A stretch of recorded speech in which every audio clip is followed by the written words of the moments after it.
Presenting Orson Welles as the third man.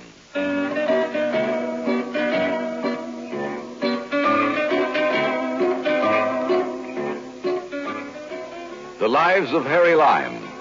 The fabulous stories of the immortal character originally created in the motion picture The Third Man, with zither music by Anton Karas.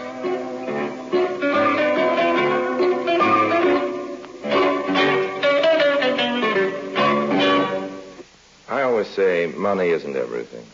That's what I say. I mean it, too. In fact, I've always considered it a generous basis for a deal. I take the money and you take the rest. What's that? You don't agree? Now, listen to this story. It all began on a boat. And there was a girl involved. Surprised? My doctor always tells me there's nothing like a quiet sea voyage to put you on your feet. Well, my experience is just the reverse. Besides, the sea always makes me sick.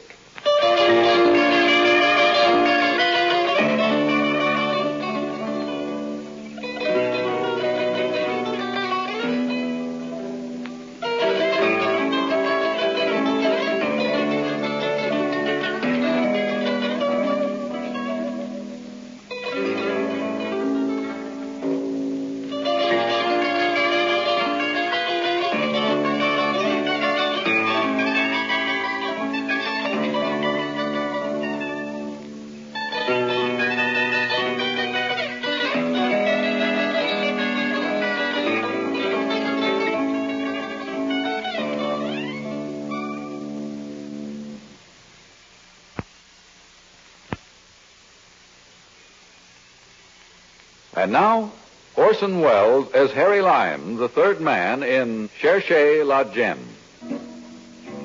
It all began on a slow boat to China. And I mean a slow boat to China. Just like the song, only without the music. We're only a couple of days out of San Francisco, and in a while there'd be Honolulu, and I'd be getting off, but not yet, not in the middle of the Pacific. And I was so bored, I was almost tempted to try. That's how come I paid so much attention to that couple. They're just another married couple. He wasn't much, face very pale. That's about all you could remember. But his young wife had a very attractive manner, among her other assets. We caught each other's eye once or twice, which didn't seem to bother her much, except in a nice way, and we got acquainted the next night. They were always quarreling, the couple, this cute little thing and Mr. Paleface. I don't know why. Whenever I saw them, they were in the midst of some kind of squabble. And now at the ship's bar, Mr. Paleface, darn fool that he was, picked himself up and walked off, leaving her there. And you've got to say one thing for me. I let him get out the door. Then I counted a fast 3 and strolled over to her table. May I join you? I wish you would. What are you drinking? Ryan water. Waiter. Yes, sir? Ryan water and a scotch. Yes, sir. At last. At last, what? What? Foolish girl. We meet. It's only a day and a half that you've been giving me the once-over. Not so lightly. Well, we've wasted a day and a half of our lives. You say the right things, Mr. Let's just get acquainted. Names can come later. You know what? What?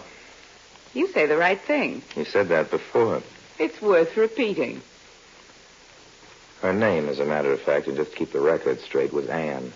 Anne Brissy, I think it was. She was blonde. Kind that likes to drink. I didn't discourage her. By the time we got up on the boat deck, Annie was beginning to feel the motion of the ship. Harry.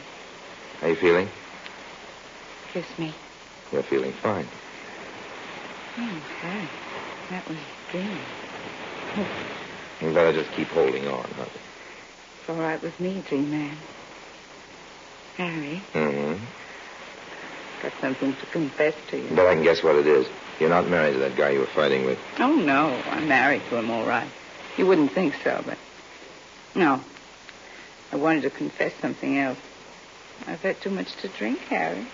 How about you? Oh, I've had too much of that moon.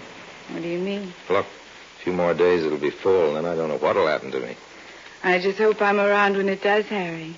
My, you're romantic. Occasionally, honey, occasionally. When I have the time. Say, what made you think I wasn't married? Stupidity. I saw you quarreling all over the boat. Should have known you were. Yeah. You'd think that after a guy spends 5 years in jail... In jail? Yes. Guess I shouldn't have told you that, should I, Harry? I wouldn't, except I had too much... Forget it, honey. So will I. We're friends, aren't we? And That moon's nudging me again. Oh, Harry, I love your kisses. Don't tell me your troubles, Annie. Let's just be friends, If you're a friend, you should want to listen to me. You've got a point. Why shouldn't I tell you? Oh, nice. Joe just got out. And we're heading for Honolulu to try to find his old pal, Ed Jameson. They pulled a job together. Joe was caught, but Jameson got away with $75,000 in jewels. That's very interesting. Keep it to yourself, Harry. Oh, sure. Joe's very suspicious, and he can be mean. My middle name is Mum. Joe will find him. He had him traced to Honolulu. Jameson was always a sucker for warm weather. 5 years is a long time. Jameson must have cashed in those jewels by now. They're still hot. And Jameson is a very cautious character. Want to see a picture of him? Of who? Ed Jameson. Sure. Open my purse. Well, I not only looked at the picture of Ed Jameson, I also transferred it from her purse to my pocket. She was probably frightened because of what she'd spilled and didn't want to bump into me, so I didn't see her for the rest of the trip, but I'll tell you the truth, I didn't much care. I wasn't bored anymore. I had an interest in life.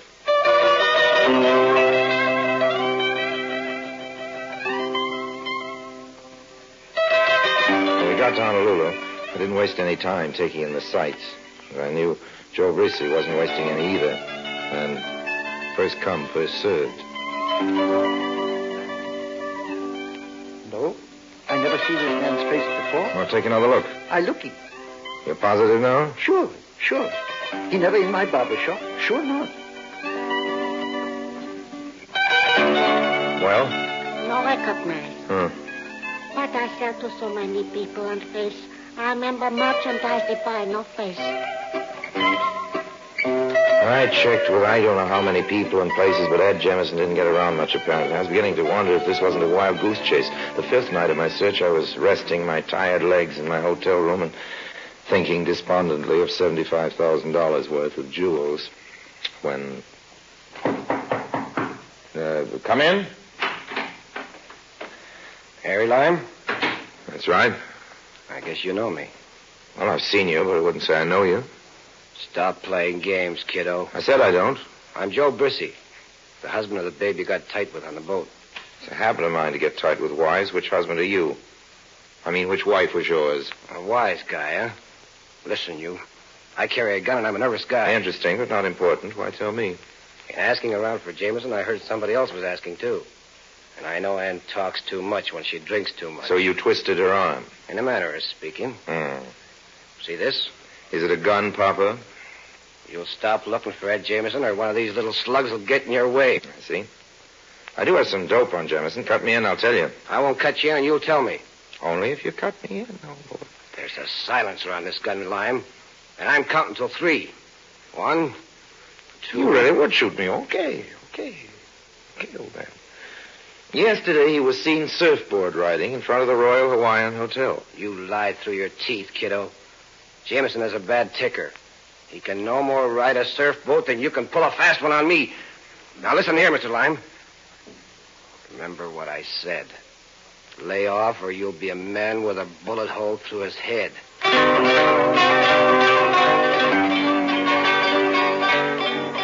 Joe Brissy's remark that Jameson had a bad heart gave me an idea. I began checking hospitals and doctors, and then, one afternoon... Are you the nurse in charge? Yes, what can I do for you? If you'll take a look at my badge. The FBI? We're checking on someone. We only have his photograph to go by. Here it is. I know who he is, was. Died here several months ago. Heart attack. No. He left a wife and stepdaughter. Do you know where they live? Yes, or at least we probably have a record of their address. They run a rooming house on King Street. If you'll wait a moment, I'll get it for you.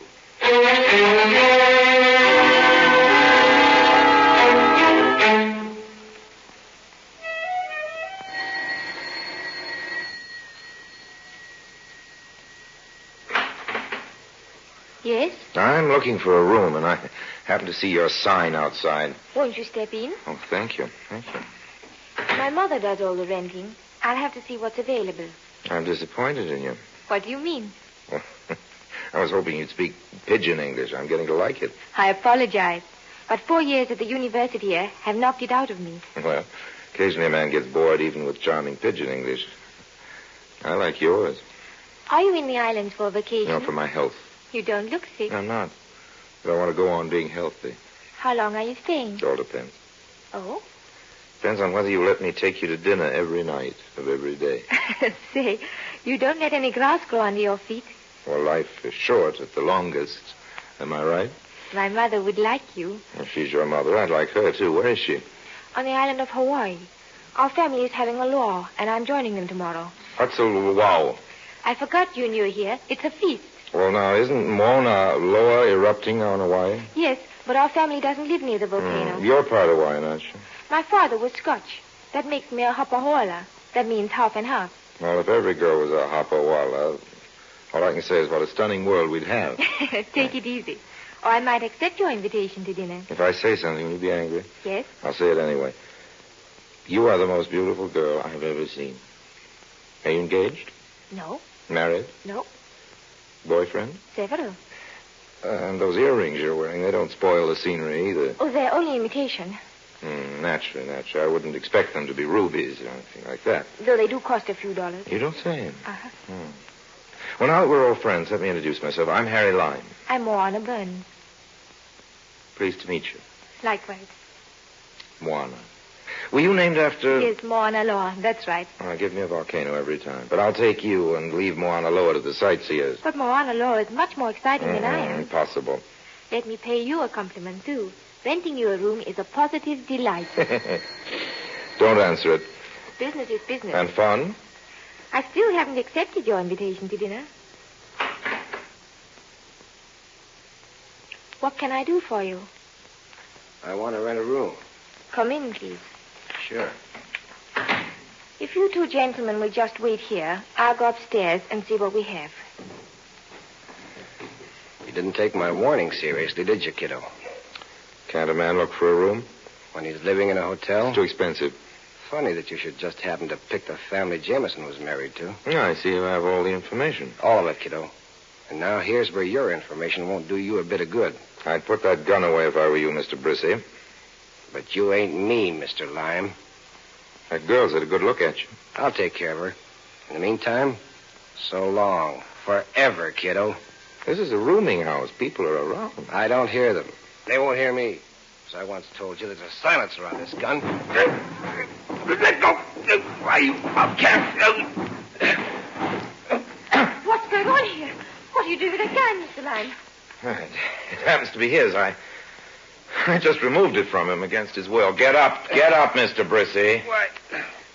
What happened? Well, as soon as you left, this character began mumbling to himself. Before I knew it, he'd whipped out this gun, put it to his head. Mister, what do you want to commit suicide for? You're a fool. Don't you know there's as much to worry about down there as up here? Now beat it before I call the cops. Next time you think you have trouble, ask the first person you meet about theirs. Poor chap. What's the matter, Moana? Oh, I don't know. Just seen that gun and... Oh, he'll be all right. Tell you what, let's have lunch together, too. I'm starved. All right. Is there room for me? I want to wash up. Room 210, upstairs to the left. How much? $2 a day. Make it 3. I'm happy. 2. But I'll order an extra dessert. Fair enough. And, Moana. Yes? Get that look of fear out of your eyes. It's all over now. Besides, I like my girls to look happy.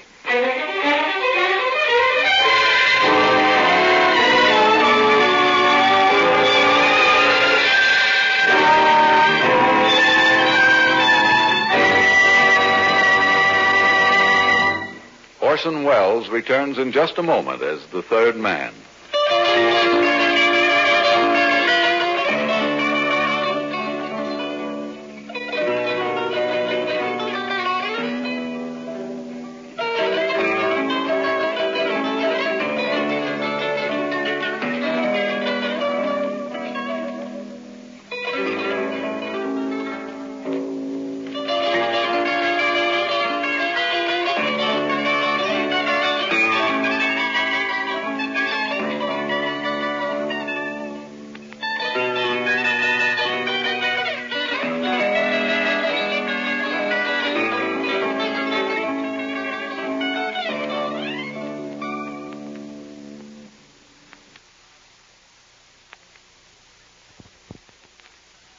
And now Orson Welles, as the third man, continues with Cherchez la Gemme.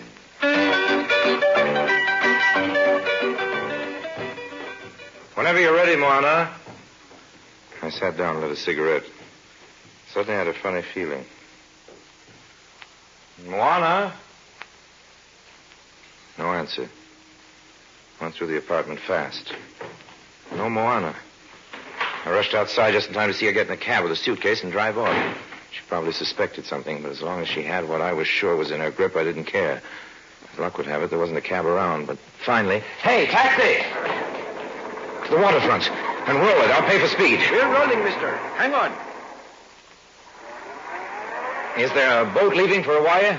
The Flying Fish. But I don't think you'll catch him. I think he gone already. Maybe not, though. When's the next boat? Tomorrow. When we pulled up to the pier, the Flying Fish was 100 yards away and picking up steam. I could swim, but not that fast. You just miss him. A boat is a her. You want to go to Hawaii, eh? That's the general idea. Uh-huh. Your cab doesn't ride on water, does it? Airplane goes there soon. Okay, Buster. To the airport.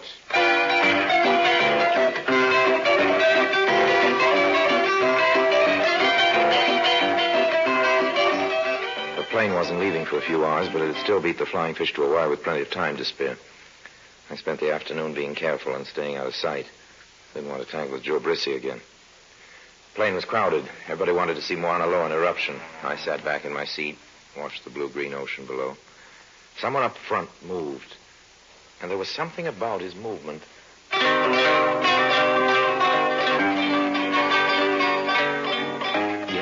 it was Joe Brissy. He pretended to be asleep.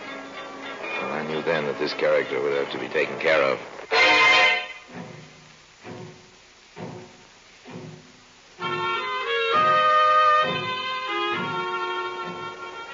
I was first off the plane, managed to give Joe the slip, hired a car, and drove to near the pier where I waited for the Flying Fish to dock. Sure enough, Moana was on it. She was met by a handsome Hawaiian woman, probably her mother. They drove off, and I followed at a safe distance. When we arrived at the beach, the family luau was in full swing. Harry. Oh, well, weren't we having lunch together? I was angry with you, but then I said, forgive and forget, so I forgave. But I couldn't forget, so here I am. You came just to see me? What else would I come here for? Oh, I'm sorry I ran off like that, Harry. That man got me all unstrung, and I wanted to be near my folks. Oh, that's understandable.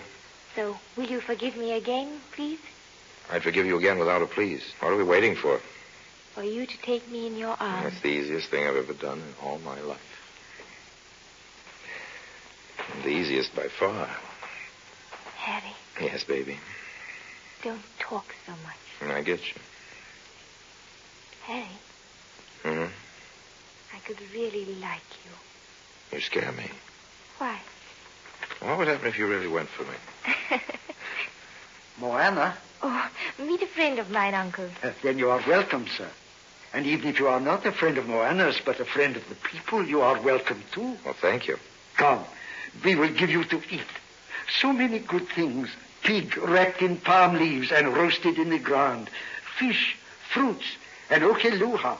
That's what we call liquor. I accept your invitation, but first I want to go back to Ilo and get some okeluha to bring to your luau. But that is not necessary. We have too much now. I feel better, though. I'd really like to bring you. So don't you want me to feel good? All right. Get in. I'll drive you. Oh, I don't want to take you away from your folks, Moana. I know where all the liquor stores are in Hilo. Well, I can ask, can't I? Besides, I want to be with you. Come on, get in. You should have called instead of renting a car. I was too anxious to see you. Always be that way for me, Harry. How? Anxious. Look in the mirror, Harry. Oh, that car. Yes, that man at the wheel. It's the same man who tried to shoot himself. Looks like him at that. Step on it. What's he doing here? Maybe he has it in for me and followed me. You never can tell with these people. And the same to you. Don't, Harry. Oh, I'm only doing unto him as he would do unto me. No, hold on. There's a sharp turn ahead.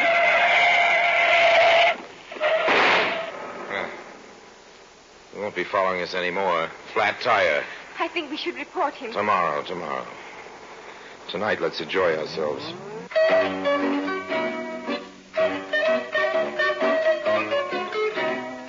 Hey, you just passed a liquor store. Did I? Where are you going? I don't really know, Harry. Hey, stop the car. No. Stop it, I said. All right, let's hear it. What's the idea? My suitcase in the back of this car is the idea, Harry. Oh. So you saw me put it there? Yes. And the man who followed us. He was after the same thing. When you both fought in my house, I didn't believe your story. Why not? It was a good story. You said you were a tourist. A tourist doesn't carry a gun. Moana, the trouble with you is you have a suspicious nature. Hey, where are you going? To look at the moon. There's a beautiful view on the cliff here. Come out of the car, Harry. Okay, honey. I'm as romantic as the next, I guess. But listen, honey, where do you stand about the jewels? Oh, Harry, I don't care about the jewels. Look at the moon. It's a great moon, kid. I don't know when I saw a better one, but $75,000 worth of... Hey, that's the brake off. The car's moving. Harry, don't try to stop it. You can't. You can't, Harry. It's a 1,000-foot drop to the sea.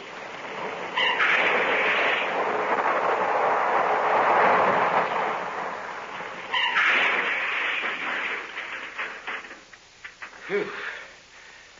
That was a close one. I almost went over with it. But you managed to save... I managed to save this. At the risk of my life, I grabbed at the back seat, and this is what I came up with. A half bottle of scotch. Hey, you didn't tell me about the scotch. You didn't tell me about the jewels. Now they're all at the bottom of the Pacific Ocean. That's all right. The car's probably insured. Oh, the car's probably insured, so everything's fine, isn't it? Well, what about the jewels? We can't just stand here. All right, let's sit down. Moana, honey, $75,000 of your money, it was as good as money, just fell into the sea. But it wasn't mine anymore. You'd take it. Sure, but we could have worked something out. Sit down, Harry. Here, next to me, and stop worrying. The trouble with you is you haven't been long enough on these islands. What happens if I stay? See the part of the moon, Harry, sparkling on the water? Those are the real jewels. A lot more real than those other things. You know what I think? I think you slipped that brake intentionally. I think you're just crazy enough to do it. I hated them. Really, I did. My stepfather only told my mother about them the day before he died. And then we would have turned them in, except that we were afraid. We didn't know what to do. We didn't want to bring shame on his head. He had been good to us.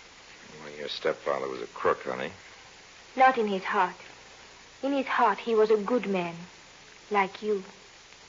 Oh, Harry, I wanted us to go on liking each other. That's why I let the car slide off the cliff. Honey, $75,000 wouldn't make me like you any less. But you... Okay. I haven't been on the islands long enough. Don't you think you ought to kiss me, Harry? Either that or toss you in after the car. Oh, Harry. I'll settle for the kiss. But first, give me some of that scotch. I need it. To give you courage to kiss me? No, to cheer me up after the shock of losing all that dough. Harry, look at the moon. Look at me. We're the real thing, not money.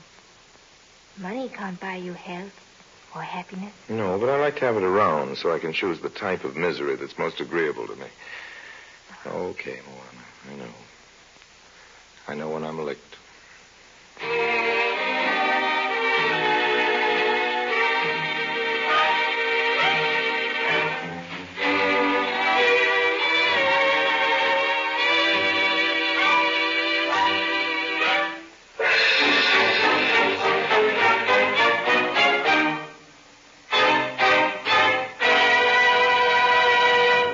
Harry Lime returns in just a moment.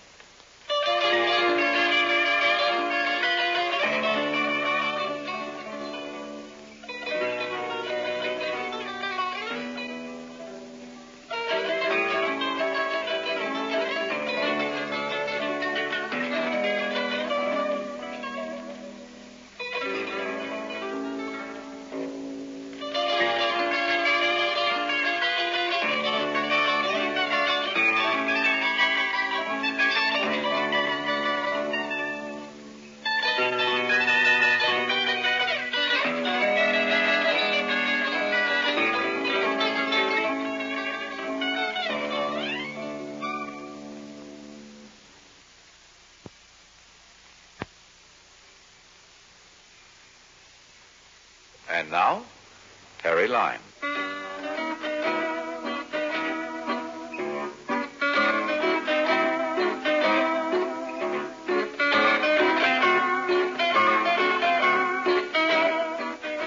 You know, sometimes when I see the moonlight reflected on the sea, I find myself thinking about Moana. She believed that gold is where you find it. And that's one thing on which we both agree. The only difference is that I've made a career out of looking for it in the most unlikely places.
Presenting Orson Welles as the third man.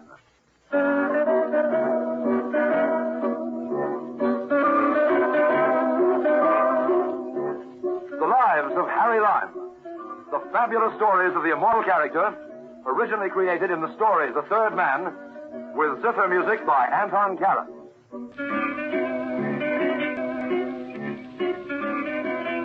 I don't know if you know the Republic of San Marino. It's one of the smallest countries in the world, right up on a mountaintop in Italy. Has its own frontier and its own laws. Some people find that a convenience. For instance, if you happen to be wanted by the Italian police, they can't come into San Marino and get you. Now, I wasn't exactly in San Marino one particular Wednesday, but I wasn't far away, about 20 miles away, down in the Italian town of Rimini at the bar of my hotel. The Lido Adriatico, right on the beach. Mario, the bartender there, mixes as good a Tom Collins as anybody this side of the States, and I was just about at the bottom of my glass when a peculiar little character sidled up to me. He had pop eyes like the ends of hard-boiled eggs, and a couple of shaky hands he kept laced together across his chest most of the time. This wasn't enough to make me think he was a little less than legitimate. I'd have caught on from the quick way he pounced on the shell of fruit I'd taken out of my Tom Collins glass and put on the ashtray. Lime, he said? Now, what does this lime rind make me think of, Signor?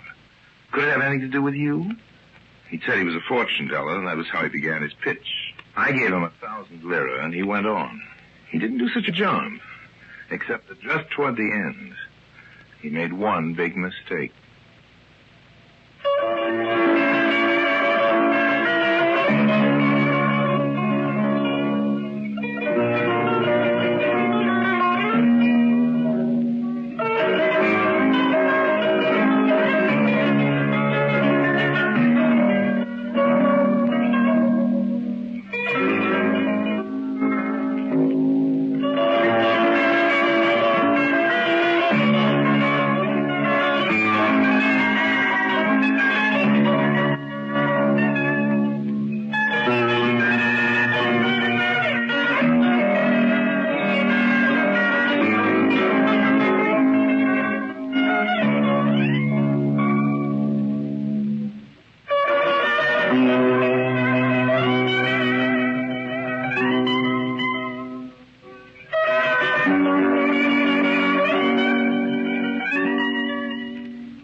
That little fortune teller that came up to my table in the bar of the Hotel Lido Adriatico in Rimini was the first one that mentioned the blue caribou. He got to that after 2 or 3 minutes. At the start, he sat holding the lime rind from my Tom Collins.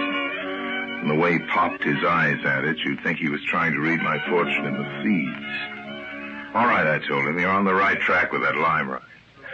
Stop gazing at it and put it down. Signore? Put it down. My name's Lime, Harry Lime. My guess is you knew that. No, signore, but the psychic... Of course, the psychic power. But now that we're getting acquainted, what's your name? Oh, Pietro, signore. Is that all, just Pietro? It is how I'm known. Okay, Pietro. We'll let it go at that. I gave you 1,000 there to tell my fortune, so far you've only told me my name. I knew that already. Signore, if you will let me look at the palm of your hand. Why not? Grazie, signore. Ah, the lifeline of your hand and the love line. They cross. Just once, old man? Tomorrow, signore, you will receive a letter from a lady. It will come to the desk here in the hotel. Go on. This interests me very much. I see her. She's beautiful. Very beautiful. Better and better. She's looking for something. She's searching. A caribou. What? Wait a minute. What did you say? A caribou. I know. It's a kind of deer. A very large one. She looks for it in Rimini. The caribou is blue, signor. I should have guessed that myself. You joke with me. But the caribou, it is blue. Tomorrow, Wednesday, you will receive a letter from a lady. She will ask you to meet her. She will offer you money. Accept, signore. It will bring you fortune. The lady's name? I must summon the psychic power. Might the name by any chance be Jennifer Chase? Signore, how can you know that? Look here, old man, you don't put on a bad performance. You're making one big mistake. I do not understand, signore. You tell me I'm going to get a letter from a beautiful woman tomorrow, Wednesday. You read that in my future. That's right. Your crystal ball's all right, Pietro, but your calendar's a little out of whack. What? What day of the week do you think this is? It is Tuesday, signore. I thought that's what you thought. It just happens to be Wednesday, old man. You're a day behind the times, Pietro, and these days that won't do. Things happen too fast. That letter from the beautiful lady reached me this morning at the hotel desk, just as you said. Ciao, Pietro. I'll be on my way to meet Jennifer Chase now. I wouldn't want to be late.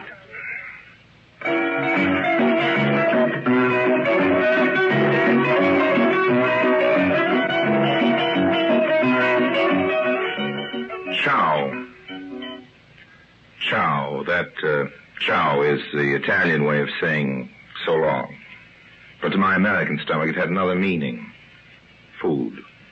That was all right, because Jennifer Chase had suggested in her letter we meet for supper at a little pizza place I knew about up in the town. So I left Pietro consulting his own future. Would Jennifer Chase pay him or not, now that he boggled his jaw? I walked back from the beach and across the railroad tracks and into the middle of the town. Jennifer Chase had feathery blonde hair and blue eyes and a curtained-off booth reserved for us at the back of the pizza restaurant and a sense of the humorous side of the grotesque. That poor little man. How sad and funny he must have looked when you told him it wasn't Tuesday. Yeah, you could see the light going out of his eyes at 100 lira a minute. Of course I'll pay him anyhow. He's served his purpose. Which was exactly what? To get you to come here and meet me. I didn't know if just the letter alone would do. I knew Harry Lime was a man of imagination. I thought you might be intrigued. Were you intrigued? And I am now. Oh, with me, you mean? That's what I mean. You're very generous. I'm only trying to set the right example. For the time being, we'll keep to a business basis. $500 or 2,000 Swiss francs, whichever I prefer, as you said in your letter. It works out to the same figure in either case. I have a bank account in Zurich. Good. Then you'll help me. I didn't say that. But you must. Who else in Rimini can? Something very valuable's been stolen from me. Go to the police. Won't cost you a thing. I can't. I really can't. Oh, don't joke about it. I might be extremely sorry if I went to the police. And, well, when I heard you were in Rimini, then I thought Harry Lime is the man to help me. You see, I know about you. Better tell me a few things about you. If you want me to help you, I think. Yes. I'm from New York. So she talked for a while. She's a girl from New York. She's been in Italy about a month. When I asked her what it was that had been stolen from her, she wanted me to recover. She said it was a blue caribou. Blue caribou. Stolen from her in a back street in Rimini. Oh, please don't laugh. You see, I buy antiques and art objects for a firm in New York. And the Blue Caribou is the finest antique pottery piece I've ever seen. Oh, so that was it, an antique pottery piece. It was stolen from me. Well, how did you get it in the first place? Have you ever noticed the antique shop on the main piazza? Sure, it's full of junk. Phony copper de monte, stuff like that. I know the place. Well, I went in there. As you say, the wares are worthless, but while I was there, a customer came in. A large, fat man. You seem to remember him very well. Well, I saw him once again. He came into the shop, and the clerk showed him a pottery piece. I heard the price mentioned. It wasn't a 30th part of what the piece was worth. In that crummy little shop, they had a piece worth thousands of dollars, and it went to the fat man for a few thousand lira. Was that the Blue Caribou? No, but there was a companion piece, and that was the Blue Caribou. So you saw your chance and bought it, I offered the same amount of money the fat man had just paid. Well, the clerk hesitated, but then he sold me the Blue Caribou. I was walking back to my hotel at the beach, and in a side street, the large fat man knocked against me and took the caribou. Oh, let's finish supper and then retrace your steps, That's the way to begin. Do you think we'll get anywhere? Oh, we might, if we retrace your steps far enough. You said you were walking out to the beach. The moon ought to be up out there. You know, it's one of the nicest beaches on the Adriatic.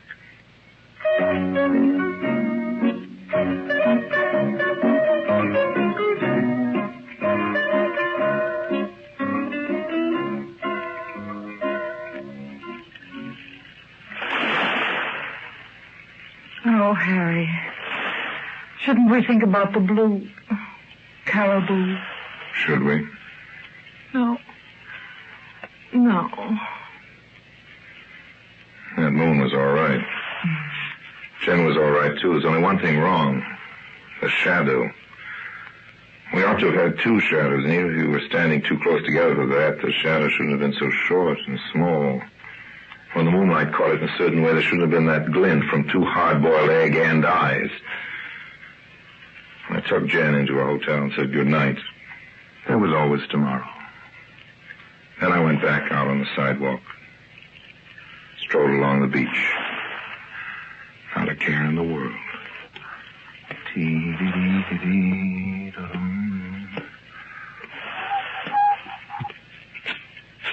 All right. All right, Rosebud, what do you want? My name is Pietro. Yes, I know, the fortune teller who can tell you tonight what's going to happen this morning. Well, what do you think's going to happen now, fortune teller? You know, you oughtn't to follow people around at night. It makes you nervous. It is for money. Will the signorina pay me my money? All right, Pietro, so that's it. Well, she said she would. Maybe she will. How'd you like to make some money now, Pietro? Thank you very much, signore. You know the antique shop on the main piazza? I know it. Tell me all you know about it. If you know anything, there's a couple of thousand lira in it for you. No, I can tell you nothing.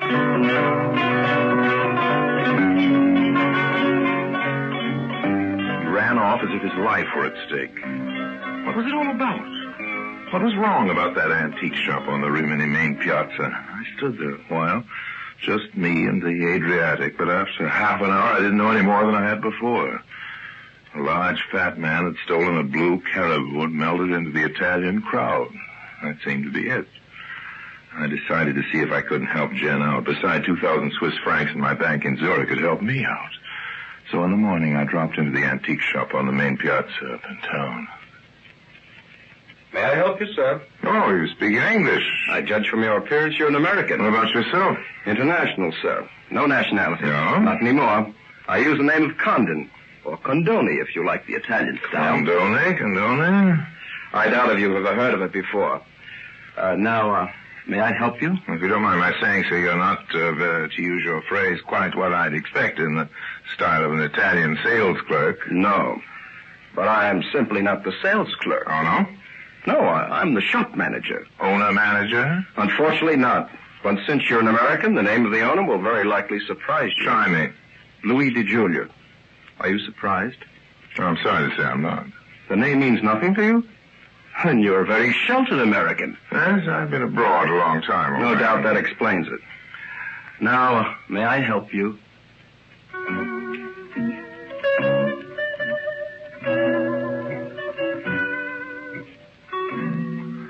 I I bought a piece of bric-a-brac and left the shop, but the plot had thickened, as is sometimes said. I knew the name Louis DeJulia, all right, but after all, who doesn't? He used to be the head of the rackets in New York.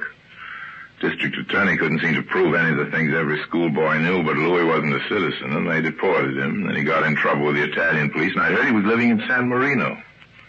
From the street there in Rimini, I could just about see the little Republic of San Marino on its mountaintop, 20 miles away.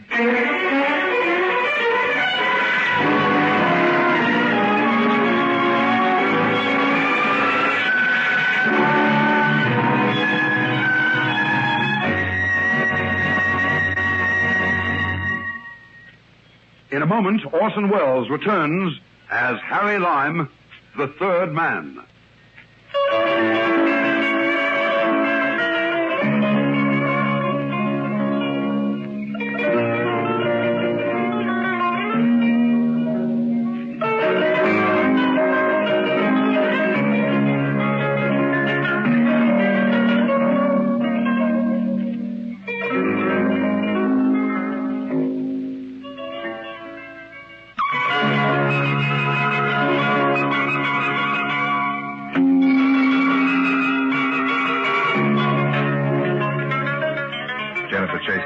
Ride up to San Marino that afternoon. There's only a bus between Rimini and San Marino. It's not very frequent. The railroad was torn up during the war. We had dinner, talked. Harry, I'm glad I lost the blue caribou. Oh, why? Well, if I hadn't lost the caribou, I never would have met you. Well, I'm glad I met you, too. Why? Oh, thousands of reasons. 2,000. Let's forget money. Well, perhaps let's not forget it, but just mislay it. For an hour or so, anyway. All right, Harry. See that man over there? Where? Just by the waiter. Came in a few minutes after us. He hasn't stopped watching us since then. I don't think he's come up here to admire the view. No, let's forget him, Harry. Together with everything else, that's unpleasant. Let's have another bottle of wine. I'm beginning to enjoy myself. So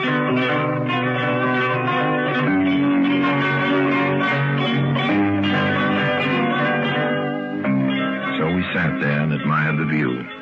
It was late when we finally left. The character who had been watching us all evening disappeared into the dark just ahead of us as we walked out of the restaurant. I made inquiries and found we'd missed the last bus back to Rimini. What do we do now, Harry? Stay here for the night. Yes, there's several hotels. One for you and one for me. Couldn't think of a better arrangement. Where do we go from here, Harry? Well, to your hotel, I suppose.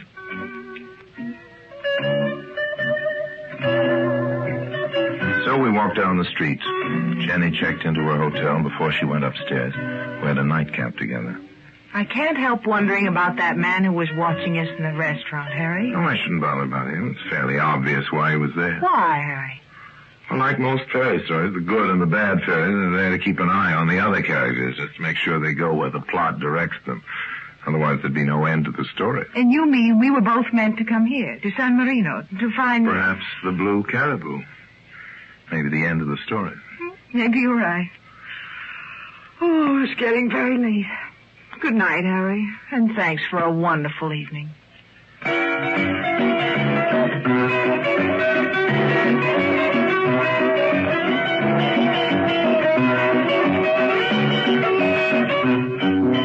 Yes, it had been a wonderful evening. It wasn't over yet.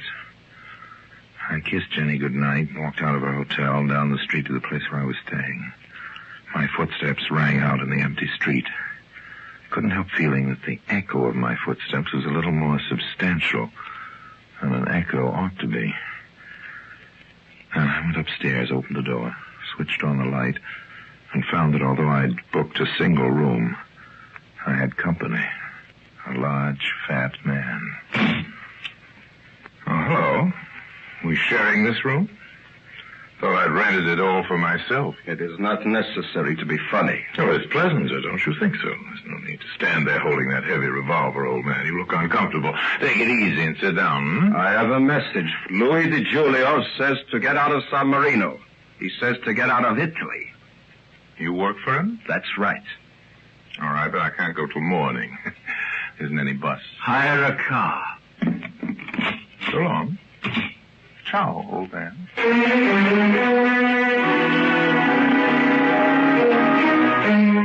gentleman a few words, but he said a lot.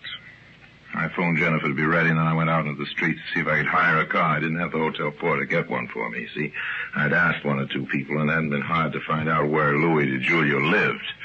He was the most famous man in San Marino, and the place wasn't big. As luck would have it, I hadn't walked long when I was in front of his house.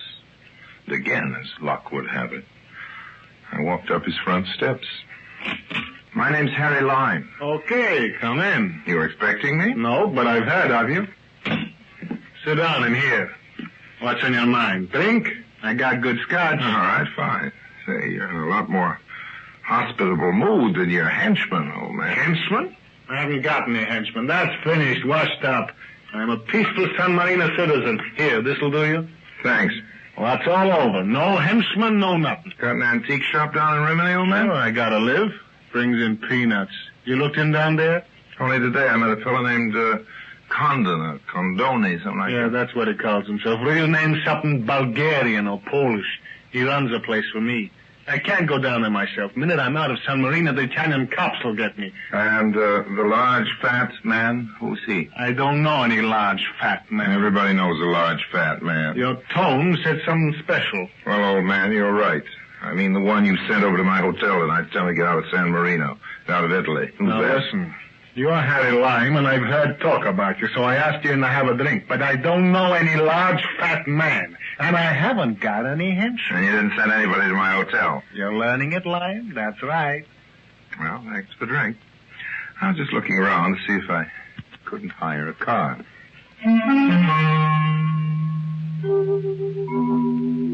I'd gone away believing bad things of Louis DiGiulio, that he told lies, for instance. It hadn't been that just then a large, fat man came in. Louis must have left the front door unlocked. That was careless of Louis. I followed you here, Lime. Who's that? Keep your mouth shut, whoever you are. I told you, Lime. DiGiulio tells you to get out of the country. You work for him? You know him? I work for him. I know him. And who do you think this fellow's right here beside me? Louis, if I were you, I'd plug this large, fat man. He goes around misrepresenting you. It's bad for your reputation. No, I can't plug him. You haven't got a gun? I got one. I always carry one. But I don't want to get into trouble with San Marino. This is the last country I've got left. Louis, if an outlaw like you doesn't know the law, who does? A man's home is his castle in any country. This man's guilty of breaking and entering. You've got a right to defend yourself. You're right. I'll knock over this lamp. Now, that draws his fire in the dark. Aim for the flashes, Louis.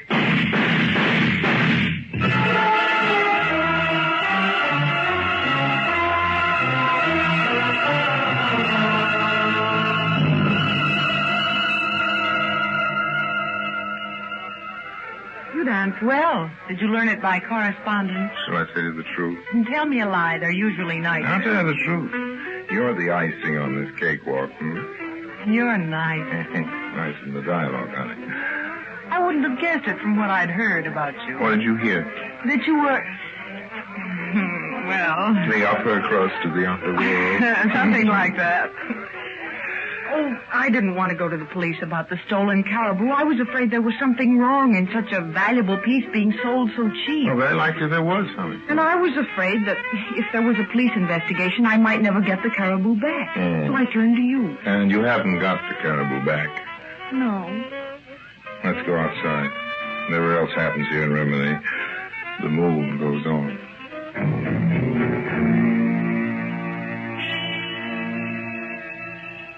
Nice idea, this hotel veranda. Dark and all trellised with vines.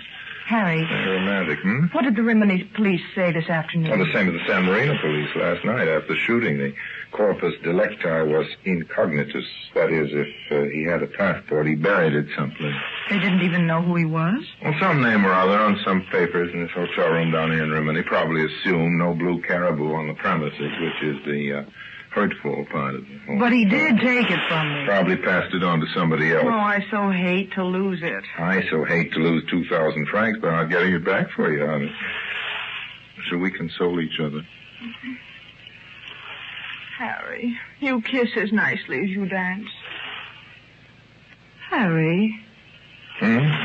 What is it? Down there below on the veranda, on the lawn. Do you see him? Now, why is it every time we get close enough together that one shadow appears? Pietro! Pietro! No, don't run off. Come on up here. There's steps at the side. He's a sad, funny little man. Yeah. What do you suppose he wants? You paid him yet for that put-up fortune telling the other night? No, I haven't seen him. Well, I suppose that's what he wants.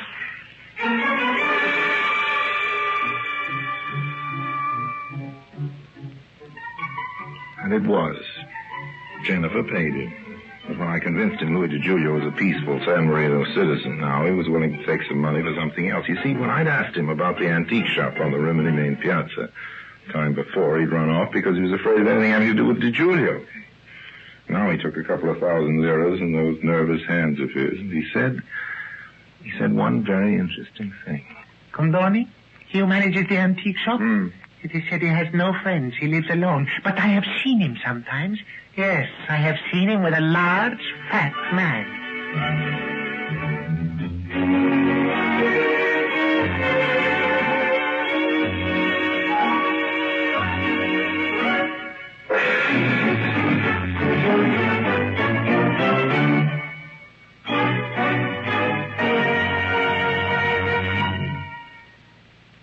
Harry Lime returns in just a moment. And now, Harry Lime.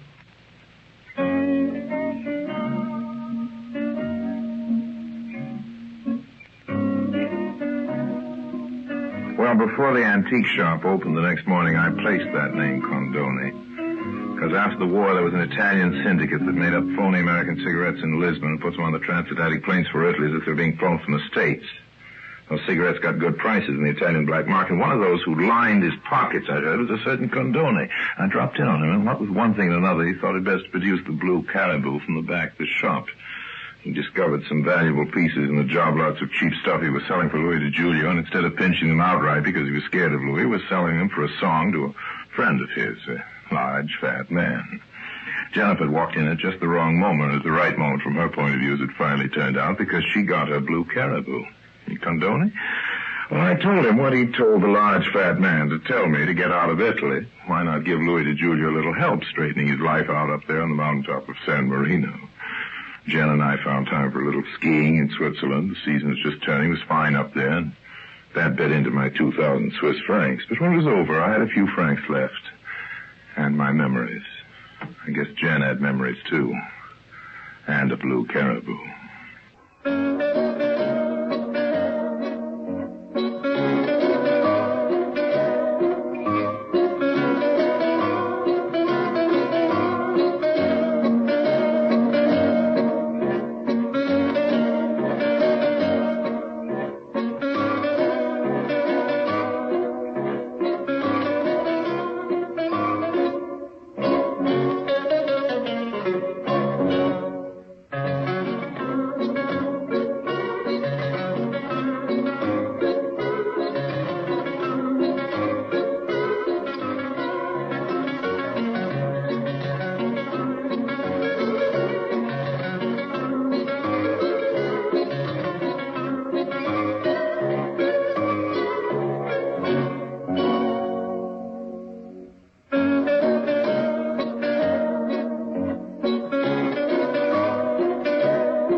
Presenting Orson Welles as the Third Man.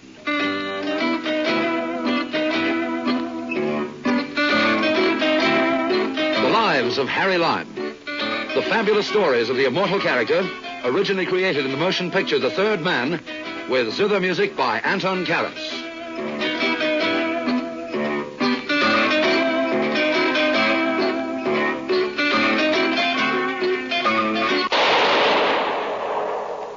That was the shot that killed Harry Lime. He died in a sewer beneath Vienna, as those of you know who saw the movie The Third Man. Yes, that was the end of Harry Lime. But it was not the beginning. Harry Lime had many lives, and I can recount all of them. How do I know? It's very simple. Because my name is Harry Lime.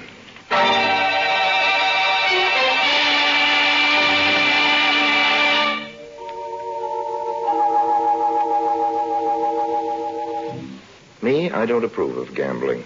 At least not the legitimate kind. It's not so much the gambling I dislike. It's the losing I detest. Of course, all business entails a certain amount of risk. That's why insurance companies grow rich. I believe in insurance. That's why when I have to gamble, I always like to ensure that I'm on a sure thing. Some people have been rude enough to call this cheating, but they were prejudiced by being on the losing side. Like that time in Mexico City when I brought off what I like to call my Mexican hat trick.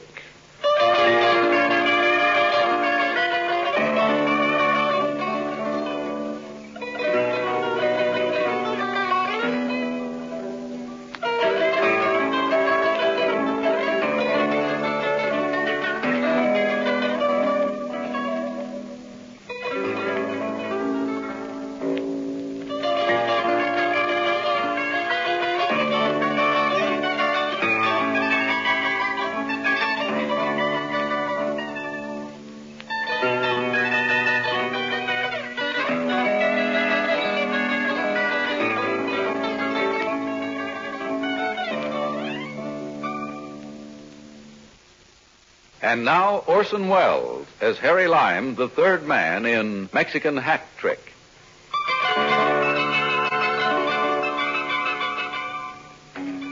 There is no human affliction worse than poverty. In Mexico City, I realized again that it's more painful when the disease occurs in the midst of plenty. Somehow, there'd always been enough to buy a drink for some poor, unsuspecting tourista. You know the kind, too much money in his pocket, too much trust in his heart for a fellow American, a meal ticket for Harry Lime. But now, nothing. Harry Lime, soldier of many fortunes, good and bad, was down to his last borrowed cigarette, sitting in a crummy dive in a fourth-rate district of the city, checking a mental roster of friends, contacts, and local suckers. Senor Harry. Oh, hello, Diego. Just thinking about you, Diego. Sit down, old man. Bueno. What's your standard rate for 6 fast lessons in pocket picking? Mi amigo, I trade you favor for favor. You know my friend Bolo Minoso? Bolo, of course, king of the Mexico City dips.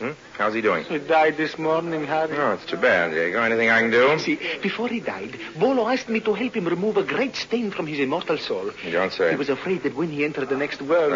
Look, Diego, you've come to the wrong man. I'm having troubles enough with this world. Bolo gave me this note, Harry. He asked me to take it for him to the police. Well, go to it, old man. But the police, could you not deliver this note for me? To the yes? police? Yes. Diego, remember, Bolo has entrusted it to you. Be a man. Face the issue. Straighten up. Shoulders back. Chest out, old man. I do not jest, amigo. You could remove Bolo's stains more simply. I'm afraid all right. Let me see this note. See. I don't know why you should be so worried about... It's... Okay? Huh? Oh, well, Diego, you've done a favor or two for me. Yes. I guess I'll take care of Bolo's note for you. Amigo. Sure. Gracias, amigo, gracias. You will take it to the police, eh? Don't worry about a thing, old man. No, I'll take care of the note.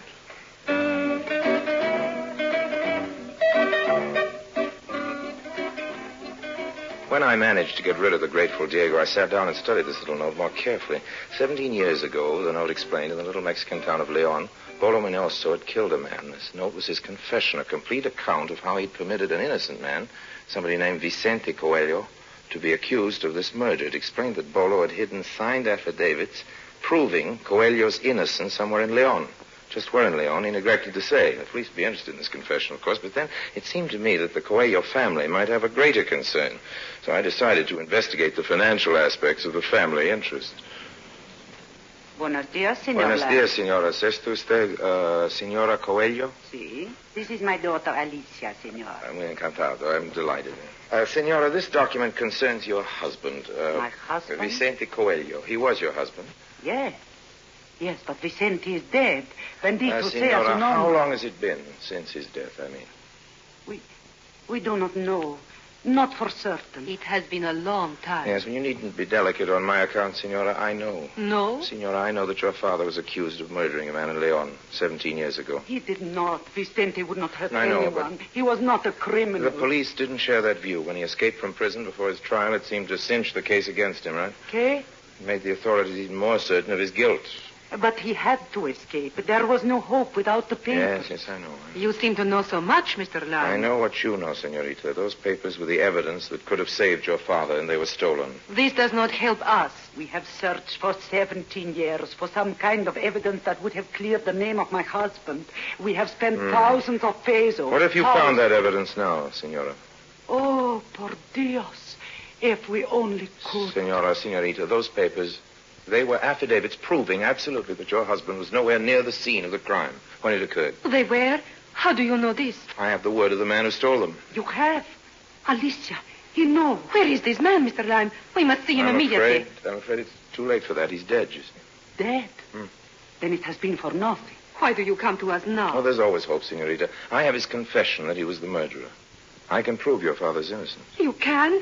Mama, you hear? Si. I knew that someday. Madre de Dios. Gracias.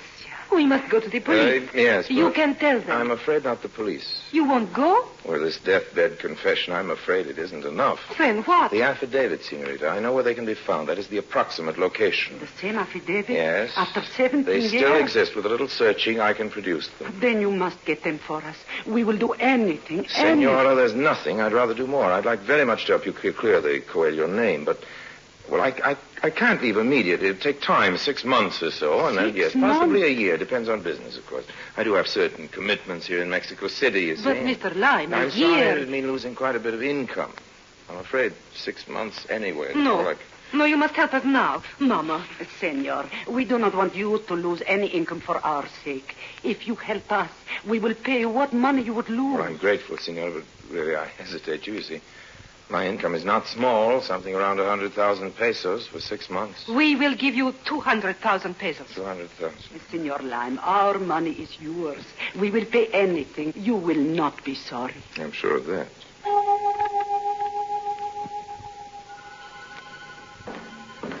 Take back your gold. Gold will never buy me. What it though? Take back your gold. Take back your... Come in. Buenos dias, Senor Lime.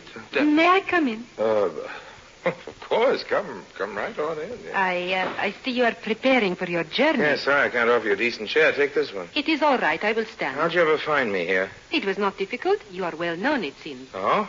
Checking up on me, huh? You might say the Coelhos are cautious people, Mr. Lime. My mother thought it best Please, that... Senorita, I should be making the apology. Mr. Lime, forgive me for saying this, but for a man with business affairs such as yours, you live so... So, modestly? Si. Not at all. Note the spider web over there, Senorita. A genuine antique. 15th century. The spider is a direct descendant of Cortez. I am sorry, Mr. Lime. Bad looks spares no one, it seems. You've had your share, Alicia. I've had mine, but it really makes little difference. We can help each other now, and that's what's really important, isn't it? Si. Yeah. Si. Let me pour you a drink. Good stuff. A pickpocket friend of mine borrowed it from an American tourist. No, thank you. You are so gay, Mr. Lime. Harry.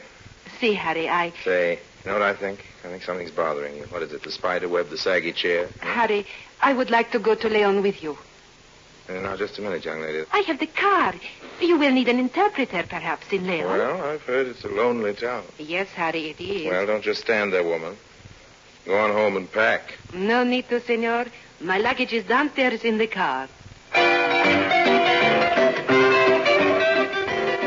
We got our first glimpse of Leon from a hill behind the city. quiet little mountain town, quite incapable of coping with giddy tourists on expense accounts. As we entered Leon, I wondered what murder had to do with a place like this. Bueno, Harry. You have taken us directly to the town plaza. Couldn't miss. Only one road into town. That a hotel over there? It is the hotel. Mm-hmm. And that must be the town's official greeter. Hmm? Out you go. Out you go. Gracias. Good to stretch. Un tostón nada más. He says he will watch the car, Harry. It's official greeter, all right. One or 100 in every Mexican town. His mother is ill, he says. His family is dying of hunger. Sure. Give him something, Harry. Looks like the greeter was just sent into retirement. Buenos días, señor. Buenos días. Señora. Welcome to León. You will be happy with us in this hotel. Your bag, señor? Gracias. Come, I have a beautiful room for you. Una habitación muy bonita. Señor y señora will be... Un momento. Sí, señora. Dos. ¿Dos habitaciones, señora? Señorita. Ay. Señorita, sí. Bueno, pues dos habitaciones. Dos habitaciones. We followed the officious little hotel manager across a tile lobby up rickety stairs. And many centuries before this, my hotel was the home of one of the Spanish conquistadors. Those are our rooms down there? See, there is much romance Very in this interesting, building. yes. Over there you see... Senor, what bell is that we hear? Bell? Oh, the bell, see. This is the famous church bell of León. Famous? It bears a long and tragic story, señorita. Every hour it tolls to remind us of the scenes... Look, old man, some other time if you don't mind. Sí, señor, pero... Here you are. For you. Muchas gracias, señor. Muchas gracias. Nada. Well, young lady, what do you say we wash up first, and then start the big search for the affidavit? Harry, it seems so difficult. Where does one begin? Oh, with Bolo, of course. Find his trail. We find the papers. Let's go.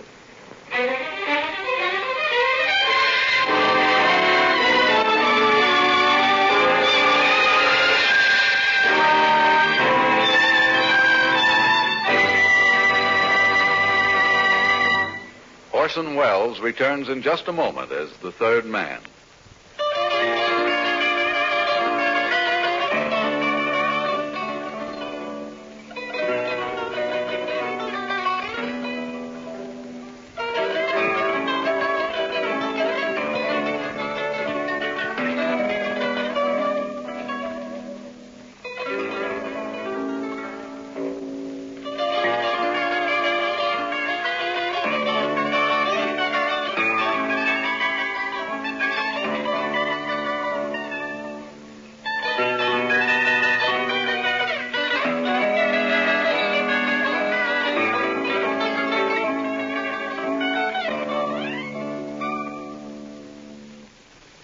Now, Orson Welles, as the third man, continues with Mexican Hat Trick.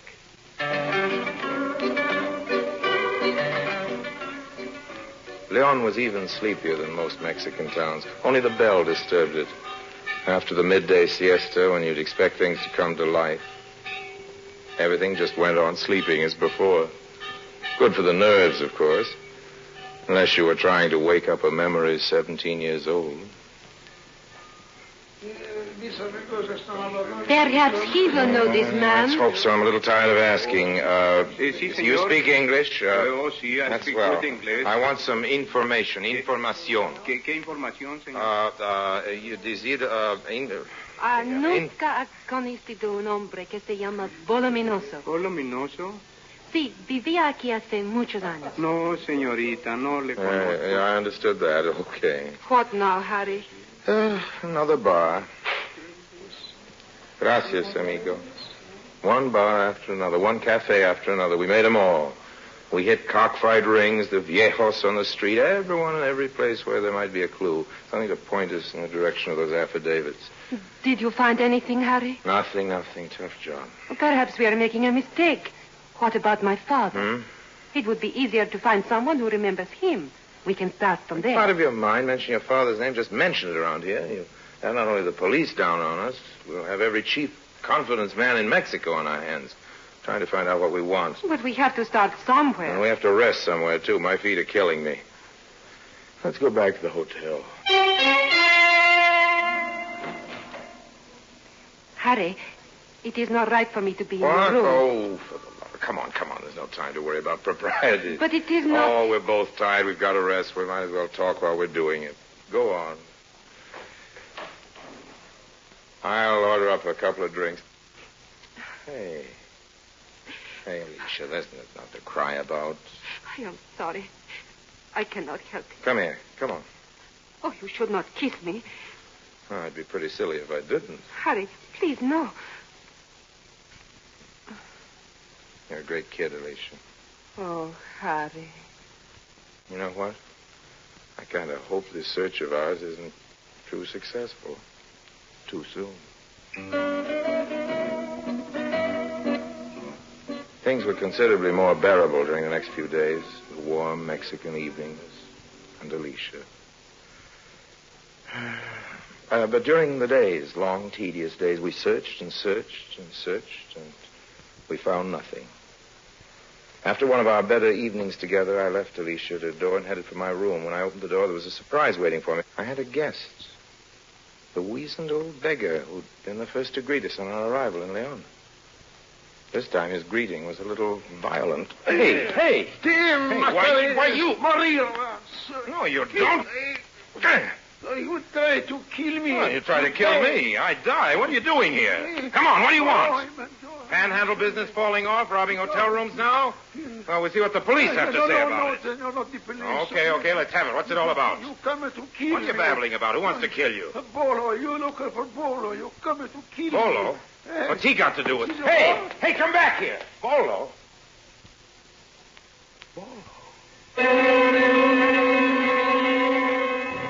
Vicente Coelho. The beggar, the flea-bitten old car-watching beggar. This was Alicia's father. Buried in the dust of police records, rumors, and memory, but after all these years, still alive. And those affidavits proving his innocence of the murder, they'd be twice as valuable to the living as they were to the dead. His family would certainly be willing to pay much more for them now. Unless, of course, Coelho found them first. Obviously, that's why he was in Leon. I had to get my hands on those papers before he did. And before Alicia realized her father was still alive.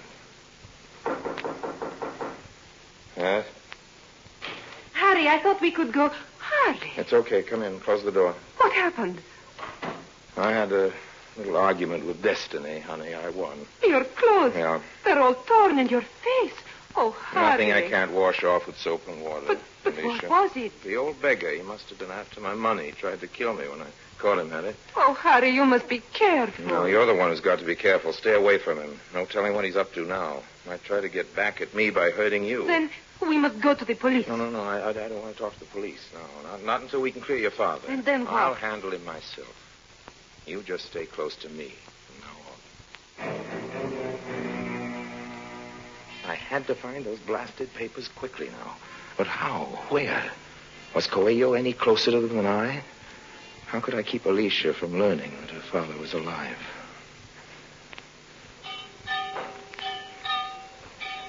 Add to these nagging thoughts the incessant clanging of that church bell just outside my window.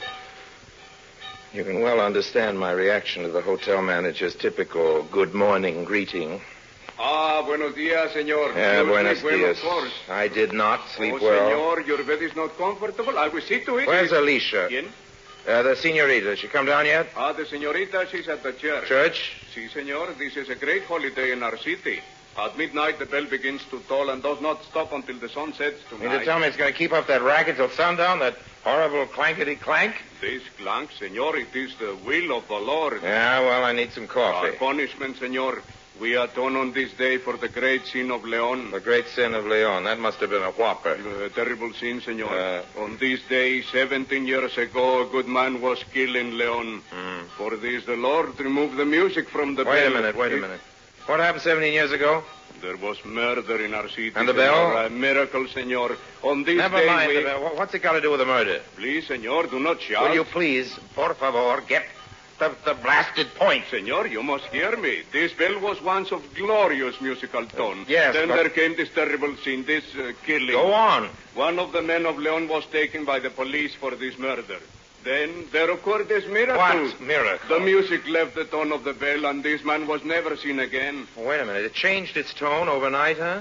Before the man was brought to trial? The will of the Lord, senor. Our punishment for permitting violent death in our city. Each year on this day we pray that the music will restore to our bell. You say you wish coffee, senor? No, not now. When the senorita returns, tell her to see me. Pronto. Right away is too late.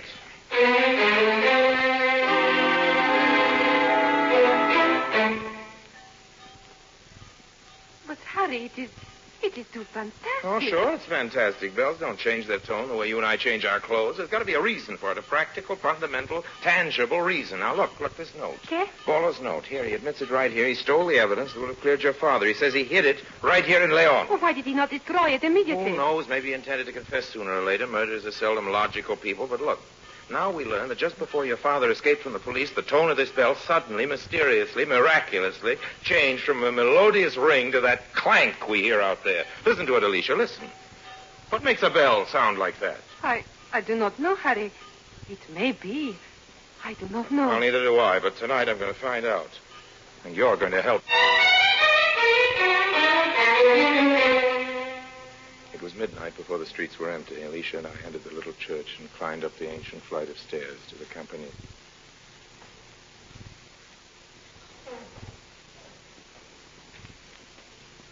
Quiet now. How will you get to the bell? The steps do not go that high. You'll have to use the bell pull. You will make so much noise. Yeah, We I will know. stop the bell to ring. Won't make much difference once we get what we're after. Here we Can you reach it? are. I've got it. Stay here. If the padre shows up, let me know. I'll make it as fast as I can. Be careful, Harry. Do not hurt yourself. I'll be okay. Harry, I love you. Hmm? This is for good luck. That did it. Harry! I climbed up hand over hand. I don't know how far. 10 feet, maybe 15 or 20. It wasn't easy. The bell made a horrible racket over me, and the sound grew in waves as I approached it, making me dizzier and dizzier until I almost let go. But finally, there was no more rope. My hand touched the inside of the bell, and it stopped ringing. The old line confidence was at a cockeyed angle and slipping away fast when I suddenly grabbed for the clapper and found what I wanted. A heavy oilskin wrapper tied around it, a couple of 100,000 pesos worth of missing affidavits. One good tug pulled it away. I stuffed it in my shirt front.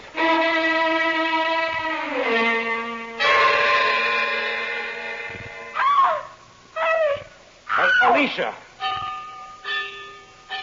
The rope burned chunks of flesh right out of my hands as I slid down. Below me, I saw another figure struggling with Alicia, trying to get past her. The two of them were wrestling on the narrow ledge at the top of the steps leading to the bell tower. I caught one moonlit glimpse of their faces as I swung onto the ledge. It was the beggar, Coelho, Alicia's father. Harry! I kill you. Before I could reach him, she got one arm free and hit him as hard as she could. Then she shoved, and he went over. Oh! Alicia! Harry, Harry, he tried to kill me. Oh, it's Tried all to right. kill me. It's all right, honey. It's all right. I killed him. It was not my fault. No, you didn't, kid. Look, he's getting up. He's all right. Glad. I am glad. Come on, Alicia. Let's go down. After all, we got what we came for.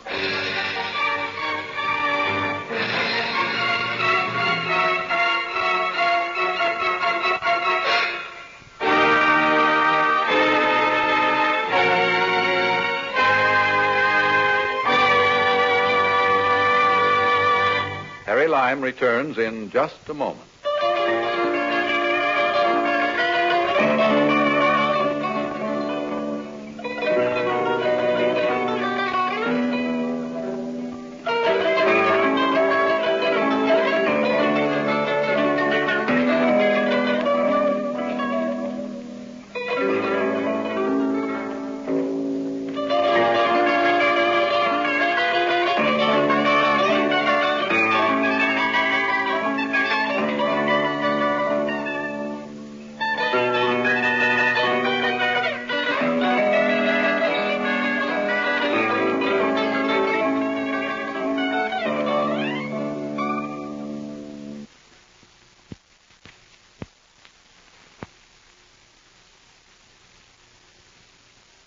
And now, Harry Lime.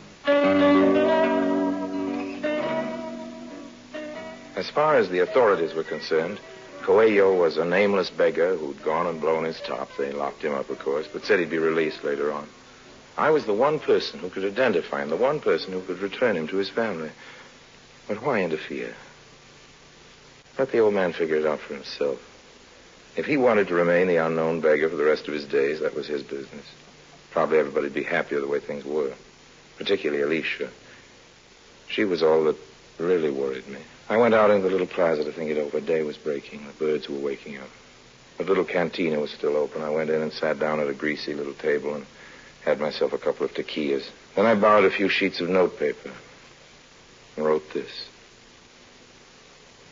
Alicia, my darling, I'm writing this in a great rush because I want to be gone from Leon before you're awake. I'm doing it this way because I'm afraid if I saw you again, I wouldn't know how to go, and I've got to. No matter what, I mustn't stay on here in Mexico with you. I hope you find somebody you deserve, but I doubt it. Anyway, here's wishing you happiness. Adios. And as for my fee, you can pay it to a man called Diego, who called at your house. Again, adios. Yours, Harry Lime.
Presenting Orson Welles as the Third Man.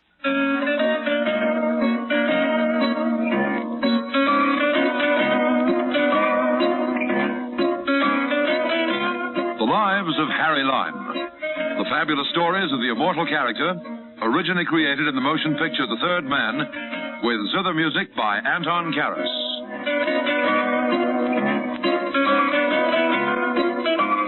I'm not, by any manner of means, the hero of this story, nor the villain, which is just as well since it concerned with one of the great traitors of our time. But I was around when it happened, and for a bit after it was over. Long enough, anyway, to vouch for the truth of it. It all happened in a beautiful resort on the shores of the Mediterranean Sea. It had to do with our own country, and in a pretty vital way, too. Stick around, I'll tell you about it.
casino, or rather on the terrace that leads off it. I'd been playing chemin de fer, or maybe playing is the wrong word. Playing seems to imply a little fun, and the loss of 700,000 hard-earned francs isn't your Uncle Harry's idea of a good time. But that's what happened. That's what comes from trying to keep up with the Greek syndicate and the ex-king of a certain important country in the Near East. The Greeks and the king were too much for me. I was cleaned out. So I say I went out on the terrace for a breather, and there she was. Tall, red-haired, green-eyed, and alone. Oh, my luck must be changing. Excuse me. You speaking to me? Well, there's nobody else around. That's what I mean about my luck. There's just the two of us. What do you mean by luck? I passed your table half hour ago in the casino and you didn't seem to be doing too badly. Well, that was before the Greeks got into the game. How am I doing now? Greeks are still in the game, aren't they? Well, I came here with the Greeks. Well, that doesn't say you're going to leave with them. You always were a fast worker, Harry. See, you haven't changed. Hey, wait a minute. What's wrong? Don't you remember your old chums, Harry? Nada Paleve. I'm glad you haven't forgotten. Forgotten? How could I ever forget? But what I remember is a blonde, a beautiful blonde, almost as beautiful as you, almost as beautiful All as right, you. darling, The blonde. you're forgiven. Well, I didn't ask to be forgiven. Now, listen, Ned, if you change the color of your hair as fast as you change your boyfriend's, there's bound to be a little confusion. Can't blame me if I treated you like a stranger. Well, you were doing all right. Shall we pick up where we left off? Yeah, just now or in 46, in Biarritz, I think it was. Now. All right, just now. What would you be doing now if you hadn't recognized me? I would have been kissing you. Oh, that's what you think. Look, honey, I've got a speedboat down at the dock. It's waiting to take me to my yacht. Want to come for a little spin? Your yacht? Well, not exactly mine. But I'm very much in residence. That's the right expression. Whose is it? Enrico de Saz. Oh, yeah, the karaoke. I've been in residence myself. Yes, I dare say. But just now, Enrico's off to Paris, and I've got the run of the boat. Oh, it's very enticing, darling, but I mustn't forget the gentleman who brought The Greeks? Yeah. They might come bearing gifts. What have they got that I haven't got? Don't answer that. I know. Money. Clever boy. How'd you guess? Wait a minute. Wait. What else is there for me to do? No, seriously, Harry, there's something I want to talk to you about. Well? You're probably the only man I could tell this. Okay, honey, okay. What's worrying you? Well, I know I sound like a crook in a comic book. It's got something to do with the security of our country, Harry. With atom bombs and things like that. Is this on the level? Yeah. Yes, you aren't kidding. I can see that. Well, come on, let's go somewhere where we can talk. Yeah, but where? What are you grinning about? I was just going to say. Yeah? Well, there's always the yacht. Oh, you're hopeless. All right, come on, let's go.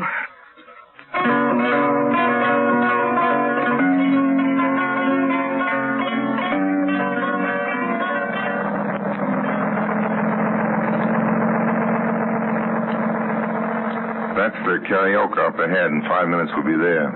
What's going to happen with the Greeks? No, I don't care. You don't care? Why? Is that my fatal charm or the atom bomb? You'll stop joking, darling, when you hear what I got to say. Well, why don't you start? All right, I will. You know somebody called, Fodor? Fodor? Oh, yes. He's the one who has that big villa on the Cap, the Hungarian, about 70 years old, bald, gray eyes, amateur oceanologist. Has a big aquarium. Used to be an investment bank or something like that. Fred seldom goes out. Is that the one? That's the one. What's wrong with Mr. Fodor? Is he some kind of international spy? Well, I'm staying in his villa as a housekeeper. Oh, and what about the Greeks? The Greeks just took me to dinner. Oh. Dr. Fodor has a cold. Doctor? I didn't know he was a doctor. It's just a title. Lots of Middle Europeans are doctors. It doesn't mean they practice medicine. Okay, and so you're his house guest. Well, isn't that nice for you, Netta? And Dr. Fodor is what is technically described as loaded. What's on the agenda? Marriage? Oh, don't be silly. He's too old. Well, nobody with more than $20 million in his stocking is ever too old. Well, if you put it that way, I agree with you. As a matter of fact, I think he's planning to adopt me. Now, you stop laughing, Harry. It's true. Taking a shine at me, and the whole thing's more or less on the up and up. More or less. Well, yeah, of course, more or less. But, I'm playing it straight. He's lonely, you know. His own daughter was killed in a train wreck 10 years ago, and, well, I've sort of taken the place. Perfect. Can't see anything wrong with that. Don't tell me after all the capers you've pulled in your time that's what you've got in your conscience. We weren't talking about my conscience. Well, you that brought it up. Yeah, that's true. Well, here we are.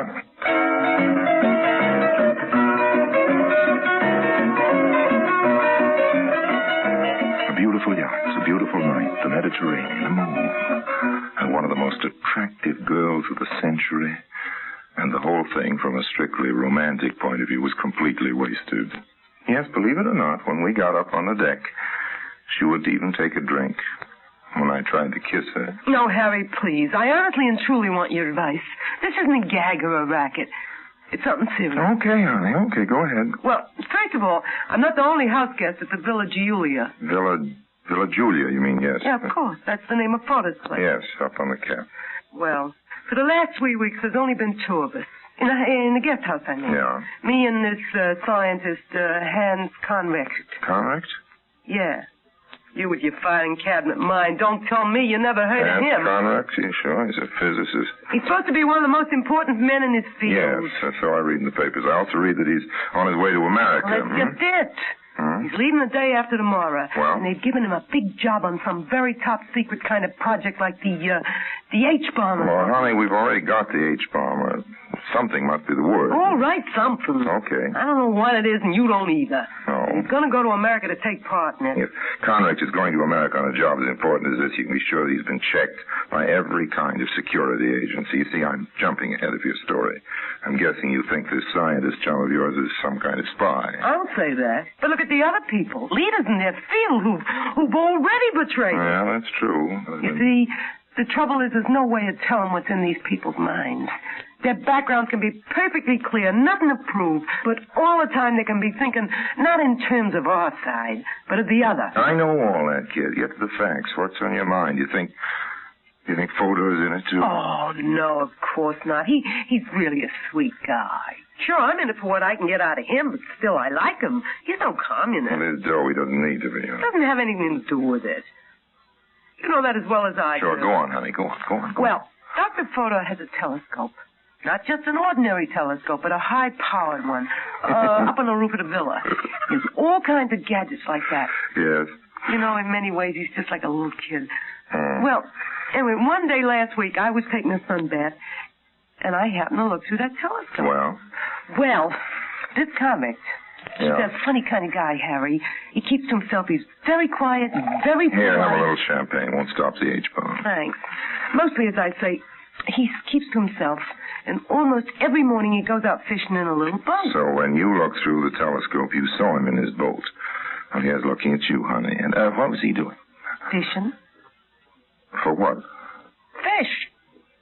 Honey, is that what we're being so hush-hush about?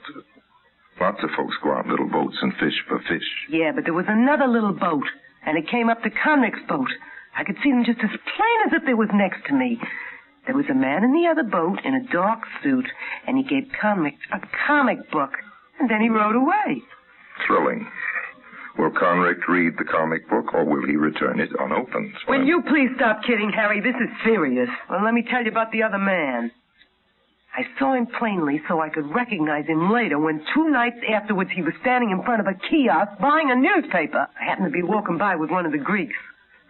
They're very clever boys, those Greeks. They recognized him. One of the boys did anyway. And that man who gave Convex the comic book is a communist agent. He was well known in Greece just at the end of the war. His father was a Greek, his mother was a Russian, his name is Polyog, and he got out of Greece just in time. There was a price on his head, Harry. He's one of the big agents from Moscow. This isn't gossip or hearsay, it's the truth. And here, wait a minute, when I get my bag open, here it is. This is the comic book. Oh, it's a comic book. There's nothing comic about that Polyog. You should hear the Greeks on the subject. Can you trust them? On that? Yeah.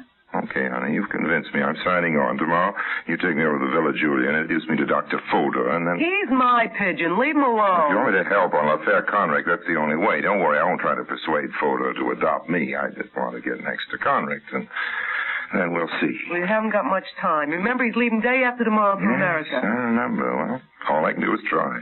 Finish off the champagne, honey. Why? Because it's good champagne. I'd hate to see it stand there and get warm. Nothing we can do tonight. Raise your head. You said that before. I'm under your chicks, Mr. Long. That's good, honey. Save us a lot of time.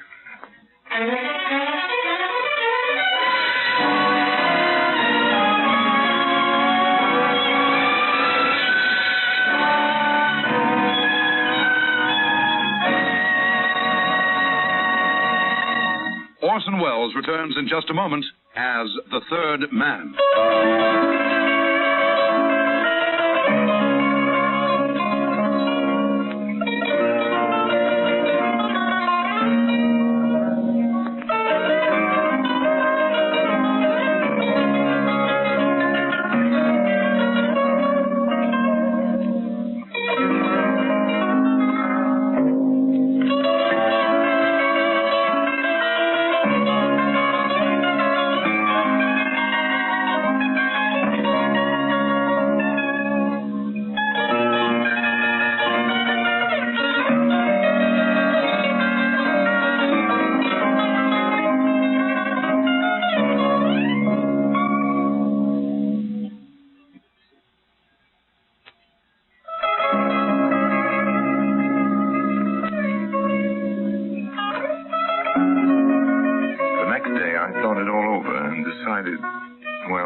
I decided Neda's story at least deserved looking into.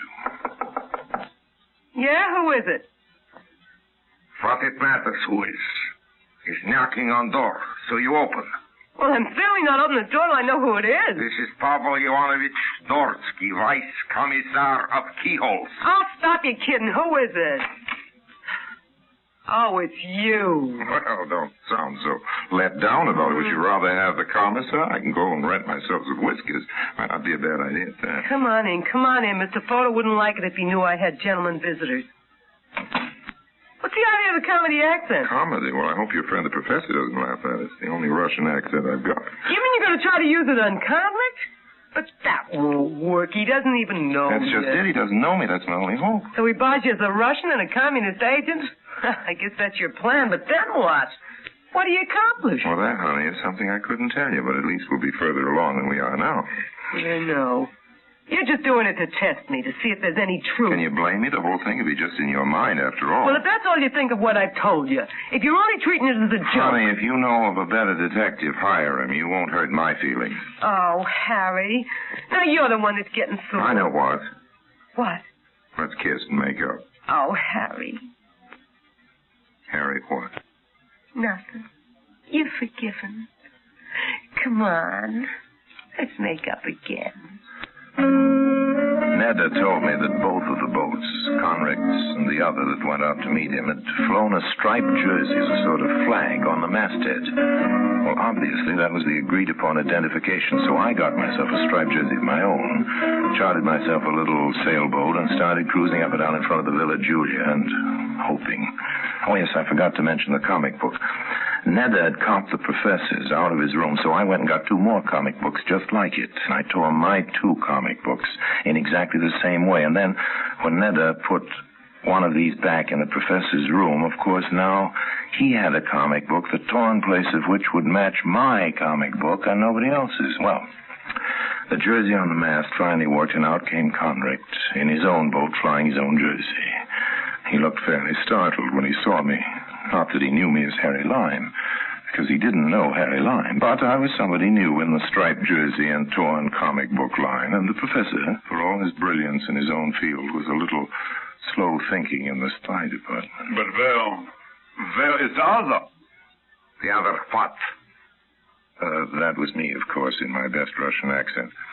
You speak of my colleague, the one that's been meeting you here in the water before? Yes, I don't know his name, of course. Ivan is traitor. What? You heard me. He's a traitor. You know what that means? But certainly.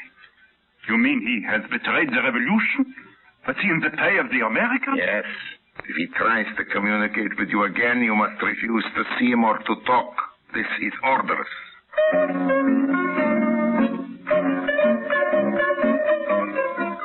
Well, what happened? What do you mean, what happened? I only unmasked your pretty little professor, that's all. I only proved Proved? You mean you got proof? What? Well, if you got proof, there's nothing more to worry about. We'll just take the proof. Yeah, proof. What's wrong? I forgot. You forgot what? That proving something to my satisfaction isn't the same as... Harry. Yeah. Why don't you go to the American ambassador? With what? I mean, if you got the professor to talk, and you know... Look, honey, I'm a crook. All the world knows that. How am I going to even get into the Well, for embassy? one thing, he isn't there.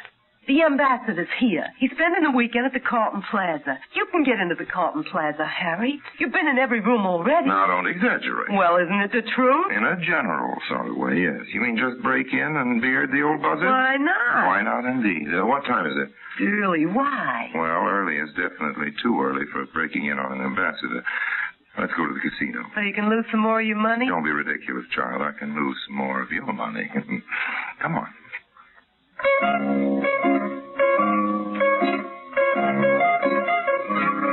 About 2 hours later, I climbed up the side of the hotel, let myself into the ambassador's room.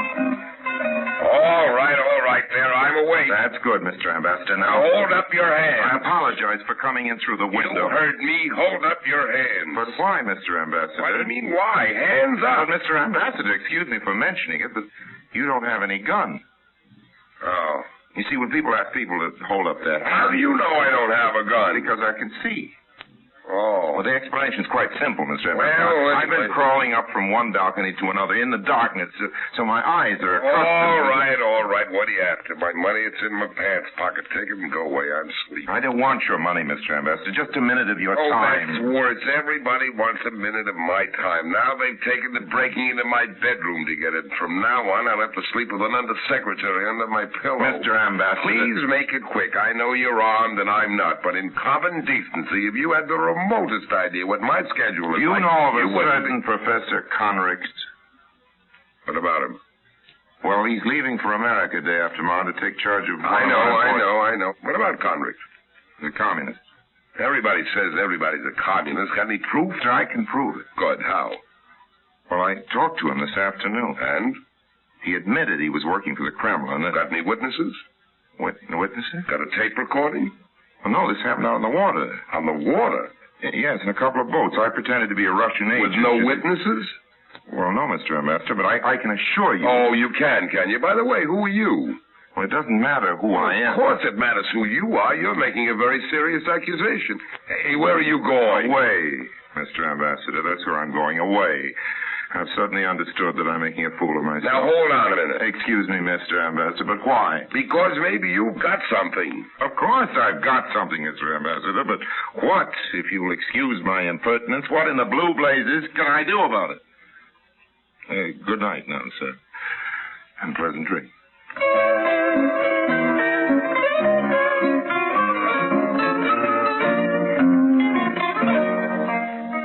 Been to see my ambassador, honey. He's mine, too. Well, you can keep him. You mean he didn't believe you? No, and I can't say I blame him at that. Anyway, he told me to go ahead and see what I could do. Sort of indicated that. Nobody stopped me, he said. Nice of him, wasn't it? Very. And Conricht leaves for America tomorrow night. You got less than 24 hours to do it in. Do what? Pass a miracle? See, the whole trouble is I'm who I am. It's just my word, that's all. My word is all I've got to offer, and that isn't worth a Confederate nickel with a hole in it in the black market. Where you going? Down to the boat dock. You mean you got another meeting with... Yeah, at high noon. Got to see a man about a bomb. You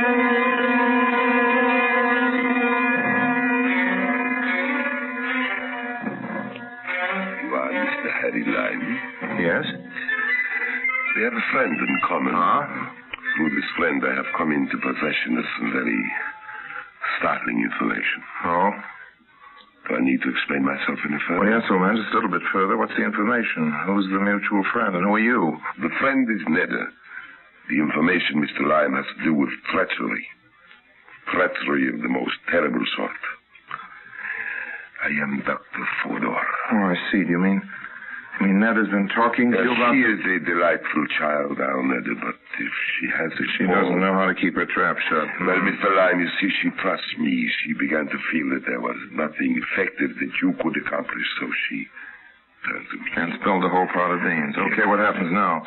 Professor's your friend. Just where do you stand, Dr. Fodor, and all this? I stand, Mr. Lime, with the free world. Well, that's a very nice little speech, Doctor, but what does it mean? But I have known Hans Conricht since he was a child. His father and I were friends in the university. He has been almost like a son to me. Fine, but you're still not answering my question. I will endeavor to, Mr. Lime, if you will just give me... There isn't much time, you know. Your old chum, the professor's leaving for America. No, Mr. Lime, I I do not think he is leaving for America. But it's all set up. He's taking charge of that new No, project. Mr. Lime. Professor Cunning has changed his plans. You still aren't telling me anything. What does that mean? He has resigned his post, or what amounts to that. He is not leaving my house. But how can you be sure? How can you speak for him? I was like his father. Certainly, I loved him like a son. Yes, and I think he loved me. And now? I cannot trust you, Mr. Lime, but of course not. After all this, I will never trust a human being again. I don't blame you, Dr. Fodor, but I don't see why you shouldn't tell me what's happened. Well, I suppose I'd better tell you something. Yes, when the police come, I'll have to say something to them, but the truth is I don't have anything more to say. I've said everything to Hansel. He was like my own boy, Mr. Lime, my own boy, and now he is dead. Dead? You mean? I killed him, Mr. Lime. I am his executioner. Dr. Fodor took me into his house and showed me Conrad. He was in the laboratory. I just saw Fodor's aquarium. His blood showed almost black on the white tiles of the floor. I told him I would hand him into the police, but I gave him time alone. I knew he would choose to go like this. He took one of the knives, as you can see. One of the knives we use here for our research on the fish, a sharp knife. He slashed his wrists. I came in and found him like this. He was not yet quite dead. And then he died. And I went away and I left him here.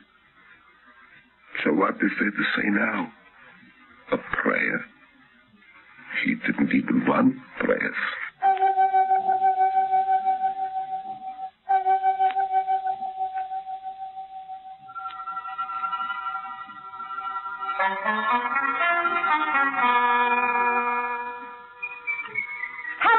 I was away at the casino, and just now I got back, and the butler told me... What did the butler tell you? Something awful had happened. The butler hasn't told you half of it, Netta. At least I hope he hasn't. Anyway, there's one less traitor in the world. And you're the one that did it, Harry, to the professor. Well, not exactly, but you might say I was around at the time. And now what? What do we do? What do we do? Why, what does anybody do nowadays? We just go on the way we're going and hope. Hope for what? Well, the convicts of the world are in the minority, for one thing. There's just a few of them and lots of the rest of us. What do you mean by the rest of us? I'm not too sure. I can't say it, kid. I'm sorry. It just won't come out in words that don't sound like wilted oratory on a late afternoon the 4th of July. When I get corny, real corny, I know about it in advance, and now I feel it coming on, so I figure we better get out of here and go down to the casino. But I've just come from there. Well, you'll go back eventually, honey. Why not now? Come on. I feel lucky.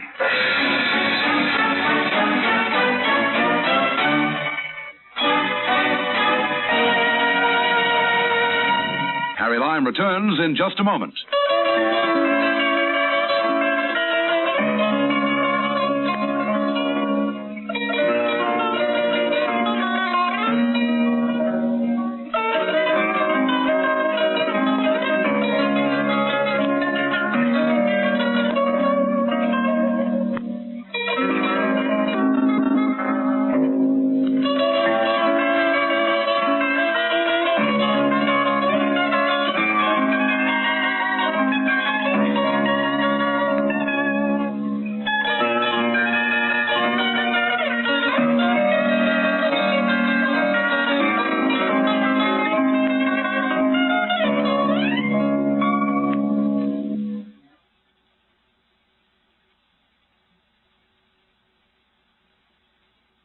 And now, Harry Lime.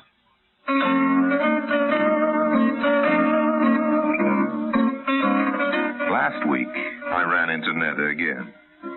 They're blonde again. Just as hard to overlook as ever. Hi, Netta. Harry, what are you doing in London? That's what Scotland Yard keeps asking me. I don't know. Browsing, honey. Browsing. Remember last summer? Will I ever forget? By the way, what happened to your old gentleman? What was his name? The one who was going to adopt you? He did. He adopted you, Netta? You wonderful creature, you.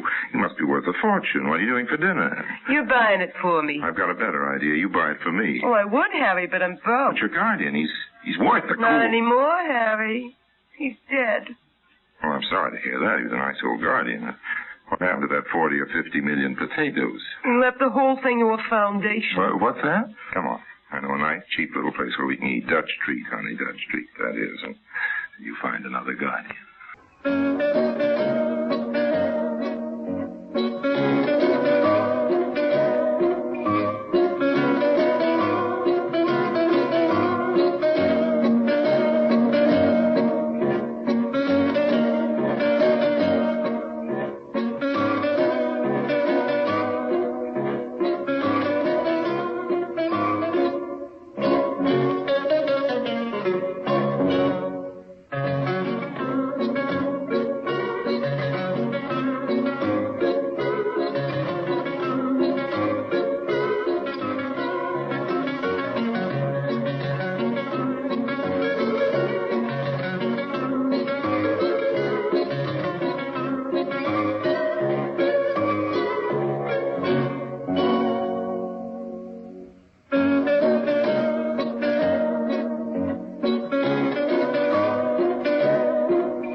Presenting Orson Welles as the Third Man.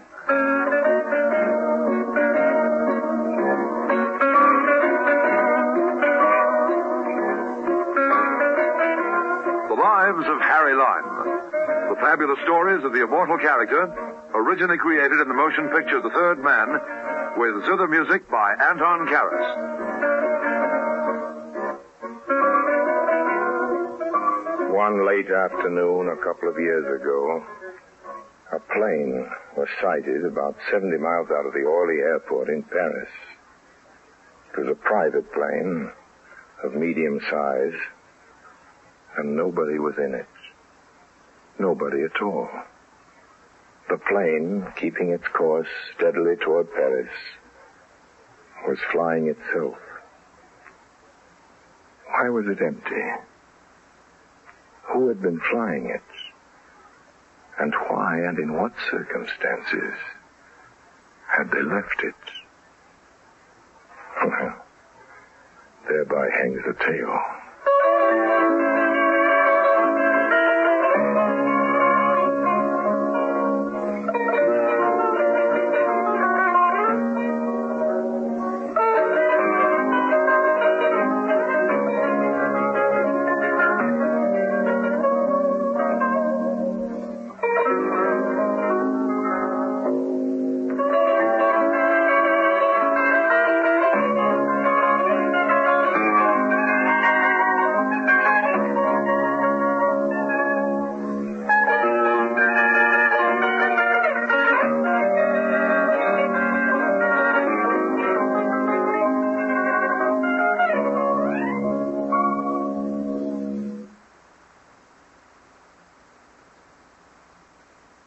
And now, Orson Welles as Harry Lime, the Third Man, in today's story, Man of Mystery.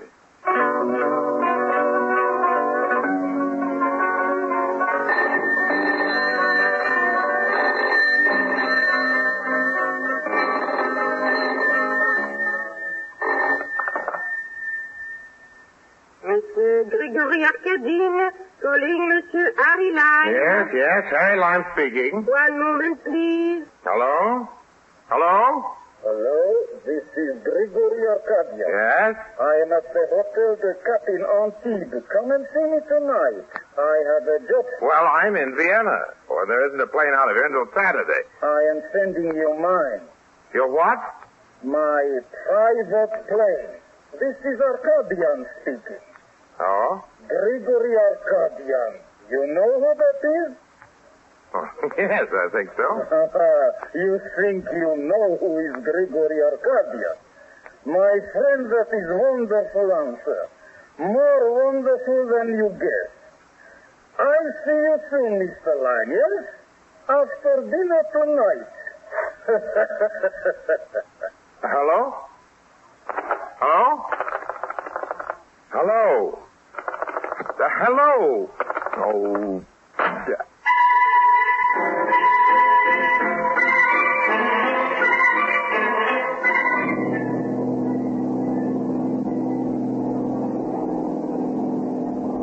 and sure enough, just as the great Mr. Arcadian had willed it, there I was on that famous plane of his.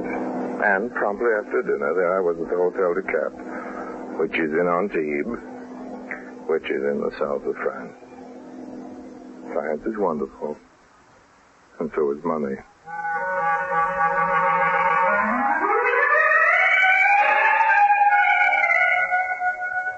You're waiting to see my father. Was your father Gregory Arcadius? Yes. Well, that's who I'm waiting for. Mr. Lime, I am completely in my father's confidence. We are extremely close. He tells me everything, but he hasn't said a word about you. What is your business? Oh, I dabble, Miss Arcadian. I dabble in a variety of sordid things. I see.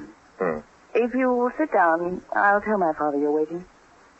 I sat down like a good little boy on the edge of the chair. I lit a cigarette and crossed my legs and tried not to look impressed about the fact that I was going to meet Gregory Arcadian. But it wasn't any use. I wasn't even fooling myself. Here he is, Father.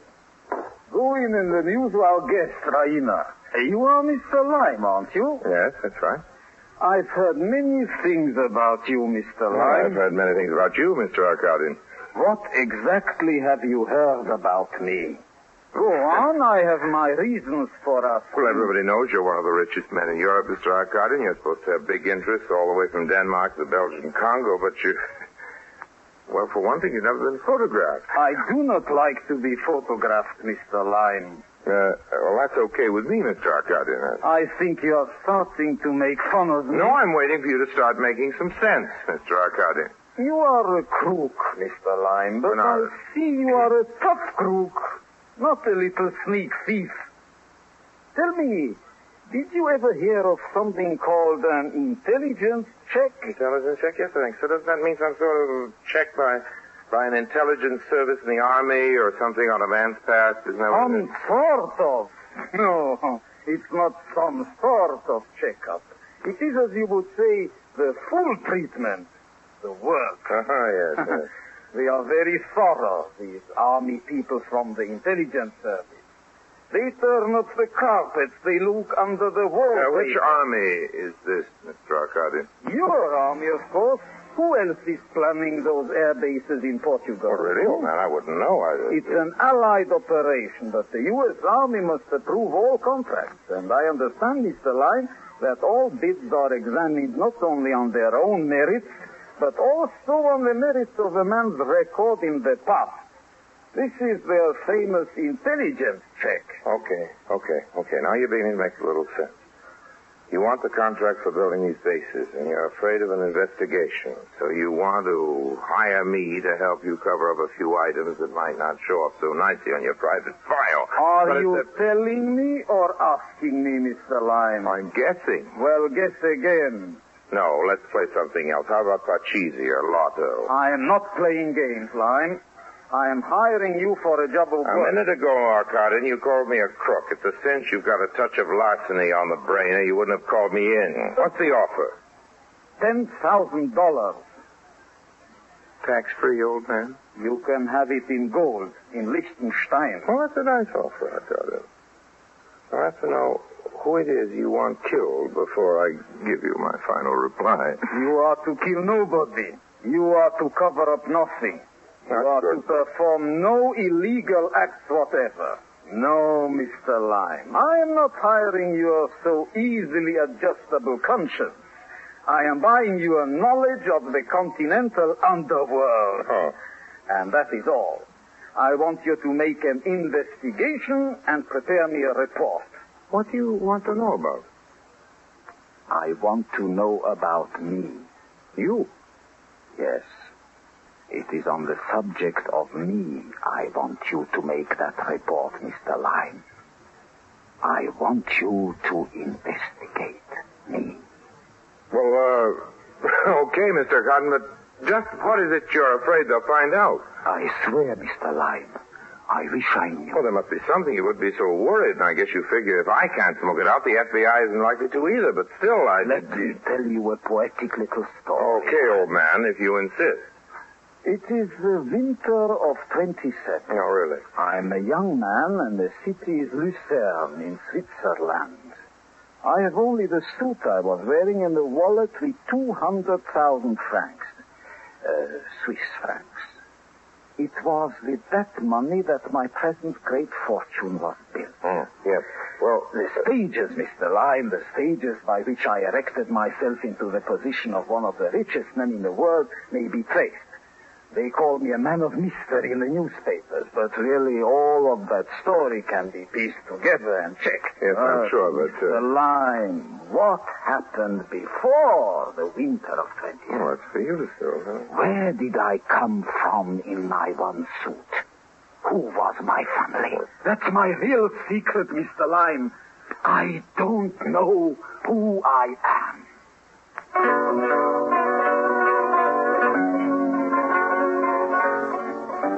So that was my assignment. Tell Mr. Arcadin who he was. Yes, old Doc Harry Lime was supposed to cure a slight case of amnesia, which had only been pestering the patient for the last 20 years. Right away, I could see that this little caper wasn't going to be any kind of a cinch.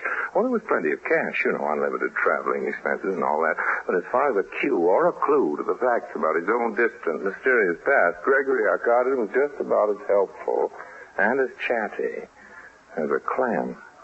Now, look, Mr. Arcadian. Okay, Arcadian. Pronounce your name any way I'll do, but... Hey. Now, wait a minute. How do you know it's Arcadian? I know my own name. Who said so? I say so. And who are you? That's what I am paying you to find out, Mr. Lime. Exactly. So what makes you so sure about your name? Maybe it's really the name of a town or a candy bar you happen to be eating. Maybe it's the name of the man you murdered. You think that's how I got the money, Mr. Lime? By committing a murder? Mr. Arcadian, I don't know how you began, but I know the best way to begin finding out. How's that? Well, isn't it obvious, old man? By assuming the worst.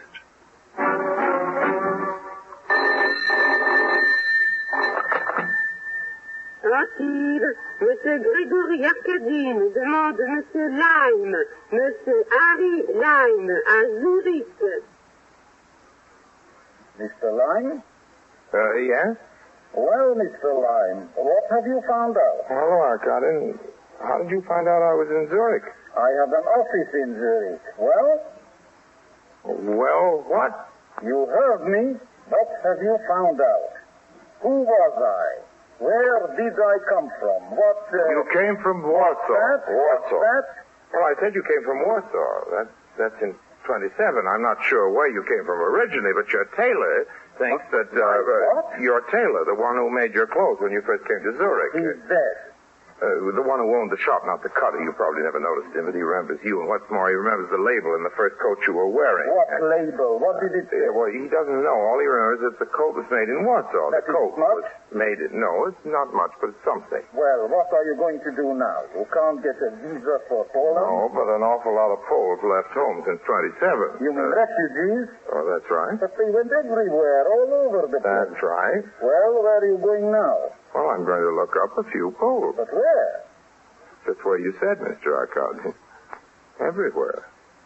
All over the place.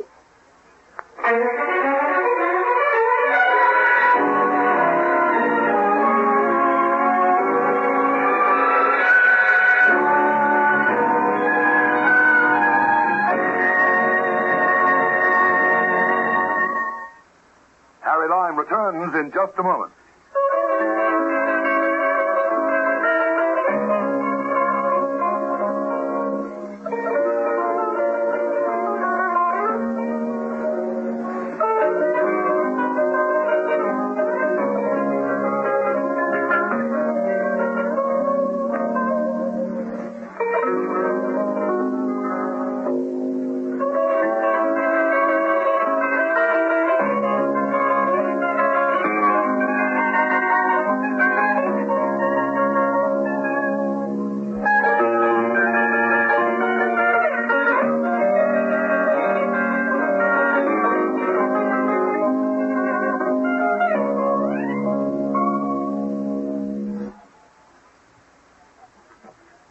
And now Orson Welles as Harry Lime, the third man, continues in today's story, Man of Mystery.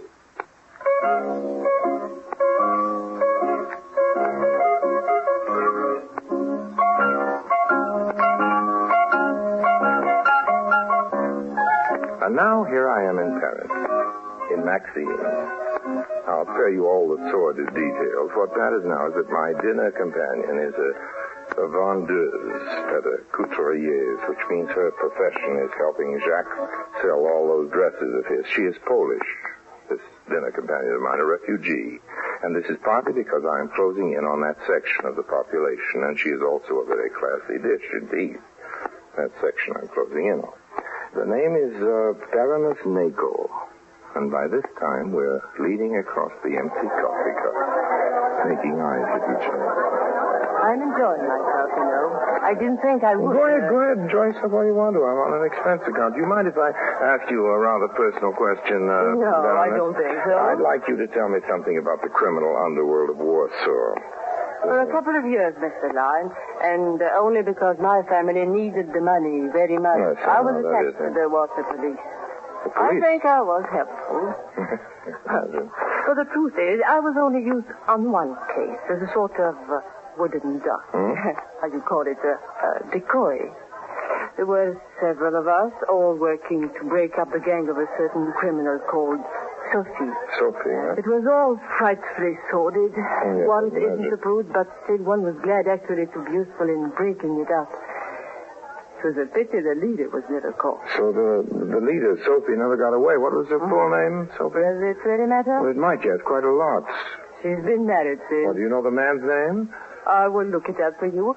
Apparently she's very respectable now and has nothing to fear. Well, I thought they were very strict about people with criminal records in Argentina. Oh, yes, not Argentina. No? And, not Brazil, Mr. Lime. No? And do not imagine you can trap me so easily. You know what? I'll bet you a couple of $100 I can trap you, Baroness.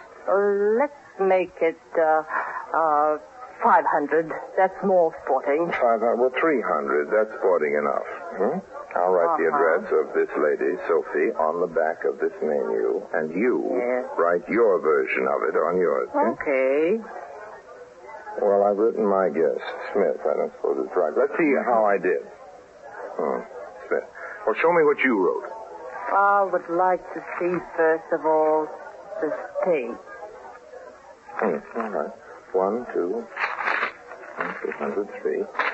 And now let's see what you wrote, Thanks. Senora Carlo Martini, 77th Avenue, Libertad, Havana, Cuba. Well, you win, Baroness. I did come within a mile of it.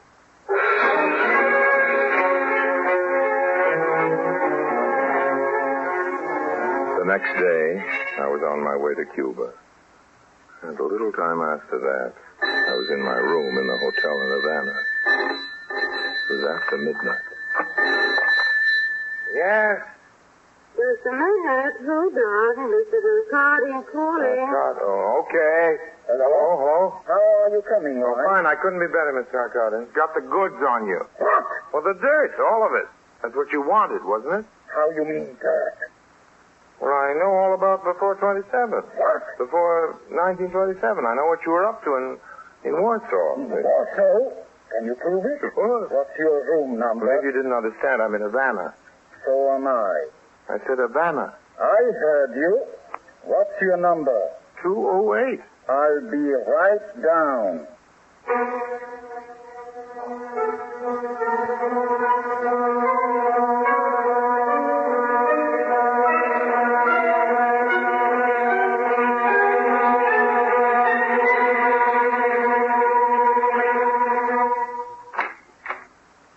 Hello, Line. Well, Mr. Arcadian, this is a coincidence. What are you doing in Havana, Mr. Arcadian? I had some business to attend to. What's your news? I'm just writing out a full report, but if you like, I can boil it down to the essentials. Boil it down. Sophie Wyszynski is living. She's married married bigamously, and her real husband, a character known as Oscar, is blackmailing her. What of And it? Oscar's a hophead. He takes heroin in large doses. What's that got to Well, I do with managed me? to lock Oscar away for a few days in a shack outside of town. I didn't give him any junk, and after a while he started talking. He talked quite a lot, Mr. Arcadian. It's all going down in the report. Never mind the report. What did he say? Well, okay, I'll give it to you. Since you're asking, there were 7 members operating in a gang headed in Warsaw by Sophie Wyszynski. 3 of them are dead. 2, Andre Bloch and Jacob Hasheries, are behind the Iron Curtain. Oscar, I've told you about. Well, that leaves one more. His name was Akim Atabadze. And in 1927, Atabadze absconded with some of the loot of the gang. The gang never found him, but I have another source, and I'll tell you about that later. But I've managed to trace Mr. Atabadze to Zurich, where he changed his name. Does that mean anything to you? Why should it? I'm supposing I should tell you that the name he took was Arcadian. Gregory Arcadian. You'd have to prove it. I can. You're positive? Positive. You spoke of sources. Who are they? Well, it's very involved, Mr. Arcadian. I'm tired. I'd rather put the whole thing down in an orderly way in my report. And when will that be? Well, I'm leaving Cuba tomorrow, and then I'll have all the facts assembled in Paris, and I'll put it down by the end of the week and give it to I you. see. I hope you're mistaken, Mr. Lyme. It would be a terrible thing if what you tell me is true. I'm not mistaken. Well, whatever happens, say nothing of this to my daughter. Absolutely nothing. Do I have your word on that? Of course. I wonder if you could possibly guess what an awful thing it is. To have only a conscience. A conscience. And no memory at all.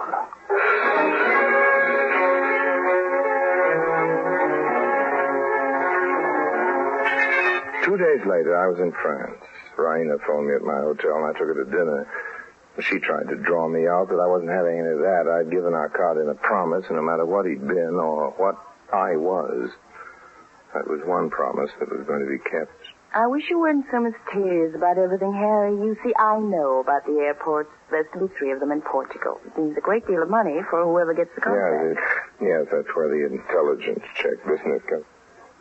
You know, I don't even think he knows what an intelligence check is. He's heard people talking about it, you know, army people and others and everything. Yeah. And it worries him. Remember, he's a Russian. Yes. And that means he grew up with an almost superstitious fear of all secret police. Just a second. How do you know he's Russian? Well, I am his daughter. Yes, but he doesn't know himself where he was born. What are you laughing at? Is that what he told you, that he didn't know where he was born? You mean he was lying? Oh, he can't help it, Harry. He lies to everybody. It's his nature. Oh, well, what about this amnesia? What amnesia? Well, in 1927, your father found himself in Zurich with his pockets full of money and no memory at all. He didn't know where he came from or who he was or where he got the money. Now, oh, wait a minute. You mean the whole thing was a lie? I never heard of amnesia lasting that long. More than 20 years. Except in cheap books and bad movies. Oh, Harry, you should have known better than to believe that one.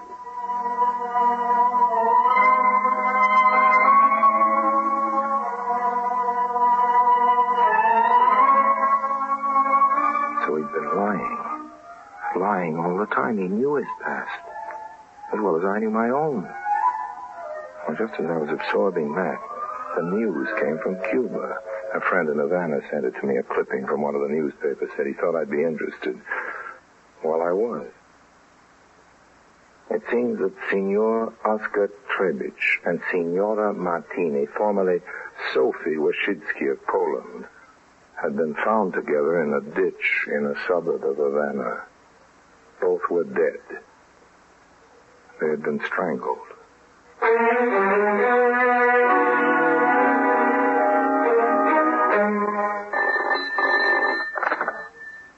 Yeah?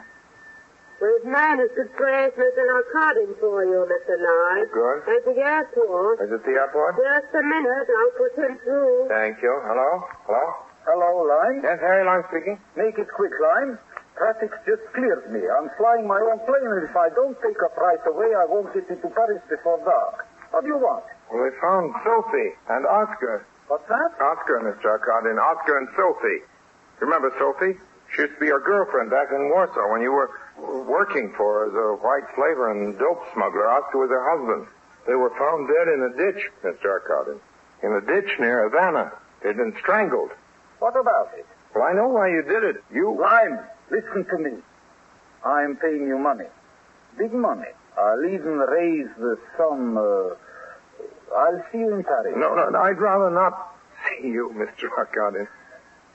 I'd rather not be strangled and left in a ditch. Well, then, what do you propose? Well, I propose to tell you a story, Mr. Arcadian. The whole story. Remember, I have the proof. We'll see about your proofs. I'm an important man, Lime. Not a little crook like you.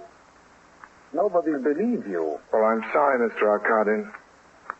I'm really very sorry. But I've already found somebody who does believe me. Who? Who believes you? Nobody that matters.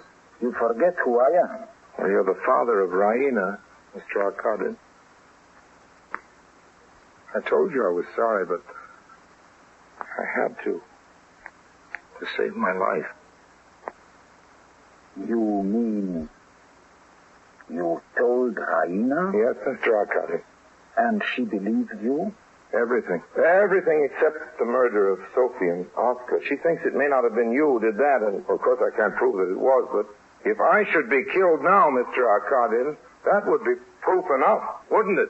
Wouldn't it, Mr. Arcadian?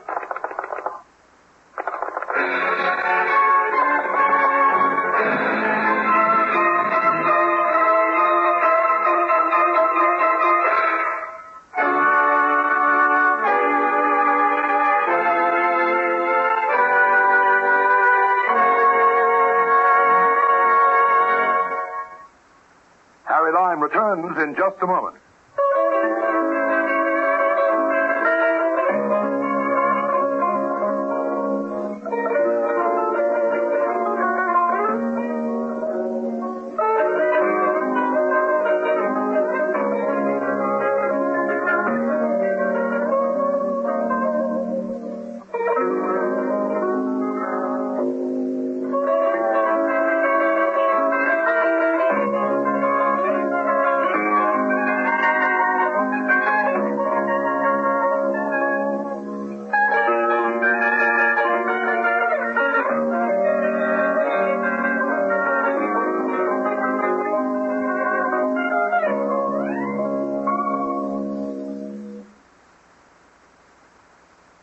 And now, Harry Lime.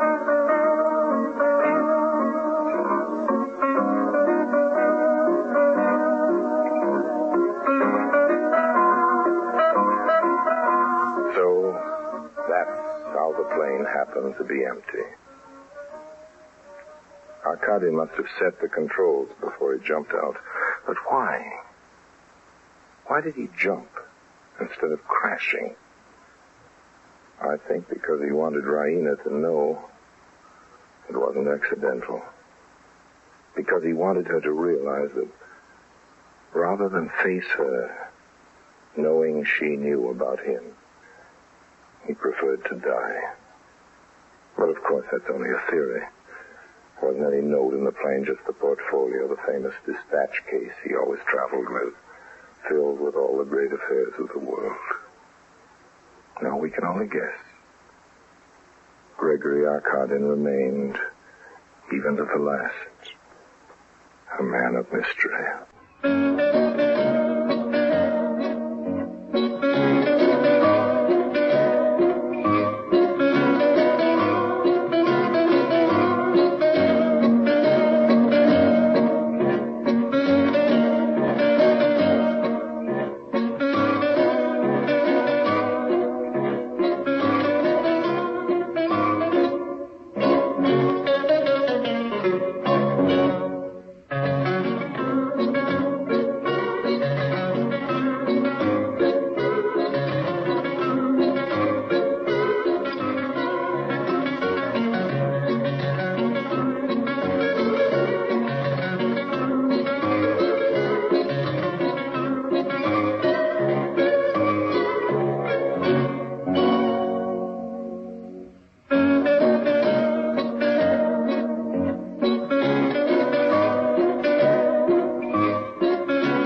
presenting Orson Welles as the third man.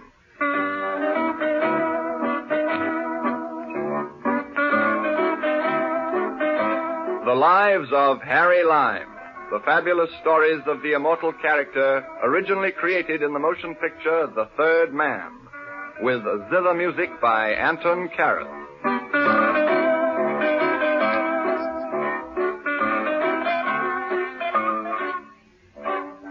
In my youth, after a serious study of all the good causes that can lay just claim to a man's attention, I decided to work for the best cause of all, the cause of Harry Lime. But though I subsequently spent my life performing pecuniary sleight-of-hand tricks, it cannot be said of me that I dealt in unattractive merchandise. Whenever I sold a gold brick, it was a highly polished article indeed. Perhaps you'd like to hear about one such commercial venture.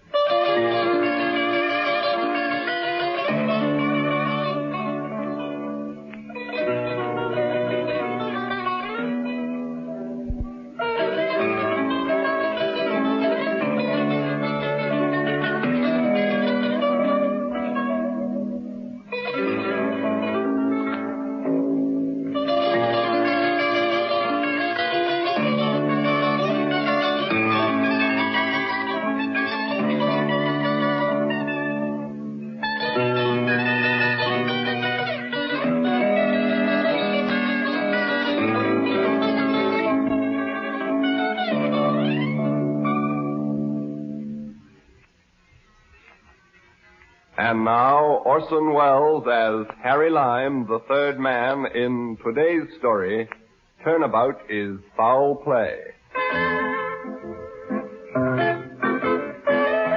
It was in Bern, Switzerland, where a number of people in the International said had come for a half-year's rest to make them fit for a half-year of weekending. I was with these people, but not by any means of them, for I'm well known to be a man of sober and industrious habits who never stops working for a minute, especially in places where the wealthy have congregated with loosened purse strings. The man I was doing business with was Hans Kropt, a German industrialist. Herr Kropt didn't know that I was doing business with him. Herr Kropt never saw me, as a matter of fact. I used to sit on the veranda of the hotel, just at the point where it made a turn, and around the turn, Herr Kropt would sit talking to let's call him a partner of mine, Kurt Mannheim. I listened, and with interest always, for I am never bored by my work.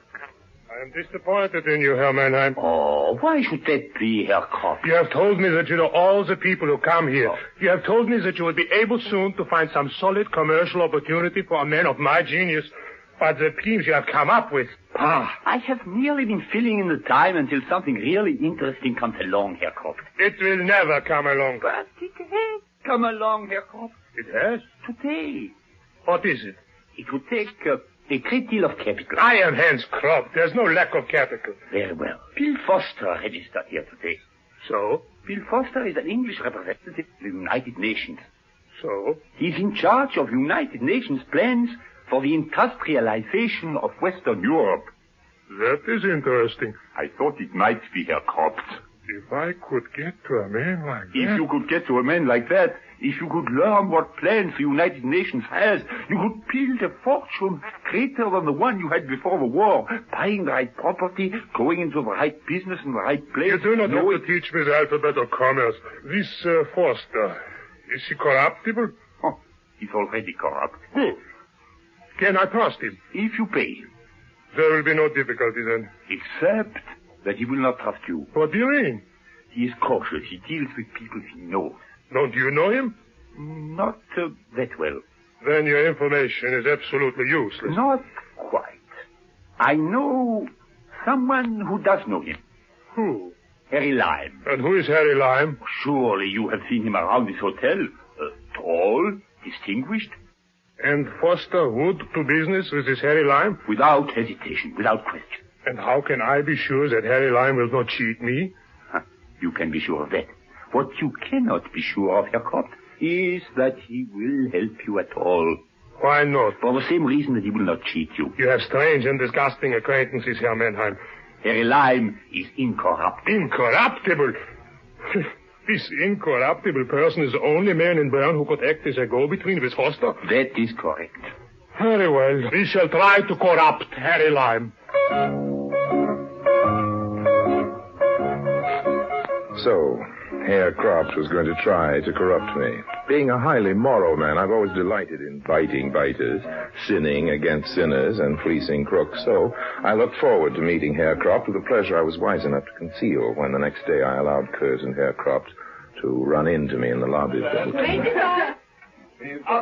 Mr. Leib.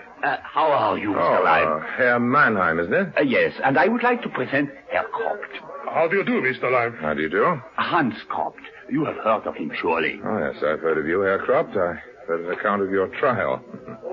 Sorry your friend had to die. My friend? Yes, chap named Adolf Hitler. Oh, you are too harsh, Mr. Leib. I did only what any patriotic businessman under Hitler would have done. That's probably true. I've many times noticed that patriotism blunts the sense of smell. Mr. Leib, perhaps you and Herr Kropt could find some crown for mutual esteem. We try. Perhaps we can find something, but do we have to try? Well, I was just suggesting... You were just suggesting that since Herr Kropt and I are guests in the same hotel, we can at least be civil to each other? Is that it? Oh, I'm sure that is what Herr Mannheim meant. Well, that's the way it'll be. We can be civil to each other, Herr Kropt. We can smile, we can bow, but at a distance, please, because my flesh is sensitive to knives in the hands of those who slap me on the back. Good day. Now Herr Kropt was sure that I was the incorruptible public official that my friend Kurt Mannheim had represented me to be. And if I continued to let him think so, it's only because as a point of honor I never tell the truth to liars. Later the same day, I listened once more from my station just at the turn of the veranda to a conversation between Kurt and Kropt. This man Lime is going to be difficult. I told you how it would be. There is no other way to get at Foster? No other way that I know of. What are Lime's weaknesses? He has none. Gambling? Huh? Lime. Does he drink? He holds it when he does. Does he like books or plays, operas, symphonies? Does he have a secret vice? Is there anything at all in his background that you can... Kropt, let me assure you, I know the techniques of breaking down a man. I have investigated carefully. I have found nothing. You say he is a bachelor? Yes. Doesn't he get lonely? Who knows? Now, a woman could possibly difficult. Why is this man likes ultra-respectable women. Then an ultra-respectable woman could... An ultra-respectable woman who will do your bidding?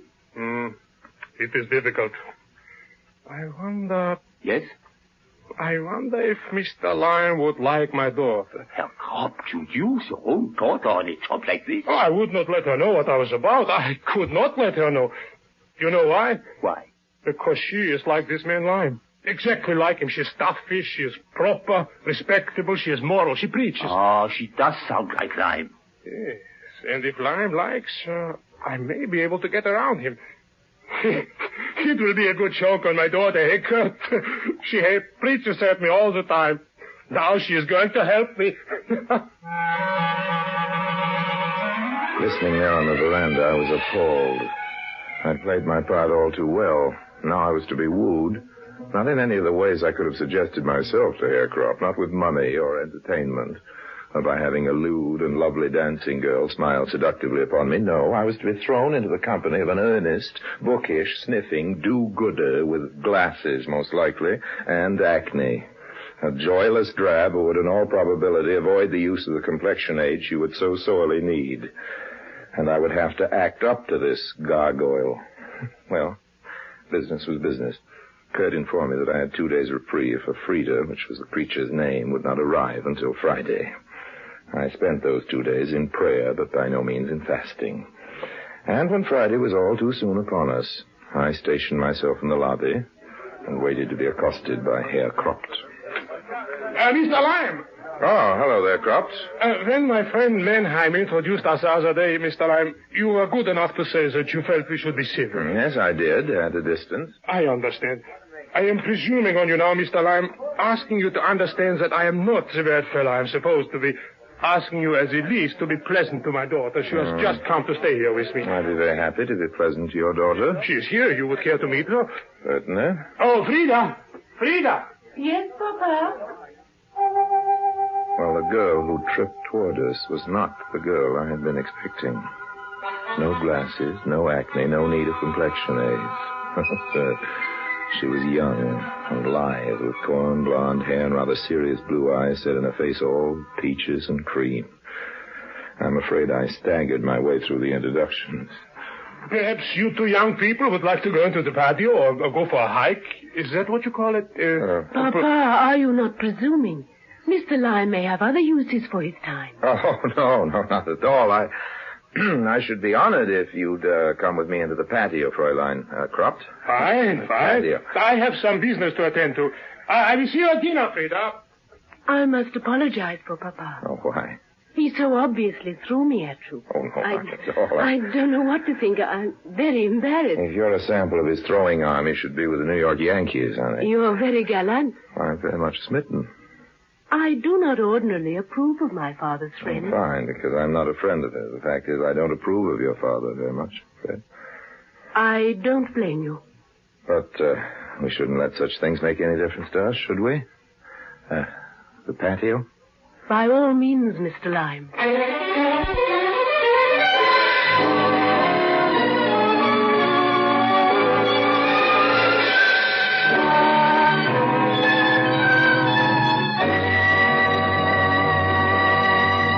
In a moment, Orson Welles returns as Harry Lime, the third man.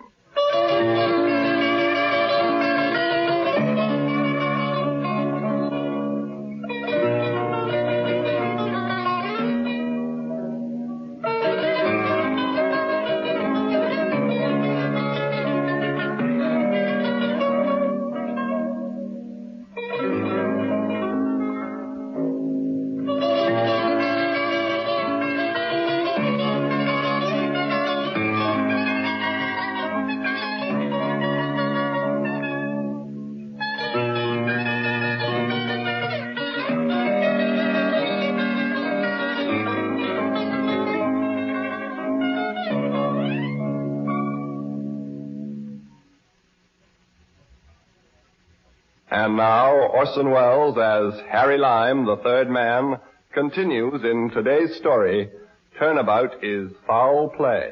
Frida and I danced and skied and dined and walked together every day and every evening. My father beamed whenever I called at his suite for Frida, made no attempt to approach me. He wanted to be quite certain that I was hooked before he started to reel me in, and as far as I was concerned, I didn't mind waiting for him to come to the point, not when I was constantly in such lovely company. It was Frida herself who finally brought things to a head. One night when we were sitting over coffee after dinner in the corner of the hotel lobby. Harry? Yeah? We haven't spoken much about my father. No, we haven't. I know you disapprove of him. Oh, I'm sorry, but I do. It's all right. I do, too. And I think I can speak frankly to you. Well, I just hope you could, Frida. He's up to something. You mean the sort of thing he used to do before he went to prison? Yes, I'm sure of it. He's carrying 30,000 English pounds in a money belt. 30,000 Yes. English pounds? I counted it when he was bathing yesterday. And, Harry, I wouldn't bother you with this, but I think it has something to do with you. With me? How could that be? You're an official of the American government, no. aren't you? No, of course not. Yes, you are. I heard my father talking to that Kurt Mannheim about you. I know it's supposed to be a secret, and I wanted to warn you. My father knows you're with the American government. Well, thank you, Frida. I don't know how he discovered my secret, He but... discovers everything. He wants something from you. I feel so ashamed. I'm afraid he introduced us because he thought that you might... Well, that you would like me. Well, if that's so, darling, I must tell you he was right. Well, how are the young people, huh? Hello, Herr Krupt. You both look so serious. Papa, sit down a minute. Yeah? I've been telling Harry that you're up to something, well... Shall we say, unsavory, Herr Krupt? The things one has to bear from one's moral and suspicious children, Mr. Lime. Frida will not let me forget the mistakes I made when I was younger. What she says is quite untrue, of course. Is it? Then why are you carrying 30,000 pounds in your money belt? You have been searching my clothes, Frida?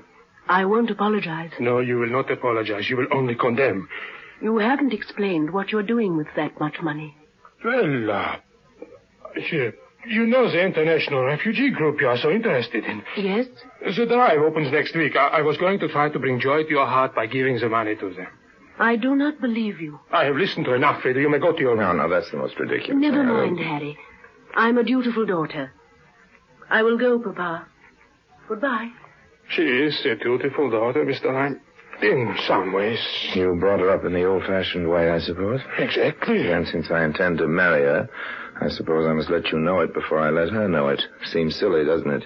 She would never marry without my saying that she could. I'm asking your permission, then. Mr. Lime, do you know Bill Foster, United Nations man staying here at the hotel? Yeah. I am anxious to meet him. Oh, that ought to be quite easy. I am anxious also to be recommended. Let's be plain spoken, Herr Croft. I know that Bill Foster has in his possession the UN plans for the industrialization of Western Europe. You want to bribe him, isn't that it? Well, do you have to put it that way, Mr. Lime? I'm one of those efficient Americans you hear about, Herr Croft. I like to save time. Very well, I wish to bribe him. Now, about my daughter, Frida. It is too bad that she would never marry unless her papa said she might. And now you're bribing me. Oh, not at all, Mr. Lime. Of course, I would want her to marry some person who was friendly to her. Okay, you don't have to spell it out, Herr Croft. Take your time, Mr. Lime. I love your daughter very much. I want very much to marry her. So? Well, I'll get in touch with Bill Foster for you.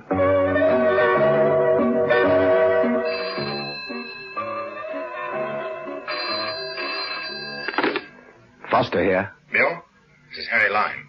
Everything's all set. Crops bitten? Hard. Got some impressive-looking plans made up? I've got 'em. Okay, I'll bring Croft around this afternoon. So long. Bye. That was that. We were ready to take Crop's 30,000 pounds, and if I had any regret at all, it was that I wouldn't see Frida again. Then I've always found in such cases that there are other girls. Wherever you go, you find other girls to take the place of the girls you don't dare to get in touch with again. The world is full of wonderful things, including the money that men like Croft are willing to pay for a few phony papers. So I brought Croft to Bill Foster's room that afternoon. It's a great pleasure, Mr. Foster. I've been wanting to meet you for a long time. Then we can get right down to business. Harry tells me your errand isn't philanthropic. Harry wouldn't tell you anything if it weren't for a rag and a bone and a hank of hair. He likes my daughter, Mr. Foster. Yes, he told me about that. Now, I understand you want access to the UN plans for the industrialization of Western Europe. A blunt man, I like that. I can let you have them for 48 hours. For a price. Herr Croft has money. Yeah. How much? Shall we say 10,000 pounds? You can make millions with these plans.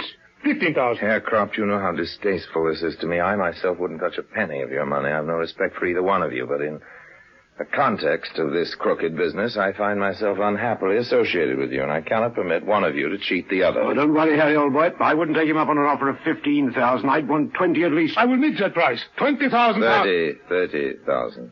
He said 20. Isn't that good enough? Oh, 20,000 is good enough, all right, but you're carrying 30,000. That's even better. If you're carrying that much, that's the amount I want. Disgusting. I hope you know, Mr. Lime, you have just cost me 10,000 pounds. Well, why don't you look at it this way, Croft? You haven't so much lost 10,000 as you have gained a son. All right. I shall want to take the plans and have my experts examine them before I pay any money at all. Is that so? I shall want the money before I let those plans out of my possession. Isn't Mr. Lime's word good enough for you? Mr. Lime must not guarantee that you will return the plans to me if you got them without paying for them. Now tell him, Mr. Lime. Tell him that... I can't tell him what I don't know, old man. You're not particularly honest, Herr Croft. You might take the plans. After all, you might copy them and return them to Foster, if you return them at all, and without payment. Yes. It would be like you. It would even be good business, I suppose. But I must have my experts examine them. I must know what I am buying. Herr Croft's point of view is reasonable, too, Foster, you know. Well, he won't get the plans till I get the money. Wait a minute. We both want this deal to go through. There must be a... Yes. We are both convinced of Mr. Lime's honesty, are we not? I am.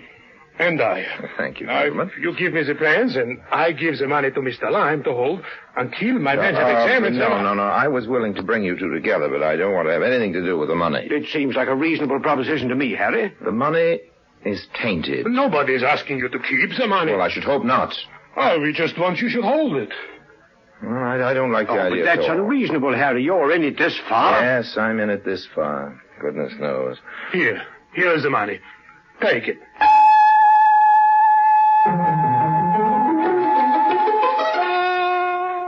It was a great pleasure to stand there looking unhappy and reluctant and to have that great pig of a Croft force the money on me. But I finally allowed his entreaties to prevail and stuffed the 30,000 pounds into my pockets. Foster then produced the completely spurious plans and blueprints, and Croft took them and left. Now we had to act fast. Foster gathered up his luggage. He was all packed, of course. We went immediately to my room, where my luggage awaited us. There was always the danger that Croft might see us in the lobby, so we took the time to arrange 2 envelopes, one with the money in it and one containing strips of newspapers. The envelopes looked alike, so if by chance we should find it necessary to return the money to Croft, we could switch the envelopes on him. Now we were ready to go. But at that moment, there was a knock at the door. What's that? I don't know. I do would answer it. Harry! Oh, come in, Frida. This is Mr. Foster. I was just about to bring him to the station, Frida. Harry, Mr. Foster, here are the plans my father got from you. I don't get this. I heard my father talking to some of his men on the telephone, telling them to get right over and examine these plans. I knew he couldn't have come by them honestly, so I took them. Well, Foster, you'll be late for your train. You'd better go. I won't be able to help you now. Well, all right. Here, don't forget this bag. Oh, no, of course. You know where I'm staying. Oh, yes, I know. All right, toodaloo. And thanks for the plans, miss. We won't prosecute your father. Now, Harry, what about the money my father gave you to hold? Well, you know about that, too? Yes. Frida, I swear it was for love of you. I never wanted to get mixed up in this. I know all that. Papa chuckled over that with Kurt Mannheim. I heard him. I listen all the time. Now, what about the money? The money, yes. Do you know, I think we ought to teach your father a lesson and not return this money to him. I'm glad you feel that way, because that was my thought, too. Oh, it was? Yes.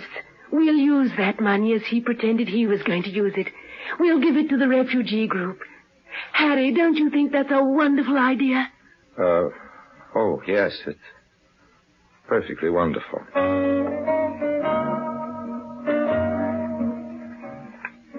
She was looking at me, and she had her hand out, and I knew I had to give her the money.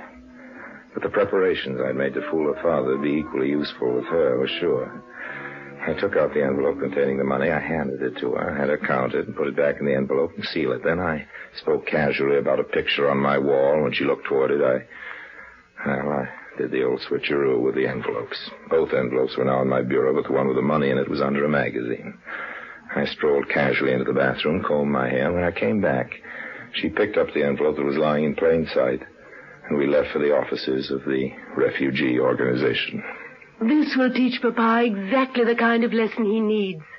I was afraid that she would allow the officials of the refugee group to open the envelope in our presence. But she was just as willing as I was simply to leave it and go outside. So everything was okay. And now to get rid of her. Are you going back to the hotel, Harry? No, I'll have to leave you. I'll see you tonight, Frida. All right. But, Harry, one moment. Kiss me. It's a pleasure. I kissed her. It was a pleasure. I was kissing her goodbye, so it was a lingering kiss. Then it seemed she wanted to borrow my pen and some paper. She wrote something. Here, take this. Don't look at it unless you do not see me tonight. Do not ask me what I mean. If you do not see me tonight, read this. Otherwise... I took it. We parted. When I was able, I went back to the hotel, checked out, and caught a night train. It wasn't until I was well on my way that I thought again of a note. I took it out and, rather expecting to be amused, started to read it. But as I read, I grew more and more horrified. In my mind's ear, I could hear her voice reciting every syllable of that note. Harry, darling, I love you. But I have been the daughter of a criminal. I cannot be the wife of another criminal. Yes, I know that you are that. I even knew that you switched envelopes on me. And when you went into the washroom, I switched them back. Don't feel too sad about losing the money. The refugees need it. Love. Frida.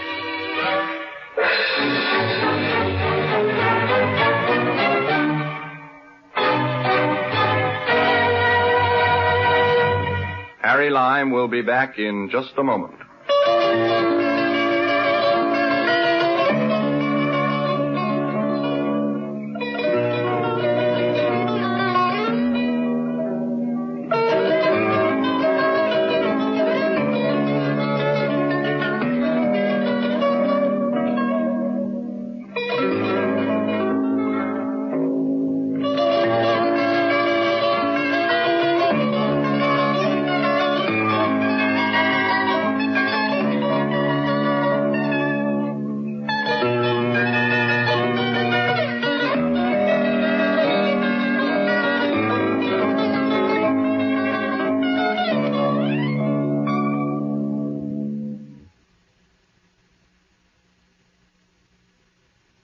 And now, Harry Lime.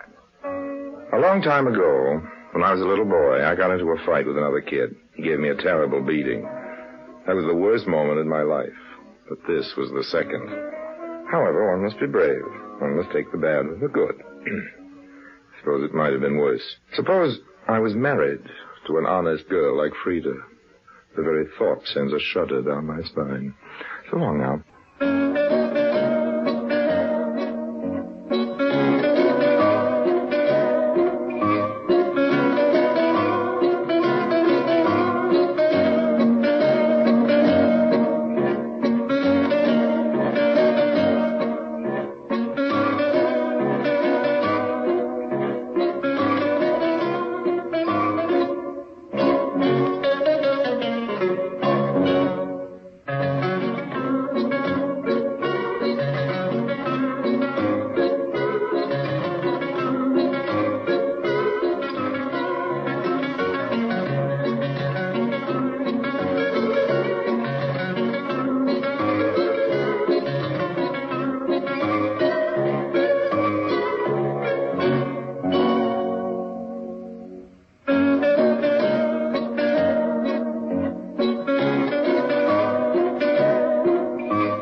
Presenting Orson Welles as the Third Man.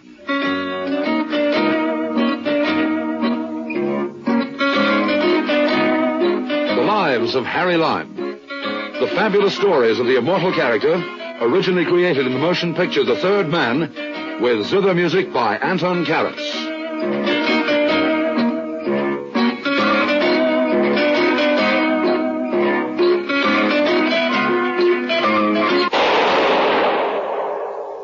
That was the shot that killed Harry Lime. He died in a sewer beneath Vienna, as those of you know who saw the movie The Third Man. Yes, that was the end of Harry Lime. But it was not the beginning. Harry Lime had many lives, and I can recount all of them. How do I know? Very simple. Because my name is Harry Lime.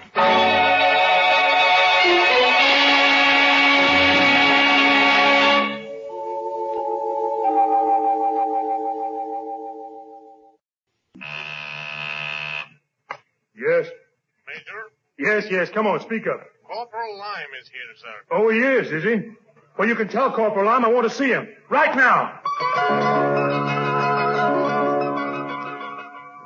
You know, it's funny, but all during my military career, I've never seemed to be able to force myself to be very fond of the brass. If you've got to have an army, you've got to have the brass, I suppose, but I don't honestly see why.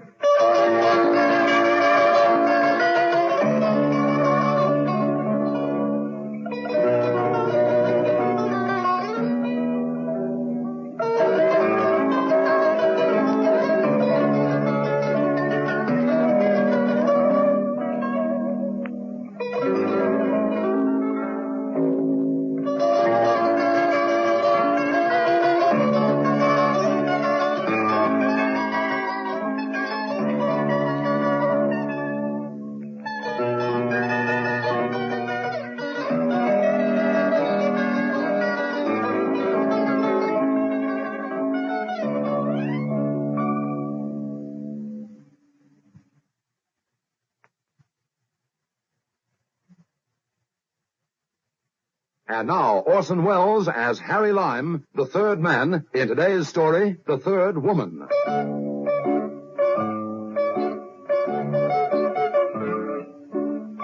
You know something, Corporal Lime? No, sir. If we could prove half of this stuff in this file, you'd be celebrating your 100th birthday in a military prison. Yes, sir. I dare say so, sir. Shut up and listen. You report to the address on this slip of paper. It's a tailor on Savile Row. The tailor has his instructions. He's to make you 3 suits, including the full soup and fish. And the whole outfit's to be ready in 48 hours. Isn't that awful? Yes, sir. Wait a minute, it gets worse. You go to the Savoy Hotel. You know where that is? Yes, sir. A room is reserved there for you. You'll register as a civilian. For purposes of cutting red tape, you're going to be a civilian. But here are your papers. You'll be taking a trip pretty soon. Yes, we're sending you away from all these bombs. Discouraging. Tell you, this whole army's as nutty as a fruitcake. I didn't say that, did I, Lime? No, sir, you didn't. Look at these papers. Yes, sir. See how you're traveling? Well, yes, sir, but this must be a joke. Oh, it's funny, all right. But it's true. There's the Allied command is sending you on a holiday, Corporal Lime. And you're traveling as a civilian. With the rank of full colonel.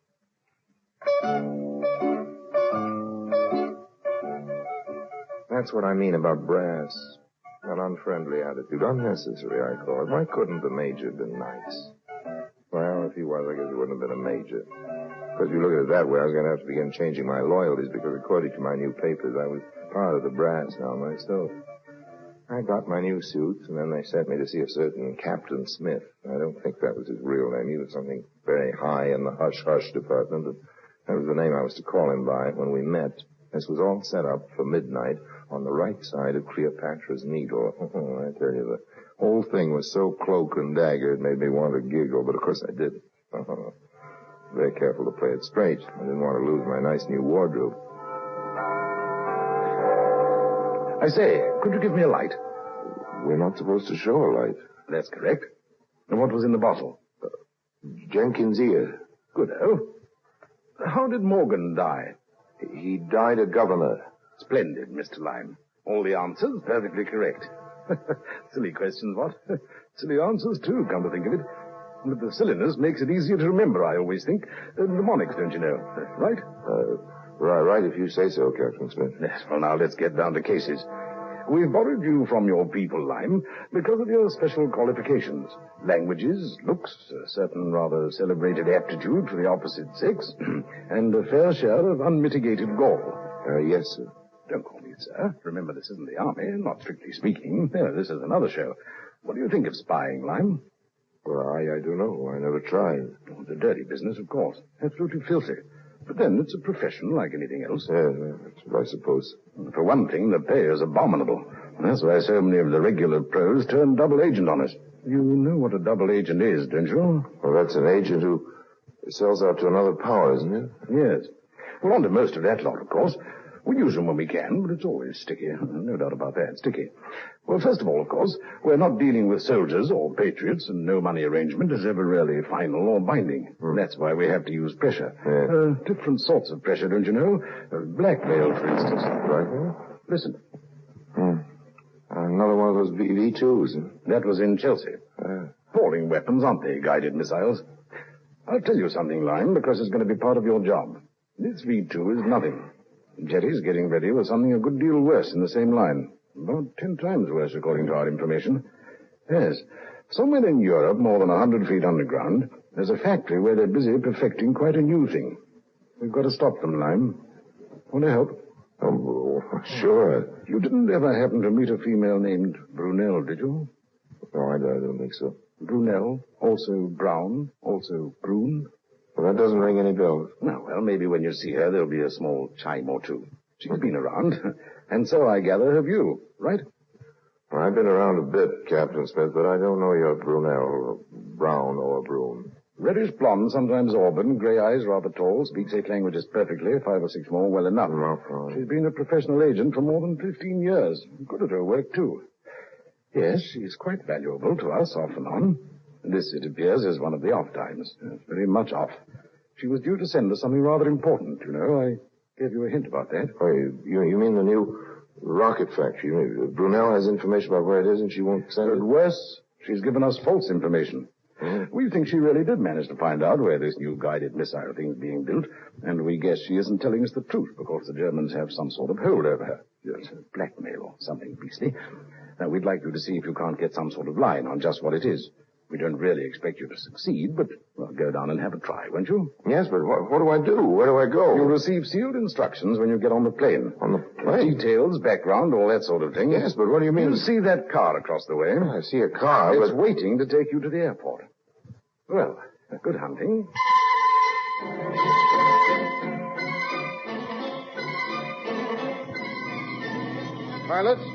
Pilots? Yes? That doesn't look like the Bosporus to me. No, it doesn't. It looks like the Atlantic Ocean. It does, doesn't it? But don't you know what it says in my instructions? Mustn't tell that, you know. Those instructions are supposed to be secret. That's all very well, but I'm under orders to proceed to Istanbul, and here we are in... Where are we, anyway? Well, this flight isn't part of your show at all. We just happen to be carrying you, if you see what I mean. A little out of your way, of course. An awful lot of red tape attached to getting in and out of these new countries. My instructions are... Don't worry, there's bound to be someone of your chaps waiting to take you the rest of your journey tomorrow morning. Meanwhile, relax and enjoy Lisbon. We're coming in now. So that's where we are. Yes, you better fasten your seatbelt. Wizard place, Lisbon.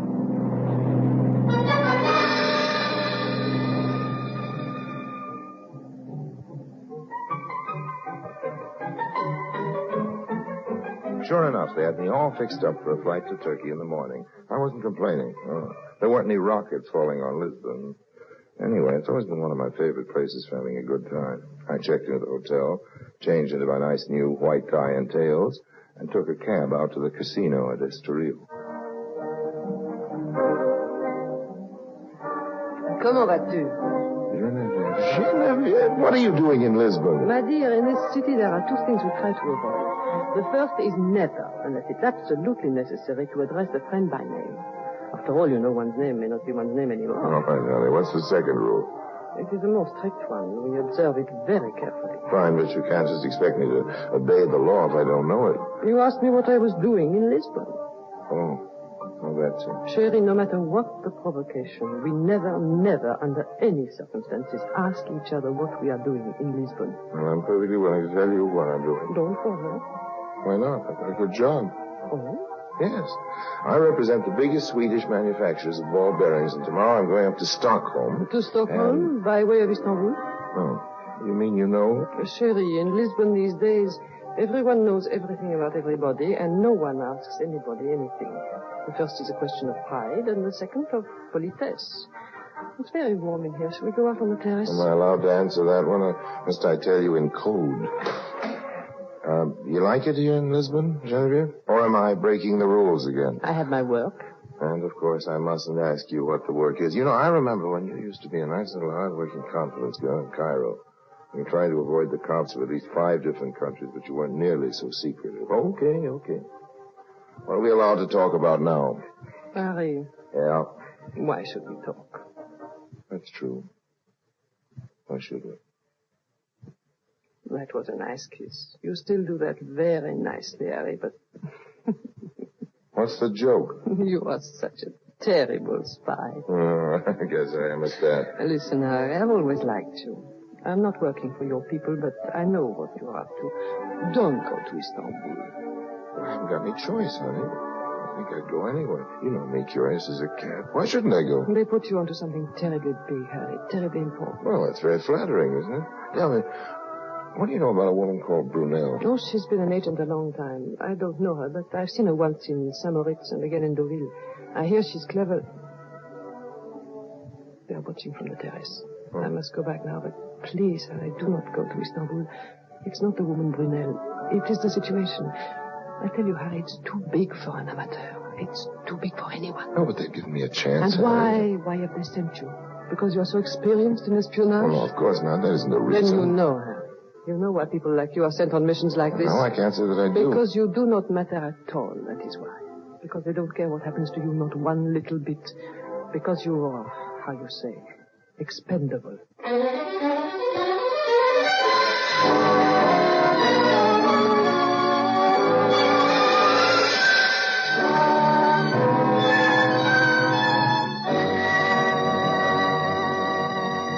Orson Welles returns in just a moment as the third man.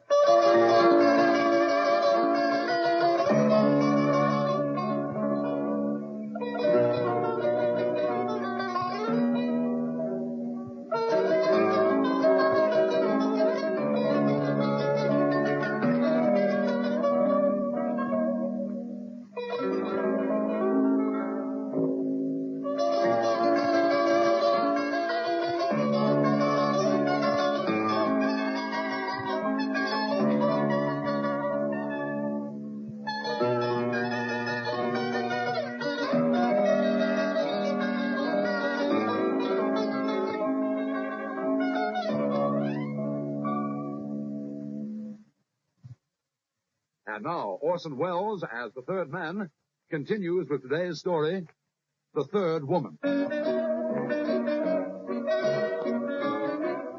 We made good time to Istanbul with only a few nasty minutes, and I thought a couple of message minutes were going to get on our tail. But by 11 o'clock that evening, all my arrangements were made. I was carefully dressed once again in my nice new English white tie and tails. I made my way straight to Georgette's, an upholstered sewer masquerading as a nightclub, left my top hat with a check girl, and called for the head waiter. Good evening, sir. You are alone, monsieur? Perhaps I can get mine here at table, near the floor, senor. Where's Georgette? I beg pardon? You heard me, Georgette. Georgette? Yes, where is he? There's no one here by that name, sir. This is for you. Oh, thank you, sir. Thank you very much. Please come this way. Through here, sir. Thanks. If you will step through the kitchen, sir. Here we are. J'espère vous voir demain, chérie. Nous allons parler ensemble. Excuse, please. Yes, what is he? There is a gentleman here who says he knows you. Oh, yes, and who? Harry. Hiya, George. Well, Harry. Just a minute. J'ouvrirai demain, comme d'habitude. Oui? Oui, au revoir. Well, Harry. May I sit down? I won't be able to stop you. What you after? Information. Willing to pay for it. With money? With money. Top market price. You know an agent called Brunel? Suppose I did. Who's shaking her down? Who wants to know? People with the money, George. There's a lovely American Cadillac, Harry. Custom-made body. I'll give you the address of the man who wants to sell it. I'll drive it over to your place tomorrow. What's the address? Not my address, Harry. That wouldn't be very discreet. There's a new nightclub out by the pyramids. The Sphinx? You get around, don't you? Want the car at the Sphinx? Yes, leave it in the parking lot about midnight tomorrow. Give the key to the doorman. And then what? I'll have a table reserved for us inside. If you don't like what I tell you, you can take back the key. Otherwise, I drive home in a new Cadillac, okay? The next day, I bought the car. That night, I left it in the parking lot by the Sphinx. I got a nice big salam from the Senegalese doorman when I gave him the car key. And inside, I found Georgette waiting for me at the ringside table. Now, it's a nice place, isn't it? Hello, Not better than that flea bag of yours. What are you drinking? Anisette. Make mine a double scotch. Now then, let's have the dope. I hate to do this, Harry. It goes against my principles. Don't cut it out, but, Georgie boy. Let's get down to case. The daughter you were asking about has a sister. Oh, is that it? A younger sister. Where is she now? She's in Istanbul, too, but she isn't free to move around very much. You mean it's a snatch? You might say she's been held as a hostage. Who's doing the holding? The young lady whose name, by the way, is Julie, arrived in Turkey 3 weeks ago for her holidays. She's been going to school in Switzerland.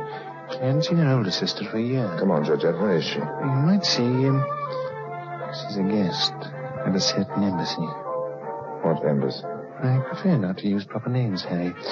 Here's the address. Yes, German. I told you not to use any names, Harry. Yeah, tough gang here in Istanbul, even for Nazis, ever since Von Papen... One more name and I leave. Not by car, sweetheart. The key the doorman's holding doesn't fit. Crossing me up as usual. Not at all. Here's the real key. You get it when you're finished. Finished what? I told you everything I know. You told me Brunel's sister's been kidnapped by the Germans. Voice down, Harry. Okay. Sister's being held in the German embassy. How long do you think they can keep her? No, this is as good as mine. I'd say for as long as Brunel herself can be forced to function effectively. You mean as a double agent? Of course. She must have got onto something good, and the Germans must be particularly anxious for her not to spill it. They're probably hoping to use it to lead your people just as far away from the truth as possible, and for as long as possible. And what happens when Brunel gets tired of cooperating? She's very fond of that kid sister. Well, what happens to her finally, to Julie, I mean? They'll kill her, won't they? Yes. I should think so. Waiter, bring me another anisette.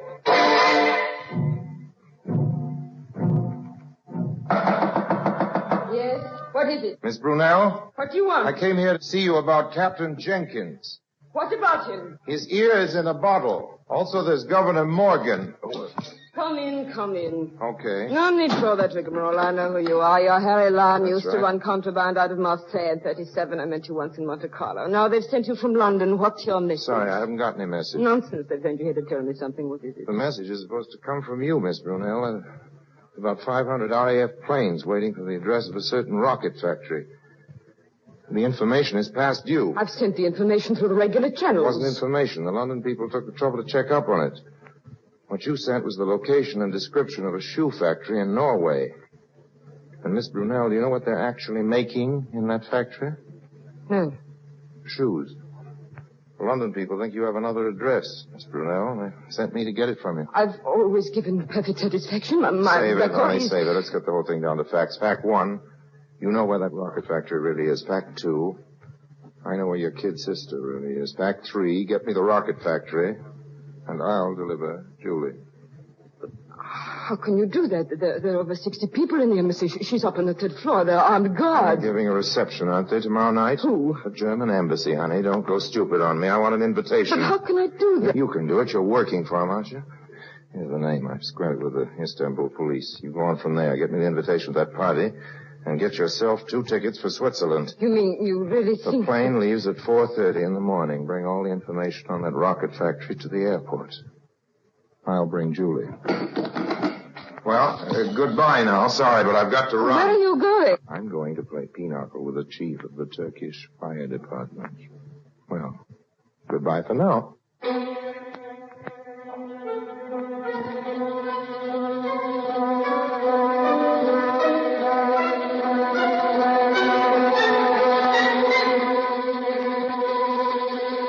Promptly at 10 the next night, bearing my invitation from the Nazi embassy, courtesy of Miss Brunel, and wearing the best Savile Row white tie and tails, courtesy of the Allied command, I paid my respects to His Excellency, the German ambassador. Hi, Littler. Good evening, sir. Mr. Cotton, isn't it? Yes. Yes, I believe that is the name, Mr. Cotton. Is the name, yes, sir. Good evening, Mr. Ambassador. It's awfully nice of you to invite me. Oh, it is our Thank you very pleasure, much, Mr. sir. Cotton. The German Reich is particularly interested in the development of industry. Oh, yes, indeed. I would like to put a few questions to you privately, Mr. Cotton. Won't you please step this way? Well, Mr. Ambassador. So I won't keep you long if you will just step into the elevator. That's all right. After you, please. Sure. It is rash to talk serious business in this large public gathering. We will be much quieter in my study. Yes, I dare say. After you, please. Through here, Mr. Lime. Hey. Put up your hands, Mr. Lime. High. And keep them there. This gentleman, as you can see, is armed, and this room is quite soundproof. He will not hesitate to use his gun. Okay. Now what happens? We will discuss that a bit later, Mr. Lime. Now I must return to my guest. Meanwhile, Gerhard here will keep you company.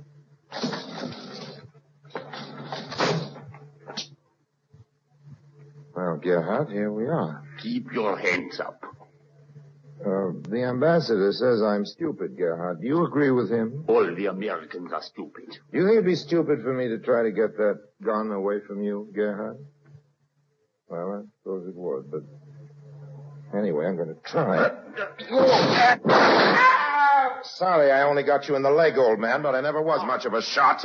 What I need today is to practice my marksmanship, and since this is such a nice soundproof... What are you doing? What shall I try for, Gerhardt? An arm or the other leg? No. All right, then. Where's the girl? What girl? It was your right hand, wasn't it, Gerhardt? Now then, let's try for a foot. No, she's in there. Through that door. Okay, thanks. Julie. What do you want? I'm not one of the Nazis, Julie. You have to take my word for it. I'm your sister's friend. That's the elevator. The elevator? They're coming up. Bolt the door. Won't do any good. This door is the only way out. Well, there's the window. No use. The window's locked, isn't it? Here, give me that chair. I tell you, it's no use. 1, 2, 3. There's big gardens on this side of the house. No one will hear. And beside the embassy guards.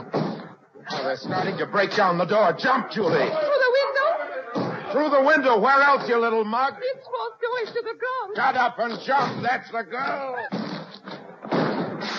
Put down that gun, Lime. Look out below, Julie. I'm coming after you. It's 4 stories, Lime. You wish to kill yourself? Well, Mr. Ambassador, you told me I was stupid. Auf Wiedersehen.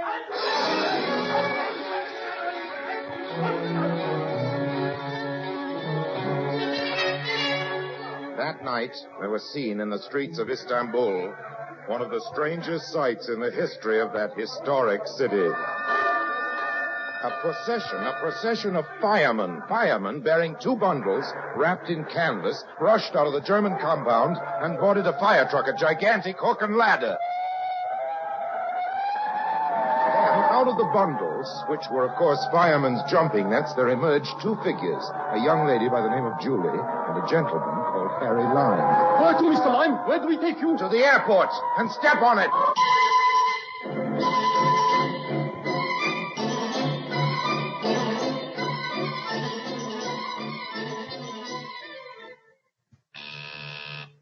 Yes? Major? Yes, come on, speak up. Corporal Lime is here, sir. Oh, he is he? Well, you can tell Corporal Lime I want to see him right now. Here I was back in London. Here was my old friends, the Major and Captain Smith, only this time the Major had a new sheaf of papers concerning my exploits on the desk in front of him. Less about Black Market this time and more about Harry Lime, the hero. I came to attention, saluted smartly. Corporal Lime. Yes, sir. I've been reading your report. Yes, Very sir. interested. Thank you, sir. Oh, there's just one thing. Yes, Captain Smith? Turkey is a neutral country. How did you manage to get all that cooperation out of the fire department? Well, I used persuasion, sir. You'll find it all down on the expense account, Major. I thought you might like to know, Corporal, that there was quite an air raid the other night over a certain factory on the Baltic Sea. The Germans won't be making that new rocket, Corporal. Not for some time, anyway. Oh, I'm glad to hear it, sir. I suppose you think... Glad to hear it, sir. I suppose you think... Glad to hear it, sir. I suppose you think... Glad to hear it, sir. I suppose you think we owe the whole thing to you, don't you, Corporal? Well, we don't. No, sir? That air raid was held 3 nights ago when you were in Lisbon. 3 nights? But, sir... Brunel wasn't the only source of information. Not by a long shot. I'm instructed to tell you that the facts we were looking for were sent to us from Portugal, from an agent by the name of Genevieve. However, we're most grateful for your help. I've been asked to give you this. Wait a minute, where did I put it? Sometimes I think this isn't a war at all, but a grand convention of lunatics. I didn't say that, did I, Corporal? No, sir, you didn't. I didn't think I did. Here you are. This is from the British with their compliments. Oh, thank you, sir. What is it? It's an address. We thought you might have lost it. It's that tailor in Savile Row. Yeah. They want you to return the suit.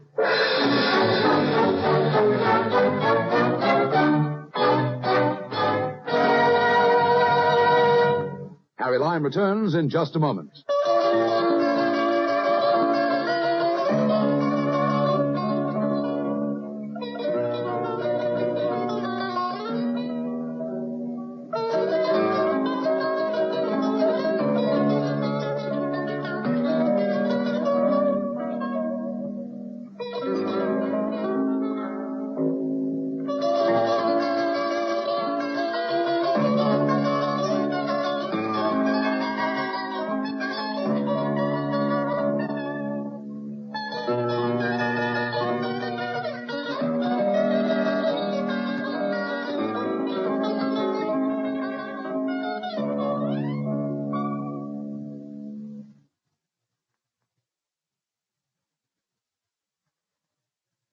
And now, Harry Lime. Well, one thing about Genevieve, she taught me a lesson. Now I understand why women make better spies than men. They're so obviously more honest. You know, you always presume they're lying and never even suspect that they might be telling the truth.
Presenting Orson Welles as the Third Man.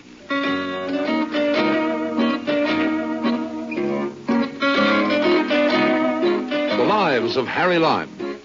The fabulous stories of the immortal character, originally created in the motion picture The Third Man, with zither music by Anton Karas.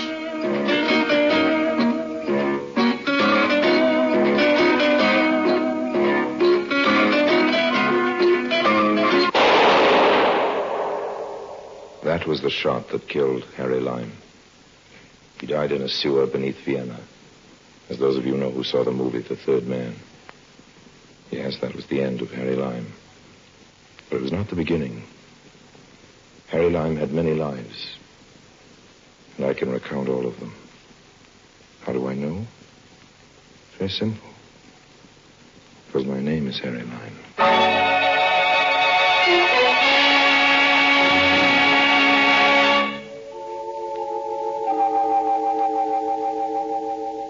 I was down on my luck, way down, scraping the bottom. A couple of deals had fallen through, and I found myself in Paris with a lot of time on my hands and only the price of a beer in my pocket. I was spending my time and the money at Fouquet's, not because the beer is any cheaper at Fouquet's, but because, well, you meet a nicer class of people there, and besides they let you read the newspapers free. So I was reading a newspaper when I came on the advertisement. One of those classified ads in the personal column. It was addressed to Harry Lime. Harry Lime being me, I read on with some interest. There was no signature, no address. Mr. Harry Lime, it said, will find a business opportunity of an extremely profitable nature in the city of Tangier. Now, I might have thought this was one of the boys trying to hustle me out of Paris or just trying to be funny, except that the advertisement mentioned the city of Tangier. Now, Why Tangier? There are very few places in the world I haven't been to, and Tangier just happened at the time to be one of them. Also, Tangier, as everybody knows, is full of money, and I couldn't imagine anybody wanting to send me there right in the heart of the free gold area where every second address is a bank and every second person's an international operator just for a gag. Probably more chances in Tangier to grab a fast buck than you'll find in the world today. So I was inclined to take the ad a little seriously. Of course, it might have been a police trap. There are cops in countries all over the globe busy looking for me. Some of them are just sharp enough to try to pull me in on a queer come-on like that. But the truth is that one of the only cities left where they don't happen to want me for what's known as questioning is the port of Tangier. And that's what sold me. There's just one complication. My beer was finished, and with it, my financial resources. How to raise the price of the ticket.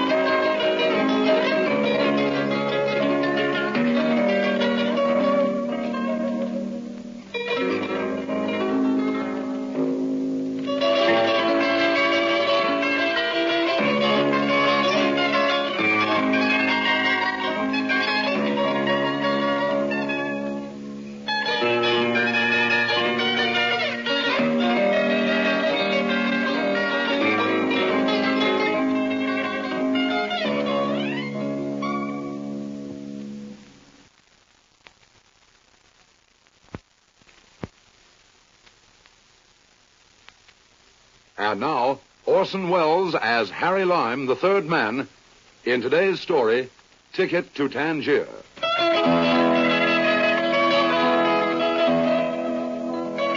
While I was brooding about how to raise the price of the ticket to Tangier, my eye happened to wander down the personal column of the newspaper, and a little below the advertisement addressed to me was this: Gentleman traveling to Tangier. A visit to the desk of the porter at the Lancaster Hotel on Rue de Berry will repay any businessman planning a visit to Tangier who can whistle a certain tune.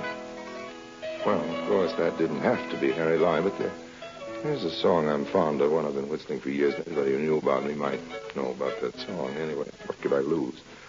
I went over to the hotel and approached the concierge. Bonjour. Good afternoon. Good afternoon, monsieur. What can I do for you? Well, I don't quite know that you can do anything. You happen to read the Paris edition of the Herald Tribune? No, monsieur. I prefer to follow the news in my own language, but we have copies of the paper you mentioned for sale. No, thanks. I've seen it. Perhaps monsieur is calling for someone in the hotel, one of the guests. Whom shall I announce? Harry Lime. Perhaps I should have asked you first who it is you are coming to see. Now, that I couldn't tell you. Just tell me this. Do you like to whistle? I am a lover of music, monsieur, but I do not whistle. No. As a young lad, however, in the orchestra of my school, I was considered quite proficient on the bassoon. Well, try this on your bassoon. Yes, of course. I have something for you, Mr. Lime. Here. Oh, well, thanks. Thanks very much. Yes, it's addressed to me, all right, but that's all there is in the envelope, just my name. I wonder, would it be asking too much if I asked you to tell me who this is from? Monsieur, it would be asking too much. Oh, okay, old man. Thanks, anyway. I wish I could give you something for your trouble, but I forgot my wallet this morning. That was anticipated, monsieur. What do you mean? Everything, monsieur, has been taken care of. Everything? Yes, monsieur. That is the word, I believe. Everything. In the envelope was an airline ticket for Tangier, 50,000 francs in nice fresh notes, and the following letter. My dear Mr. Lime, when you arrive in Tangier, go immediately to the El Mirador Hotel, where a suite is reserved for you. After you've dined, go to a cabaret called the Kabbalah. Wait there for instructions. Excuse me, monsieur Lime. Oh, yes, porter. Is anything wrong? Nothing is wrong, monsieur, but it is 2:45, and your plane leaves early at 3:15. Oh, okay, old man, okay. I'm on my way. Just call me a cab, would you please? No need for that, monsieur. A limousine has been ordered for you. It is waiting at the door.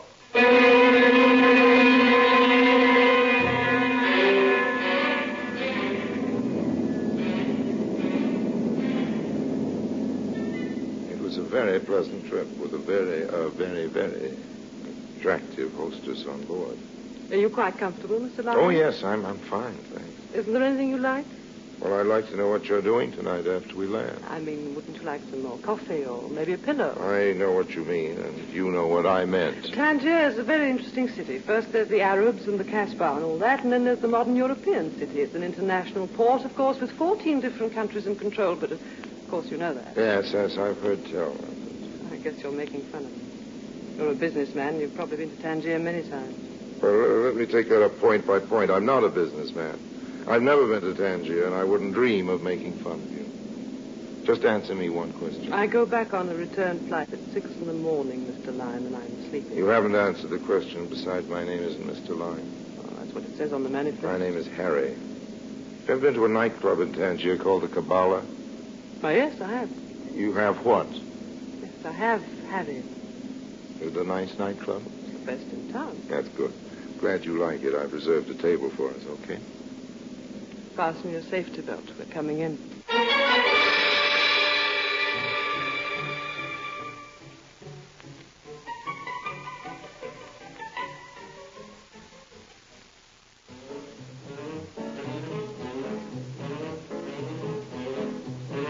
You know something? What? You're one of the few girls outside of Havana I ever danced with who knows anything at all about the rumba. I learned it in Havana. That almost explains it. What do you mean, almost? Okay, you learned to dance in Havana, and so do lots of other people. Okay, you're a hostess on an airline. You're very good-looking, and there are lots of good-looking hostesses that dance the rumba, but they don't dance that well. And none of them are this beautiful. No, I don't know what I mean by almost, but really, you know, you're almost too good to be true. No, I'm not so good. That's good.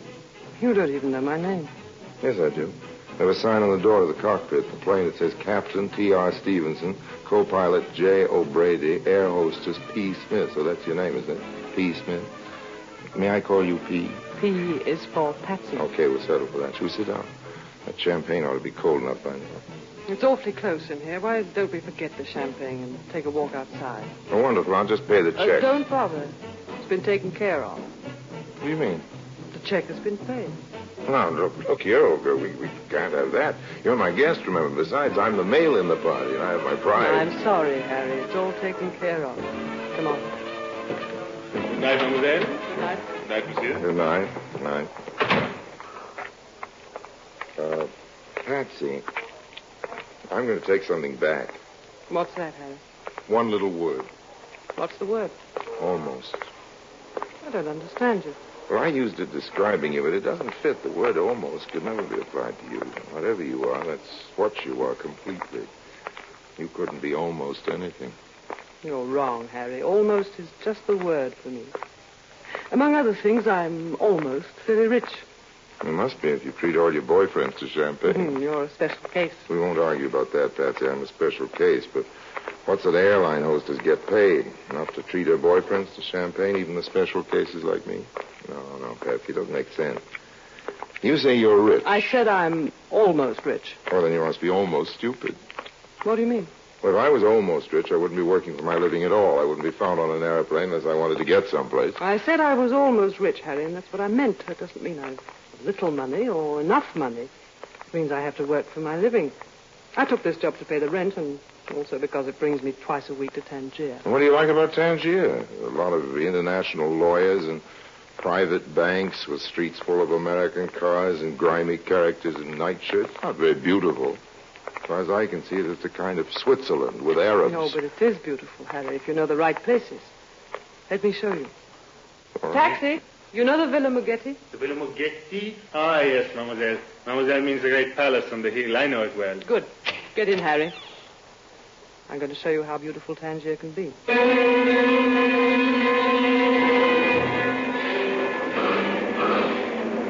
cab twisted and turned its tortuous way through the native quarter, and then pretty soon we were out in the country.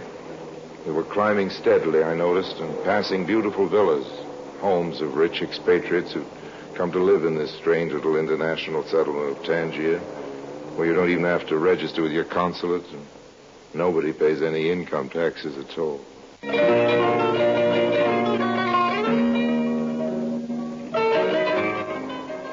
I think I neglected to mention that Patsy was beautiful. And if I did, believe me, I was understating the situation.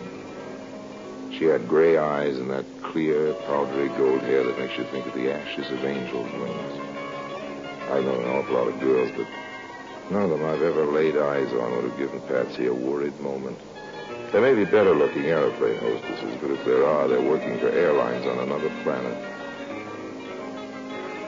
As we climbed up to the moon-bright hills over Tangier, I forgot completely the strange business which had brought me there.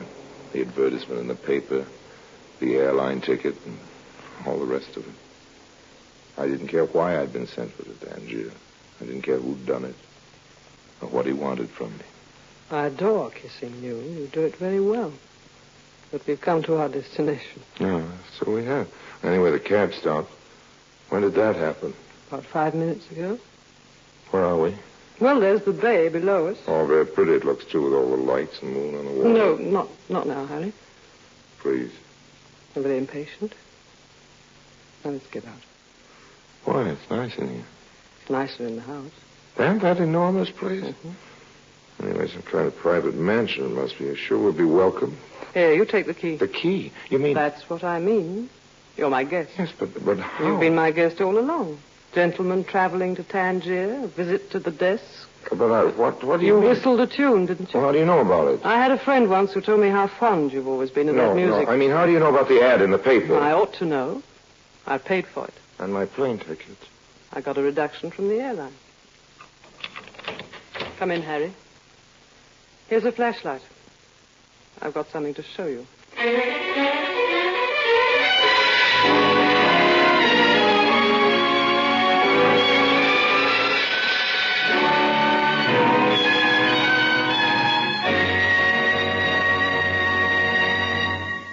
Orson Welles returns in just a moment as the third man.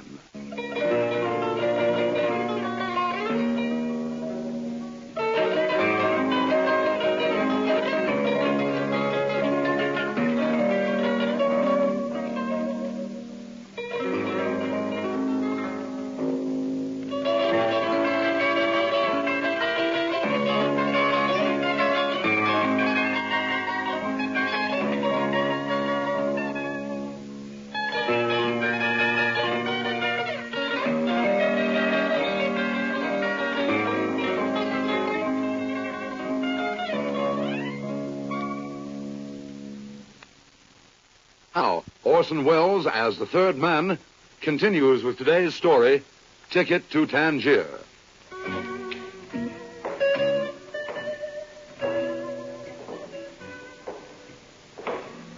I followed Patsy into the house. It was a huge place, full of heavy chandeliers and pompous furniture, most of which are pretty spooky looking because they're covered with dust cloths. Obviously, the place hadn't been lived in for many months, but who was it who had lived here? Who was it that built this unlikely palace on a hill overlooking the harbor of Tangier? Above all, why had I been brought here? Just who was P. Smith, air hostess, and what did she expect me to do about it? We made a tour of several chambers before I even started to get any answers. This way, Harry. Oh. Where are we now? This used to be a ballroom. Close the curtains, then we'll turn on the lights. Okay.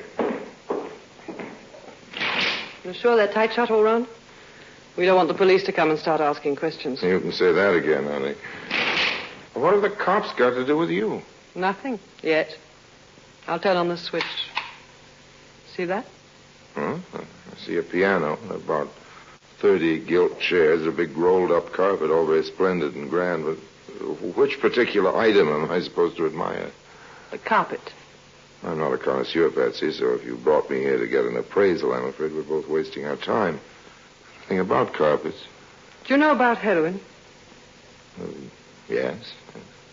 Heroin is a drug. It is nasty and habit-forming, and its sale is controlled by international law. Go on, tell me more. I don't know any more about heroin. Not anything to speak of. I don't use drugs, Miss Smith. But you sell them? I just told you that the sale of heroin is controlled by law. Are you suggesting... I'm suggesting that there isn't much you don't know about breaking the law. Any law. You've got a point there. I won't try to deny that my knowledge of the subject isn't fairly extensive. Why do you think I sent for you? Why do you think I brought you here? You're Harry Lime, aren't you? Now, stop kidding for a minute and let's get down to business. First of all, I think you better answer a few questions, Miss P. Smith, air hostess. That isn't necessary. Maybe not, sweetheart, but I'm the curious type. I like the facts before I take on a job, all of them.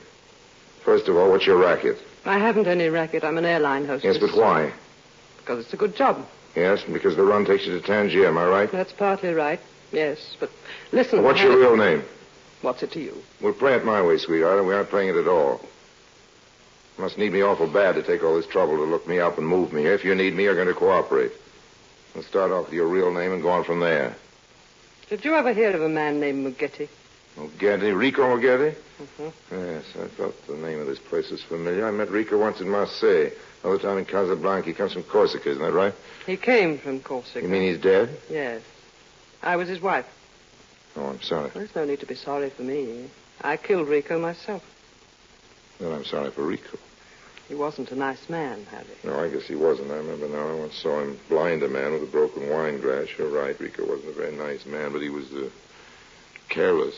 How do you mean, careless? With his wives, anyway. A man has to watch himself when he starts playing with wives. Sometimes they're loaded. Why don't you stop kidding, just for a minute? What am I supposed to do? After all, there are only so many alternatives. I can make a joke about what you just told me, or congratulate you, or hand you to the cops. And now I think it's better if we treat it as a joke. So this is the notorious Harry Lime, the man no country can hold and who stops at nothing. You know what? I think you're actually shocked. Maybe I'm not Harry Lime at all. After all, an awful lot of people can whistle that song. You'd better be. I'd better be what, Love Boat? The original Harry Lime, not a facsimile? He doesn't like murder, Mrs. Mugetti. You say he stops at nothing. Well, believe you me, he stops at that. A, it's messy. B, it's silly. And C, there's no profit in it. Besides, Harry Lime's mother always told him not to go around killing people. She said it wasn't nice. You don't know the facts in the case, Harry. I was justified. Don't have to take my word for it. I guess I will at that. And now, Mrs. Mugetti, if you don't mind, why have you brought me all the way to Africa to this empty house? You say there's a lot of heroin in that rug. Do I take your word for that? You don't have to. You can look for yourself. I told you before, honey, I don't know anything about dope. You know people who do, don't you? People in Paris, in London, in New York. Not intimately. But you know how the drug traffic works. I don't. It was something new for Rico, some kind of big haul. He must have had a partner because he wouldn't have known how to dispose of it. It wasn't his line at all. It isn't mine either, honey. I keep telling you that. How do you know it's so valuable? He told me. I've been keeping it here in the house for months now. This airline job I have is perfect for smuggling the stuff, but I don't know who to take it to. I don't know what towns pay the best price. I don't know the names of the agents. Rico kept me away from that kind of thing. All I can remember was hearing him talk about you. You've got to help me, Harry. What about the police? They don't know it's here. I don't think they even know about the house. At least there isn't anything against him in Tangier. I mean about you, Boat. You killed him, didn't you? How do the cops feel about that? They don't suspect me. There's no reason why they should. I had a good alibi. I wasn't even in town. Just tell me how you did that sometime. So you can blackmail me? No, thanks, Harry. Let's keep our relationship on a nice, clean business level. Now, that's the way I like to hear you talk. Who are you? We'll talk about that later, Madame Mugetti. Now, I think it would be easier all around if you and Mr. Lime put your hands in the air. Not too high. Just shoulder level, huh? That's right. This is a very efficient gun I'm holding. And I have a good mark. How did you get in? I hate to tell you, Madame Mugetti, the explanation is so banal. Through the door. You left it open. Now then, where's the heroin? Just a minute. Yes, Mr. Lime? You seem to know my name, monsieur, but I'm afraid you have the advantage. It doesn't matter. I was, shall we say, a business associate of this widow's lady's husband. Okay, don't tell me. Let me guess. You began in Indochina. You served 3 years in a penal colony in Brazil. They used to call you the doctor, am I right? I have a doctor's degree. Dr. Bessie, that's your name? What a detective you would make, Mr. I have a good memory, Dr. Bessie, and I'm a professional collector of information. You will find the heroin in the piano. In the piano? Yeah. This is probably a trick, Mr. Lime. Suppose you go to the piano and extract the heroin yourself. Don't be silly, old man. It would be very simple for me to extract a revolver from the piano, and I think it would be unpleasant for both of us if there was any shooting. There must be police in the neighborhood. I'd much prefer you to find your dope and leave quietly. I'm a peace-loving man. Very well. I'll look for myself. I'm keeping my eye on you, Lime. Now then. Wait a minute. There is nothing here. What have you... Put up your hands, Bessie. I'm warning you. I'll shoot if you don't. What you did? Well, very quick, I must say. Congratulations. Strange. He said he was a good shot. Must have been boasting. He should have kept his eyes on both of us, and nobody could do that. Is he dead? I wouldn't know, Mrs. Muggetti. I haven't asked him. He looks that way. Have you any plans? Yes, we better get out of here. Isn't that funny? That's just what I was going to suggest. Take the heroin. You can carry it just as it is in the rug. No, thanks. I have a bad back, and I hate to stoop over. Why don't we just leave it where it is? Let the cops find it and give up $100,000 worth of dough, you crazy? Not crazy enough to argue with you as long as you're holding that gun, Patsy, but... What's that? Well, what do you think? Maybe it's the police. Either that or it's New Year's Eve. Douse the lights on. Right. Okay, and now? That's much better. Why, you... We've got darkness, and I've got the gun. Give it back to me. You're too impulsive for firearms, Mrs. Muggetti. I'm keeping the gun. The cops. Sure, They're it's the here. cops. Your husband built a nice big house, but it's getting a bit overcrowded. If you don't mind the suggestion, I think we better scram just 2 feet ahead of me, Mrs. Muggetti, and don't try anything funny. You dirty... Keep your seatbelt fastened. We're coming in.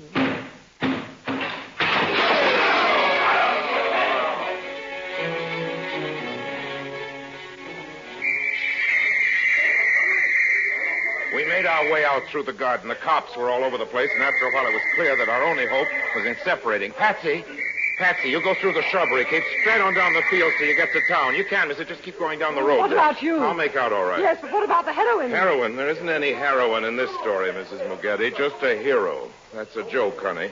You can laugh at it later when you catch your plane to Dakar.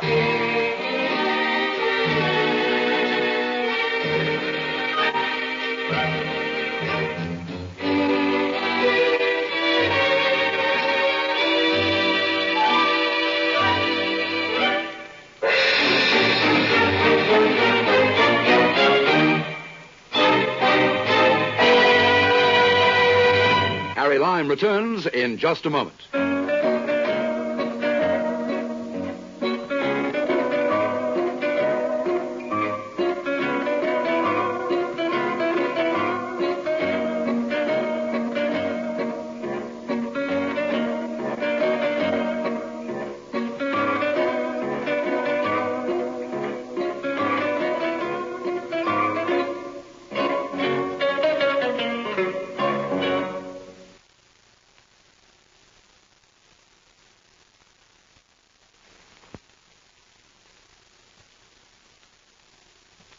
And now, Harry Lime. Of course, they got her. They took her off the plane on the return round to Paris. Somebody tipped off the police about that murder. It's what you might call the wages of Lime. It's another joke, but you don't have to laugh at it. I'll do the laughing. You see, what Patsy didn't know was that I had picked up the rug in the darkness and hid it under a bush just outside the window. I came back later and corrected it. Of course, the word was out about Rico's big consignment, and didn't have any trouble getting a good price in Marseille the next week. But honestly, I don't approve of drugs. That's why I threw the original stuff into the Bay of Tangier and delivered to the gangsters 7 nicely wrapped packages of confectioner's sugar. They tell me you can get the habit for sugar, too, but my conscience is clear, all except for one thing, that little prayer rug it was wrapped in. I know it didn't belong to me, but it looks very nice here in front of the tea table, don't you think so? Will you have milk or lemon with your tea? And how much sugar? This is the very best brand, you know. A syndicate of desperate gangsters paid me $50,000 for only 7 packages of the same quality.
Orson Welles as the third man.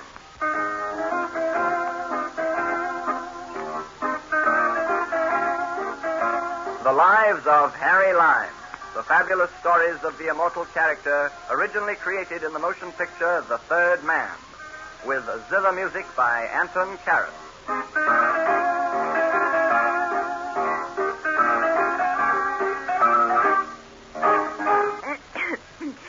The single most pernicious influence on the growing English boy is the shocking behavior portrayed in the American cinematograph. To which at one time I would have added a hearty amen. Except that I was forced to admit soon afterwards that the luckiest thing that ever happened to yours truly, Harry Lime, was this same influence of the American cinematograph on one growing English boy. Both these statements were proven for me in an adventure which, if you will forgive me, I shall call The Earl on Troubled Waters.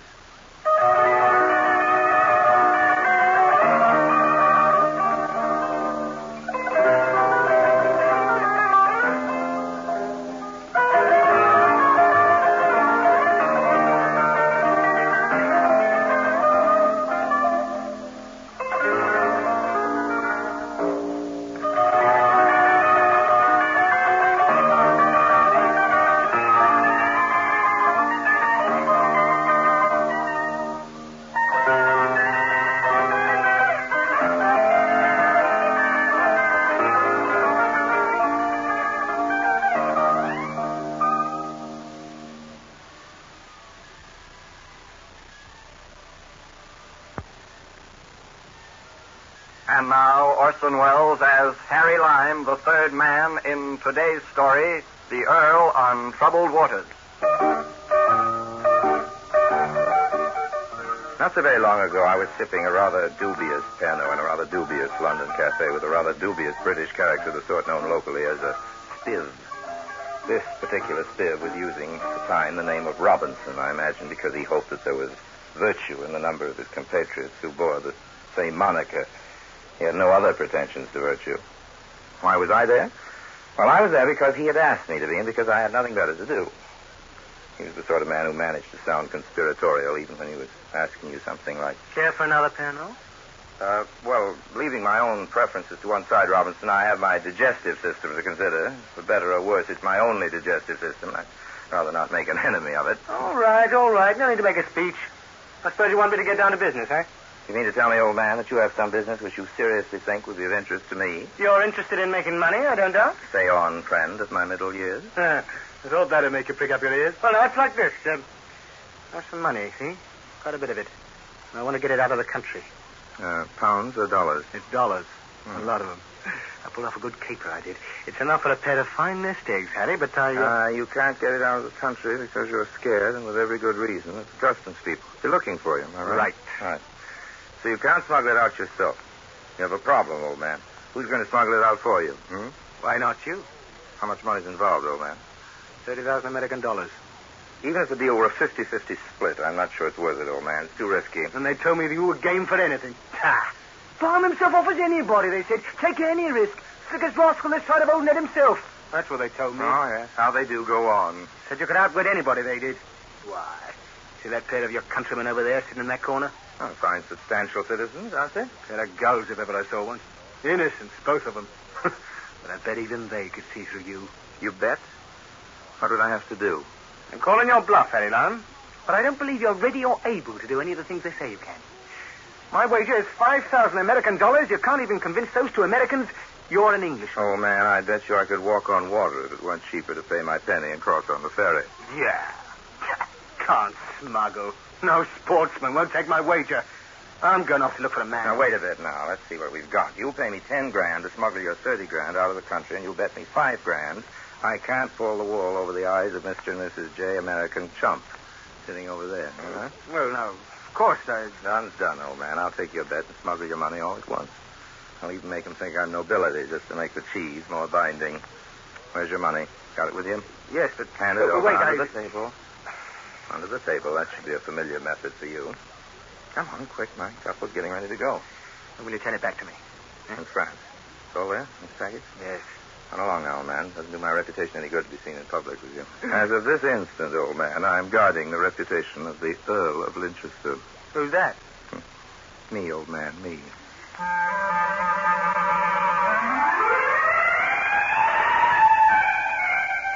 I pocketed Robinson's package after sneaking a quick look, and sure enough, they were American dollars, quite a few bills, and each of them of a large, coarse denomination. Then, to follow my two American tourists to their hotel, estimate when they'd be coming down to the lobby, and bribe a page boy to help me in my little masquerade was, for me, the work of an instant. My two innocents showed up conveniently just a short time before the dinner hour. It was child's play to catch the page boy's eye, make sure he was ready for my prearranged signal to him, and then bump, as if by accident, into the American. I beg your pardon, sir. Not at all, not at all. It's entirely my fault. Can't think why I was so clumsy. Did I hurt your foot? No, really, it's quite all right, thank you. You're American, aren't you? Come here. That's right, I'm from Texas. Texas? Well, fancy that. George, I think we I better... thought that you were maybe an American, too, sir. As a matter of fact, I was raised in Australia, Mr. Perkins. George Perkins. How do you do, This Mr. is Mrs. Perkins. Mr. How do you do, Mrs. Linchester is my name. How do you do, Mrs. Perkins? Fine, thank you, Mr. Linchester. George, hadn't we there? Well, I'm constantly being mistaken, from American. Miss Perkins, let me hasten to say I consider it a compliment, I suppose, because of my necktie. The fact is, I am by accident of birth a loyal subject of Her Majesty the Queen. Well, boy, were you calling Linchester? Yes, sir. I'm Linchester. Message from Lady Linchester, sir.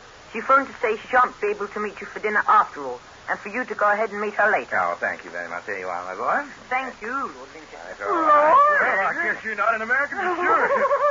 Just imagine me calling you Mr. Linchester.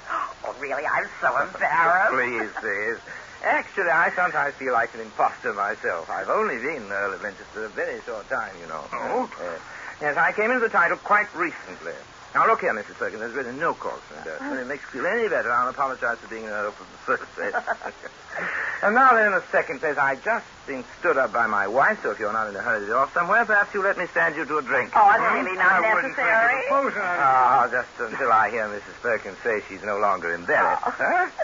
How about it? You'll come to the Claridge's with me? Of course you will. Come along, then. We can have a drink to all those hands across the sea.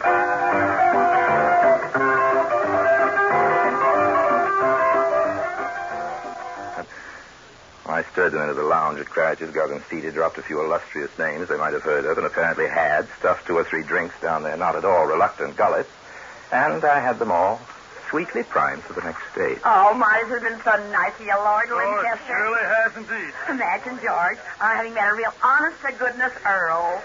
I know this must sound foolish to you, Lord Linchester, but it's truly a thrill. Well, I just wish my having the title was as unmixed a blessing as you might think, Mrs. Perkins. Well, I think it would be just heavenly. Mrs. Perkins, if you want the truth, being an English nobleman these days is a mug's game. The government here in England, sometimes it seems that they're trying to penalize a man for investing his money, soundly. Why, right now I'm in touch with a scheme to make some money. Big money, too. But I can't. Well, what's the scheme, Lord Linchester? I mean, if I do say so myself, I got a pretty good business head on my shoulders. Mr. Perkins, I'm sorry. I'd like to tell you about it. Frank, I'd like to have your advice on it. But there are others involved in it. I've agreed to keep it quiet. Matter of fact, I'm afraid I shan't have a chance to profit by it myself. Well, why not? Well, you see, it involves a foreign investment. As you know, it's pretty difficult to get one's money out of the country. You can't smuggle it out? Well, not a chance, I'm afraid. You see, British customs people pay special attention to people with reputations like to men in my position. If I could be of any That's help... awfully good of you, sir, but I wouldn't dream of it. Oh, why not? First place, we're permitted to take $15,000 American dollars out. We came in with that much. And in second place, no reason for anyone to examine our luggage. George, I don't think... I don't think now, I could... please, I'd be honored, sir.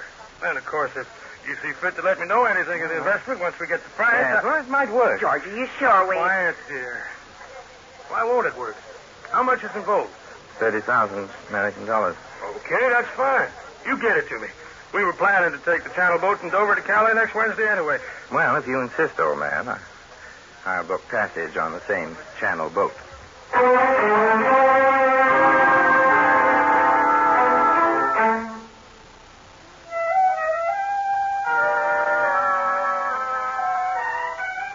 Wednesday, we went down to the train together. I slipped my chump a package of $31,000 bills. He hid them away without any sign of nervousness. In the customs shed, I waited my turn under the letter L. Perkins came over once to chat. He had to elbow a 12-year-old kid out of the way. Well, I'll see you aboard the boat then, Lord Lancaster. Righto. Don't you worry about anything. All right, thanks again, old man. Oh, look, little boy. Is there any better place to stand than under everybody's feet? Come, Ronald. Take this to Yes. now. In a minute. Now, go on, Ronald, or whatever your name is. Didn't you hear your governess calling? I was just going to speak to this loathsome child again when all of a sudden I saw Robinson coming up to where I was standing. Under control? Now, listen, old man. Listen to me. You shouldn't be here. Run along and practice forging signatures or something, Just will you? remember, I'll be on the same boat. All right, old man. I'll endeavor to bear up under the news. Fool. What's he, pal? A torpedo? A what? Don't need to climb up with me, pal. Is he a torpedo? Wherever did you pick up this repellent language? Now, if you... Cheated. Yeah, hey, I'm scared. Ask him, say, and me. I had just made up my mind to cuff this provoking child, for it would do him the most good, when out of the corner of my eye I saw that he was right. The customs man was coming. I looked around to make sure that Perkins pair was beyond earshot. They were. All right, now, luggage ready? Oh, right here, officer. Just this overnight bag. Let's see, papers? Oh, yes, here we are. Yes. I can't imagine why you singled me out for this attention, officer. Harry Lime. Yes. Passport in order. You're declaring... just the 5 pounds allowed a British subject, officer, though I believe I could take more. All right, I can read, thanks. Where's the stuff hid, pal? Scram. Oh, what's that? Nothing, officer. Just stifling. Sneeze. Oh, gesundheit. Well, everything seems to be in order. My dear old customs officer, don't sound so disappointed. Into each life some rain must fall. All right, now then, who's next on my list? Pal, are you lucky? You must have been living right. Never confuse luck with shrewd management, my odious little man. Any other questions? Yes. When are you going to make up your mind whether your name is Lime or Linchester? Just as my hand shot out to grab his collar, he ducked away into the crowd. I could see him with the governess and the man I suppose they're calling his uncle, just getting ready to board the boat. How much had he heard? Who would he tell? If only that kid would keep quiet till we were safe in the channel.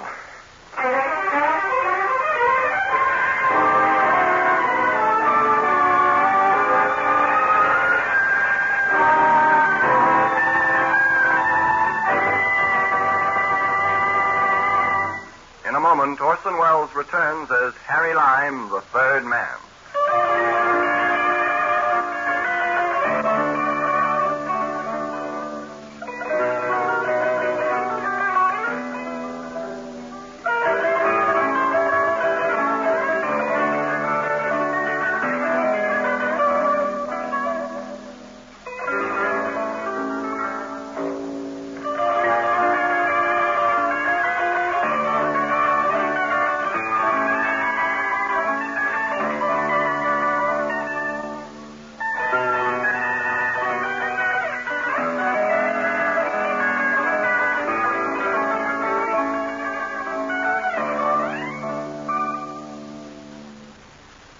And now, Orson Welles as Harry Lime continues today's story.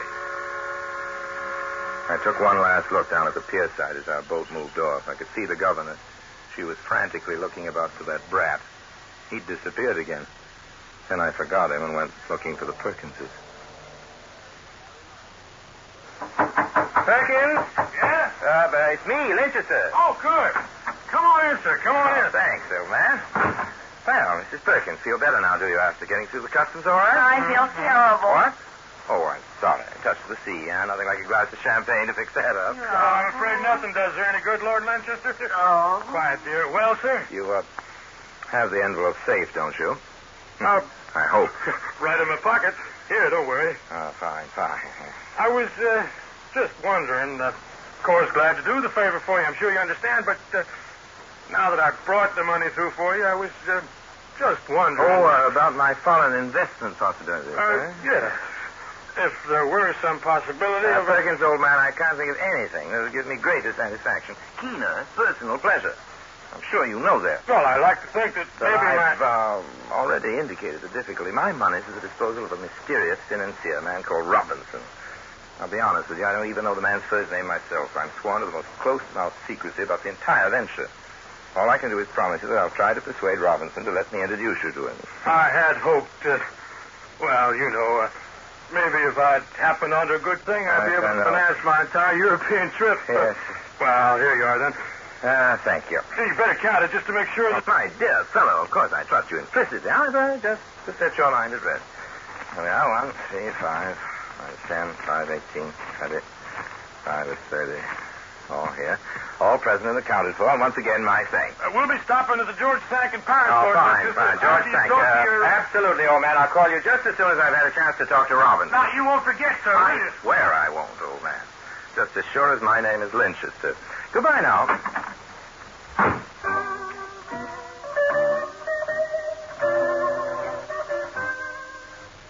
From his cabin to mine was only a short step.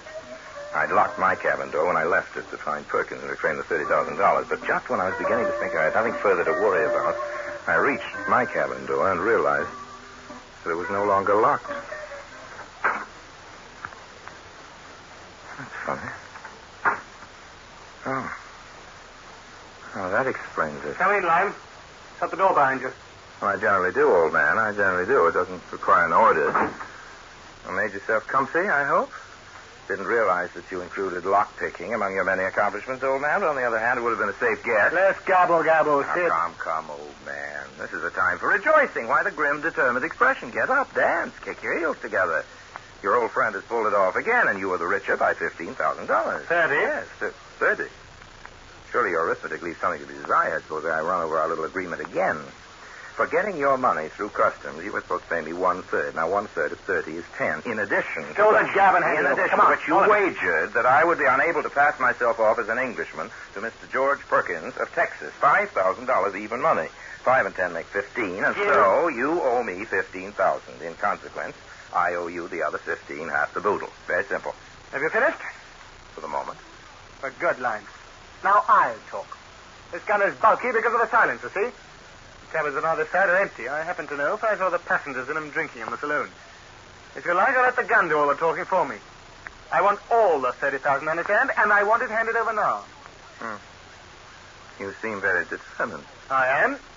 When you reach into your inside jacket pocket, Lime, make very sure that the only thing you bring out is the envelope with the money, or I shoot. I mean it. Dear. Who would have thought that a man of your sterling character would stoop to such a double cross? Well, if it must be, it must be.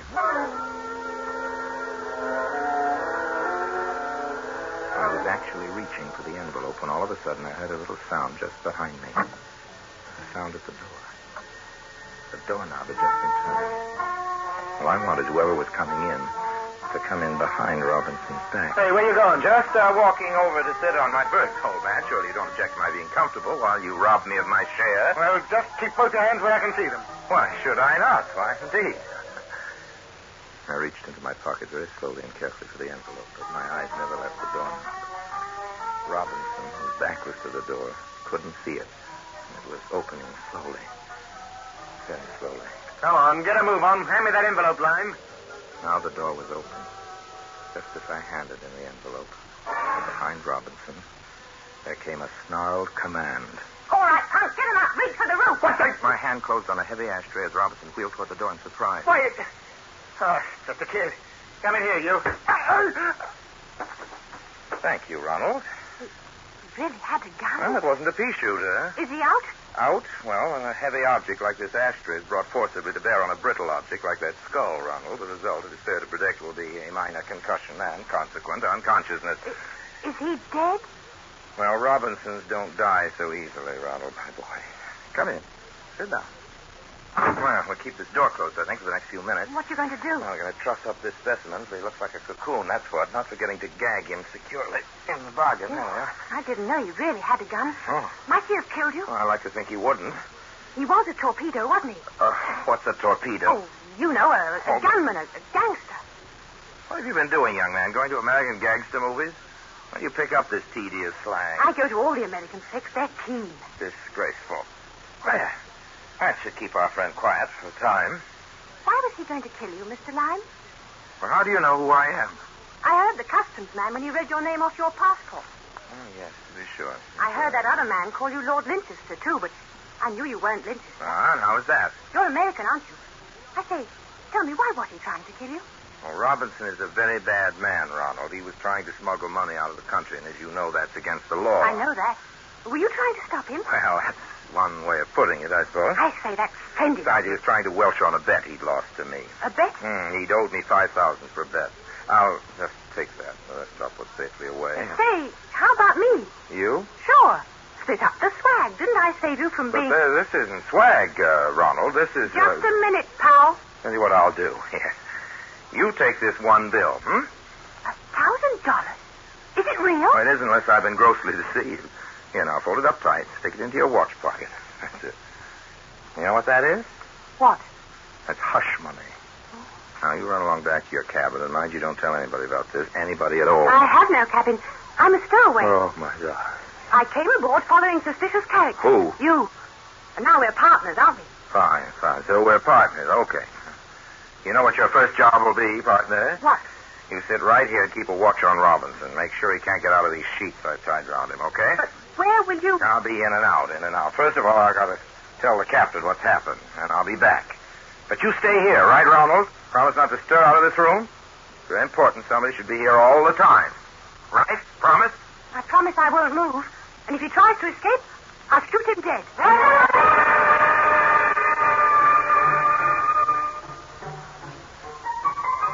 The big thing was to get away from that awful kid. He's getting to be like a patch of poison ivy for me. I'd only have to steer clear of him for another few minutes, so the boat was nearly ready to dock by that time in Calais. Up on deck, I ran into Perkins again. Now, you won't forget, Lord Manchester. Please, old man, I gave you my word as a Linchester. You're feeling better, I hope, Mrs. Perkins? I had the $29,000, $5,000 I'd won on a bet. That was tucked into a waistcoat pocket. $24,000 left. That was in my billfold, but the coast was clear. The more money I brought into France, the better the French should like it. I was about ready to be Harry Lime again, and the feeling, believe me, was good. The steamer docked, and there was a delay. The gangplank was rigged. Delay again. And at last, here I come. Down the gangway, my pulse beat normal, and my heart high. There he is. That's the man. That's the one. Seize him. See you somewhere before, haven't I? What's the meaning of this? Seize him. Who is this hysterical female? He's the man who was talking to Paul Ronald. Kidnapper. Now, Miss Anstruther. Kidnapper. Everything will be all right in a moment. Kidnapper? What a grotesquerie. Take your hands off me. Where is he? What have you done with him, monster? Where's my Ronald? Oh, we have the same child in mind, madam. He's very probably sitting peacefully in cabin 23. Here I am. Ronald. Are you all right? Sure, I'm fine. What are these men? Never mind, dear. Don't trouble about them. They're just two very nice men from Scotland Yard who flew me over to save you from this bad man who was trying to kidnap you. Dear madam, if you will kindly... He's not a kidnapper. He's a hero. He caught a man who was trying to smuggle money out of the country, and he tied him up, and I'm his partner, and we're both detectives. And you must let him go because there's probably a reward for the man he caught. Wait a mo. What's this? What cabin, sir? Yes, certainly. The boy's right. The guilty party is, as I was just trying to tell you, in cabin 23 on the second deck. Thank you, Ronald. And you've still got the money, haven't you? Yes, that's so I do. Just looking for the proper person to return it to, of course. If I could just see your credentials, old man. Right here. Just on the money. Yes, it is. Here you are. I was keeping it carefully stowed away in my waistcoat pockets, you see. 5,000 American dollars. I want to thank you very much, sir. Very civic-minded thing to do. Now, about the fellow who was trying Come on, then. I'll show you where he is. Ronald, you come straight back here with me. Do you hear? It's all the fault of those dreadful American cinematographs. The single most pernicious influence on the growing English boy is the shocking behavior portrayed in... I'd like to have your name, sir, so the commissioner can send you a proper letter of gratitude. Oh, not at all. Please, never mind, really, old chap. If I weren't rather in a hurry, All right, sir, just as you please. But thanks again. Right. We'll attend to the fellow in cabin 23. One moment, please. Yes, sir?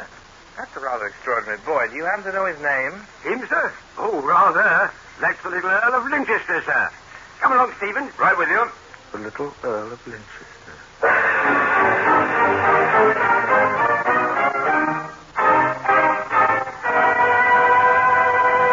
Harry Lime will be back in just a moment.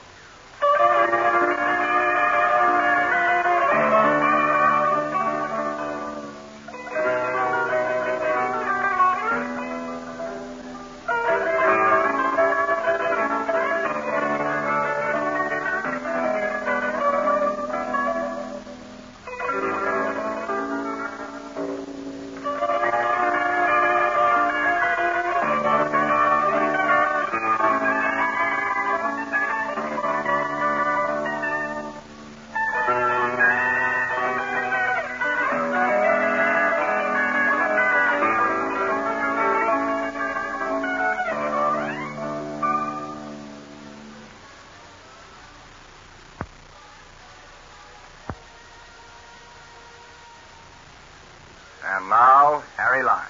I haven't seen his lordship since then, but believe me, wherever I go, I keep a sharp eye out for little Ronald. Not that we aren't friends now, but I'm the careful type. My mother, who was careful too, warned me against speaking to strangers. I wish I could manage to keep her advice. And my father, who was Irish, warned me about the English. In particular, the toffs and the nabobs and the high mucky mucks, said he. They're the ones you got to watch. Well, I don't know about that. Some of my best suckers are in Burke's Peerage. But Daddy never said a word about the tiny tots. Well, I guess what Daddy didn't know didn't hurt him. Well, time to go. And always remember, friends, the wages of sin aren't as high as they ought to be, considering the overhead. Goodbye now.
Presenting Orson Welles as the Third Man.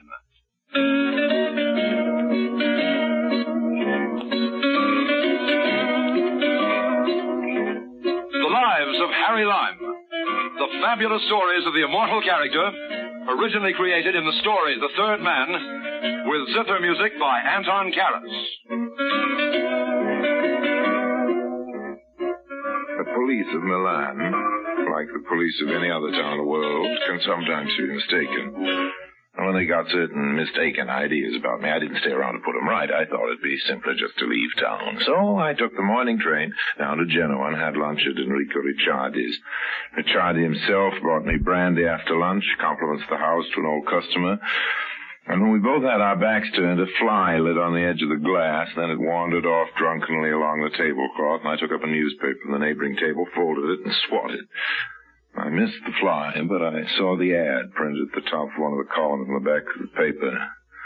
Wanted, it read, wanted multilingual publicist to promote young lady, 23.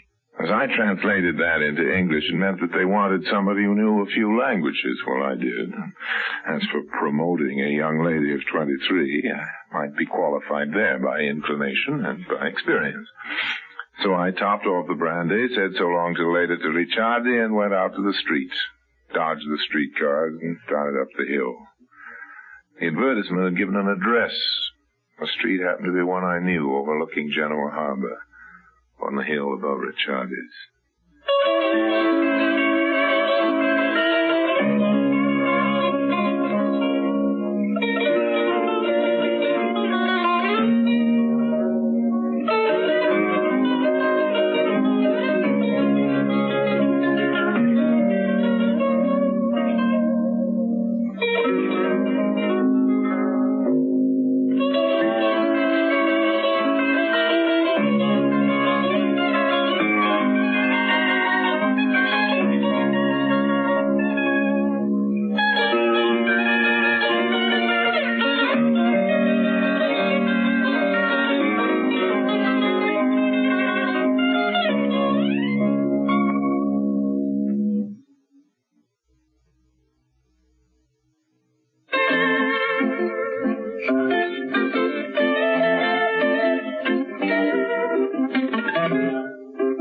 Melody Johnson wasn't home when I got to the address on the hill above Ricciardi's. Melody Johnson. That was the name given in the ad. I didn't know she was a Dixieland trombonist or a sheet music company, but it turned out she was neither. The old Italian landlady let me in, and there were photos of Melody all over the house. The landlady said it was very sad, but Melody, though she was so beautiful, had to work for a living dancing at the Genoa Palace, which was where she'd be after 8 that night. I took another look at those pictures, took pity on Melody, and made my plans for after 8 in the evening. In the Genoa Palace dance hall, among those dark Genoa girls waiting for dance partners, I'd have picked out Melody Johnson even if I hadn't seen her photos. She had hair the color of red clover honey and blue eyes that might have been a size or two too big, except that on her they were just right. I bought tickets, the band went into a slow rumba, and I abandoned myself to Melody. You rumba beautifully. You don't do so badly yourself, honey. But I've had so much training. You say that as if you had regrets. Regrets is a nice word for corns. Oh, yes, my training's been very thorough. It began back home in New York. But I wanted to see the world. So you joined a show or a dancing troupe and came to Europe, and the outfit went bust and left you stranded here, right? That's just about how it started. Thanks for the dance. Yes, thank you.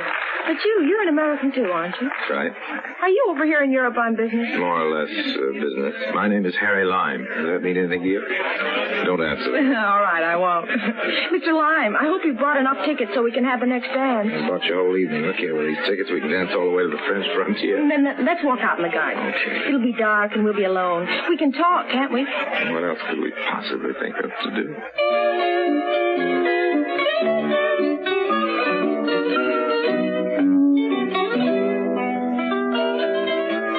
Well, we actually got down to business after a while. It seems that Melody Johnson wanted to hire somebody to promote her interest as a beauty queen. She looked like a beauty queen. But as I was kissing Melody Johnson, my sixth sense told me instinctively that Melody was off-key, if you'll forgive the joke. To the five senses, she was a beauty queen, all right, but something made me think there was something more that didn't meet the eye. So that's all there is to it, hmm? You want somebody to sell you as a beauty. Motion pictures, maybe, hmm? Beauty contest, cabaret work? Hmm? Yes, Harry. Oh, there's just one thing more. The person will have to be ready to travel. Oh, when and where? Very soon. Very, very soon. As to where, well, I'll tell you that when you've told me you'll take the job. Will you take it, Harry? Oh, Melody, suppose you give me a day to think it over.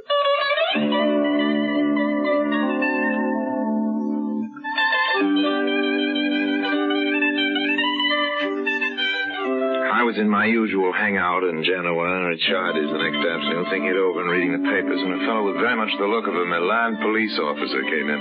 Did he know the whereabouts of one Harry Lime? He asked Ricciardi. Never heard of a guy of that name, answered Ricciardi, of course in Italian. I went on reading the paper, lifting it a little higher, in fact, high enough to hide my face. But I remembered what Melody Johnson had said. The person who took the job she offered would have to be ready to travel. Well, I was ready to travel. Very soon.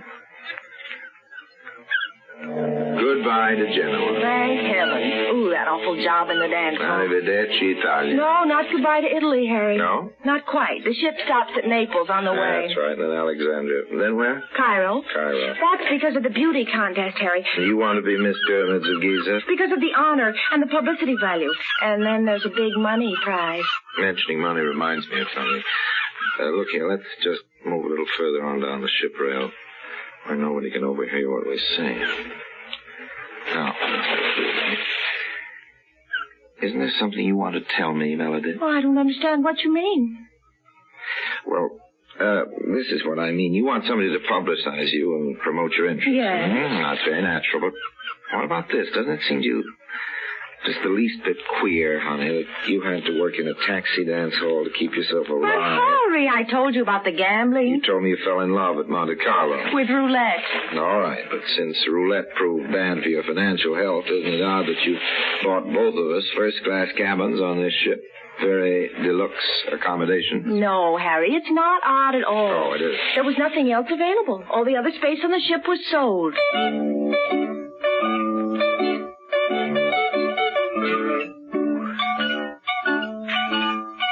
course it was a possible explanation. Maybe it was a real one. Very spacious up where my stateroom was. Deck A, high up. We had a steward for every 3 or 4 cabins up there, the best service. Mine was quite an unusual fellow, my steward.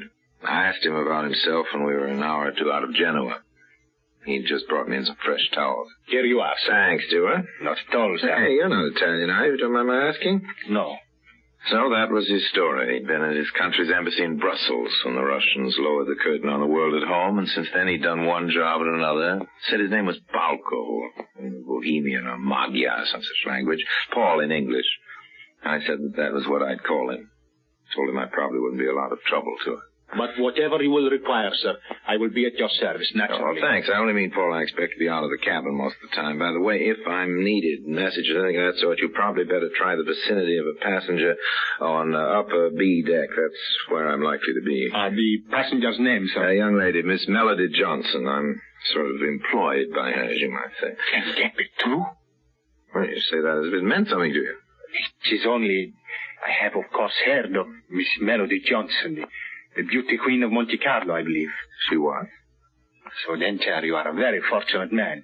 To know her, to be employed by her, I'm told she's a very beautiful woman. Yes. You've never seen her yourself? I have never seen her, but she has been described to me.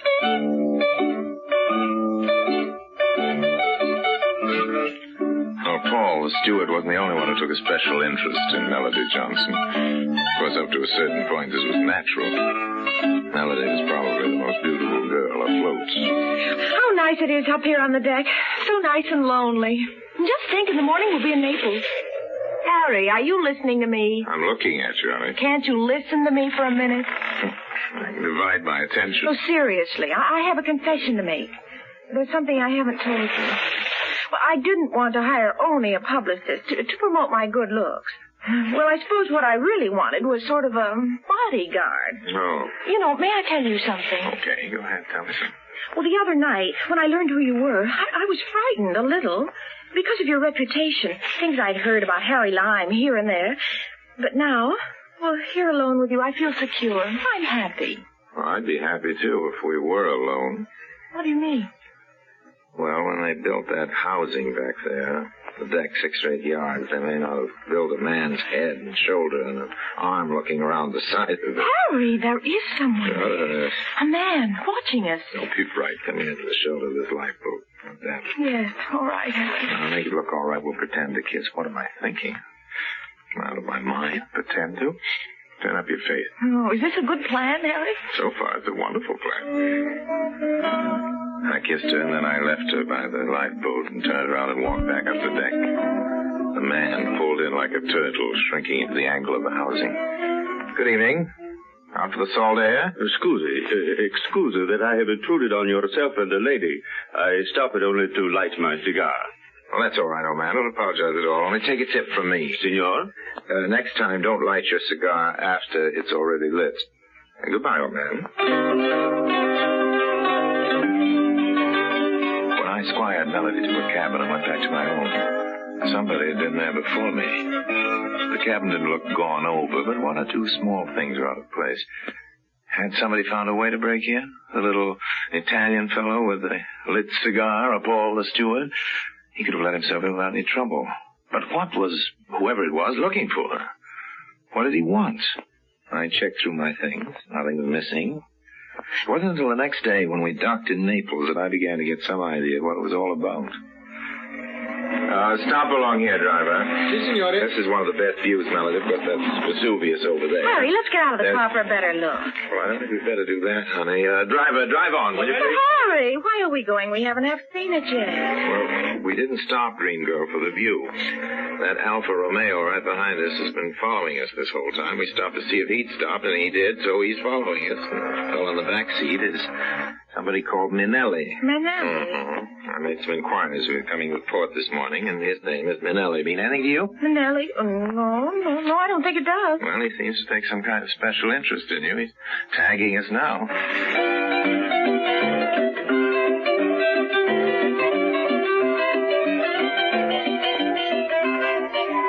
Well, Melody, since we couldn't manage to lose Mr. Manelli by car, maybe we can do it by foot. Well, I know what he wants, Harry. I may as well admit it. Now, wait a minute. Do you know what he wants? Well, maybe you ought to tell Well, me. I didn't know if I could trust you. You better trust somebody. Oh, I've been so scared. I haven't known what to do ever since I've had them in my possession. Ever since you've had what in your possession? The pearls of Bohemia. The pearls of Bohemia. I have them in my handbag now. Pearls of Oh, if we Bohemia. only get away from Manelli somehow. I'll tell you all about it. Oh, I wish you would, honey.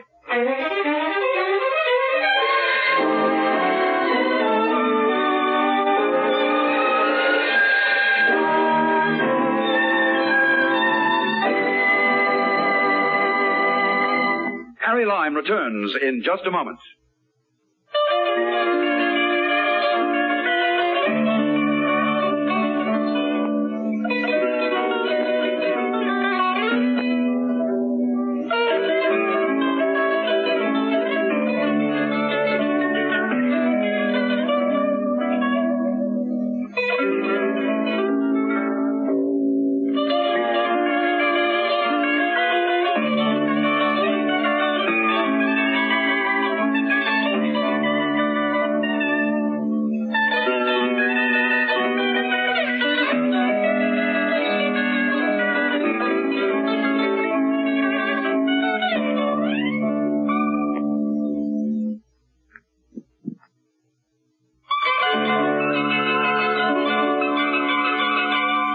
As the ship pulled out of Naples for Alexandria that afternoon, there was a tea dance on the lounge. I want to tell you now, all about the pearls. Okay. Oh, I hardly know where to start. Why not try the beginning? That sometimes works. Yes, the beginning. Well, I suppose the beginning was Monte Carlo. Anyhow, I went into the casino. And you had the bad luck to win. No, it wasn't even that. I just fell in love with the roulette wheel without any real reason. But it was so exciting, the wheel whirling, all that money, and the calls of the croupier. I know, honey. I've had a go or two myself. And since Monte Carlo, I've gambled everywhere. Vienna, the new Curacao in San Marino, Lindau, Lake Constance, all those places. I've met a lot of wicked people. Yeah, you had what you might call a crook's tour of Europe. Yes. That's what it might be called. You see, Harry, I've got gambling fever. Well, but your luck hasn't been so hot. No. Face it. And that's how I fell into the hands of Zicky. That's the whole name, Ziki? No, he has an unpronounceable first name. Oh. He comes from somewhere near Prague. I'm not sure exactly. But it's behind the Iron Curtain now, anyway. He got away, escaped from the Russians, and went to Paris. And you met him in Paris and played two-card faro with him and lost your best Rue Saint-Honoré hat. No, I didn't meet him in Paris. Oh, your meeting with him comes later? Yes. He'd been the valet of the Count of Bohemia. The valet. Oh, then it was the Count he met in Paris. Yes, he rejoined him there. Oh. The Count had only two things left. His prize. And the pearls of Bohemia. The pearls from the ancient crown of the Count of Bohemia. They're romantic. Oh, I haven't any idea what they're worth, but it must be a fabulous amount. I can imagine. Now, suppose you tell me how these pearls got passed along to you, honey. Well, in the first place, Zicky stole them. Oh. Zicky stole the pearls. Then what did Zicky do? Nothing for a while. I suppose he was afraid to move. Oh, I see. And finally, Zicky did decide to try to dispose of the pearls. Yes. And... I met Zicky in Nice. I'd been losing at roulette, and Zicky lent me money to try to recruit. Oh. And then we played cards against each other, and as you said a minute ago, I lost my hat. The grim picture begins to take shape now. Zicky, am I right, said he'd put you in the way of a means of paying him off. Yes, that's what he did say. You would dispose of the pearls. Yep. So natural and simple, isn't it? Yeah.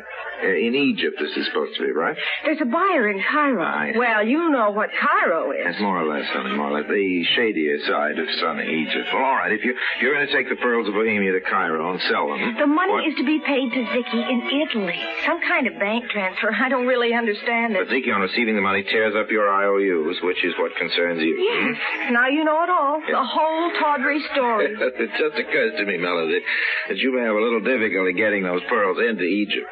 Past the customs, I mean. Oh, I thought about that. I lie awake at night thinking about it. You don't have to worry at all, honey. I don't think I know what you mean. Just this. Mr. Manelli, at least, is after those pearls. He or somebody else may get them before we reach Egypt. And you wouldn't have to trouble yourself about how to smuggle them in at all.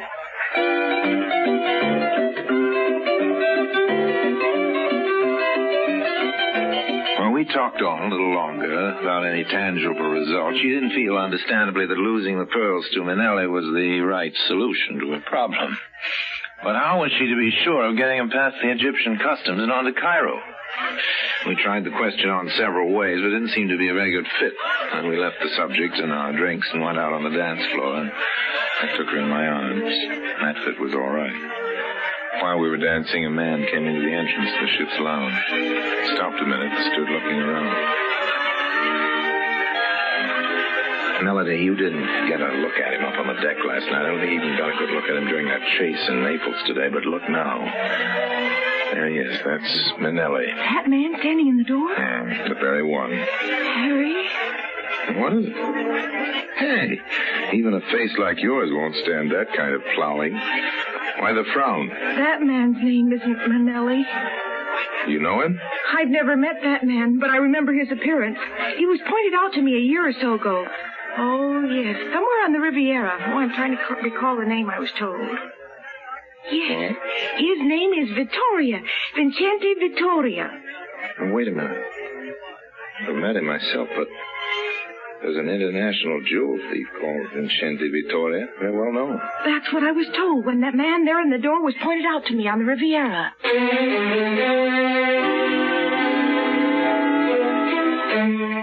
Vincente Vittoria saw Melody and me and turned on his heel and disappeared. I left Melody in the lounge, but supplied myself with the key to her cabin. It occurred to me that Vincente Vittoria might think of having a look for the pearls there, while Melody herself was lost in the wonders of Harry Lime and the waltz. The door was locked, but I don't think Melody's stateroom was just as she'd left it. There was a man inside.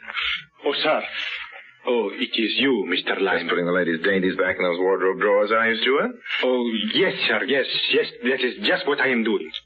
You know, Paul, there may be 2 or 3 things wrong with this picture. Shall I enumerate them for you in order? Okay, this isn't your deck. This is B deck, and if it wasn't B deck, this isn't your block of staterooms. But anyhow, the pearls of Bohemia aren't in those wardrobe drawers, so you're wasting your time, old man. I understand, sir. I must apologize. Well, you'll have to apologize to the lady, not to me. But maybe you owe me an apology after all. Was it you who went through my cabin last night, Paul, old man? Yes, I did that. Looking for the pearls, of course. Yes, that is what I was doing. You know, Paul, this could get you into bad color with your employers here on the ship. Steward who wants to be light-fingered with passengers' property. The pearls of Bohemia were stolen from their owner by a man named Ziki. The owner did not wish to have the foreign police arrest a fellow countryman of his, but he had Ziki privately watched. Ziki passed on the pearls to Miss Johnson, and the owner was very much surprised to discover himself that Miss Johnson was sailing for Egypt on this ship. The owner supposed that she was going there to dispose of the pearls. I see. Well, look, come on up to my cabin. We'll have a drink, shall we, old man? I could not do that, sir. It would not be proper in a steward. I must decline. And deprive me of the chance of telling my grandchildren I once had a drink with the Count of Bohemia. Oh, come along. My cabin. Have a drink together, Count. Talk this whole thing up. We made good time to Alexandria. And Melody was still worried. Harry? Yes, honey? What about these pearls? What am I going to do? You're not going to do anything, honey. You're going to give them to me. I know a trick or two in the smuggling department.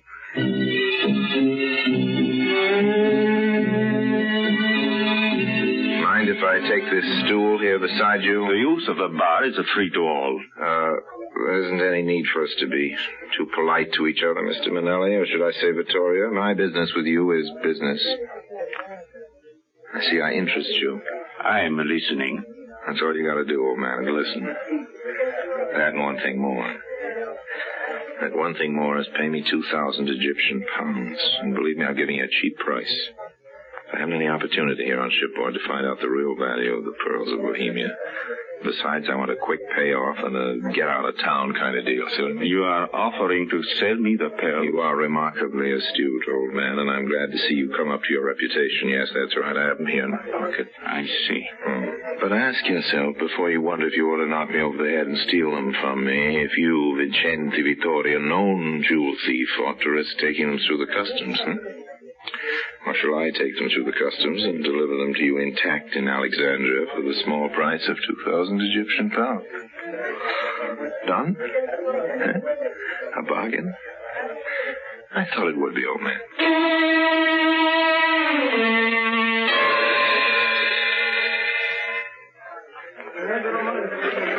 anything to declare, Mr. Lime? To the Egyptian customs? Well, my dragoman has got my bags, but you'll find nothing dutiable in them. I have these pearls, though. Here, see? 16 or 20 of them. What is their value, Mr. Lime? Oh, not much. A few of your Egyptian piastres. You can see for yourself they're not real. Imitation.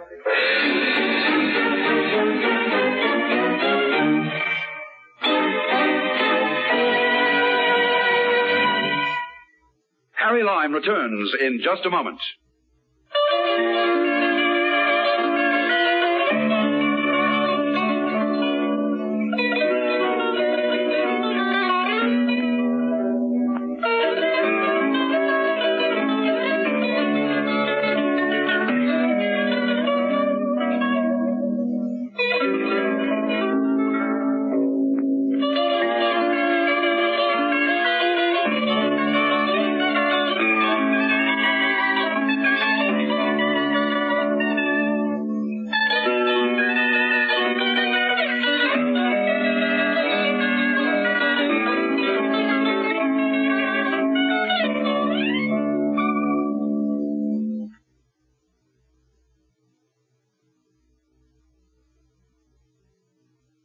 And now, Harry Lime.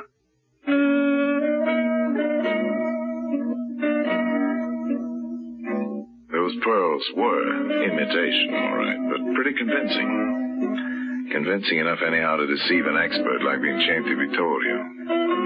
He was an honest man of his particular sort and promptly paid me the 2,000 Egyptian pounds when I turned the pearls over to him at a little sidewalk cafe in Alexandria.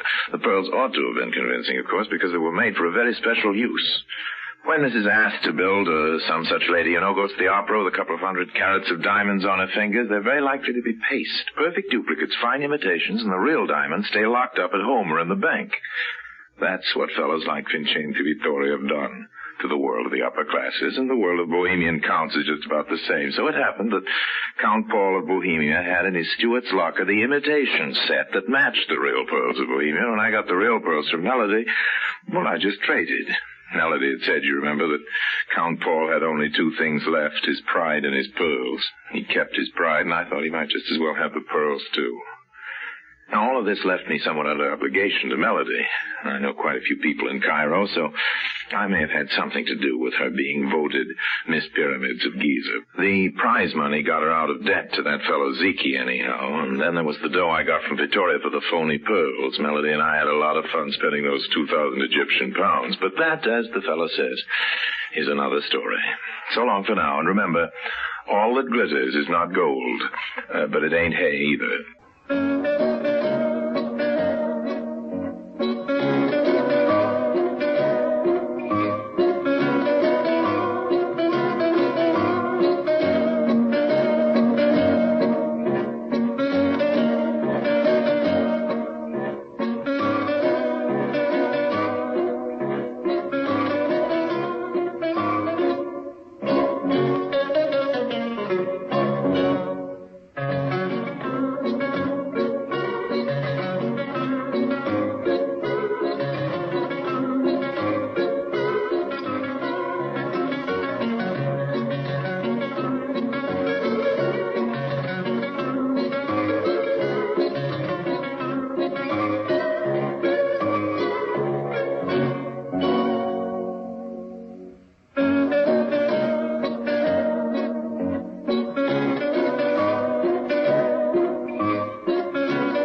presenting Orson Welles as the third man.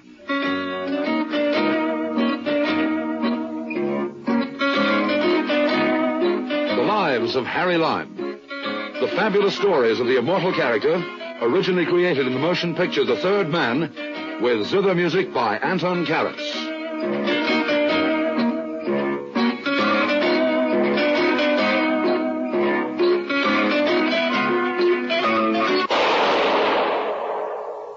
That was the shot that killed Harry Lime.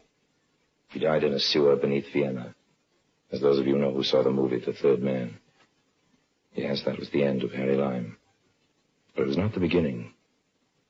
Harry Lime had many lives, and I can recount all of them. How do I know? Very simple. Because my name is Harry Lime.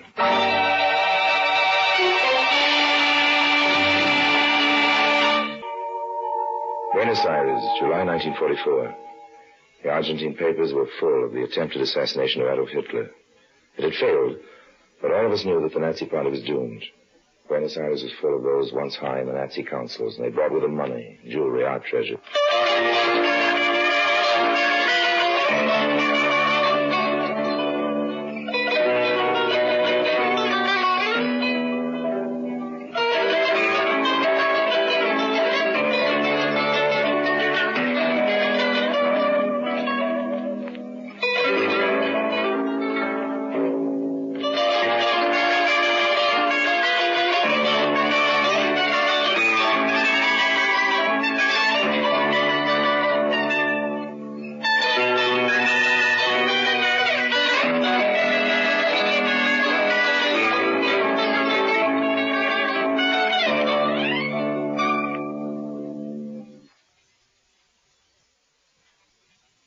And now Orson Welles is Harry Lime, the third man, in Work of Art.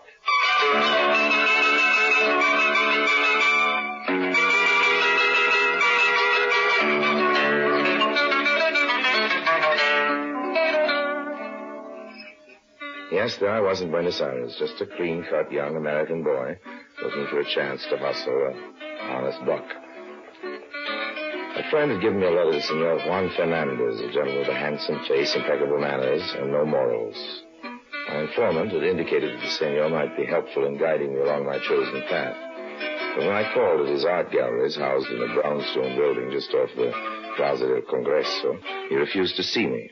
Oh, there was other sources of income to be found without Senor Fernandez's help, and the bar at the Casa del Oro seemed an ideal place for a young man to start a career.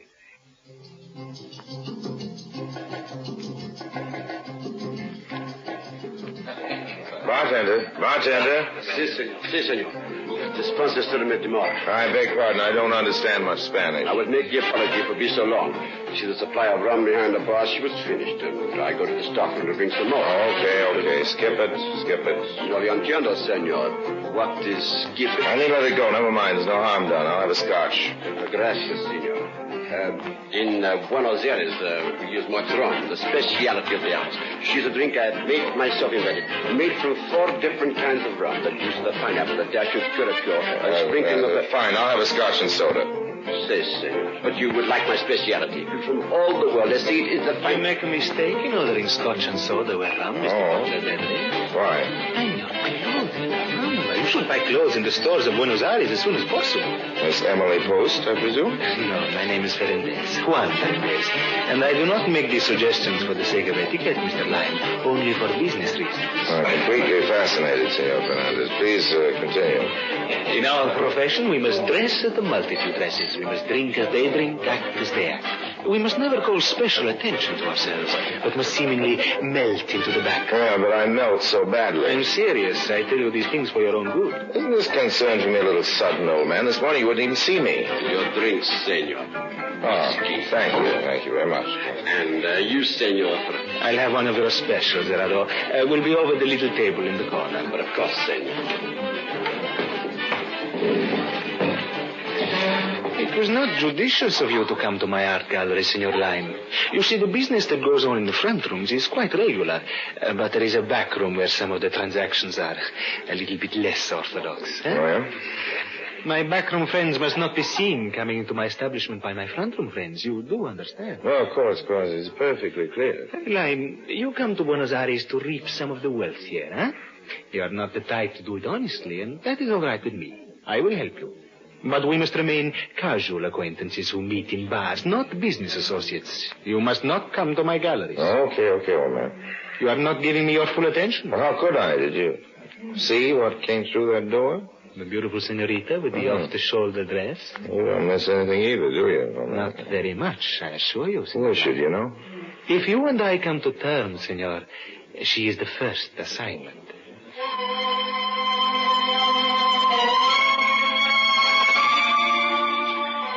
Senor Ferendez was about as communicative as a penguin.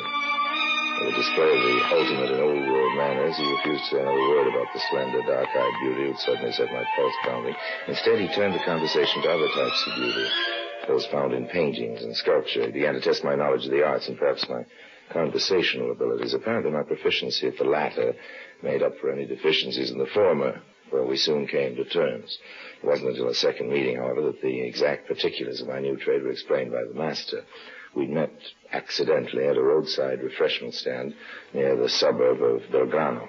It is my desire that you make friends among our new residents. You can gain invitations to their homes and go through their private galleries, huh? There are many such private galleries. Well, that sounds interesting. Might even get a job later as a tourist guide. Your job will be to guide some friends of mine to the finest, most expensive works of art in town. You must equip them with full descriptions of the galleries, the houses containing them, the personnel, the entrances, the exits. Okay. Our souls have met. And now to that first assignment you spoke about, the senorita. Yes. Little is known of Senorita Melissa Corday. She came here a few months ago. She rented an expensive villa, and she's invited only a few close friends to see her art treasures. But according to reports, she's the owner of the most valuable painting in all of Buenos Aires, an original Rubens, worth a fortune. All that and original Rubens, too.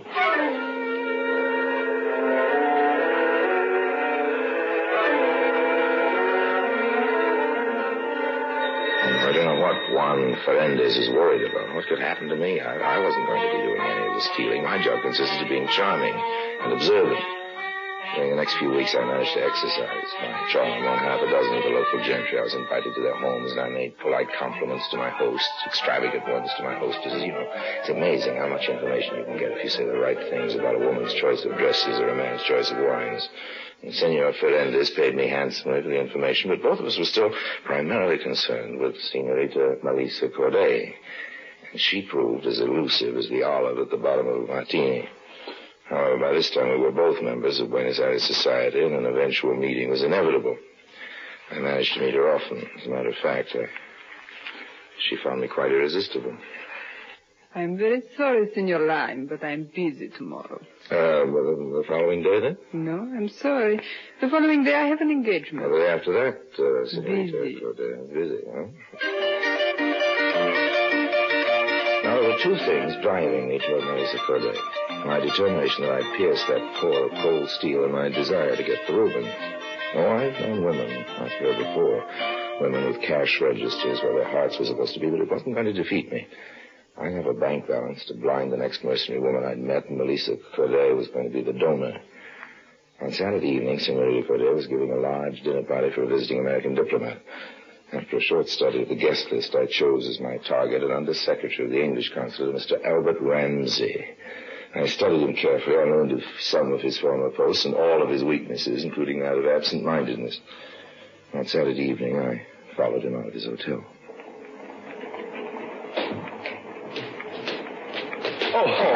Sorry, Sam. I'm sorry, I wasn't looking... Bertie. Albert Ramsey in the flesh. Oh, yes, in the flesh, as you say.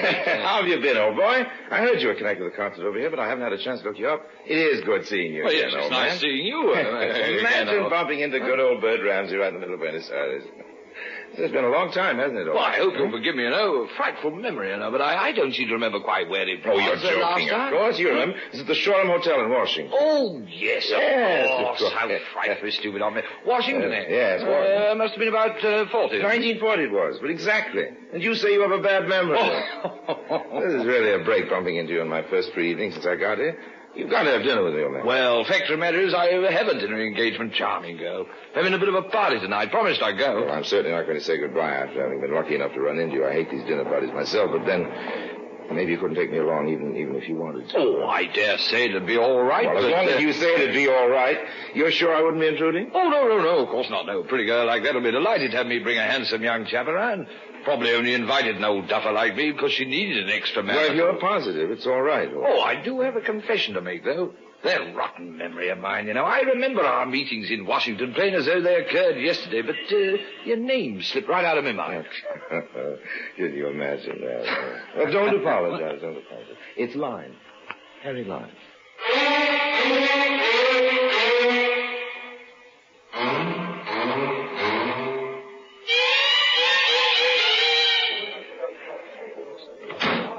Your hat, senor? Oh, thanks.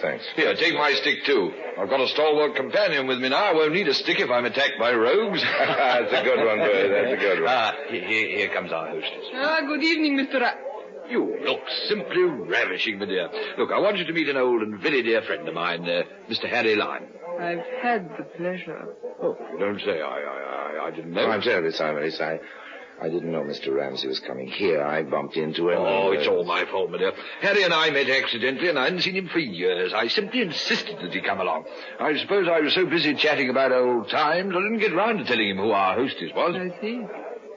I hope you'll pardon an old duffer. Yes, of course, Mr. Ramsey. Of course, you could call the police or have your servants throw me out. I say he is droll, isn't he, my dear? Very. Well, come in and have a drink.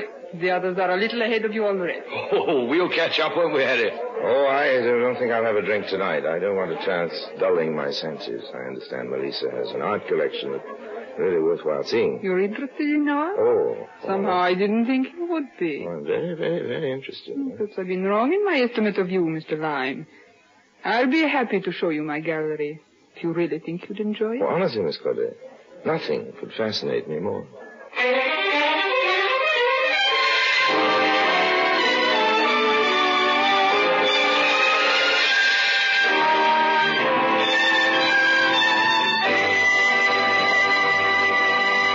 Orson Welles returns in just a moment as the third man.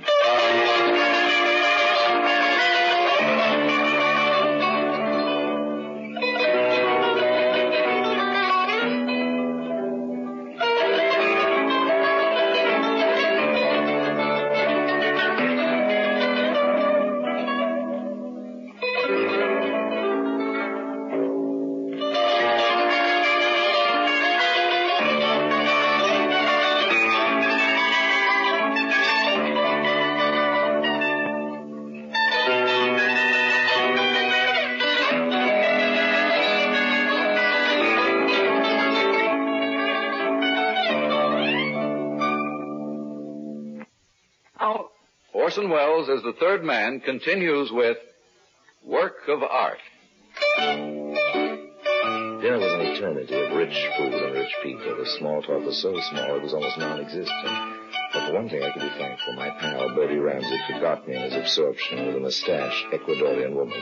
He was probably fascinated by the task of counting her chins. No mean jobs, and she was constantly quivering with laughter. At any rate, the dinner was over in what seemed like a mere few months.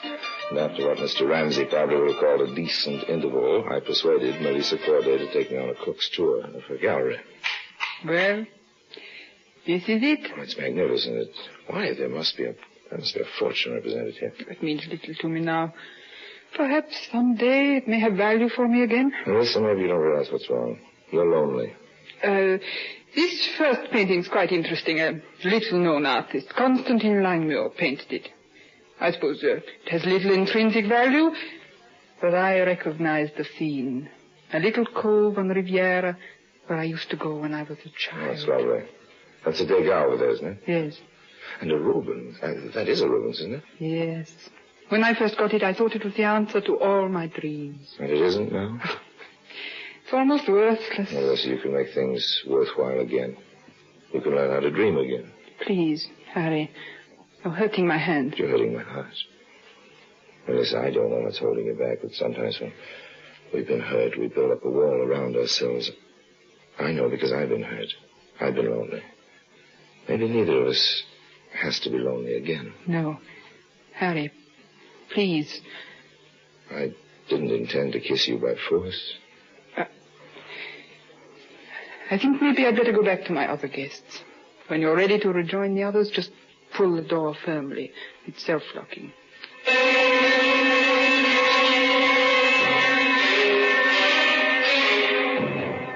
The gallery is in a separate wing of the house, connected to a small sitting room with only the self-locking door between. The sitting room had a large French door that led to a small bathroom. The street was only 7 or 8 feet below. On the other side of the sitting room was a boudoir. Melissa's. The servants' quarters must be miles away. It was a setup. And Harry Lyme wasn't going to give this setup away for any 25% of the Rubens' value. Let Ferendez take his 25%. It's going to be 75 for me. I wedged a match in the lock, and then I rejoined the gay party of the doddering diplomats. Oh. Well, there you are, my boy. Did you manage to come out with the Picasso under your coat? It wouldn't quite fit, my dear. We could all give our eye teeth of some of Melissa's paintings. She has some real beauties, doesn't she? Well, let's say she possesses real beauty. Oh, well put, old boy, well put. Have a drink, Harry. I really have to be going. Melissa, if you'll excuse me. The night's young yet, Harry, the night's young. I expect a busy day tomorrow. Awfully sorry. If you must go. Please don't bother seeing me at the door, Melissa. I don't want to take you away from your other guests. Well, goodbye then. Adieu. Good night. Bye now. Buenas noches. Oh, well. You are leaving, Senor Lyme? Yes, I have to be going. No, I will get where you go. Oh, I just had a little accident. The button off my coat. You wouldn't happen to have a needle and a thread, do you? A needle? A gujaillo. Ah, a gujaillo. Si, Senor Lyme. Pedro has, right here in the cloakroom. And a pair of scissors, a sharp knife, or a razor blade, something of that kind. You have one? Si, understand, razor blade. Have here. See? Needle. Thread or razor blade. You want Pedro to No, thanks very much. I can manage. I hate to keep troubling you, but suddenly I seem to be very thirsty. Do you think I might have a glass of water? Si, senor. Oh, thank you. If you could get it while I sew this on. Of course, senor. I shall be right back. No. Take your time. Take all the time in the world.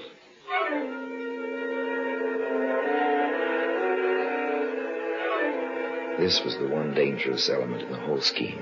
My being seen now. I waited until the obliging painter was out of sight, then I slipped down the corridor. I hoped he wouldn't start a fuss when he found me going. The guests and the servants were all busy, thank heavens. I reached the gallery wing and slipped through the little sitting room into the room containing my Rubens, took the little matchstick out and heard the lock click reassuringly. But just in case someone should come in, I took a position behind a heavy velvet drape. Hours later, I could hear the other guests take their departure. The servants locking windows and doors. Someone rattled the doorknob of the gallery and then went away. I heard Melissa's door open and close. But still I remained motionless. I waited until almost dawn, till the silence was thick and heavy.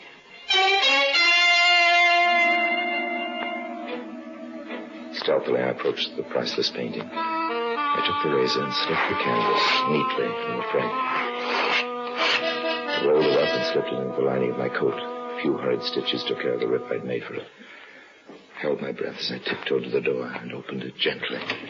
Crossed to the French door that led to the balcony. Below was the street and safety. The latch worked easily. I started to turn the handle.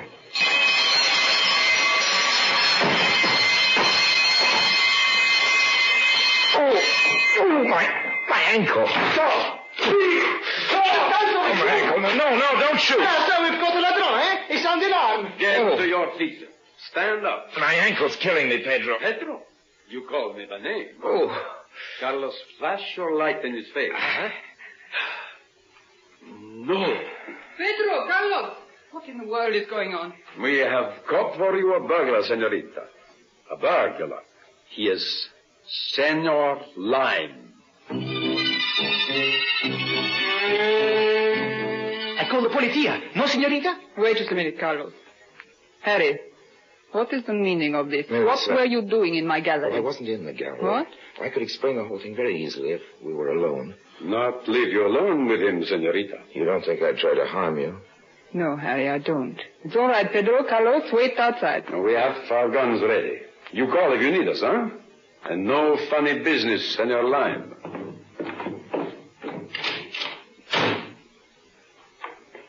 Well, Harry? I did a silly thing. I guess you wouldn't talk to me earlier, and I had so much to tell you. Things I couldn't say before your other guests. Harry. So I came back to steal something. I came back to steal a few hours alone with you. So I tried to sneak out and, well, you know the rest. Oh, you're going to make Carlos and Pedro very unhappy. They thought they'd go to Ladrone. Oh, poor Harry. Your ankle hurts you very much. Well, when you look at me like that, I can't feel any pain. Oh, you'd better go back to your hotel and rest. Yes, I guess I'd better. Could I phone for a cab? Oh, I'll send you home in my car. Pedro can take you. You're very kind, Melissa. Monday morning came, with it the newspapers. Probably carrying my description. But no, there was no mention of the robbery. For some reason, Melissa Corday had not reported the theft. Maybe the old line and charm had been more effective than I thought. Still, I wasn't taking any chances. I made my way most carefully to the galleries of Senor Ferrantes. And this time I insisted on seeing him.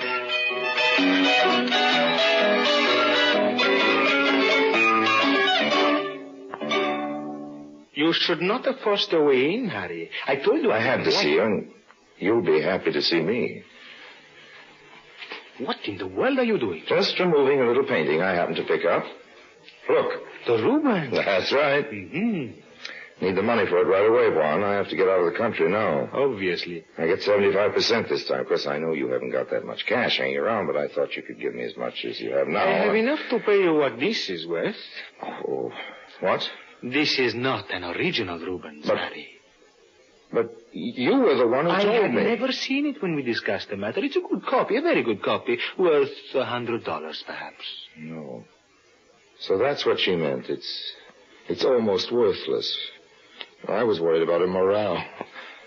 What's her game, Juan? Oh, I suppose a very old one, insuring a fake, permitting someone to steal it and giving him ample time to make a getaway, and then suddenly discovering the loss and reporting it to the insurance company. So now the insurance detectives will be after me, and for $100 copy. Oh, those insurance investigators are always the most relentless. And she's in the clear. If I'm caught, she didn't dream it was a copy. If I make a getaway, she's rich. It was all window dressing, those servants, the house, everything. You better leave, Harry. Pedro, he'd make a lovely witness. He even gave me the razor blade I used. I have a friend. He owns a small freighter. Yes? It sails in a few hours. I'll call him. The Natalie 3rd. It's moored in the Puerto Nuevo. I'll find it. I'm awfully sorry, old man. I'm a little short of cash. Here, $100 for the Rubens copy. Oh, I don't know what I can do with it.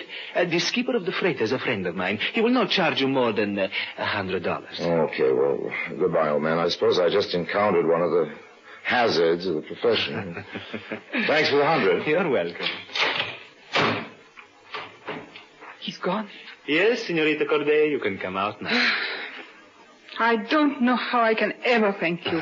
You were my only chance. I had to come to you, Senor Ferrantes. It was a great pleasure to save your masterpiece. Oh, that wasn't all you saved. No. If I'd called the police last night, there would have been no way of explaining the presence of an attractive man in my home at that hour. Mm-hmm. One who'd been present all evening. It would have been compromising. I never could have obtained my divorce.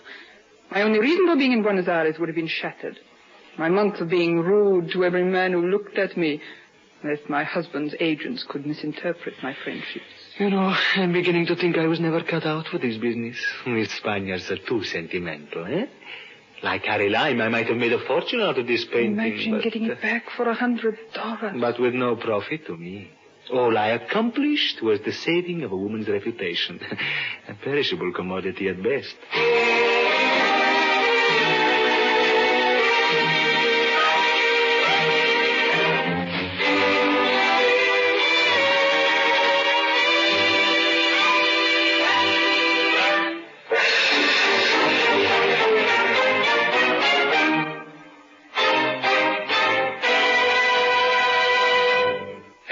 Returns in just a moment.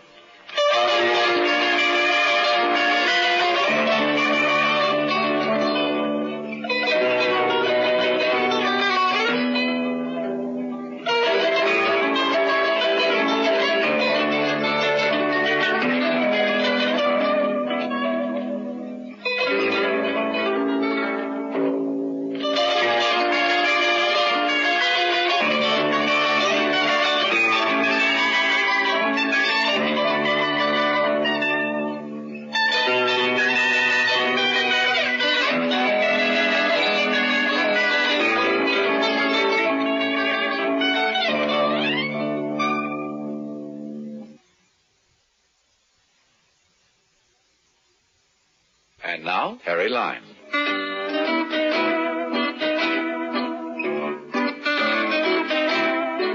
Of course, I hadn't witnessed that last scene. I reconstructed it later from a few newspaper clippings. One reported the final divorce of Melissa Corday, former wife of a Nazi munitions manufacturer. Another reported her marriage to Senor Juan Ferendez, well-known Argentinian art dealer. And a third, which must have been released to the press in anticipation of my reading it somewhere, told how a priceless work of art had been recovered for a $100 reward.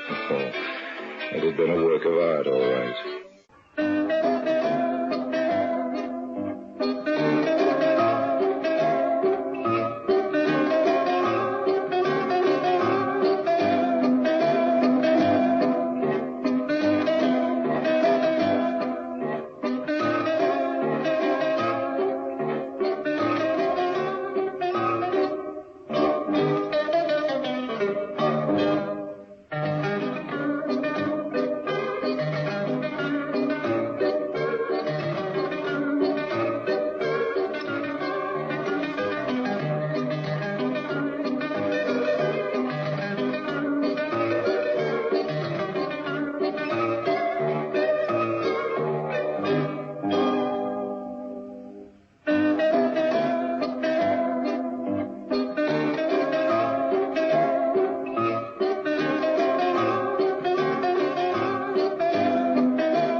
Presenting Orson Welles as the Third Man.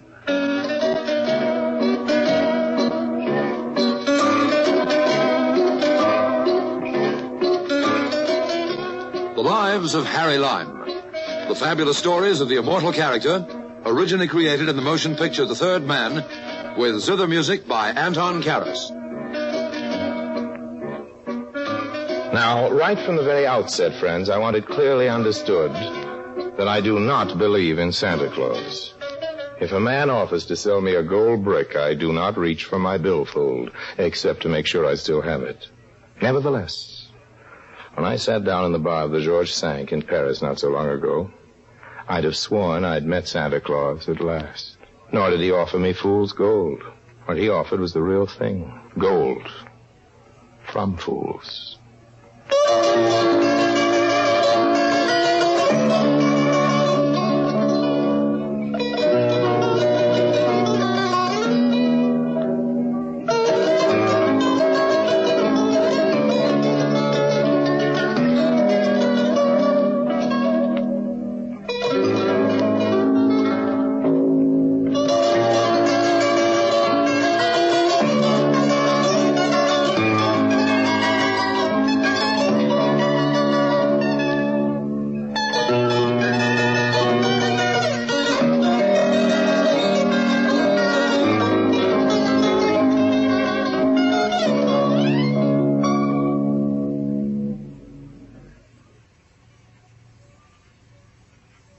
And now, Orson Welles as Harry Lime, the Third Man, in today's story, Fool's Gold.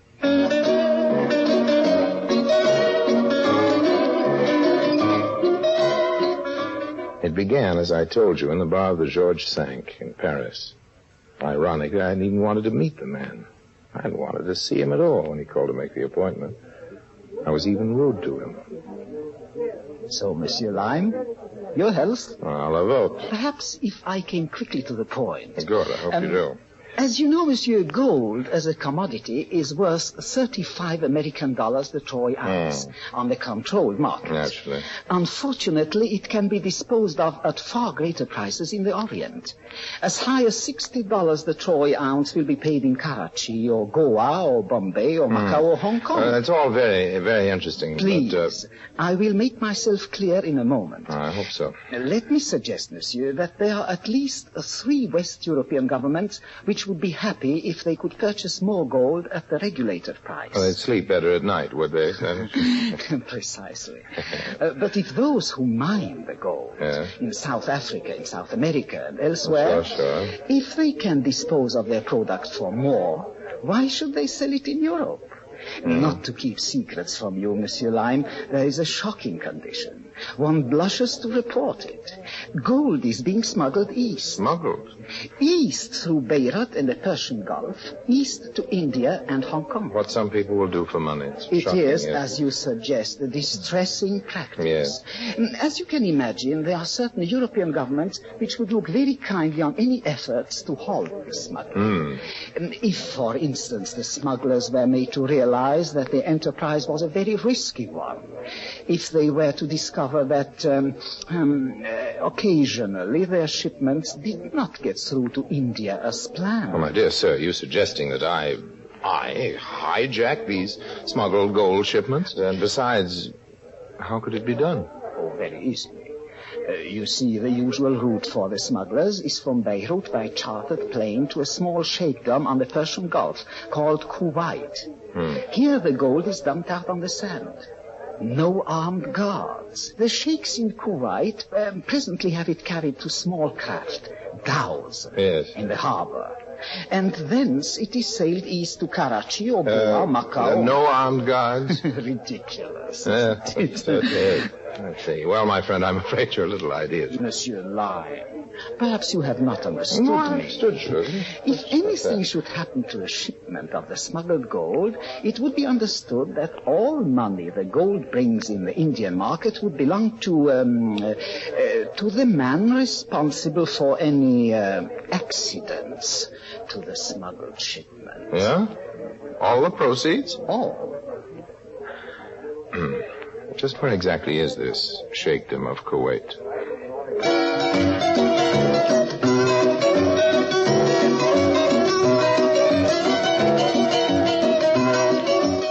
Now, here was an undertaking designed to my own personal specifications.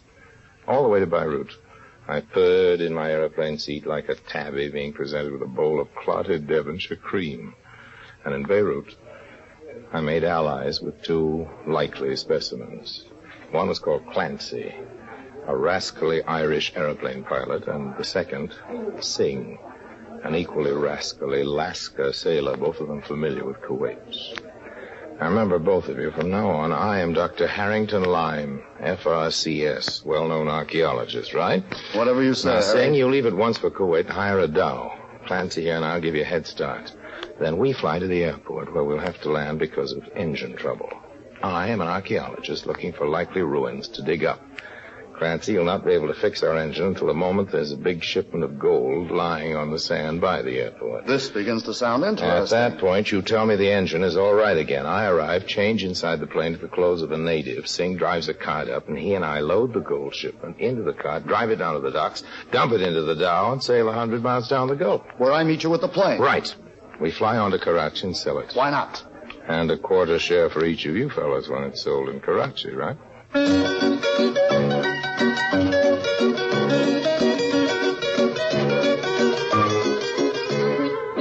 The grapevine had news of a rich, fat shipment of gold due into Beirut in a matter of days. We gave Singh a head start, time to get us to the dhow and get it ready. And then Clancy and I took off for Kuwait. 5.5 hours. Across the deserts and mountains of the Middle East. Then our C-43 was circling above an airfield. Can you make your motor miss, Clancy? Make the landing look good and necessary? Right. heat reached up and met us, swallowed us. Clancy went away to report his engine trouble and ask for parking space, but he's back in a few minutes. Hey, Harry. Plane due in tomorrow with a consignment for the Sheikh Sir Suleiman Al-Hamid bin Taimur. Well, so what? I know him, that's what. He's the biggest man in the gold business here in Kuwait. It must be the shipment we heard about back in Beirut, don't you see? And tomorrow, huh? Well, we'll have to work fast. In this heat, too. You stay here and fuss with the plane. I'll get into town, buy some native clothes, and contact Singh. You got the name of that waterfront place he's staying at? Don't worry about me.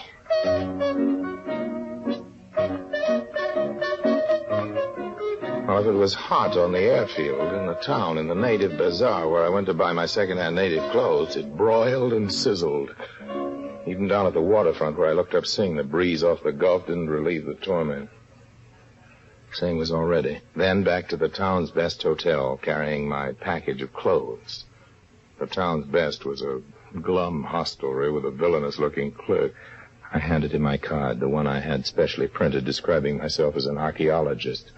Who better to pass the word around about me than this clerk? Yes, sir, Dr. Lime. You want rooms, fine suit, running water, hot and cold, cross-ventilating. Cross-ventilating. Very fine suits. Sign here, please. I leaned down, signed my name, and then straightened again, glancing over my shoulder.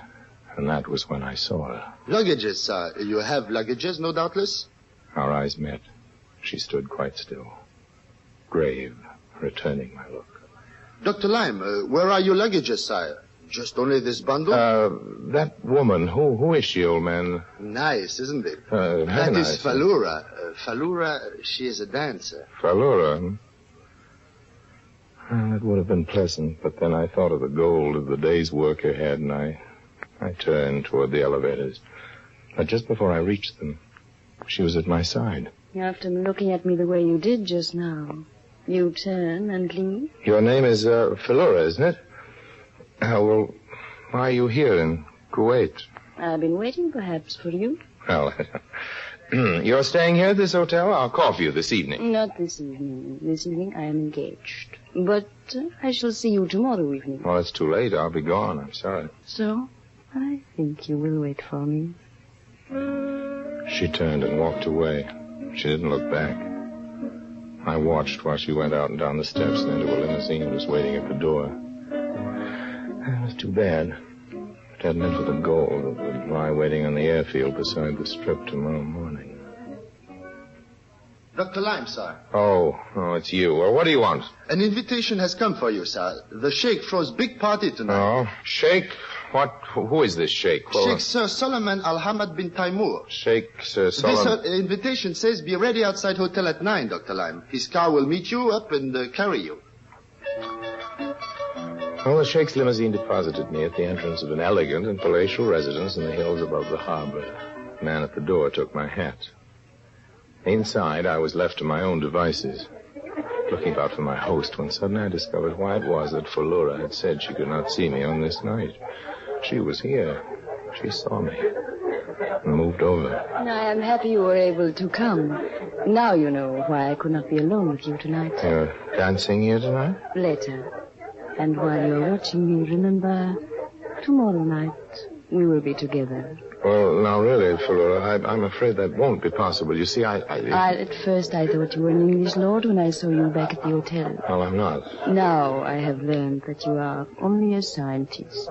What is it? Archaeologist. Archaeologist, yes. Archaeologist. Now, about tomorrow night, believe me, Falura, I couldn't be sorrier, but... Excuse me, Dr. Lime, the Sheikh, Sir Suleiman, he would meet you. are wrong to worry, handsome one. If Falura does not worry about your poverty, why should you? Well, Now, go. Talk about your science with the Sheikh. Yes, the Sheikh, Sir Suleiman. My science with the Sheikh? Oh, why with the Sheikh? What do you mean? You didn't know that the Sheikh is one of the most passionate amateur archaeologists in this part of the world? An amateur archaeologist? But what is the matter? Well, suddenly my head. I've got a splitting headache for Dr. Lime, please. The Sheikh awaits you. Yes, but I've got this headache. Of course, I know he does, but you'll just simply have to take apologies. My apologies to the Sheikh. It's the heat. Which way is the door? My handsome one, go quickly home. Be good to yourself. I will, dear. Until tomorrow, in the cool of the evening.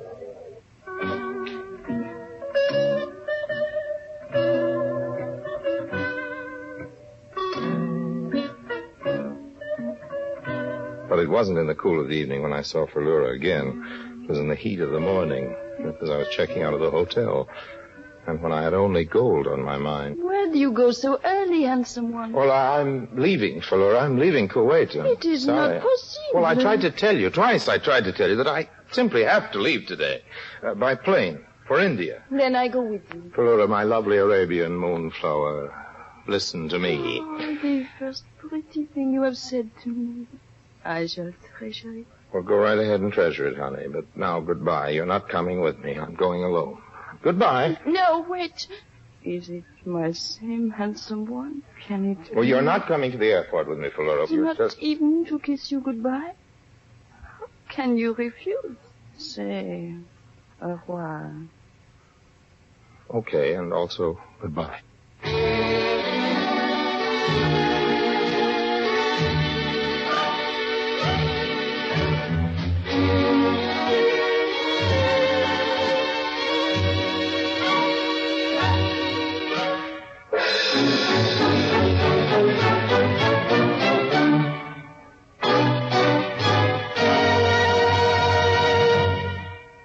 In a moment, Orson Welles returns as Harry Lime, the third man.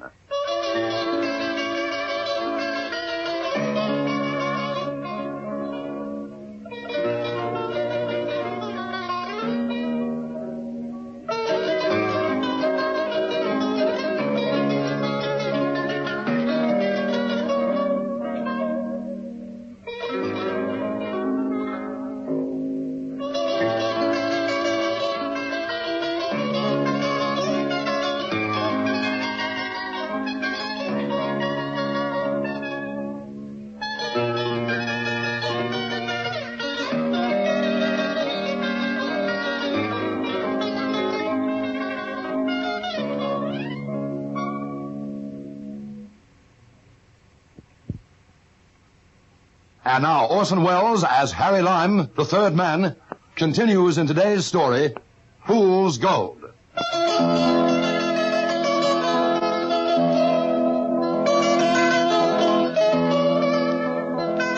Philura was certainly beautiful, but beautiful or not, Philura had begun to get on my nerves.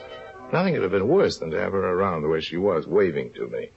Just when I was busy slipping into my native clothes and signaling to Singh to approach with his card and slipping back out of the plane again, hoping that no one in the control tower had noticed, making my way with Singh to the crates that lay unguarded and defenseless, ripe for the plucking under the broiling sun. Oh, they're heavy, Harry. Now, don't complain of their weight, old man. Remember, the heavier they are, the richer we shall be. Anyone around? No one. In this heat. Not even a mad dog, my friend. Certainly no Englishman. Then into the cart with these crates. The guards were with us. Why should anyone stop two native Arabs from loading crates into a native cart? What could be more brazen and therefore seem more innocent? Go on, you lazy devil. My luck! My luck! Off the airfield with Singh laying his whip across the backs of the two plodding, sweating beasts into the town and then down toward the docks. By mid-afternoon, we were out in the Persian Gulf. Out and away and cool. And so far as I could see, utterly unsuspected. For the airport officials knew that Dr. Harrington Lime had flown off at 1 o'clock bound for India.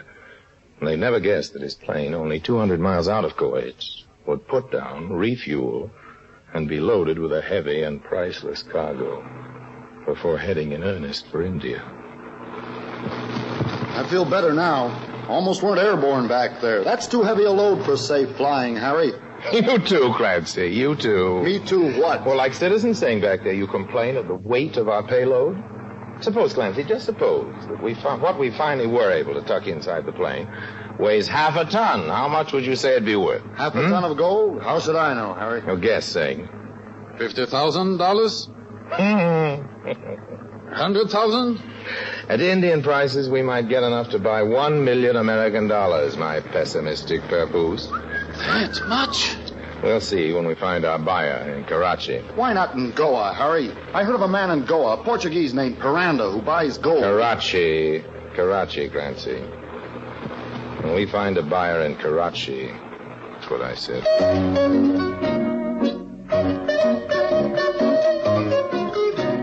When is what I said, but if, that's what I was thinking. Would it be so easy to sell a half-ton of fine gold? I didn't know. Never sold a half-ton of gold before. I could only guess. But before I left Europe, I'd taken the name of an Indian merchant in Karachi who could be approached. Okay, Clancy? Everything clear? Sure pop, Harry. I just want to visit this guy first and make sure he's the man for us. I should be back inside an hour. Don't let anyone near the plane. Trust me, Dr. Lime. I will, old man. And I did. I did trust him, and that's where I made my mistake. Took me an hour to find my merchant in the city, 10 minutes to find that I had a man who'd make a quick and profitable deal, and half an hour to get back to the airport. All singing, all talking, all dancing. You Dr. Harry Lime? That's right. This note's for you. Note? Note from whom? From a pilot named Clancy. He left it just before he took off. Before he took off? Yeah, he took off about 20 minutes ago. Said you might be looking for him. Here's the note. Harry, Singh and I decided, what's the use of 25% for each of us? We decided 50% for each of us is twice as nice. You can see that, can't you?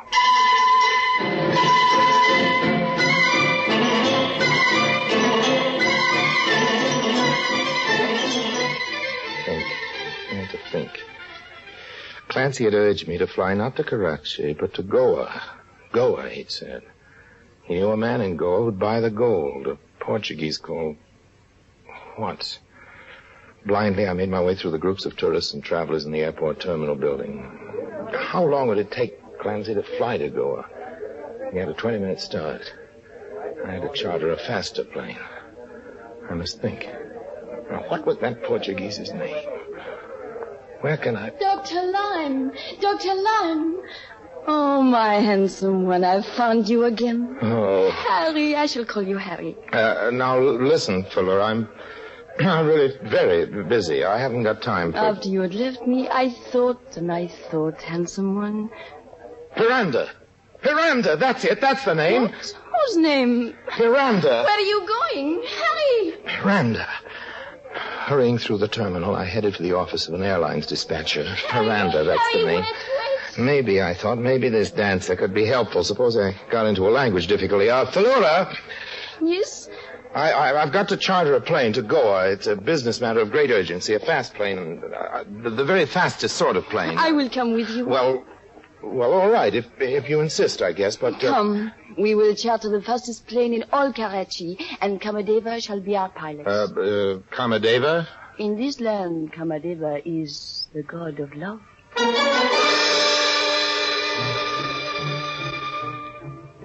Falura jabbered a few rapid sentences of Arabic to a dispatcher, then to a radio operator, and a tricycle plane appeared, and we climbed in. More than 800 miles down the west coast of India lies Goa, capital of Portuguese India. Say Clancy and Singh had an hour's head start. It couldn't take less than 5 hours, and the plane we chartered was guaranteed to get us there in 4. I had a chance.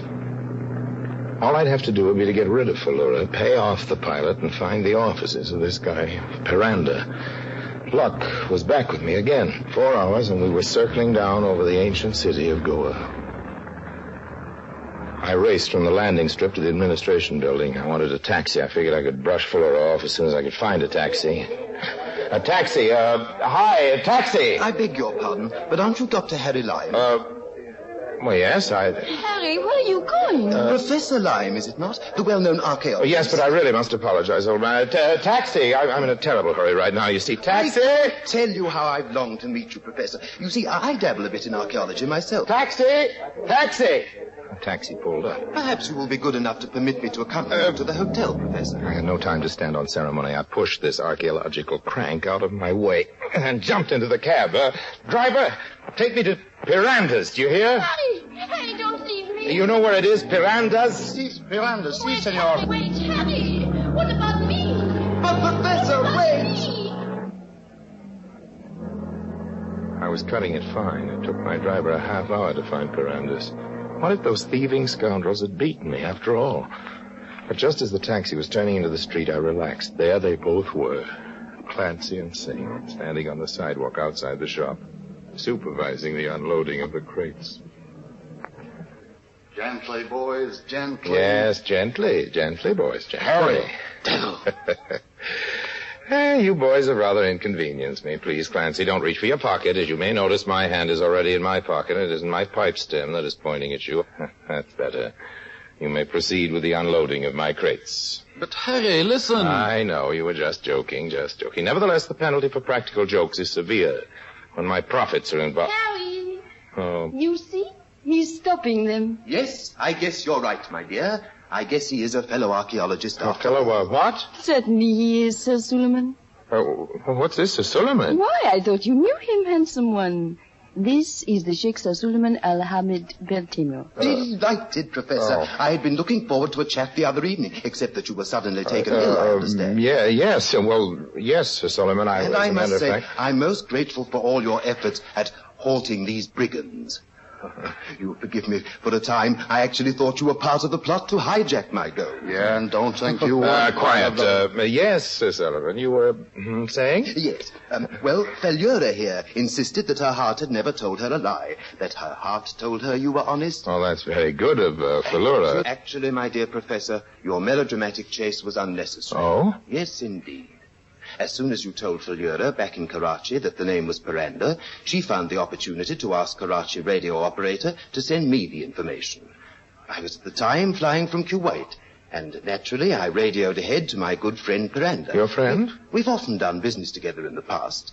And he arranged to have some Goa police inside his place of business. Police? What? They're ready to take these two thieves in charge right now, I believe. Aye. Now, look here, Harry. And a very good thing, too, I must Harry, say. does it not turn out well? You're not getting away with this line. All right now, my men. Just move along inside the shop, please. Oh, by the way. Yes? Please accept this, a small reward for your friendly intervention. Oh, no, Sir Sullivan, I couldn't really. No, I insist. It's awfully good of you. Here, Fellura, you may can take it. Well? Professor, you perhaps don't realize how valuable a shipment this was that you saved. Oh, really? I'll see you in a few moments. We'll wait, Sir Suleiman. Fellura. Yes, handsome one, come. We will see if there is a bank open which will cash the Sheikh's check. You see the reward for honesty, handsome one. Yes, a slender return on investment, but a reward. Come, Moonflower.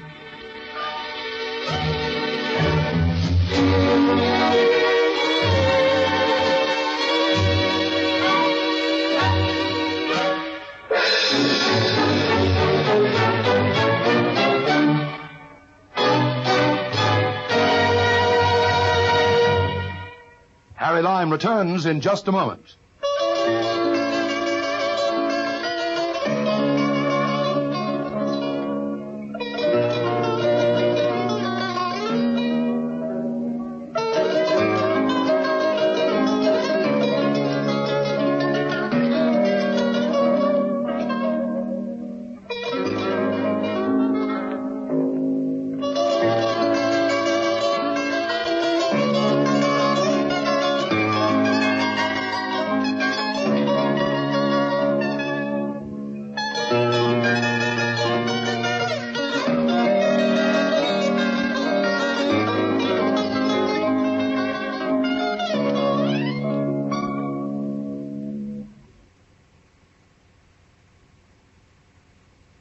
And now, Harry Lime.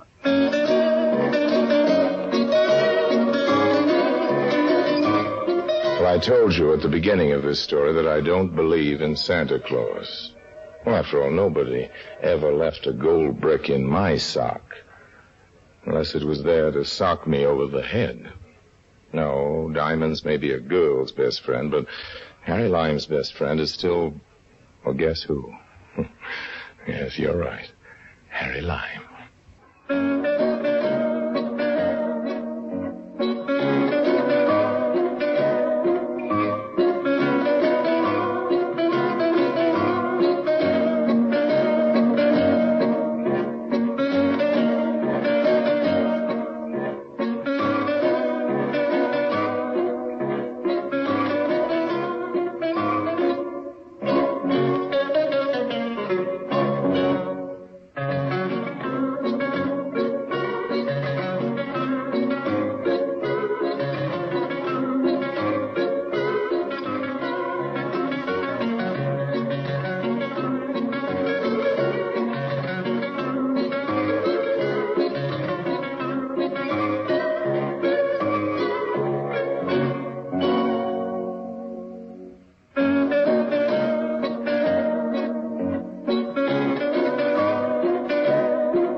Presenting Orson Welles as the third man.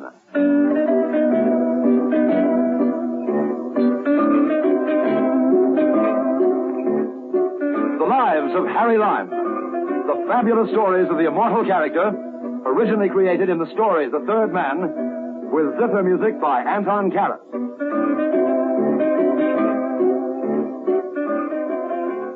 I've got a story for you. A story about a canvas cloud, a tinseled world, and bloody murder. If that wasn't enough, it all happened in Taormina, which is in Sicily. I know it happened because I saw it. Call the story The Painted Smile. Stick around.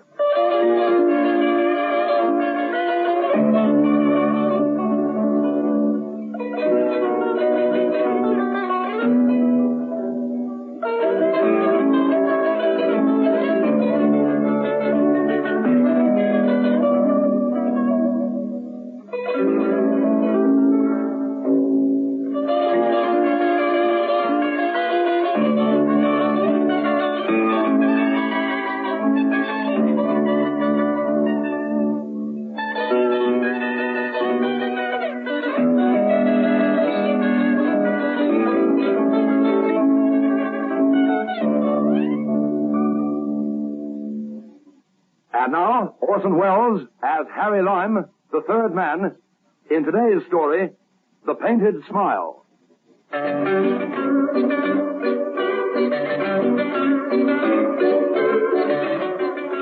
I've always had a fondness for the exception that breaks the rule. Maybe it's because I like to break rules myself. Take a smile, for instance. One of the intangibles of life, so everyone says. But what about that smile of the Cheshire Cats? That grin hung around long after Puss had vanished. You call that intangible? Like the smile I'm going to tell you about. The horrid humor of that painted smile lingered long after the man who wore it was quite dead. As I'd come to Taormina for a holiday, the circumstances were ideal. I had some extra cash in my pocket, the climate was fine, and the local police were completely disinterested in me. But I no sooner entered my room at the San Domenico Hotel, I was testing the mattress, as a matter of fact, when a long-bladed Sicilian knife whispered past my ear and wickedly winked at me from the bedpost. Since I was naturally somewhat curious, I turned rather quickly, and standing there in the doorway was a slim man with pale brown hair, pale monkey eyes, and the face of a tragedian.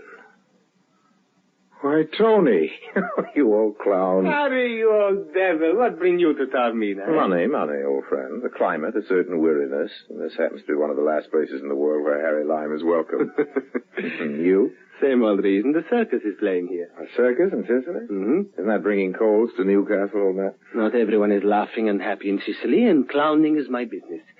I was born to make people laugh. A clown. Yes, you were born the greatest con man of them all. No, Harry. I have a certain talent for crime, perhaps sleight of hand, facility with a knife, but not the heart. I'm afraid I'm an honest man, Harry. All the more reason to be my guest tonight, Tony. Share the pleasure. My first night in Taormina. To the contrary, you shall be mine. I'll serve you Sicilian pasties for hot dogs, champagne for pink lemonade, introduce you to every freak on the Midway, and seat you in a box for the main show. How would you like that, eh? Yes, I'd like that. This night I'll step inside your canvas cloud, old man, pop the enchanted peanut in my mouth, and enter the circus heaven of youth. I believe every gilded angel and tinsel queen I see, smell the animals, walk the sawdust stairway to the stars. Yes, Tony, I'll be happy to accept your invitation to the circus. And who could ask for a better host than a clown?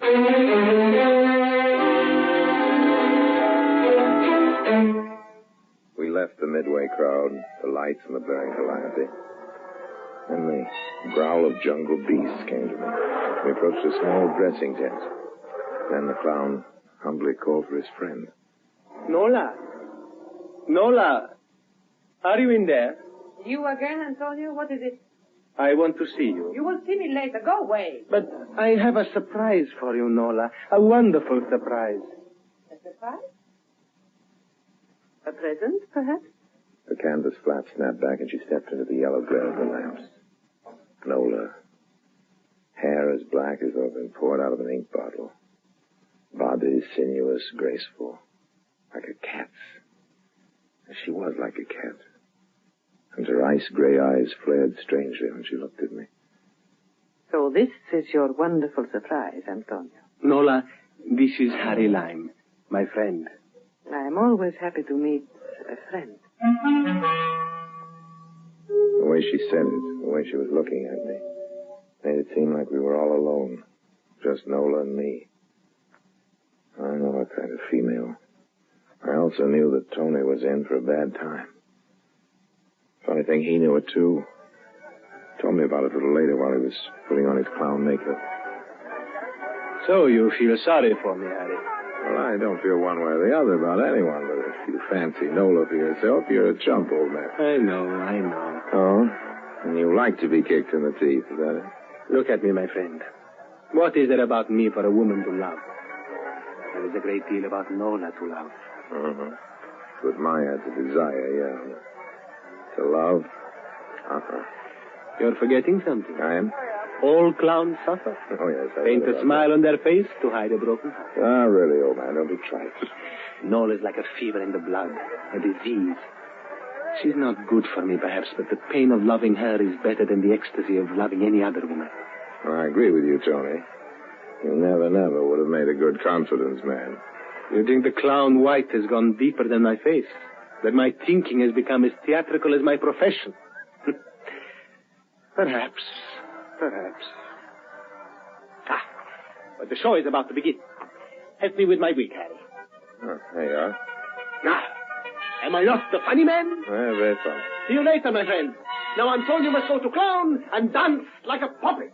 Well, Nola pulls the strings, Laugh, clown, laugh. You poor schmoo. It wasn't a red big circus, but it looked like the greatest thing on earth to the folks in Taormina. They laughed at Tony's antics till they cried, and oohed and awed at the trapeze performers, and gasped at Nola's animal act. Then came the grand climax. Senores, signorina! You have seen the beautiful Nola command the tigers, the pumas, the lions, like they were house kittens. Now you shall see the unbelievable. Antonio, the great clown, shall enter the cage of the black puma and make him dance. And he did.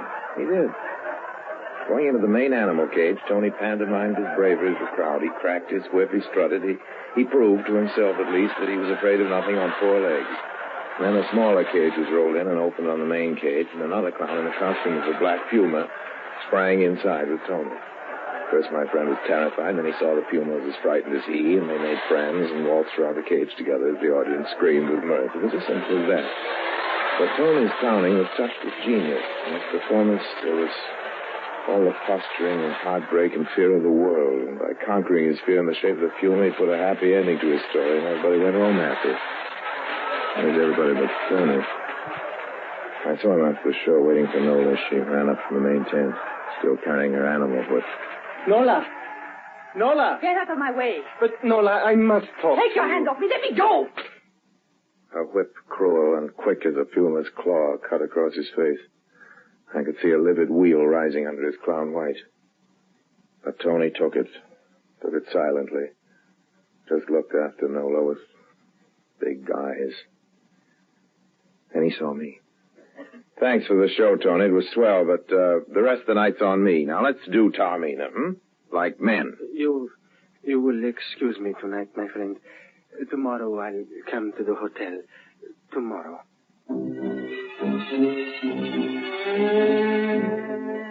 I went back to my monastic cell to do some thinking. I say cell, call it that, because the Hotel San Domenico in Taormina was in the 16th century a monastery.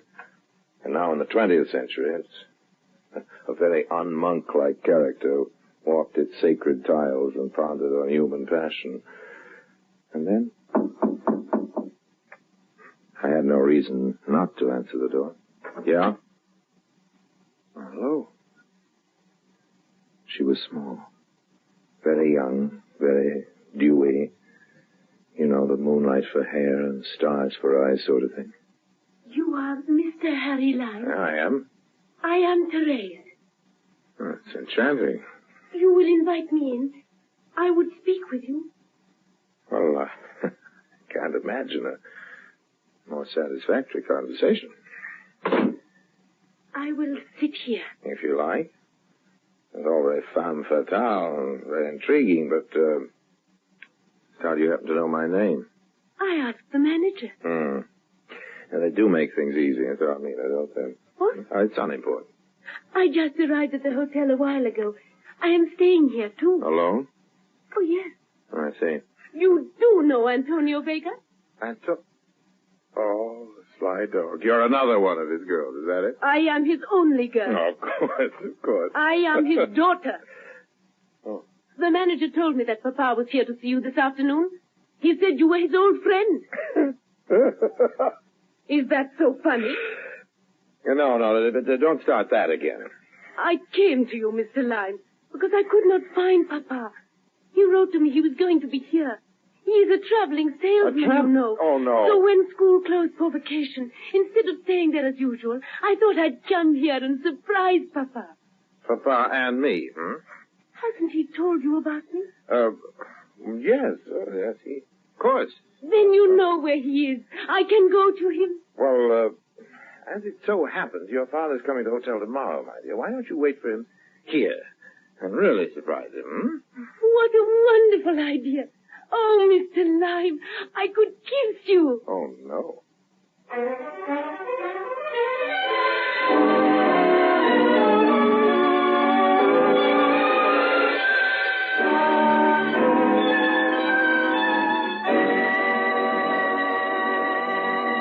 Harry Lyme returns in just a moment.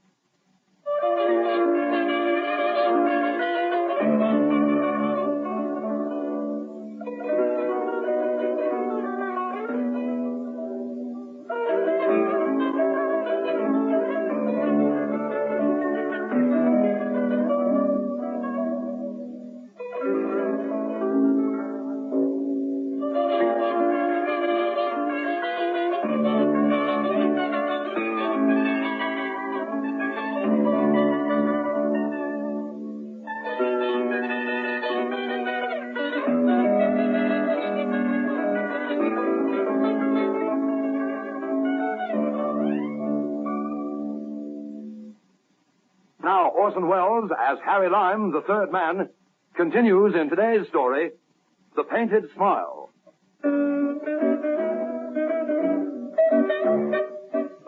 Teresa didn't know her father's real profession any more than I'd known Tony had a daughter. My clown friend was beginning to interest me more and more. A man of many lives, one of those still waters run deep boys. And in spite of the sheltered life he'd lavished on Teresa, she'd walked into the finest emotional trap the devil himself could set. What to do? I breakfasted with the young lady on the terrace. Well, they're popular. They're public. Harry, is that you? Oh, pardon me. You are busy. Papa! Oh, Papa! Oh, kiss her, Tony. Go on. I'm sure I would if I had such a daughter. Oh, it's so wonderful to see you, Papa. Be with you again. Kitten, you should have stayed at the school. You are not glad to see me? Of course, my darling. But my work, you know, I have so little time. That is why I always visited you instead of you coming to see me. If it's only one little minute of the day, it's worth it, Papa. Just to be near you. Don't have a heart, Tony. She'll have me in tears. Your cheek. Oh, Papa. What happened to your poor cheek? That terrible scar. It was an accident, Therese. Another reason why you must not stay. It is impossible. You understand the situation, Harry. What situation? Why should not a daughter be with her papa? It is impossible. You will go back to school like a good girl, yes? Or to the relatives in Naples. No. Therese? No. I will never leave you. Even if you don't want me around. Well, just who won that round, Tony, old man? What can I do, my friend? Why not tell her the truth? And bring her shame? Therese thinks of me as a businessman, dignified, honorable. What would she say if her father told her that he was a clown? Well, you're going to have to tell her something. I said I was an honest man, my friend. That isn't true. What do? Pick the pockets of the other clowns? I smuggle emeralds. Again? Smuggle emeralds. It was for her, Harry, Therese. How could I support her in such a fine fashion, good clothes, private schools, from the earnings of a clown in a wandering circus? I haven't thought about it much. Didn't even know your kitten existed, you see. That is one of many things I haven't told you, my old friend. Forgive me. Forgiven, but the emeralds. You see, I've been very successful in the smuggling trade, but very careful. Over the years, I've saved a small fortune. And now I want to ask you a favor. For the fortune? Anything, old man, for the fortune. It's for Therese when she reaches 21. If anything should happen to me before, see that she gets it. Why be so morbid? The way things are lately, you know, Harry, with my life, with Nola. I think my luck's changed. Well, how do you know I won't keep the fortune for myself, old man? The same way I know you won't inform on me to the police. Yeah. You figure this pot's too smart to call the kettle black, is that it? That's one way of putting it. Come to the circus tomorrow night, Harry. I'll show you where my savings are hidden. And Therese? Therese? I will think of something. Better her heart should break a little now than learn the truth about me and then... I'll meet you tomorrow night, Tony. I didn't like the way things were going. Not that Harry Lyon is averse to learning the exact location of a man's fortune, but this particular collection of moolah seemed to have entirely too many strings attached to it. However, I decided to let tomorrow take care of itself. I was deep in the arms of Morpheus when...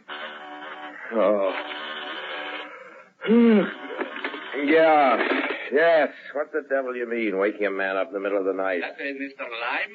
Mr. Harry Lime? Who's calling? This is Signor Borgia, Questore of Taormina, Department of Public Safety. The police? And it is not midnight, Mr. Lime, but 9 o'clock in the morning. Well, that's a matter of opinion, sir. You will do me the great favor of coming to my office within the hour. Well, I'll do nothing of the sort, Borgia. As I told you... You will come, or you will become a bore. You are already under surveillance. Well, I'll do you the great favor, Questore Borgia. Your generosity is exceeded only by your wisdom, Signor. Within the hour. I never argue with a policeman over the telephone, beyond a certain point. And when he bears the name of Borgia, well, when in Taormina, do what the Taormaniacs do, I suppose. I visited the Questore. I found him a small, alert man, all spit and polish. He eyed me like a hungry robin views a fat worm. Sit down, Signor Lime. You are a friend of Antonio Vegas? Oh, Tony must have many friends, I should think. Too many. At one time, this Vegas was in your profession. A confidence man. Tony's a good clown. And a smart one. His buffoon makeup hides more than the proverbial broken heart, doesn't it? Does it? Vegas had the smuggling ring, emeralds. Are you trying to tell me you know nothing about the traffic? I've never dabbled in emeralds, Borgia, old man. They're too hot for my blood. You refuse to admit that you are in partnership with Vegas? If what you said is true, well, I wish I was. Do not try to warn me, your friend. He will never leave Taormina. Well, there are worse places to live. Good morning, Signor Lime. Good morning. Does that mean I can go now? It does. Huh. Well, am I still under surveillance? Yes. Why? Well, my holiday mood, that's all, old man. Hope your bloodhounds are broad-minded. Good morning.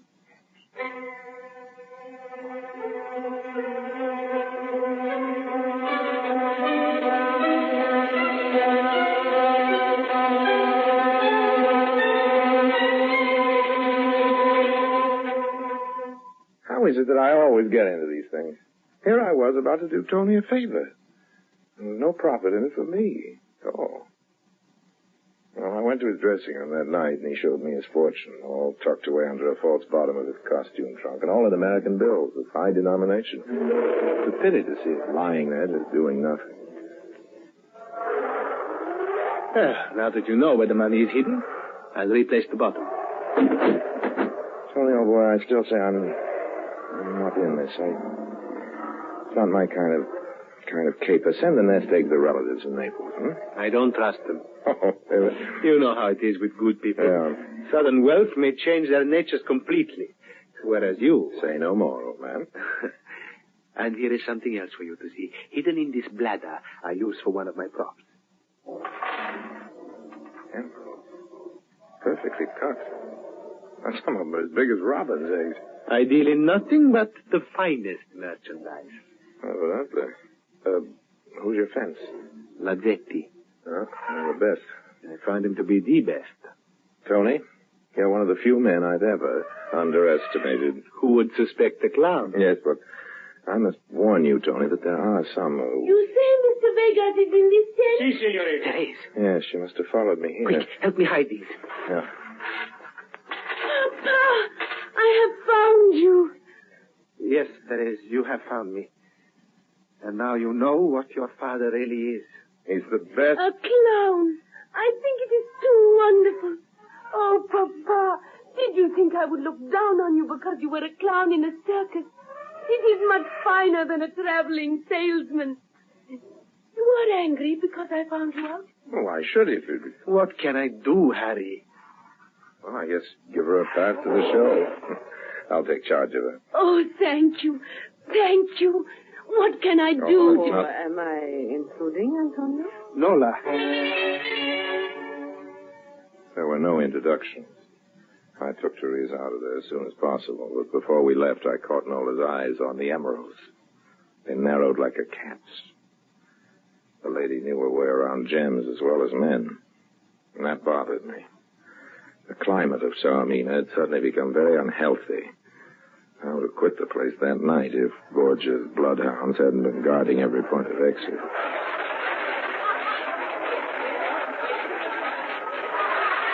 Why is Papa going into that animal cage, Mr. Lyme? Oh, it's nothing. He's pretending he's a cat trainer, like Nola.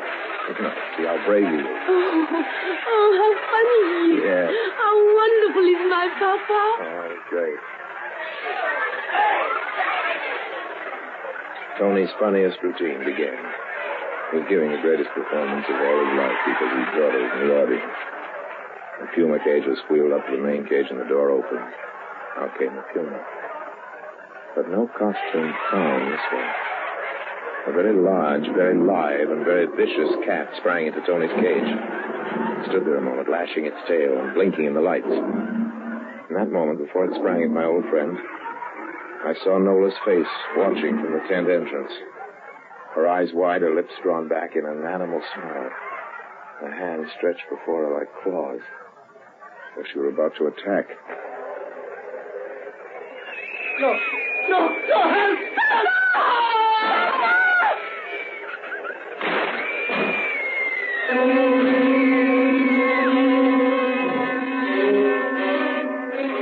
It was over very quickly.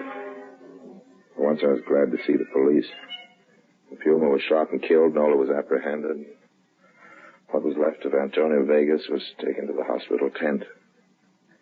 As I said, he found a way out of Taormina. The hard way. No, don't cry, kitten. It was an accident. No, it was no accident. Like the scar on your cheek. She did it. She did it. I did nothing. It was an accident. Somebody switched the cages. What do you mean? Well, Questore Borgia, I think I can prove differently. It wasn't You, an Signor accident at all. He lied? Antonio Vegas is my friend, Senora. You can understand that word, friend. Why should I lie? I saw you switch the cages deliberately. No, I did not. I did not. And I know why you did. No. Harry. It was because of jealousy. Jealous?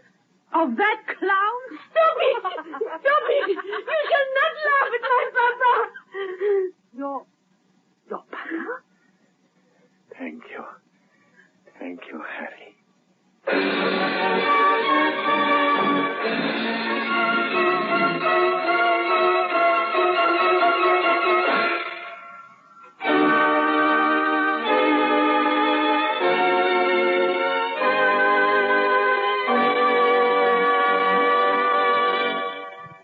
Harry Lime returns in just a moment.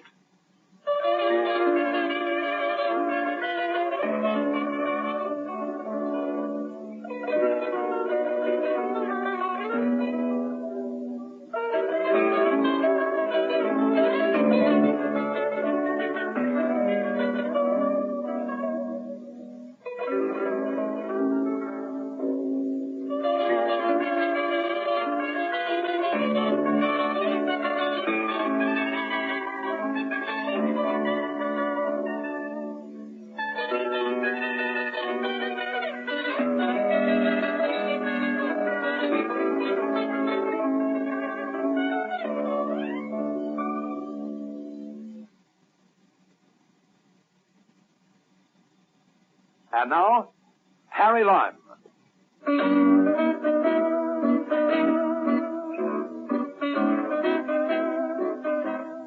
I think somebody before me once pointed out that women are very curious creatures. You take Lola, for instance. Lola was quite prepared to murder the man she loved, just out of a fit of jealousy. Some women, of course, indulge in a more refined and less dangerous form of vengeance. They arrange matters for the men they love so that life just seems like death.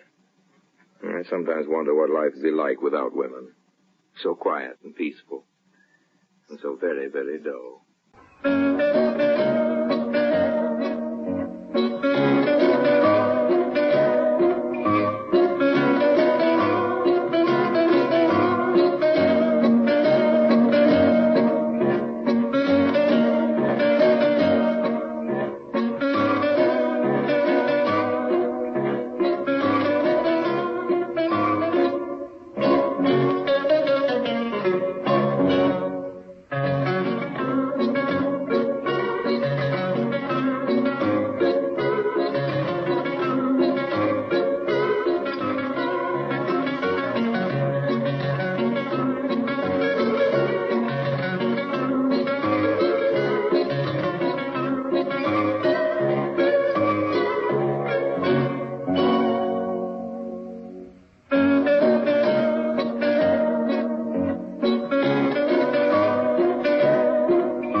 Presenting Orson Welles as the third man.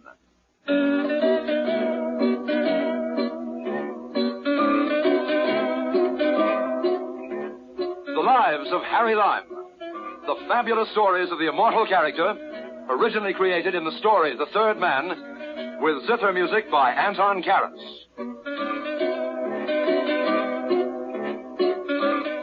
Her name was Susie, but she was very, very far from being a floozy. She was lovely, and she was a countess, and I mean a genuine countess, too. I can vouch for that. I checked on her ancestry. It pays to be sure about these things. When I first met up with her, she was suffering from a complaint not uncommon among the post-war aristocracy of Western Europe, the main symptoms of which are expensive tastes and a certain emptiness of the purse, if you get what I mean. That's how we came to team up, in fact. And since Carl and I turned out to be just the supers and Susie was the star, I'll call this little adventure Susie's Cue.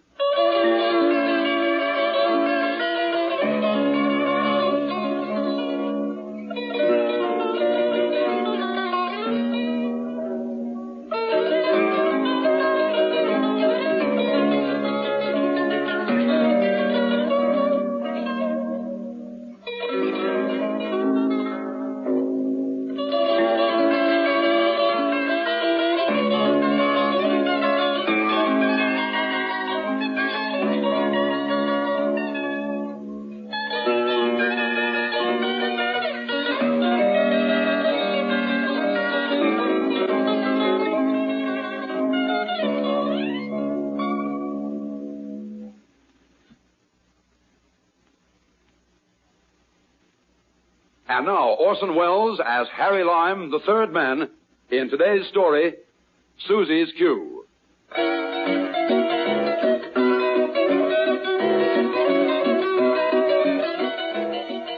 What brought me to Vienna was a hint that for an astute financier like myself, there was an honest buck or two to be made on the international currency market. Not black, you understand, just a pale shade of gray.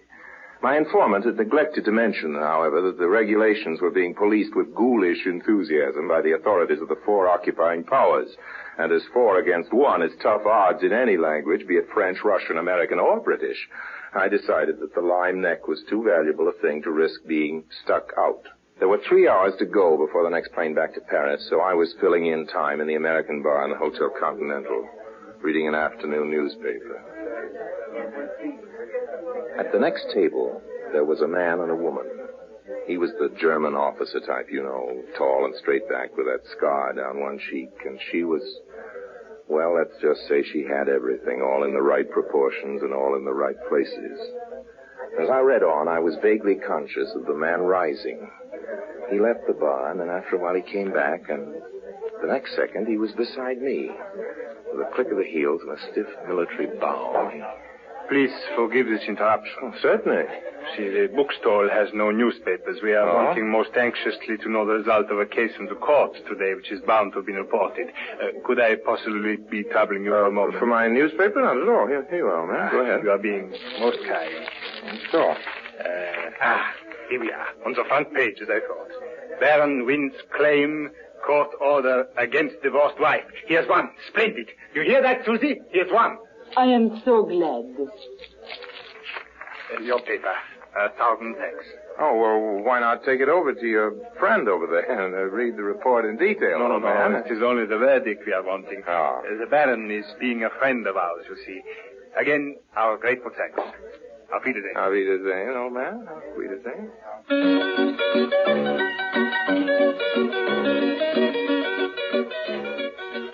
Curiosity being one of the lime failings, as soon as my heel-pricking friend had returned to his own table, I read the story through. It seemed a certain Baron Dortmunder had been suing his divorced wife for the return of a family heirloom, a diamond necklace, which was reputed to have been owned by Marie Antoinette.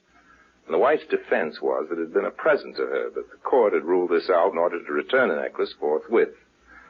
So I was speculating idly on what chance the fellow would have of disposing of a little thing like this necklace. It happened to come into his possession when suddenly there was another click of heels. Your pardon, please. Oh, it's you again. If you will forgive this insistence, but are my friend and I correct in believing you to be Herr Lime? Oh, yes. Lime's my name. The Herr Lime?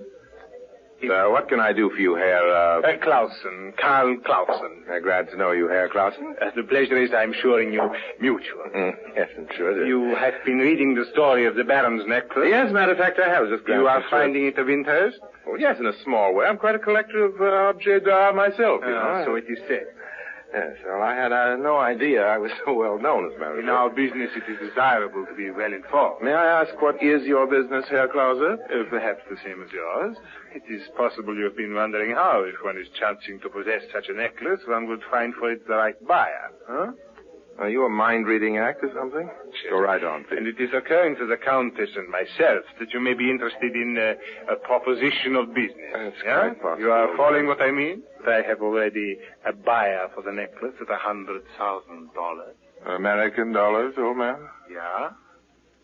Well, if I fall, no one can say I wasn't tempted. Lead on, Herr Klause.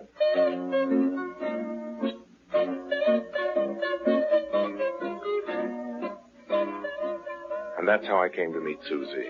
Their plan was simple enough. The Baron Dortmunder lived alone except for a housekeeper and a manservant in a small villa in one of the suburbs.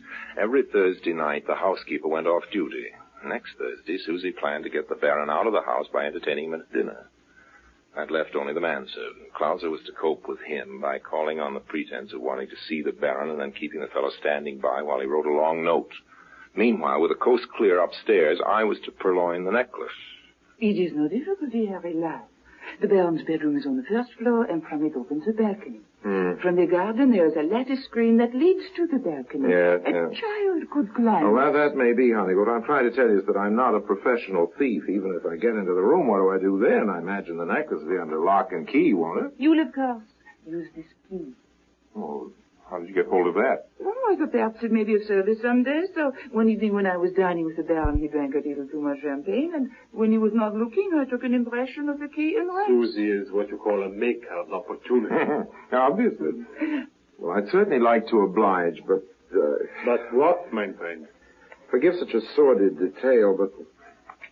What's in it for Harry Lime? Of course, we have not yet terms discussed. No, we have not yet terms discussed. How stupid of it. When the necklace is being sold, what say you to 1/5 of the proceeds? Yeah? Well, I can answer that in one word, Herr Klause. No. Mm-hmm. What would Herr Lime suggest? A three-way split, 1/3 each. You want a third? For me, it is agreed. But Susie... Well, what point is there to quibble? Herr Lime is right. He is the one who takes the risk. Thank you, Countess. Is that okay with you, Herr Klause? If Susie is saying it, I am in accord. Then it is how you say a deal? Yes, it's how I say a deal. Good. Champagne, Carl. Champagne. Let us drink to our new partnership. And its success.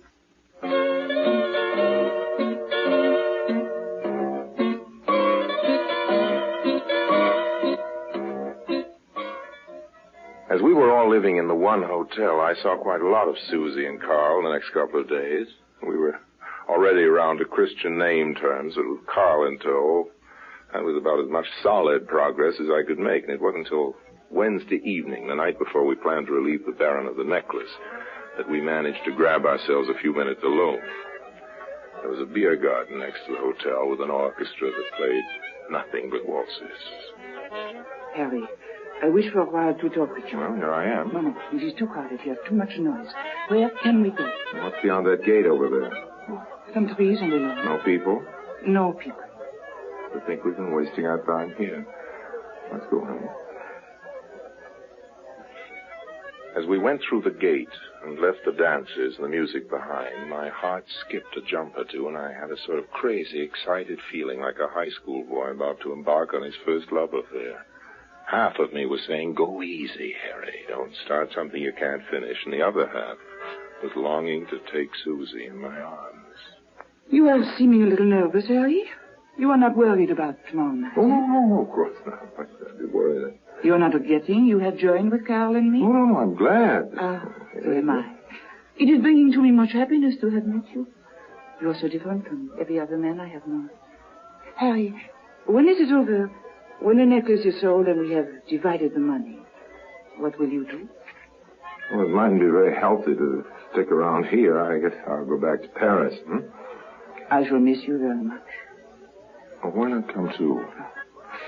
If only I could. What's to stop you? Oh, Carl. You mean you and he? Oh, you have not guessed? Well, I have wondered a few times. Once for a little while we were being lovers.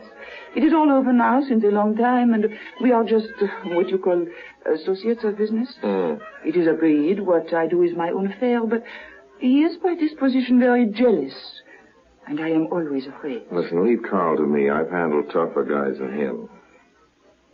Susie, with the moonlight on your face and in your hair, lovelier than ever. Am I? Loveliest thing I've ever seen. Please, Harry, you mustn't. I'm crazy about you. Harry. You will come with me to Paris, won't you? Oh, well, I'll try. Good. Oh, please let me go. Someone is coming. Okay, we'll get back to this subject later,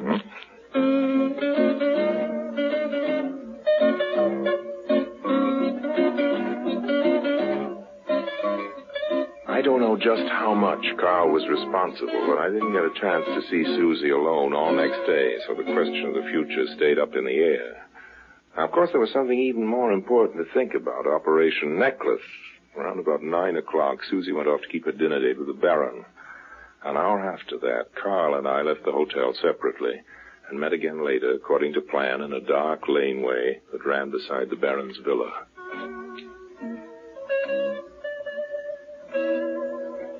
I let myself quietly into the Baron's garden and hid behind a big shrub. Then Carl went openly to the front door and pulled the bell. There was a short pause. And then... Good evening, Joachim. Oh, it's you, Herr Klauser. I crossed the lawn, and in another second I was climbing up the lattice. It was even easier than I'd thought. The latch on the bedroom door was old and loose, and in half a minute it was open, and I was inside.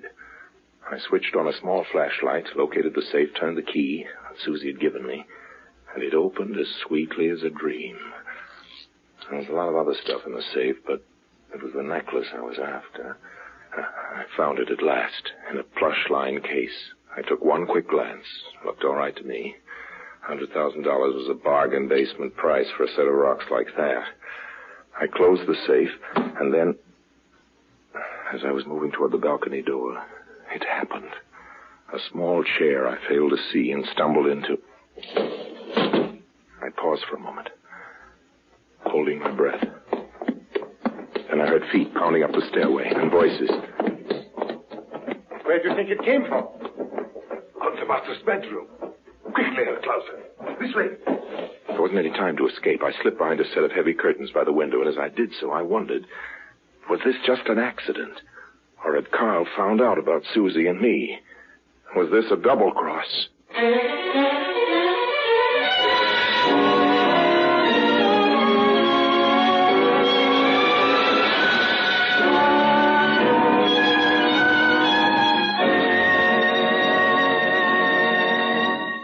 In a moment, Orson Welles returns as Harry Lime, the third man.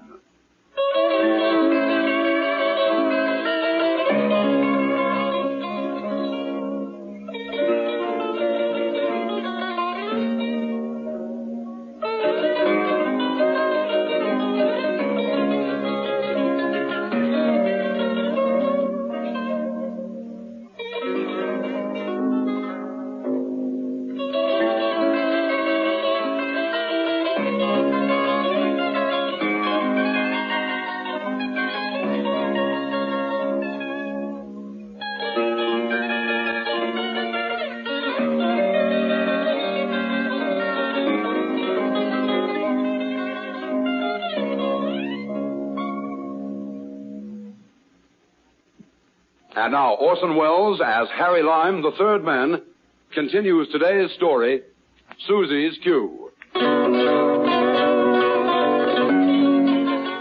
In another second, Carl and the Baron's servant were in the room. My hand was on my gun, ready. If it was a double cross, Carl was going to be very sorry indeed. The light clicked on. No one here, Joachim. He may be hiding. Nonsense. You must have imagined it. Look, Herr Klauser.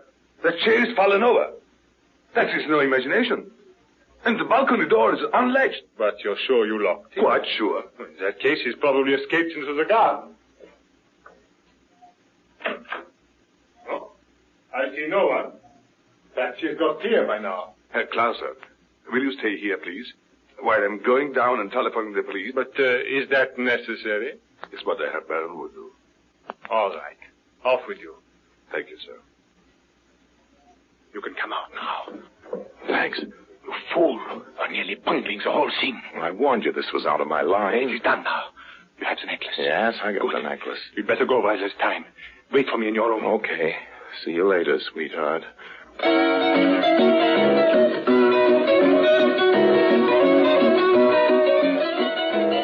20 minutes later, I was back at the hotel.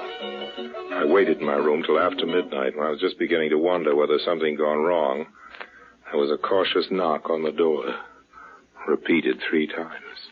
It was Carl's signal. Is everything all right? Sure, come in. You have caused me much trouble, Harry. Much embarrassment. Well, so what? No one can possibly suspect you. You're getting all steamed up about nothing, old man. This is maybe. But it makes for all of us much difficulty. With luck, the Baron, his loss might not have discovered for many days, by which time we should all be out of Vienna and in the clear. Now the police are active and anything may happen. You have the necklace, Harry? Yes, of course I do, old Let me man. see. There. Feast your eyes on that, hmm? Ah, it is beautiful. You said it. I am seeing at midday tomorrow this man who wishes to buy. He will have the money in cash. Well, before I hand over the necklace, don't you think we should let Susie have a look at it, too? Huh? Why? Well, after all, she's in this as much as you and I. Isn't she entitled to some visual proof that I'm handing it over to you? Suppose tomorrow morning you deny that I have. Who's she to believe? You or me? You are doubting my integrity? Oh, no, not at all, man. No, not at all. I just like to be sure. Herr Lime, I remind you I'm a Klauser. That means I'm a gentleman.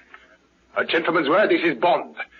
So that is something perhaps you would not understand. Now, take it easy, Carl. Elsewhere and in other circumstances, you would be obliging me to seek satisfaction. I bet you swung a nifty saber in the good old days at Heidelberg. No need to blow your top now. The necklace, please. Times have changed. The necklace? I'm sure.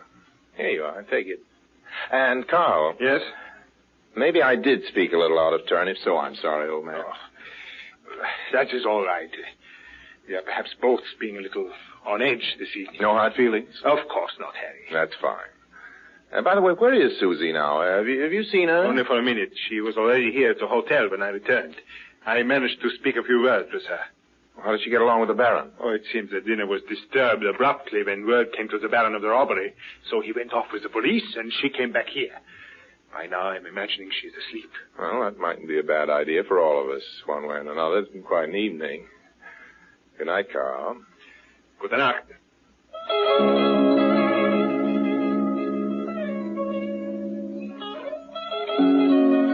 I was disappointed. I sort of hoped Susie would drop in before she called it a night. I waited up another hour on the off chance that she would, but there's no sign of her.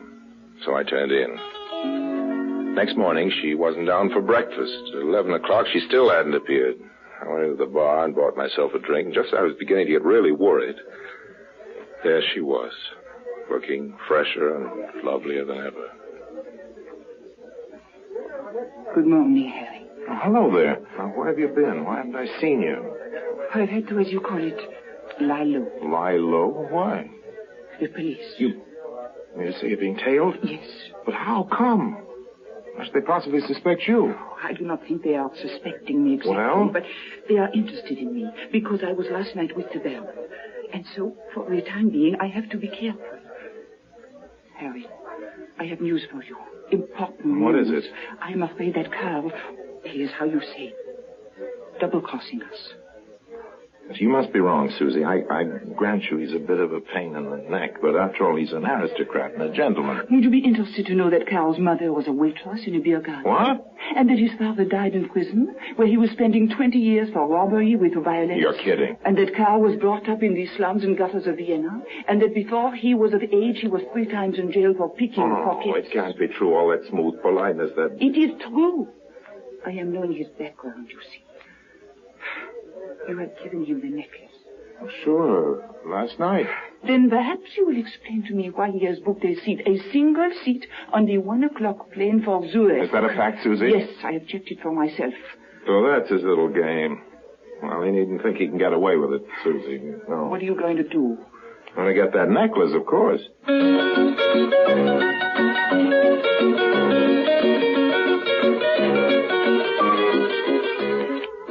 In a long and disillusioned career, I've had to deal with many double-crossers, and experience has taught me there's only one way to do it. That's to get in first and never give the other guy a chance.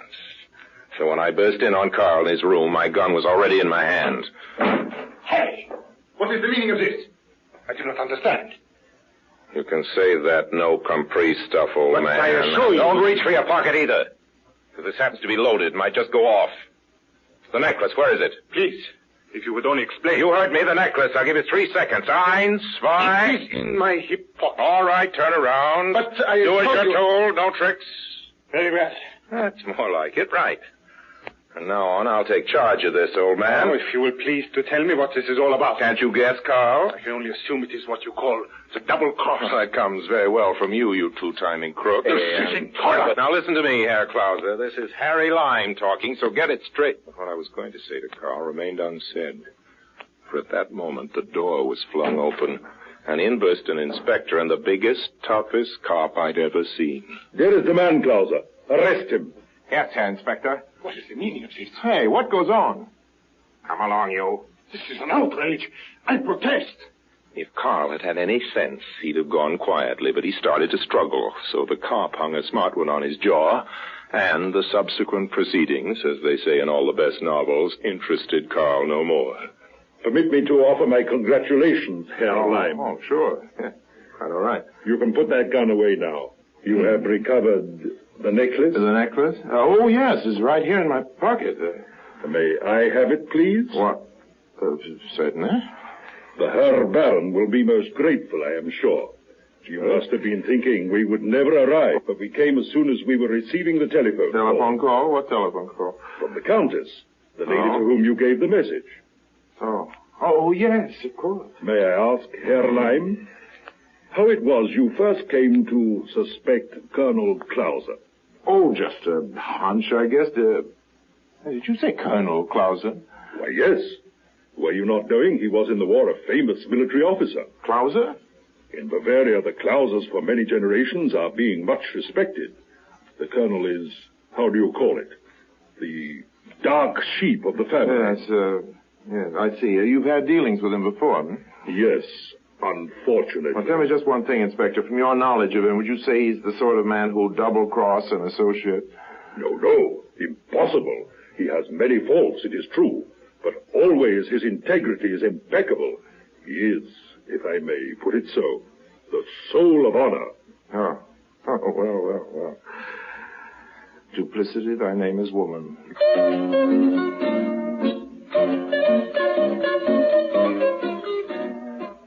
I knew most of the answers now, but there were still a few I had to learn. After the inspector had gone, I went looking for Susie. I didn't have to search for long. She was still in the bar, and her greeting to me was as casual as if nothing had happened at all. She seemed more than willing to talk. Certainly, she admitted she'd lied to me about Carl planning a double-cross and about his background. Certainly, she'd phoned the police and given them a message purporting to come from me. The further we went, the more baffled I must have looked. For finally, she put a cool hand on mine and smiled at me and said, Poor Harry.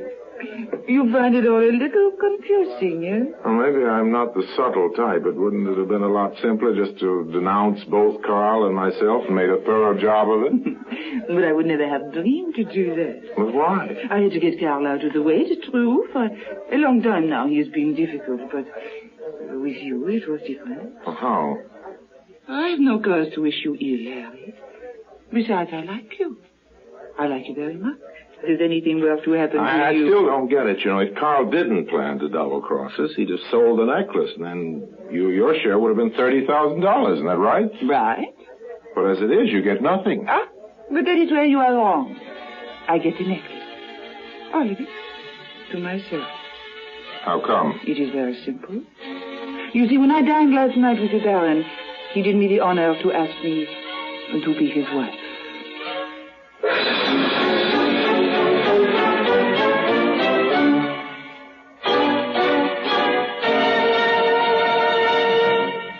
Harry Lime will be back in just a moment.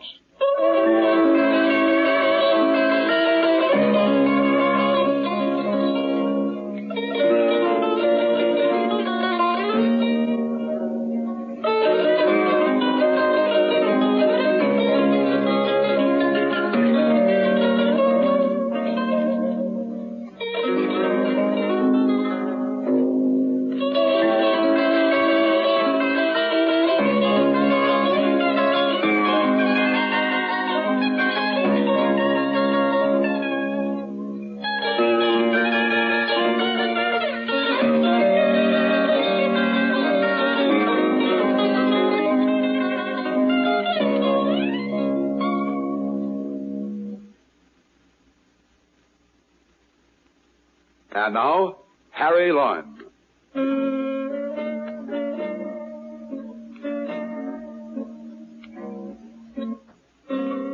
Appearances, like women, are notoriously deceitful.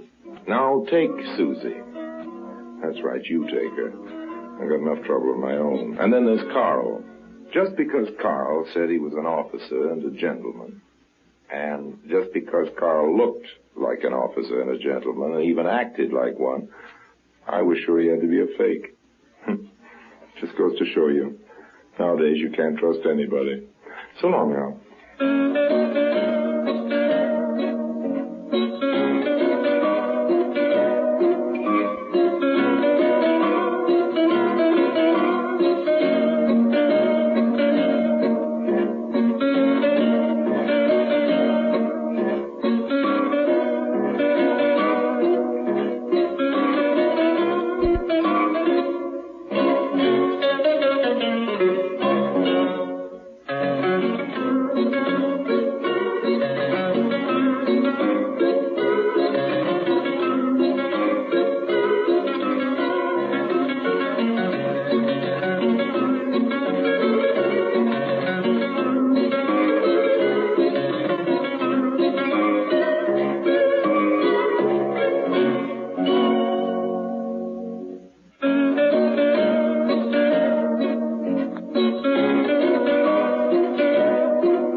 Presenting Orson Welles as the third man.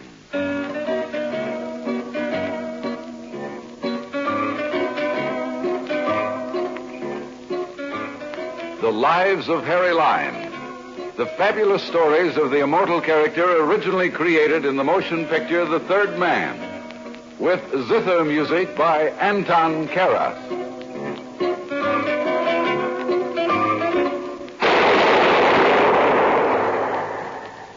That was the shot that killed Harry Lime.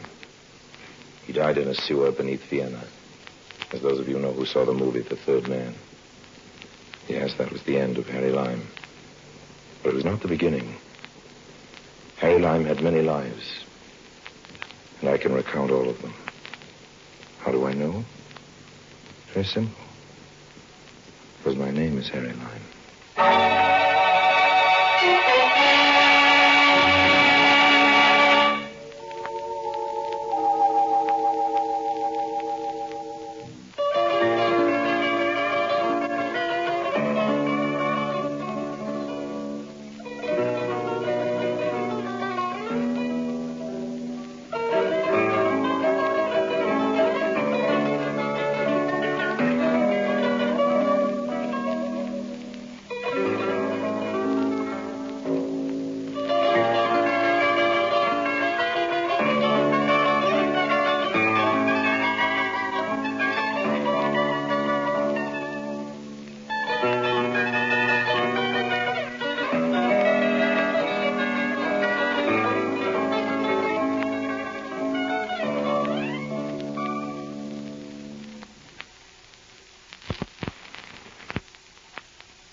And now, Orson Welles as Harry Lime, the third man in See Naples and Live. Once upon a time, there was an exquisite and huge emerald locket, which spent most of its life looking out of the world from the rather fleshy neck of a Mrs. Donaldson as she waddled like a golden duck across the international social horizon. I had a rather strong desire to change the habitat of this particular locket from the neck of this particular lady to my own particular itching palm. It was Naples before the war. Enter. You kept me impatient for an hour, Mr. Lime. I'm sorry, Signor Rubio. I just flew in from London, forgot to move my watch ahead. It is my knowledge that you have been in Naples for 3 days now, but it does not matter. I am a man with a skill for waiting. I'm going to be very brief. I won't waste any more of your time, old man. Bueno. At first, I must tell you that I have made all the arrangements to dispose of the Donaldson emerald. Oh, yes? As soon as we possess it, of course. There's a small item I forgot to tell you about, Signor Rubio. I have decided to include you out. I do not think I understand. To be brief and simple, I have decided to dissolve our partnership, old man. Oh, you're disposing of me? Perhaps that's a nicer way of saying it. I do not prefer to be disposed. Naturally, you don't, but sometimes we get disposed whether we like it or not. Mr. Lime, we began this enterprise together, and I think we shall finish it together. You have never been more in error, old man. Now, you must forgive me for running off. A moment, Mr. Lime. Yes? You recall Carlos? I do. And that young man from Innsbruck, I forget his name. You mean Mannheimer? Yes, if it were possible, they would be very sorry they were rude to me. I'm now the most well-threatened man in Europe, and you have joined an innumerable caravan. Arrivederci. Don't farewell me yet, Mr. Lime. Sorry, but I really must. Do not force me to shoot you. If you take one more step toward the door, I will fire. Now, don't be a complete fool, old man. If they found a dead man in your room, they'd hang you. I will be easy with you. Just tell me where Mrs. Donaldson is, and I will forgive you your ungratefulness. Rubio, I'm on my way out. If you fire that gun, the police will be here before you can get out of the hotel. Buongiorno. There's a saying in this city, see Naples and die. It only proves that life is very short and uncertain for us all. Goodbye, old man. Believe me, I am not a professional hero. But I was not at all concerned about Signor Rubio putting a bullet in me, not in his hotel room. I hurried to the pier where the Arcturus was about to dock. She was carrying precious freight, Mrs. Donaldson. I'd already made arrangements with one of the customs officials to hold Mrs. Donaldson up on a pretext of going through her luggage. A few thousand liras did the trick. Oh, you stubborn man. I tell you there's nothing contraband in my luggage. You've already gone through my clothes twice with your dirty hands. Amy, talk to this man. He doesn't understand a word of English. My Italian is worse than his English. Mi rincresce tanto, signora, ma è necessario. Ho istruzione di esaminare il vostro bagaglio. Deve aver pazienza. What seems to be the trouble here? Thank heavens, an American. I have no idea why this idiotic official is rummaging through my clothes. Well, it's just a matter of form, you know. You'd think I was a smuggler or something. I've been to Naples many times, and there's never been this ridiculous fuss. I'll talk to the American consul. See to it that this man loses his job. I wonder if you could talk to him. That is, if you can speak Italian. Of course, I'd be only too happy to. Let me see what I can do. Che cosa succede qui? È di regola di esaminare ogni 25 passeggeri. No, questo non è necessario, conosco il signore.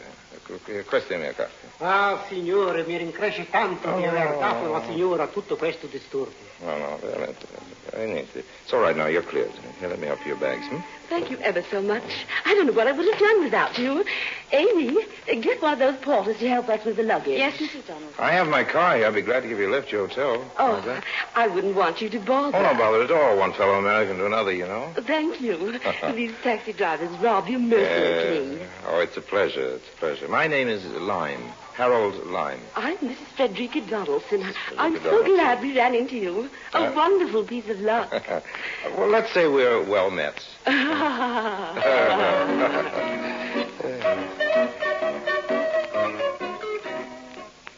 Loveliness was gracing my car. Loveliness in the form of the emerald locket around Mrs. Donaldson's neck, and loveliness in the form of Amy Collins. She was Mrs. Donaldson's hired companion. She had red hair and eyes to match the emerald, and she liked me. I think she liked me. Every so often I'd catch her eye. And she'd turn away, as if she were guilty of something. Really, Mr. Lime, I've never been so humiliated. Just standing there with that man poking away at my underthings, messing up all my clothes. Absolutely no regard for our feelings. Something should be done about this. He was only following instructions. I don't think he And doing anything of the sort. He was just being malicious and perverse. If it weren't for Mr. Lime, I don't know what would have happened. We're deeply indebted to him. Oh, you don't owe me anything at all. I did what any other American would have done, Mrs. Donaldson. I wish we could repay you for your kindness. Well, I think maybe you can. Wonderful. Just tell us what it is. Well, I've got to buy my sister a gift. It's her birthday. I don't know too much about jewelry, so I wonder if either of you could come along and help me shop. Of course we can. Amy does most of my shopping for me. She's very good at That's it. wonderful. I'm sure she'd be delighted to help you. Don't you want me to help you get your things unpacked? I'm already unpacked, thanks to that customs official. No, you go ahead. Just drop me at the hotel. You don't mind, do you, Miss Collins? Oh, no, not at all. Good. It's a relief. Now, I'd like both of you to be my guests at dinner tonight. That's very kind of you. We'd be delighted. Oh, it's my pleasure, Mrs. Donaldson. Really, it's my pleasure. We deposited fat Mrs. Donaldson in her room, and then Amy and I went shopping. I took her along to the Corso Vittorio Emanuele, one of Naples' better thoroughfares. What are you looking for, Mr. Lime? Please, call me Harry. All right. May I call you Amy? If you wish. You don't sound very enthusiastic. Please call me Amy. That's much better. What do you want to buy for your sister? Some nice jewelry, a necklace or a locket, something like that. Mrs. Donaldson was wearing something pretty, something like that. You don't know much about jewelry, do you? Well, I know what I like. Most of the time, the things I like you can find in a dime store. You won't find Mrs. Donaldson's locket in a dime store. It costs about $20,000. $20,000? You're kidding. No, that's a real emerald she has set in the locket. Well, she must be crazy traveling with a thing like that flashing on her neck. Oh, well, it's not very wise, but she's very sentimental about it. Her husband gave it to her just before he died. She swore to wear it every day of her life. She was very devoted to him. Well, I suppose you think I'm pretty much of a chump about jewelry. You have good taste. I also have good luck meeting you. Life is very strange, isn't it? No, why? Well, just half an hour ago, you and I were total strangers. Now here I am helping you buy a gift as if we'd known each other for a long time. Well, there's nothing wrong in that, is there? No, it's just at the moment you entered the scene, things seemed to move fast and efficiently. You make it sound as if it were a force. Oh, I didn't mean it that way. I can go away and come back again and do it more slowly. I suppose I sound foolish. Perhaps it's because you like me too soon. Well, I liked you too soon. Well... That's probably too fast for you, too. But you see, I'm a man who says what's on his mind. It's probably not a very efficient way of talking to a gentle soul like you. Oh, no, I prefer straightforward people. All right, now, you be straightforward. What was your first reaction to me when you first saw me? I was interested, perhaps, maybe intrigued. That's better. You have a way of condensing relationships quickly. Well, if people like each other, they don't need a calendar full of time to tell them about it. Good things grow slowly. Here's a shop. Well, they all look pretty. That filigree pin. I like that. It's very nice. Which one? The one near the large cameo. Oh, yes, it is very pretty. Shall we go in? Wait. Let's look at the other things in the window. I'm begging your pardon. I heard you conversing English. We were talking American, a totally different language. I am trying to reach Via Salvatore Rosa. Could you inform me how to get there? Sure, old man. Turn right the next corner and go straight for 3 squares. Oh, I'm much grateful. That's right, all right. Would you like to... you like a cigarette? No, thank you very much. Just turn right at the next corner. Oh, I'm unhappy to trouble you further, Oh, but that's, do you have a match? I'm sorry, but I don't have any matches with me. I have a light. Mademoiselle is most generous. 1,000 thanks. Turn right at the next corner. And 3 squares and down, 3 squares down. Good day to you all. Good Perhaps day. we will meet again, eh? Good day. He seemed most reluctant to leave. Yeah. An odd fellow. Why did you refuse to give him a light? I didn't like his face. Did you ever see him before? Why do you ask that? We acted as if he knew you. Well, I didn't care to know him. I think you gave him the wrong direction. Well, it could be. It seems that if he followed your directions, he would find himself in the Bay of Naples. I'm sure it won't dampen his spirits. Shall we go in now? Yes, of course. There's just one thing I'd like to ask you. I'll answer anything you want. What do you do for a living? For a living? Oh, I'm a dealer in objets d'art. I wander through the world, collecting the best things. Sounds very interesting. It is. It's often quite exciting. Now, let's go in and buy that filigree pin.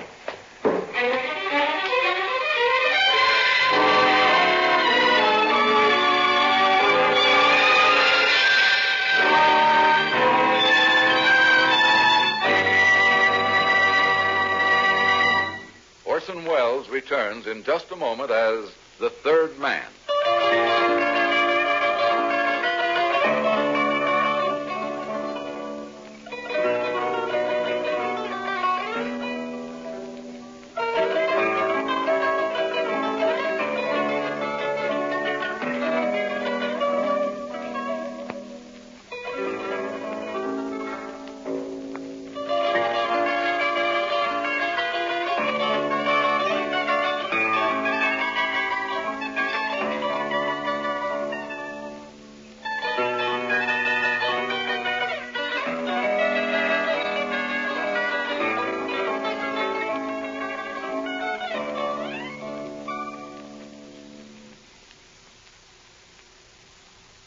Now, Orson Welles as Harry Lime, the third man in See Naples and Live.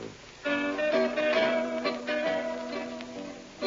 bought a pin for 2,500 lira. On the way back to Amy's hotel, she was thoughtful and not much inclined to do any talking. I took her by the hand. She didn't object to that, but she didn't react to the touch. Put it simply, she just let me hold her hand, nothing more. I suspected that Signor Rubio had made too strong an impression. It was essential now that I work fast. The emerald would have to be in my pocket tonight or not at all. However, I wasn't worried about Rubio. Strange enough, it was Amy. It bothered me. I was beginning to be a little too fond of her. And that was bad. I always make it a point not to be too fond of anyone in this world. This is a lovely romantic restaurant. I'm glad you like it. How did you discover it, Mr. Lime? You just ask the porter in the hotel. They know everything in Italy. The portiers are the best informed people in the country. It's really delightful. Oh, God. Don't you think so, Amy? Yes, I do. It's charming. Won't you have some more spumante? Well, just a drop. I declare, it's just like champagne. Yes, it's the Italian version. It's so kind of you to give so much time to us, Mr. Lime. Really, it is. Amy, isn't Mr. Lime just a dear? I think he's most generous. Oh, I'm having such a delicious time. I feel so happy. Happier than I've been since... I wish poor Benjamin were here with us. You would have liked him, Mr. Lime. Oh, I'm sure I would. Poor Benjamin. Oh, no, Mrs. Donaldson. Let's not be sad. Here, just have a little more spumante. Oh, I really don't think we should. I'm afraid you're going to make us all drunk, Mr. Lime. Oh, Amy, I don't think another drop will hurt us. After all...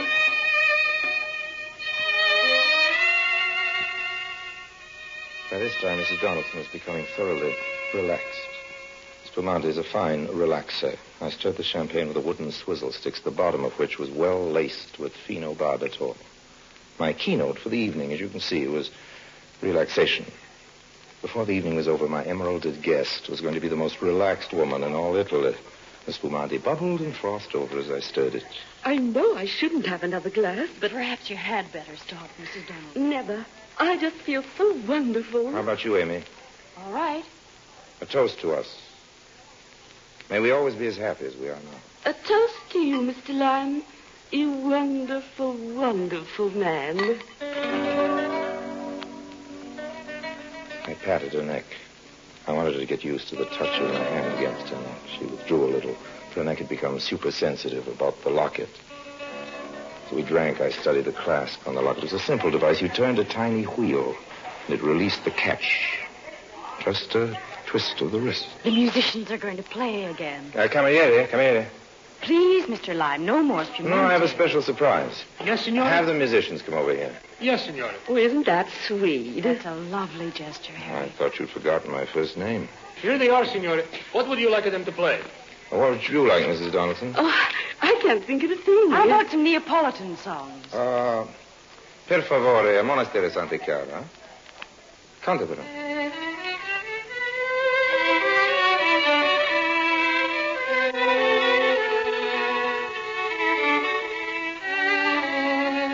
It was going to be very easy. They were completely at ease, and they trusted me. Amy stole her hand into mine as they played. It was really quite pleasant. I leaned back and relaxed.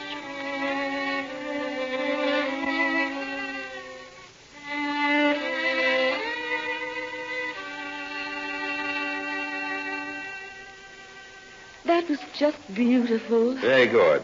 Thank you. Molto grazie. Here's something for the lads. Oh, grazie, Signor. Did you enjoy it, Mrs. Donaldson? They played divine. I have a wonderful idea. How would you all like to go for a drive to Pompeii? At this hour? Yeah, it's only 10 o'clock. It's a full moon. It'd be quite a thrill. I'd adore to go. Fascinating place. I've been there many times. You have to see it at night. Isn't it closed? Of course it is. We can go in through the back way near the arena. I'm willing if Mrs. Donaldson is. Try and stop me. What a marvelous idea. Just one thing. What is it? Amy told me about your emerald locket. I think it'd be safer if you left it at your hotel. In the safe at the hotel. Don't you worry about it. I never take it off No, but my really. neck. Except when I retire. Don't worry about it. It's perfectly safe. Besides, we wouldn't find any criminals in Pompeii. No, I'm sure not. But all the same, I'd feel better if you left the Oh, locket. no, I can't do that. Please don't fret about it. All right, if you're sure. Let's go right now. Just let me pay the bill. Cameriere? Yes, signor. Conto, per favore. Check. Si, signor. It was less than an hour's ride to the ancient, extinct city of Pompeii, lying like a corpse at the foot of its killer, Vesuvius. We entered through the gardens of an ancient home. The moon shone down hard and white, lighting up the empty city. Isn't it thrilling? Beautiful and frightening. A chap by the name of Trebio Valenti used to live here. He hasn't been home for nearly 2,000 years. Here we are in Abbondanza Street. It's in perfect condition. Isn't it exciting? It's unbelievable. Now, look at the gutter. You can see where the chariot wheels made deep ruts in the stone. What a narrow street. We can walk in the gutter. I don't think we'll be run over by any chariots tonight. Where does this street lead to? To the Forum. What about those lovely buildings? Oh, they're old mansions. Belong to a couple of rich fellows. See the sign on the wall? What does it say? Post no bills. In Latin. And the sign alongside of it? Down with such and such a tyrant. Time has worn away the name. It's just amazing.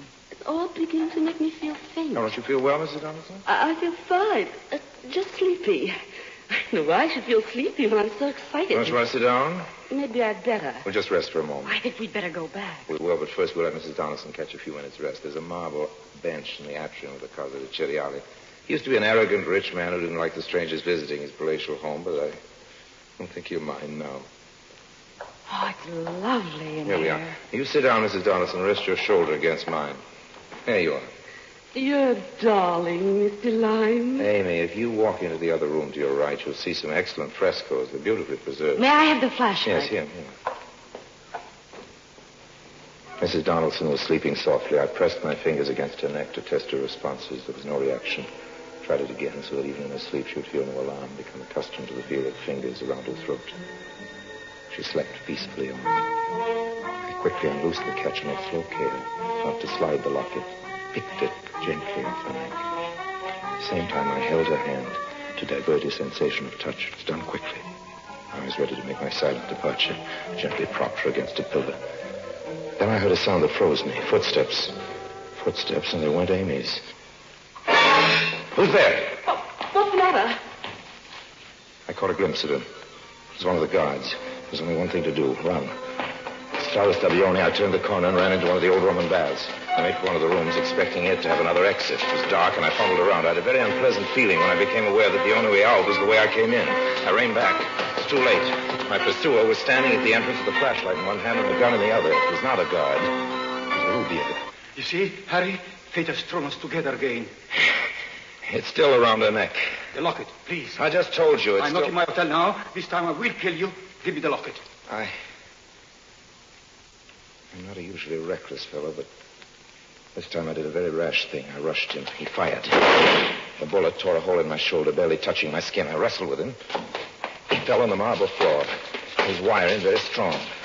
In a few seconds, it was clear that he was in far better shape than I. Then he hit me a very rude blow on the head with a gun. And I abandoned the fight. For a moment, I just lay there thinking what a very evil moment of my life this was. No, the locket. Okay. Thank you. And now I think I will dispose of you for having caused me all this trouble. Cerca il revolver, signore, altrimenti tiro. That's the police, Rubio, old man. You're caught. Caught red-handed. But the emerald... It doesn't belong to you, old man. Better go along quietly with the police. Look, there's some more of them coming through the door. No use putting up a fight. Remember what I've always told you, old man.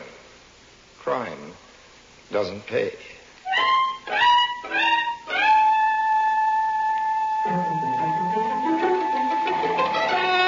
I don't know how to thank you, Mr. Lime. risking your life to save my locket. Oh, that's all right. You're the most brave man to chase after him in the dark, unarmed. I just gone to see where Amy was, and I heard the sound. There he was, deftly removing the locket from your neck. I felt someone puttering around my neck, but I thought it was you. Oh, really? I was asleep, you know. Yeah. Now, I had my suspicions about this Rubio from the first. Does the wound hurt much? Oh, it's nothing. It's a hole in my suit. And a bird bump on your head. You poor boy. Mm-hmm. It'll heal. Amy, you haven't said a word to our hero since they arrested that Rubio man. I'm just stunned. Oh, I'm sorry we got you into this. I never should have taken you to Pompeii. It's all my fault. Of course not. That terrible man would have tried to snatch the locket wherever I was. It's just a lucky thing I met up with you. I'm going to give you a gift. You just must take it. £100 note. Oh, I wouldn't think of it. You'd make me very happy if you took it. Oh, no, I absolutely Please, couldn't. Mr. Lime, please. Well, if it means so much to you, I'll give it Splendid. to my favorite charity. Yeah. Well, here we are at the hotel, safe and sound. Thanks to you. I must run upstairs. The whole thing has given me a severe headache. You will call me in the morning, won't you, Mr. Lime? Indeed, I will, Mrs. Donaldson.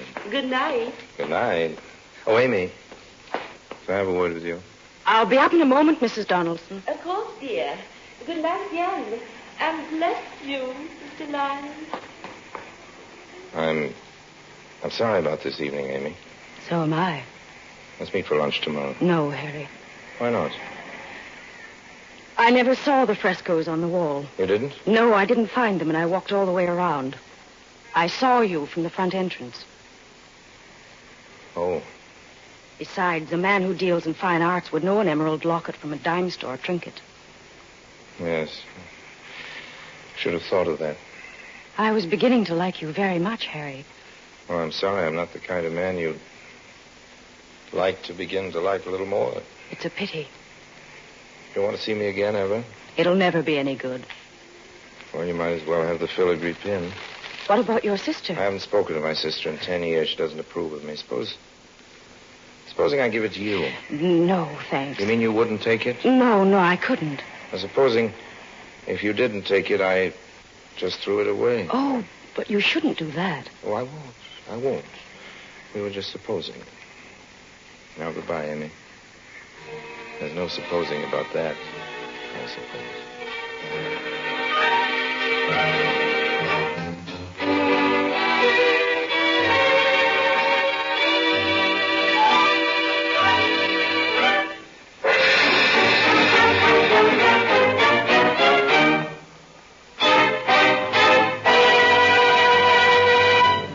Harry Lime returns in just a moment.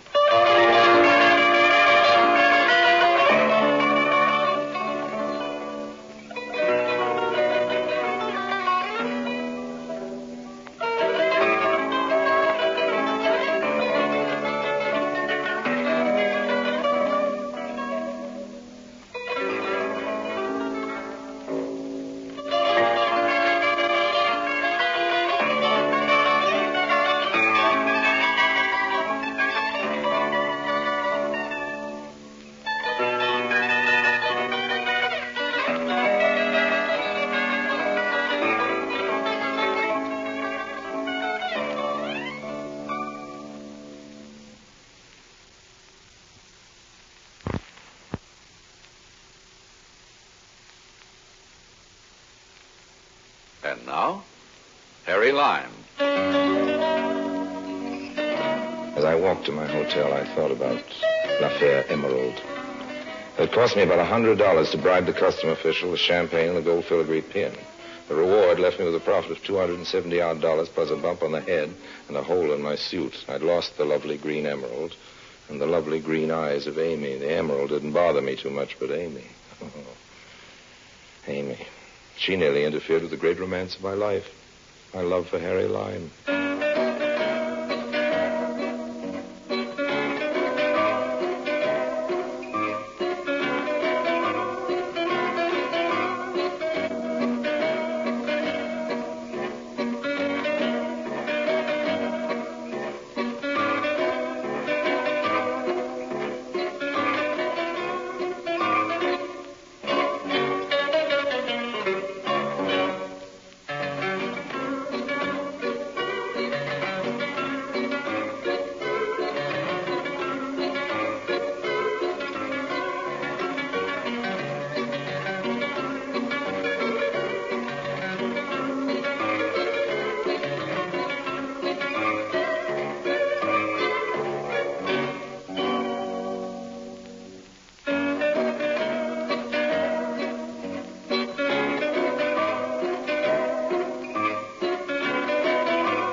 presenting Orson Welles as the Third Man.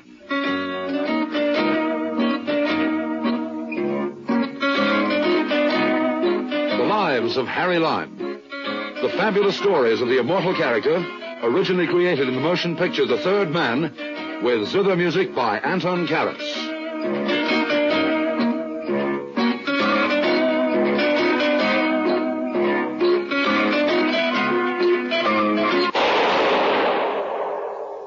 That was the shot that killed Harry Lime. He died in a sewer beneath Vienna, as those of you know who saw the movie The Third Man. Yes, that was the end of Harry Lime. But it was not the beginning. Harry Lime had many lives, and I can recount all of them. How do I know? Very simple. Because my name is Harry Lime.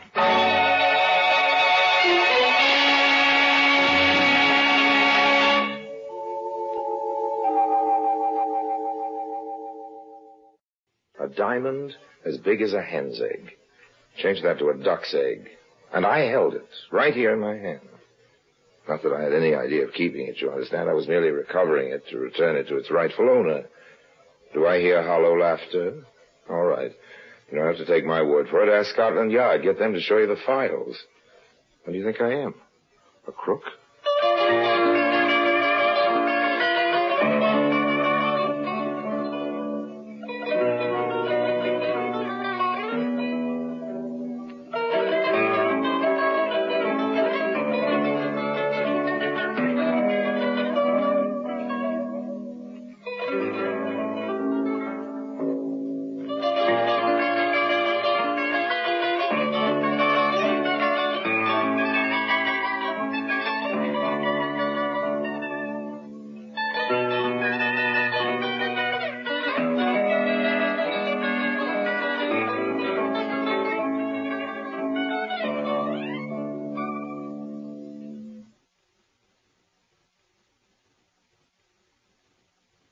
And now, Orson Welles as Harry Lime, the Third Man, in The Bohemian Star.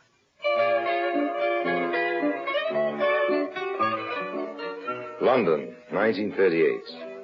One of those quaint old English pubs, you know, with cubicles around the walls. Seated together, a boy and a girl. Not hard to look at either, the girl. Peaches and cream, that wonderful English type. In the next cubicle, a handsome, distinguished-looking American, Harry Lime. Me. Not eavesdropping, of course, just interested. In a casual sort of way. You mean to say you have to work? Yes.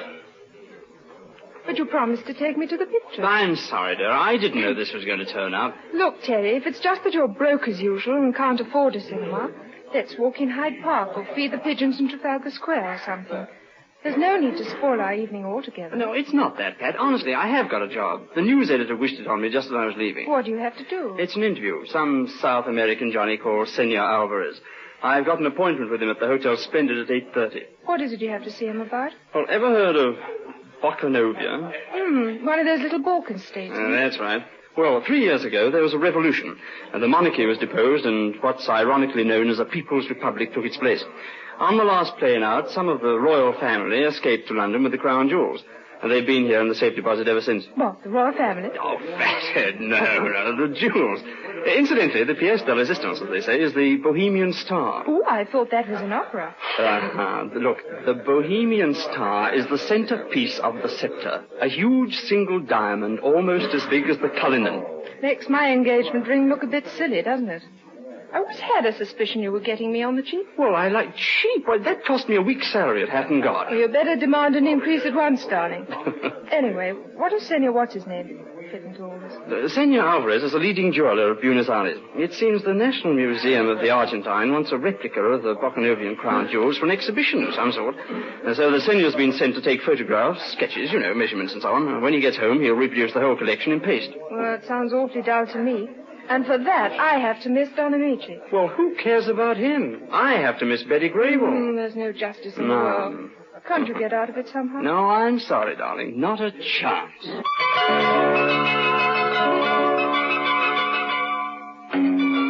I've always had an interest in jewels, purely academic, of course, particularly diamonds, particularly big diamonds.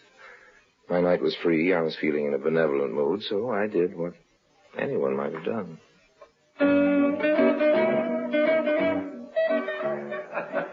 Hey, excuse me. I hope you'll forgive my rudeness, but I couldn't help overhearing your conversation. I thought maybe I could help you out if you'd let me. Oh?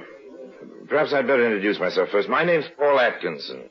Paul Atkinson? Not the Paul Atkinson of American Associated Press. Well, I do an occasional stint for the AAP. Oh, gosh, I read your articles every week. I'm Terry Freeman of the Clarion. Glad to know you, Terry. This is my fiancée, Miss Pat Weston. Hello, Pat. How do you do? Look, won't you sit down? Oh, thanks. This interview you have to do is sort of spoiling your evening together. I understand. Oh, just one of those things, you know. There's nothing we can do about it, I'm afraid. When do you have to turn your copy in? 10 o'clock tomorrow morning. 10? I'll do better than that. I'll deliver it personally to you at 9 on the dot. Guaranteed. Oh, I don't follow. Well, you two kids go off to your movie. I'll interview this guy, Alvarez, and write your story for you. Yes, but... Why should you do a thing like that? Well, why not? I haven't any girlfriends to take out. It's a pretty poor newspaper man who won't help a colleague when the chance turns up. No, it's kind of you, but I couldn't dream of imposing on you like that, Mr. Atkinson. Well, for the record, my friends call me Paul. Oh. I assure you it's no imposition. Of course, if you're scared, I won't turn in a story up to standard. Oh, gosh, look, it's not that. Why, you couldn't write a bad story if you tried, but... look, what would my editor say if he found out? Who's going to tell him? You, or me, or Pat here? Of course, there's another way out. Oh, what's that? You go off to your interview, and I'll take Pat to the movies. Thanks. I wouldn't trust even a newspaper man as far as that. Okay, then. The Splendide, then. 8:30? Yes? Look, all the forget same, it, Terry, old man. I'm not doing you a good turn. You're doing one for me.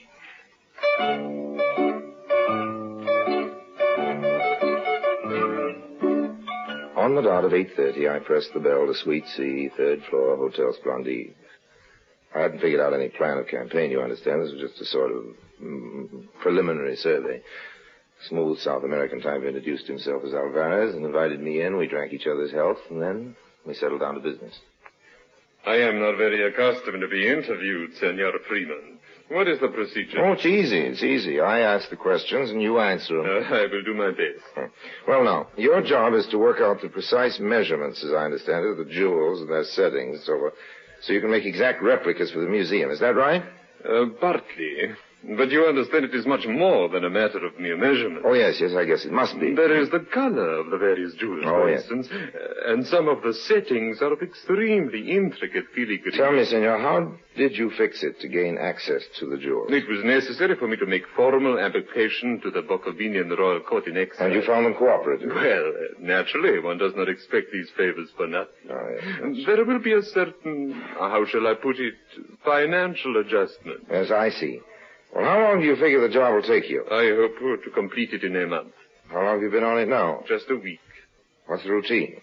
The routine? Well, I dare say there's an armed guard and so on. Oh, but of course, that is inevitable. The Bohemian Star alone is worth £500,000. Yes, that's $2 million. Who provides this guard? The insurance company. There is a room at the safe deposit. And each morning, the item I require is taken in there, and I work for me. Under observation? Yes. There are 2 detectives who never take their eyes off me or my secretary. So you have a secretary, too? Yes, Manuel Arizza. He should be here soon, so perhaps you will meet him. That's fine. Now, tell me, senor, could it be arranged for me to come along one day and watch you actually at work? I cannot say as to that. Make a much better story, you know. Perhaps so. But it would be a matter for the Bucovinian authorities. Okay. I'll put in an application tomorrow. Will you support it? Naturally. Fine, that's settled then. And now I guess... that must be my secretary now. I am in here, Manuel. Good, everything is fixed, Pedro. That very obliging gentleman, Senor Meyerson, has finished the paste copy of the Bohemian Star, and I have it with me now. Regard it, my friend, is it not fair? Manuel. Tomorrow, when the right moment comes, I will distract the attention of the detectives, and you will remove the real jewel and slip this one in its place. Manuel, we have company. You fool, to talk like that. But how was I to know? Who is this man? One of Meyerson's? This is a gentleman named Freeman, a reporter from the Evening Clarion. A reporter? Well, thanks very much for the interview, senor. Now, if you don't mind, I think What is your hurry? Well, I have to go on back to the office. You can wait a little while. Let me pour you a drink. Oh, no, thanks very much, Roman. I think Sorry, I can't stay. I think you'd better, senor. This gun is loaded. Well, oh. What's the big idea? You do not think we could let you go after what you've heard, eh? Well, now, wait a minute. I'm not the sort of guy who goes around shooting off his mouth. I can keep quiet. It is my intention to see you do keep quiet. Oh, it is? There are ways. Or how? Such as we could kill you. Yes. I suppose you could, but you won't. What makes you so sure? These walls aren't very soundproof. The shot would be heard. I have a knife. Okay, you could kill me with your little knife. Then what? How do you mean? Having an odd body lying about the place might prove to be a little embarrassing, don't you think? You'd never conceal one in here. You couldn't risk getting it out without being caught. There would be certain difficulties, I admit. So it looks as though you'll have to trust me after all. Mm-hmm. Doesn't it? Good night, gentlemen. One moment, senor. There are other ways. Oh? What, for instance? Well, this. What? Oh!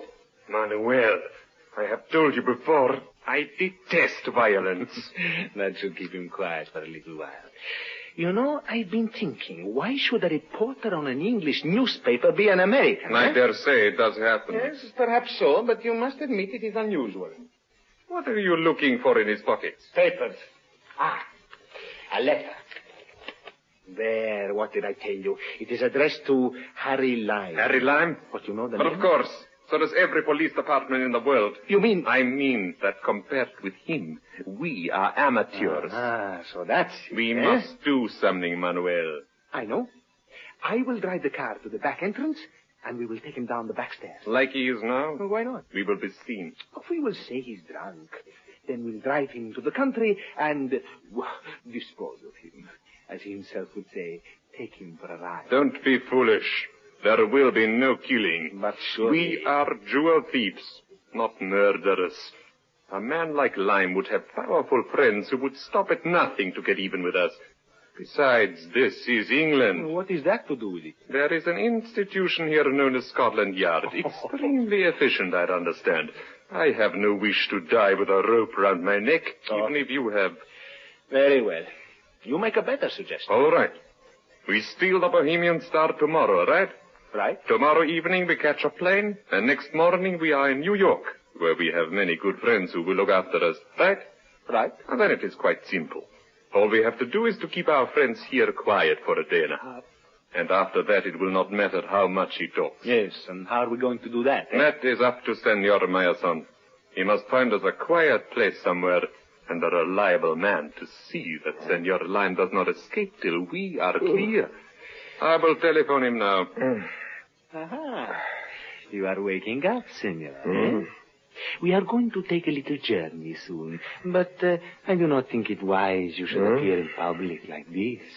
Do you? That's better. Pleasant dreams, senor.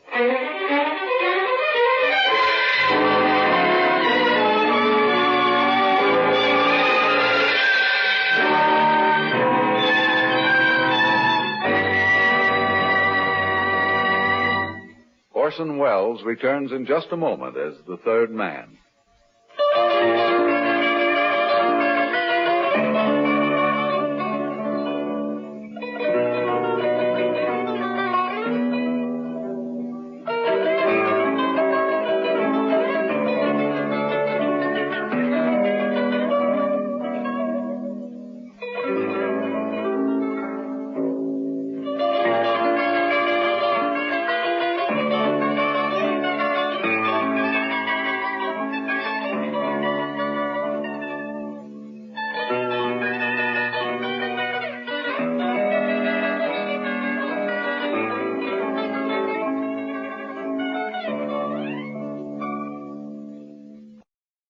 Orson Welles as the third man continues with The Bohemian Star.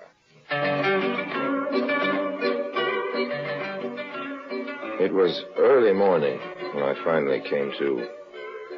My jaw ached where Maritza had clipped me, and I had the great granddaddy of a hangover. Ooh. I lay still for a while, and then took a sort of tentative look around. The room I was in was small, had a sort of shut-in feeling.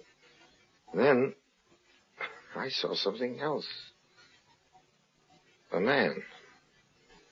One of the biggest, toughest, ugliest characters I'd ever clapped eyes on. Though, in a way, he looked sort of nice ugly, if you know what I mean. Not the mean type. He stood up when he realized I was awake, and as soon as he spoke, I knew I was right about it. What's it, chum? Have a good sleep? Well, you ought to know. Been slumbering like an innocent babe, you have. Here, how'd you feel? Well, like something the cat dragged in. There wouldn't be any coffee on that stove, would there? No. But I can fix you up with a nice cup of tea. The kettle will be boiling in a minute. Oh, that's fine. Say, what's your name? Charlie. Mine's Harry. Pleased to meet you, Harry, I'm sure. Charlie, old man, where are we? Uh-huh. That'd be telling. How'd I get here? Sorry, chum. I ain't allowed to give no information. Strict instructions. I understand. How's that tea coming along? Won't be off a tick now.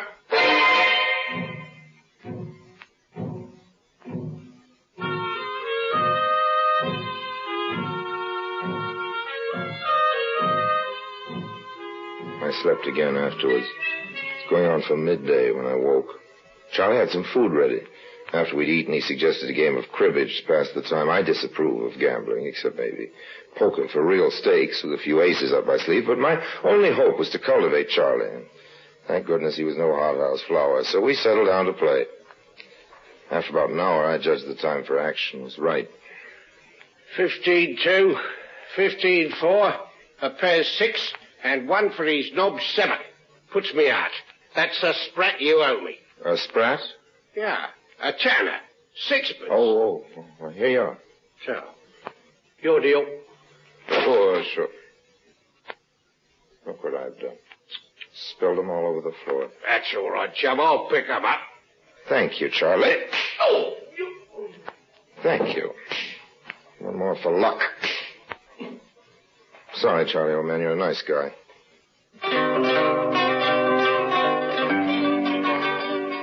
I tore up a sheet and bound and gagged Charlie. He had some keys in the pocket. I let myself out.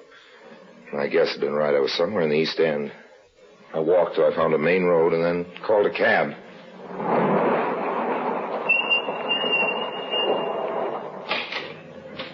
Where to, Governor? Hotel Splendide, and I'll double your fare if you get me there in 15 minutes. Right. Hang on.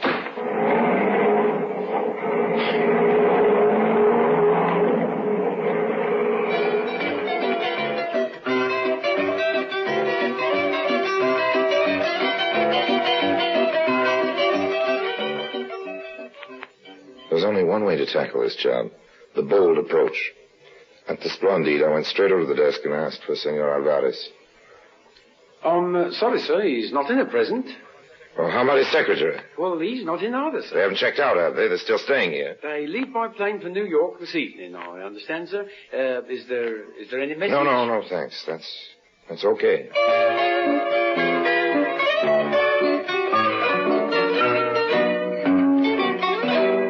So they hadn't made the snatch yet. I had no idea where the safe deposit was, so all I could do was wait. Found a spot where I could keep out of sight and watch the elevators at the same time. An hour passed. An hour and a half. And then, there they were. As their elevators started to rise, I took the stairs 3 at a time. I reached the 3rd floor just as the door of their suite was closing behind them.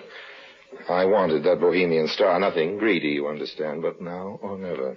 Gun in hand, I pressed the bell. You? Good afternoon, gentlemen. I wouldn't reach for a gun if I were you, nor you, Oritza. Unless you've a wish to commit suicide, just keep your hands up. Well up. That's much more sensible. How did you get here? I got here by cab, if it's of any particular interest. Oh, Charlie. Don't worry about him. He'll get over it. Come on, let's go into the sitting room, have a nice, cozy talk. After you, senor. And you. It's more like it. All right, chums. The Rock. The Rock? The Diamond, the Bohemian Star. But you're mistaken, senor. We have not got it, have we, Manuel? Oh, no. there must be some misunderstanding. The only misunderstanding there's been so far was in you fellows mistaking me for a sucker. Step over here towards me, Oritza. What, me, senor? Come on, do as you're told. Now turn your back. Keep those hands well up. Nice, efficient little piece of ironmongery you've got. I'll have that, if you don't mind. Of no doubt. Okay, you're next, Alvarez. But I assure you, senor, I give you my word of honor. And what's this? Your word of honor? Quite a hunk of stone, isn't it? You won't mind if I take charge of this, I'm sure. Senor, let us talk. What more is there to say? We made a mistake, Manuel and I. We admit it. Considering I have the stone and this gun, that seems rather obvious, don't you think? What I mean is that we made a mistake when we met last night, not inviting you to join us in this enterprise. Oh, what gives you the idea that I might have joined you in this? Harry Lime, are you not? Correct me if I'm wrong, but surely our object in this case has been the same, to obtain the Bohemian Star. Our object, maybe, but not our purpose. You speak in riddles, senor. Oh, no, not at all, old man.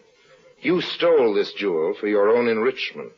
I've taken it from you now to return it to its rightful owner. Its rightful owner? You will pardon us if we smile, senor. You don't believe me? Okay, sit down, gentlemen. I have a little telephoning to do. Hello?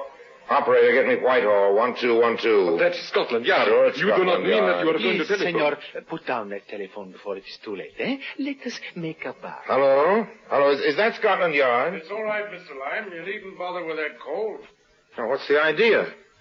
Who are you guys? I'm Detective Inspector Marsh, and this is my assistant, Sergeant Andrews. Well, not so fast. How do I know you two are on the level? Oh, here's my warrant card. Oh, glad to know you, Inspector. Well, this all seems in order. Sorry I sounded suspicious, but, you might have been a couple of crooks, too. Yes, of course, the point hadn't occurred to me. This is an outrage. You have made a great mistake, senor. Well, we'll thrash that out at the yard later. Take him away, Sergeant. Yes, sir. Come on, you two. Well, I'm certainly glad you turned up when you did. I can't figure out is how you got in so quietly. My ears don't miss much, and I'll swear I never heard that front door open. Well, of course you didn't. We've been here all the time. Here, in this actual room? Yes, behind those curtains. Well, I'll be darned. And what's more, we've a friend of yours. You can come out now, Mr. Freeman. Hello there. Why, Terry, I don't get all this. Oh, it's all quite simply explained.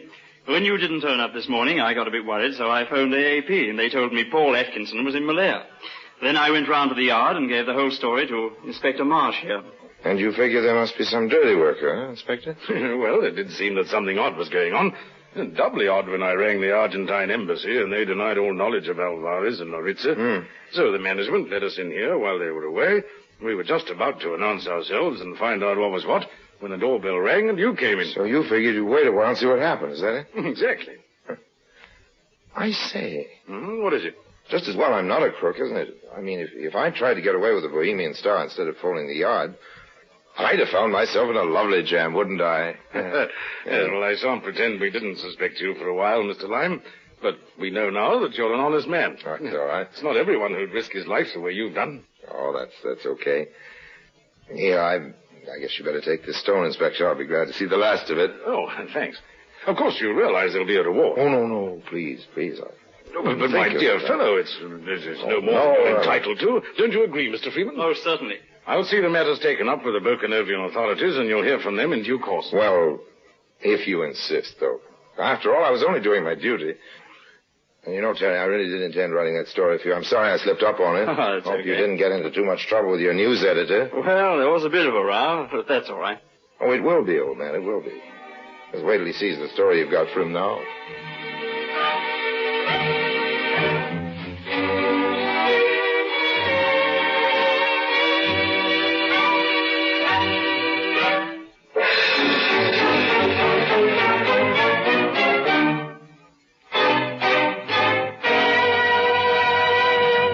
Harry Lime returns in just a moment.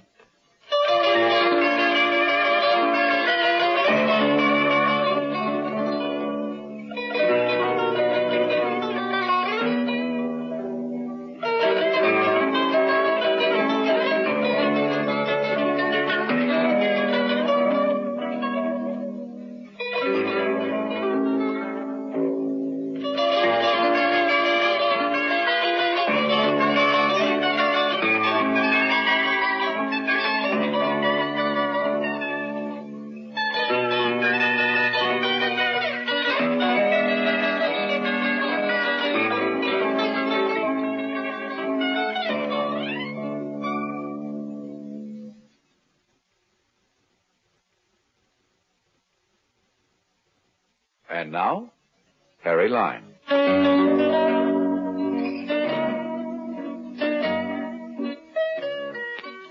Right here, maybe I'd better hand in a little explanation.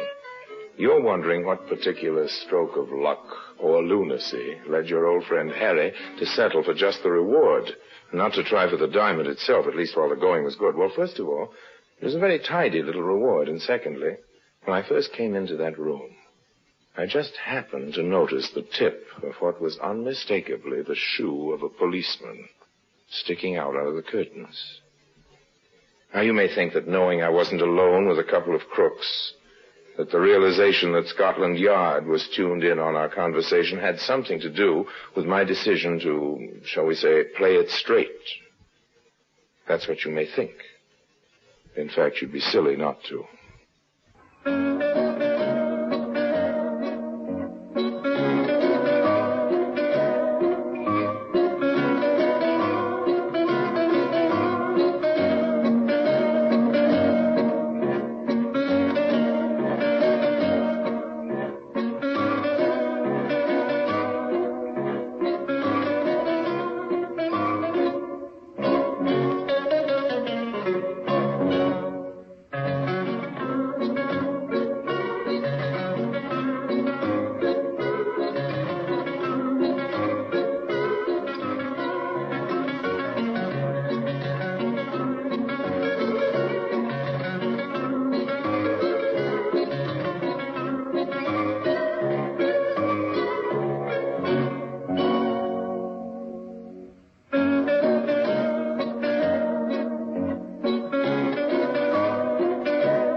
Presenting Orson Welles as the third man.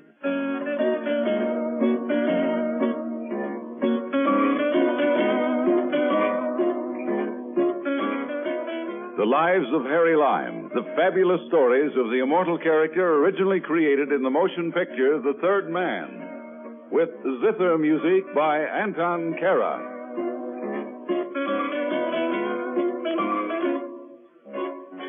The hyacinth is a flower, a rum swizzle is a drink, and the Panama Canal, let's face it, is a ditch. This story begins with a drink and ends with a flower. There are also a couple of very cute babes involved in the proceedings. They're mainly for decoration, however. Basically, this is a tale about what almost happened to the ditch. So hold on tight, my children. Your Uncle Harry is taking you for a nice ride on his magic carpet.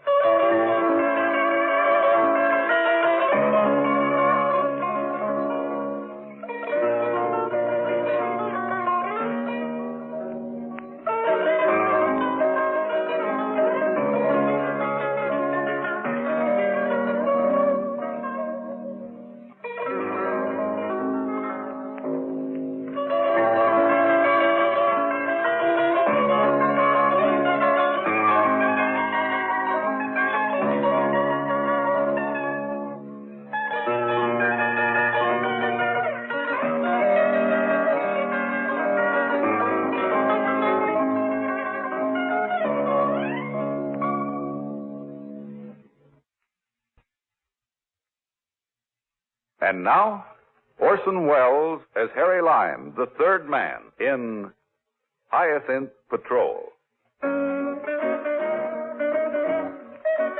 We're off to the canal zone.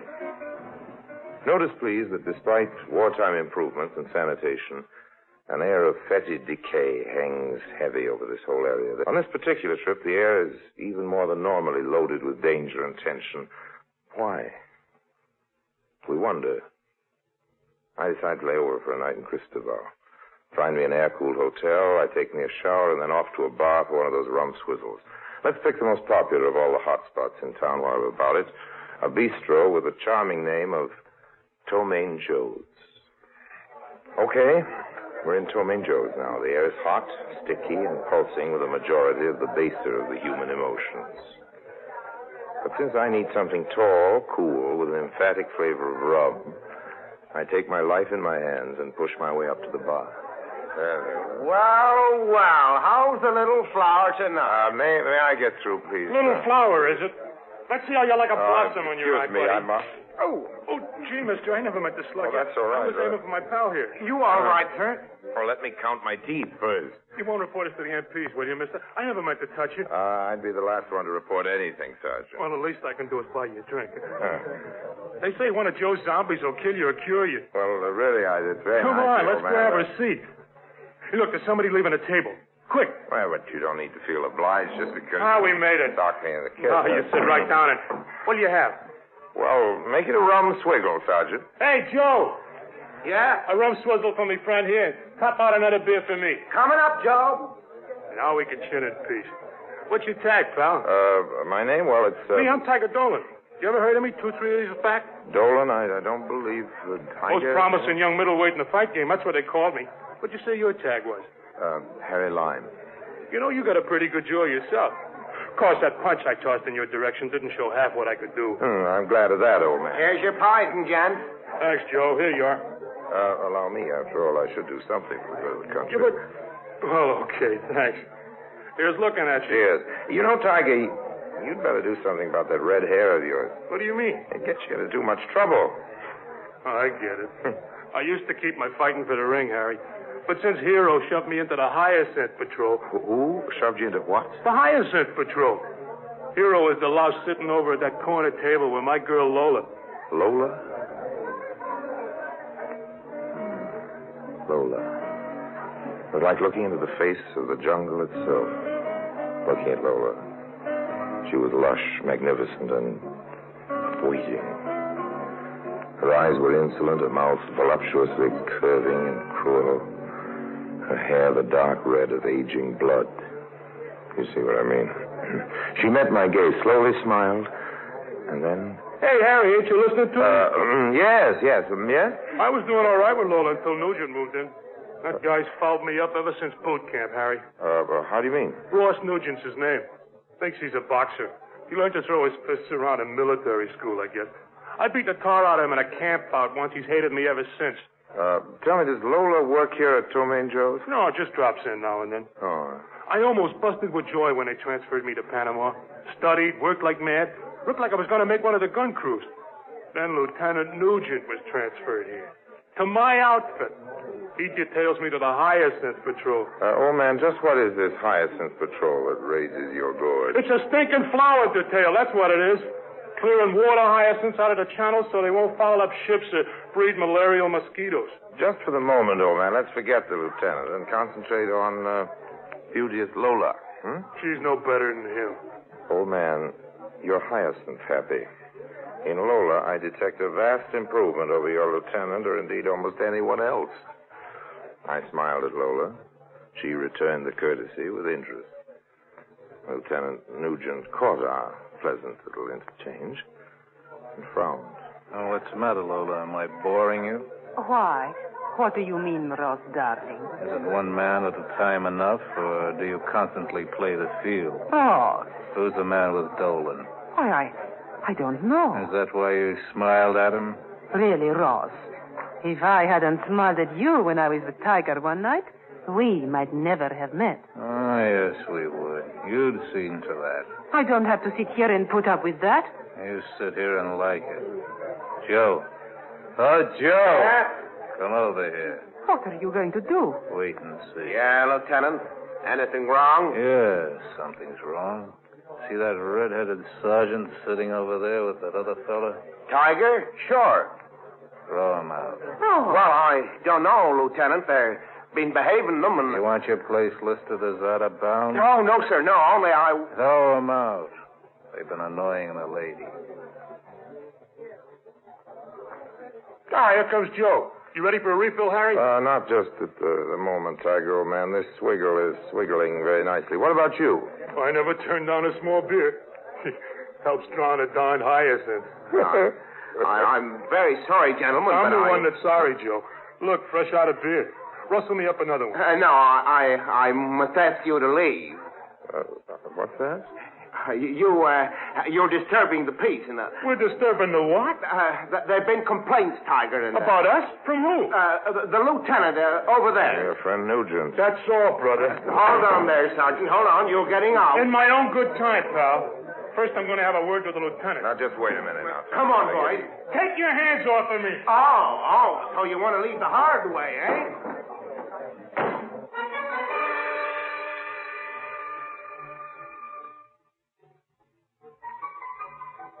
3 hours and 8 bars later, I was ready to call it a night. By now, Tiger Dolan and I were bosom buddies, and we'd arranged to meet on the morrow, being Sunday. Looking forward to a shower and peaceful slumber, I let myself into my room, switched on the light and electric fan, and... Well... It isn't very nice to keep a lady waiting, Mr. Lyons. Especially as the lady is known as Lola. Well, where's the lieutenant? Hiding under the bed? Now, you're not very nice. What? Am I supposed to be flattered that you not only learned my name, but also went into my room? You want me to go? If you don't mind, old girl, you're danger with a capital D, and I'm tired with a capital T. But you do forgive me. For being dangerous? That, among other things. Now, good night, Lola. Well, if you want it that way. Want to see me tomorrow? Silly girl, why bother me with unnecessary questions? Where? At my place. 23 Villano. When? Oh, darkish, about 8. Okay, Harry. Good night. Night, Lola. I'll be waiting, Harry. Lola. Why?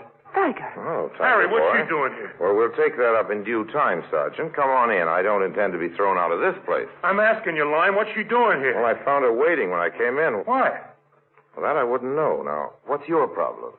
I don't know as if I want to tell you now. Now, come on, Tiger. We're buddies, remember? I thought we were. The minute I turned my back, you're after my girl. Wrong. She came after me, but Louis the Louse was ahead of me. Don't forget that, Tiger boy. Yeah, Nugent. That's why I came here, Harry. Can't we forget the lieutenant just for tonight? No, look, I heard something about him. Something I never believed even he'd be low enough to do. Now, you gotta listen, Harry. This is important. I think Nugent is working for the enemy. Yes, better go on the wagon tomorrow, old boy. No more small beers for you. Look, I'm not kidding. A friend of mine just told me. She came into town from the swamps to tell me. She? I thought you were grieving over Lola. Why, Tiger boy, you rascal. Will you listen? Rita lives near the old French Channel. She's seen our spit and polish lieutenant going to old Gibber's cabin. How do you like that? Not too well. Tell me about it tomorrow, Tiger. Tomorrow's too late. That's why I'm telling you now. I want you to go out there with me first thing in the morning. To the swamps? My dear old Tiger. Why the swamps? To Rita's shack.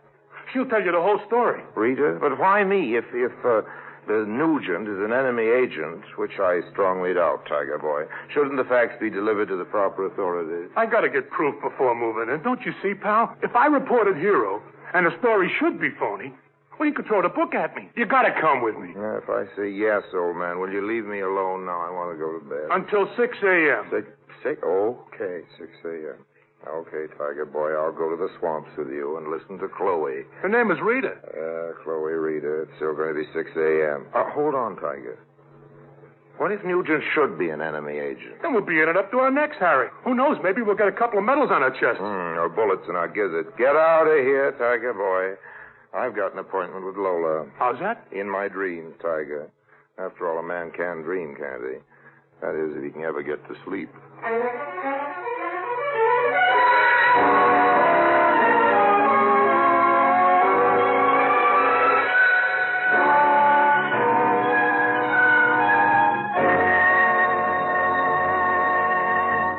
Orson Welles returns in just a moment as the third man.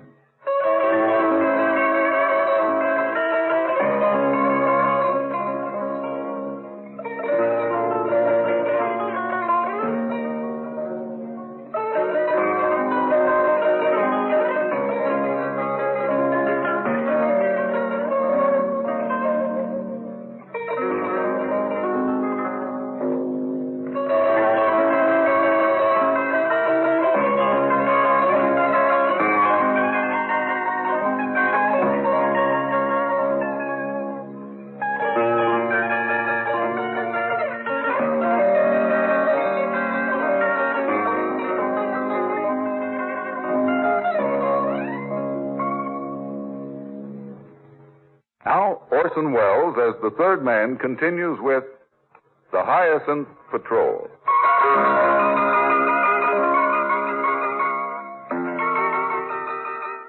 Me, I've never been partial to swamps.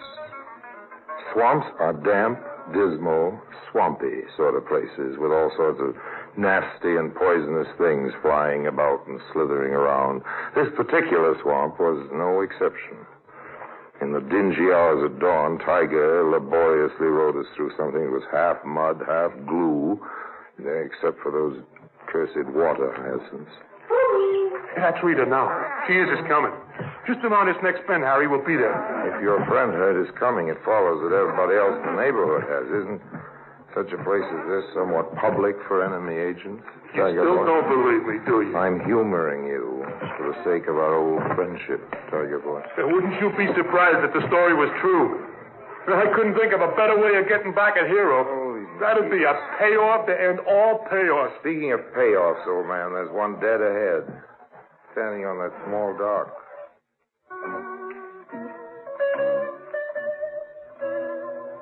It was Rita. And as Lola had been all jungle, this small, dark Panamanian girl with glowing black eyes and fawn-like grace was whatever loveliness that a dawn in the swamplands could ever hold. She had the quality of, well, how shall I say it, of just being hatched from some magical prehistorical egg, blossoming from an age of ooze and monsters into a new young world. To put it succinctly, Rita was quite some tamale. She is your friend, Tiger? You bet, Rita. True blue all the way. Come this way, please, where no one can see us. She led us up a path that oozed under my feet and into the shack. It was bare, spotlessly clean, and forlorn. But on the wooden table in a milk jar, hyacinth bloomed. I do not go to Cristobal often, Mr. Lime. Only to meet Tiger now. He buys me ice cream. We go to a cinema. Oh, it's quite a change of pace for our boy. I do not understand. Oh, it's unimportant, Rita. Go on. Before I met Tiger, I might never have noticed an officer like Lieutenant Nugent. Or I should say, I would not have noticed anything strange about his visits to Gibber. I would not have thought anything about them one way or another. Then there's this Gibber. Yeah, what about him? Looney. He has lived in the swamp as long as I can remember. I grew up knowing that Gibber was not quite right in the head. We have a saying here, Mr. Lime. Such people as Gibber have too much swamp water in their bodies.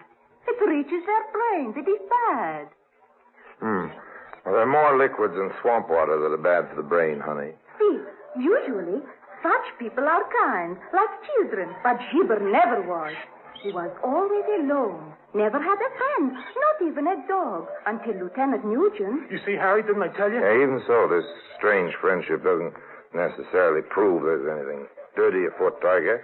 Maybe Nugent has hidden qualities. Maybe he's befriended this old man out of the kindness of his heart. See what I mean? You believe that? No, I'm afraid I don't. How long does Nugent usually remain at Gibber's? 1, maybe 2 hours. Does he have to row there, too? No, Gibber's cabin is landlocked. You can walk there in half an hour.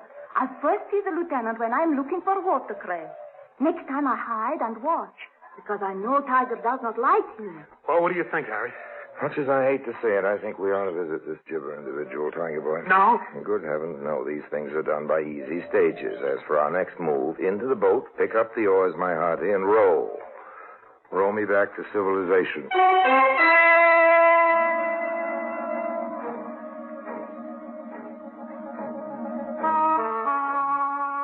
so, the story was true.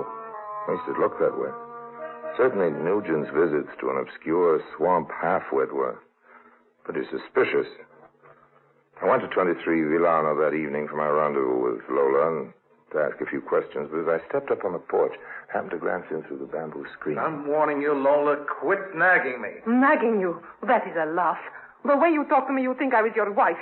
Just because I ask a simple question. None of your business where I'm going tonight. Does that answer it? Definitely. You're going up towards the old French Channel again to see your pal, Gibber. Shut up. But you're not only seeing Gibber, are you? Any old time Ross Nugent would waste his time in a swamp with an old man when there is a pretty girl nearby. Don't try to fool me, lover boy. You're just as interested in that Rita girl as you are in Gibber. Stay away from her, or I might tell what I know and...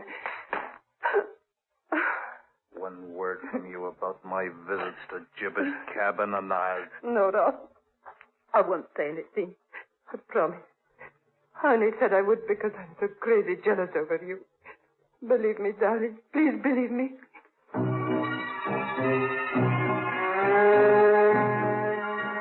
Somehow, one sensed a deal in the making. But before going out to the business, I picked up my automatic at the hotel and started the old French Channel. I'd gotten in directions on how to reach Gibber's cabin. I made the mistake of using Rita's cabin as a landmark. I thought I saw her flitting in the shadows as I passed near the place, and then a familiar voice sounded. Is that you, Harry?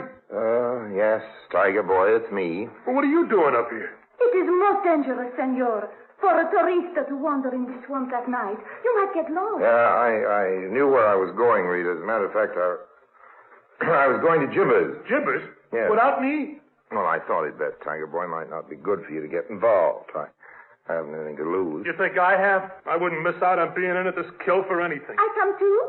No, Rita. You stay here and keep the swamp fires burning till we get back. And if we don't come back in 2 hours, you know what to do, baby. See, Tiger, I'll do like you told me. What's all this? Well, it's just in case of trouble, Harry. Not that I'm expecting any, but just in case.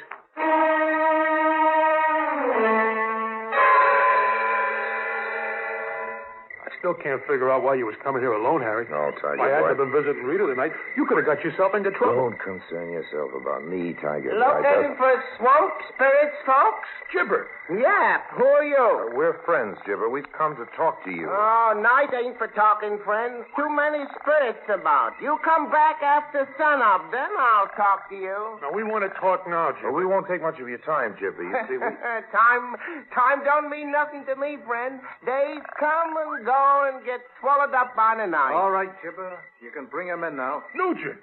Come on, get in, friend. Well, Tiger Boy, it appears that the hunters have walked into their own trap. Search him, Gibber. I'll keep him covered. Okay. Hold on, you two. You won't get away with us, Nugent. I seem to be doing all right, though. Tiger gave us the usual beat-up cliches of the circumstance, Lieutenant. We must forgive him. His mind is somewhat limited. Huh? You're Harry Lyne. I've made it my business to learn your background. And you should know I might prove helpful to you. You gone nuts? You don't know who you're tied up with, Dolan. Lyme has more crimes to his credit than I'll ever have. Well, they all pale beside your hidden profession, Nugent, old boy. You're in a position to serve your adopted country very well, aren't you? I think so. Let me get at the guy. Don't make a move, Dolan. I got their guns, Lieutenant. Very well. Bring him inside the shack. Light the candle. Yeah, I got it right here. Well, this is cozy. Of all the guys in the world, I have to ask for help. It's got to be you. No, my Tiger Boy. usual luck. So, you suspected me all along. Yes, You're a rat. Tiger gave me the lead, Lieutenant. I intended coming here alone tonight. I had something I wanted to talk to you about. Now, about my proposition, It won't Nugent. work, Lyme. I beg your pardon? I said it won't work. Oh, I no? don't need you. You'd be dangerous. You and Dolan will be liquidated tonight. Well, in my case, at least, isn't that a bit drastic? Not at all. But knowing as much as you do, you'd be interested in this. Hey, a secret room. Behind that phony wall. Complete with telegraphic equipment and operator. All very cloak and dagger. All very efficient, Lyne. At the moment, the operator is sending a message to our carrier, miles out at sea, alerting the robot planes to bomb the Gatun Dam. Gatun? Tonight. At least our visit was timely. But it'll be your last visit any place. Hey, Lieutenant? Never mind the comments, Gibber. Go get the weights ready for our inquisitive friends here. Your bombing got turned. That'll jam up the whole canal. Exactly. Get going, Gibber. Yes, sir. Just what are your plans for us, Lieutenant? Dolan is on the Hyacinth patrol. Oh, you... I thought I'd drop you and him into the channel so you could observe their route formations at close range.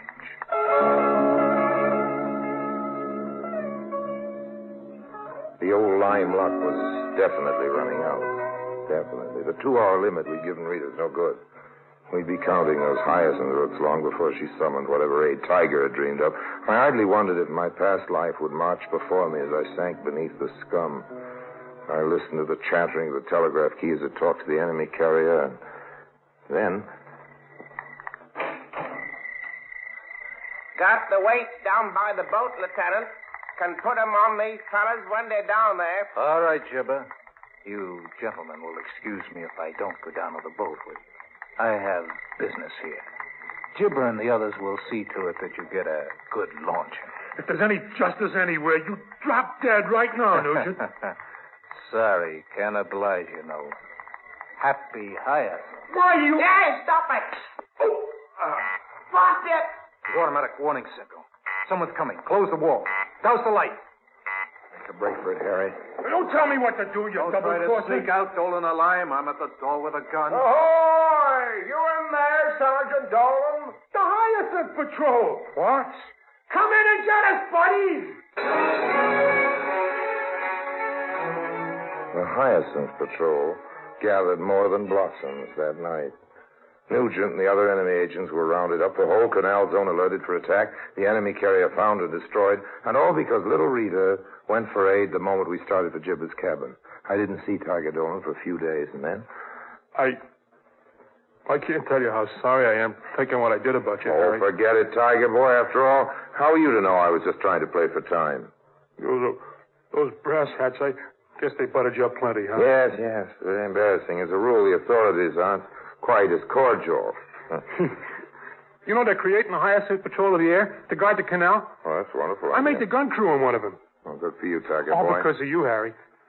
You know, I never had a friend like you. Oh, yes, I would have done it for anyone, Tiger boy. So, look, would you be best man at our wedding? I beg your pardon? Rita wants you, too. Well, I'm sorry, old boy, but I'm taking the next ship out. Are you kidding? It's in the lock now. Well, then I'm on it. Goodbye, Tiger boy. Happy hunting. Happy Hyacinth. And happy honeymoon.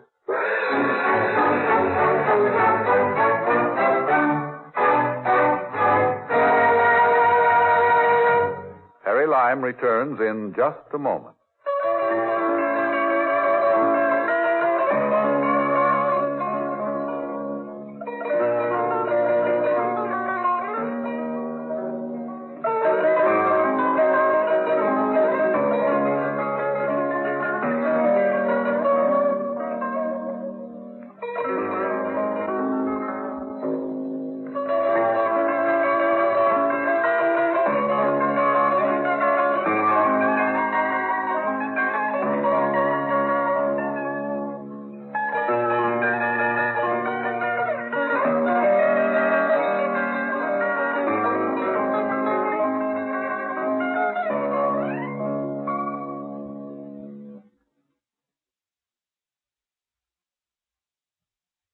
And now, Harry Lime.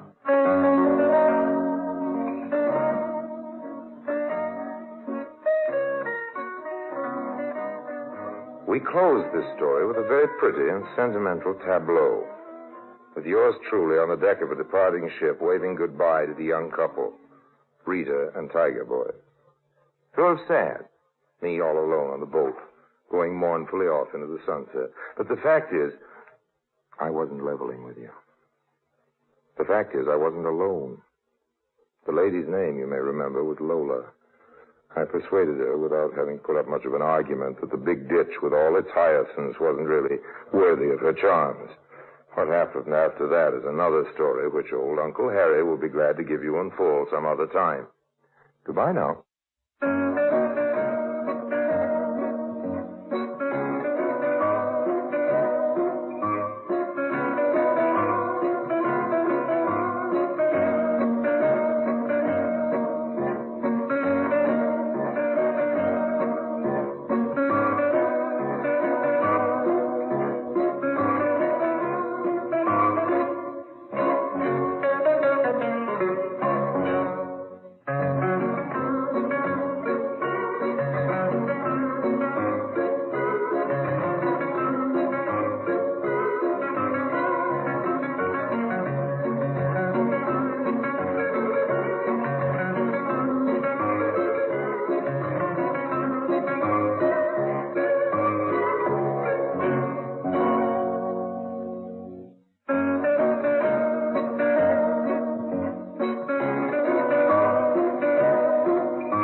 presenting Orson Welles as The Third Man.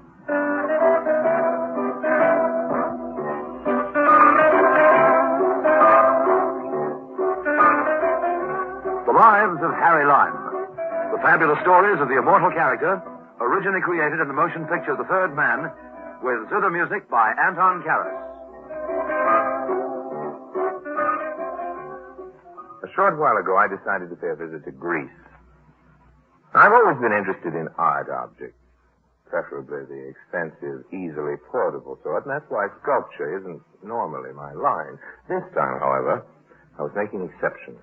I had my eye on something, and I wanted to have my hands on it, too, so I went to Greece. Unfortunately, art wasn't the only bug that bit me there. Stick around, I'll tell you about it.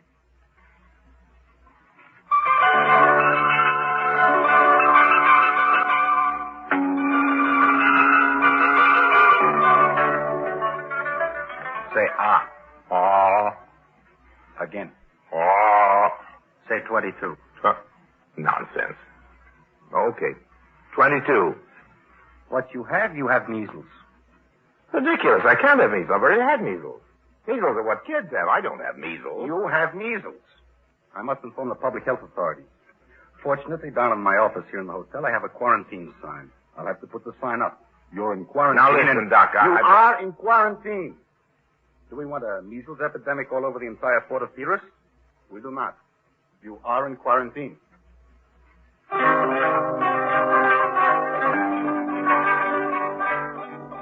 That's how it began. In room 34, on the second floor of the Hotel Olympus in the Port of Pyrrhus, outside of Athens in Greece. Shouldn't happen to a dog, but it was happening to me, Harry Lime. After the hotel doctor had left the room, I was in an absolute fury. I even kicked a small stool all the way from the couch to the window. It was too much. Measles. The doctor had said something about a public health officer. I intended to tell that public health officer plenty. Why don't you keep your measles germs under control? What's the idea of letting a perfectly respectable individual catch some confounded kid's disease and be clapped in? Come in! And furthermore, if you don't use a little DDT around this stinking port, we could... I beg your pardon? I may come in? What? Please. Well, certainly not. You may not come in. This room is quarantined. Oh, wonderful. Quarantined. How absolutely splendid. Why is there no sign on the door? Well, there hasn't been time, and you aren't allowed to come in. What have you got? Measles. Go on.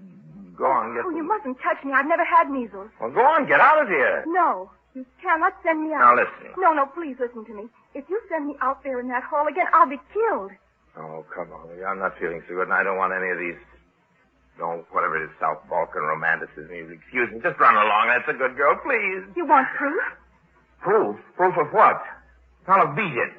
A public health officer's on his way here, and in a minute... Will you come next door, will you? Why should I come next door? To look at the proof that you must give me sanctuary here, behind your quarantine sign. Are you kidding? Quick, before the doctor comes. Follow me. Now. Make sure there's no one in the... Oh, come on now. Cut it out. You see? Right next door to your suite. There, look.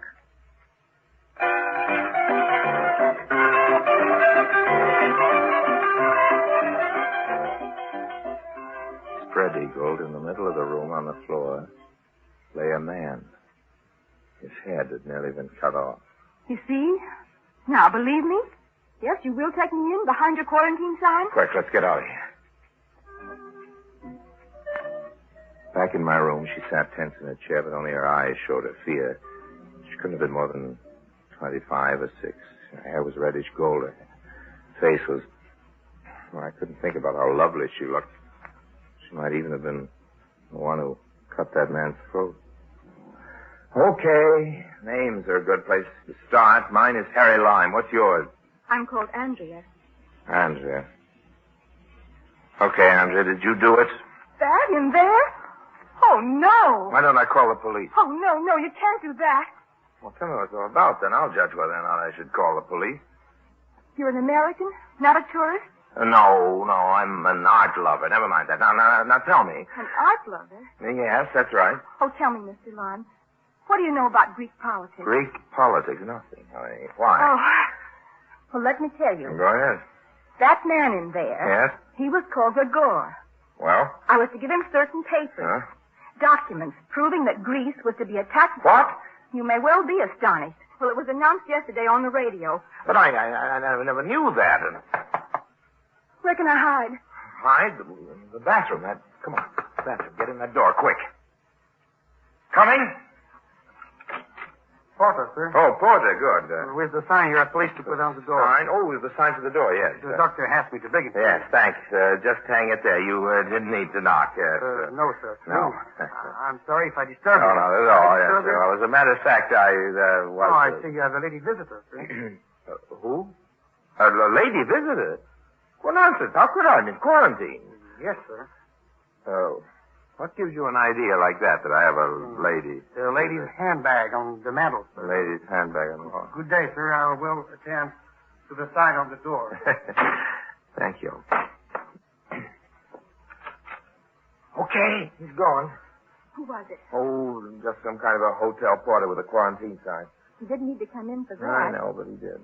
Why did he come in? If all he wanted was to...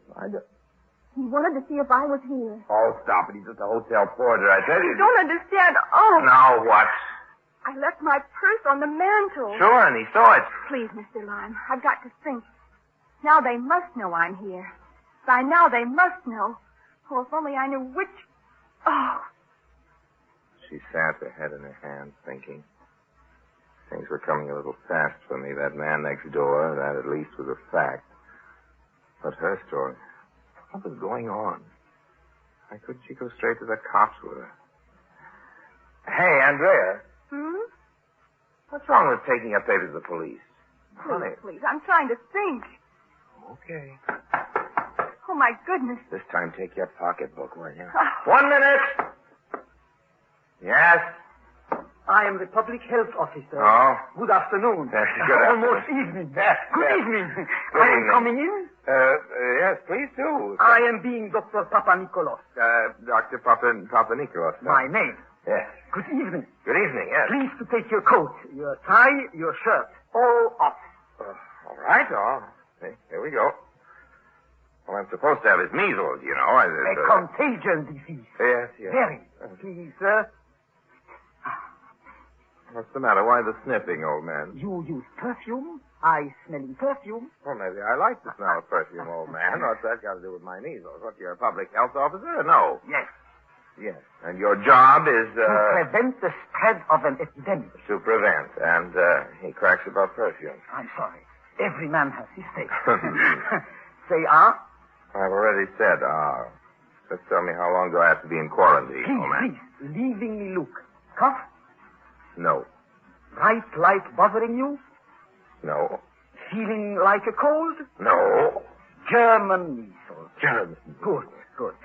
May clear up when you noticing first the rash? When I'm noticing the rash, first of all, the day before yesterday I noticed the rash. May clear up tomorrow. May clear up tomorrow. Stay in quarantine. Okay. My card. Call me.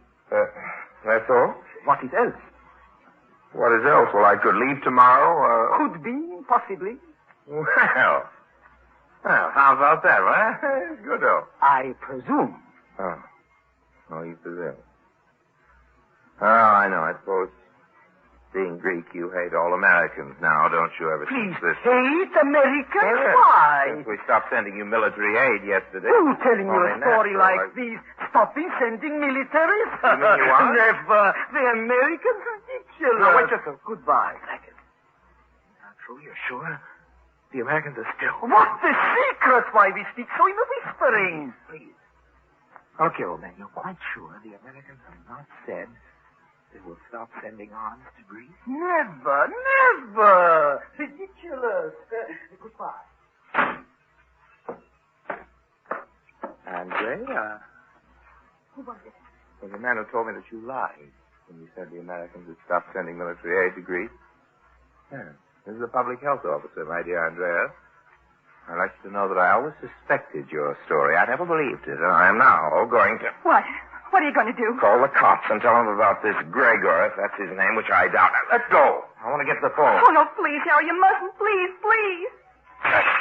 What was that? Get back. Back from the window. Hey, what is this? They're shooting in here.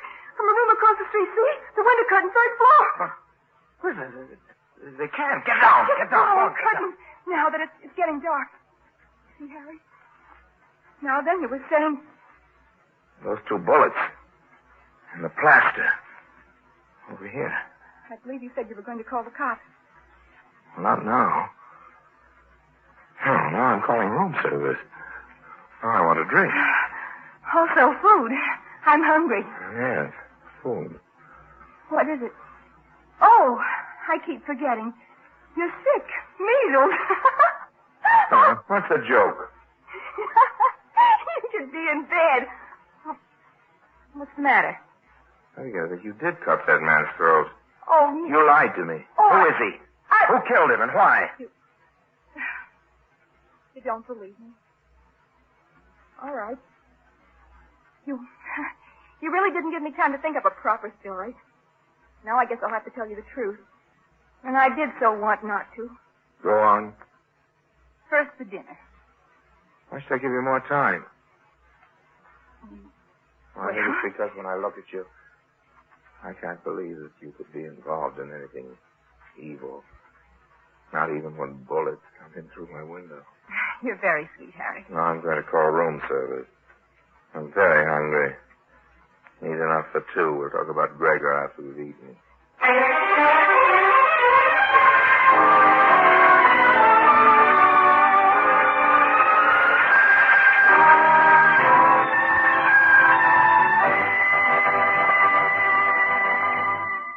Harry Lime returns in just a moment.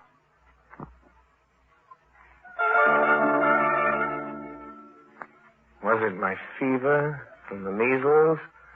Was it the cocktails? Was it Andrea? The look she'd give me every now and then? Or was it all 3? I don't know. By the time we put the tray and the empty dishes back in the hall, I was getting to the point where I could forget every now and then that man in the room next door. Those 2 pockmarks in the plaster where bullets had been buried. No? No. What were the questions you... Oh, I'm so sleepy. Question number 1, who was Gregor? Question number 2, who killed him? 3, why? Now, come on. 1, he was my lover's valet. Oh? 2, my husband killed him, I think. 3, he killed him because he knew that Gregor was helping me to run away to join my lover. Oh. What's the matter? I'm thinking. You mean so then he bribed the hotel porter to find out where you were, decided you were here, hired a room across the street, took a look over here, and then decided that I was your lover? Is that it? Alexander's near sight. And then fired 2 shots at me? And a poor shot. You must be very jealous. Morbid. Pathological. This is another lie, isn't it?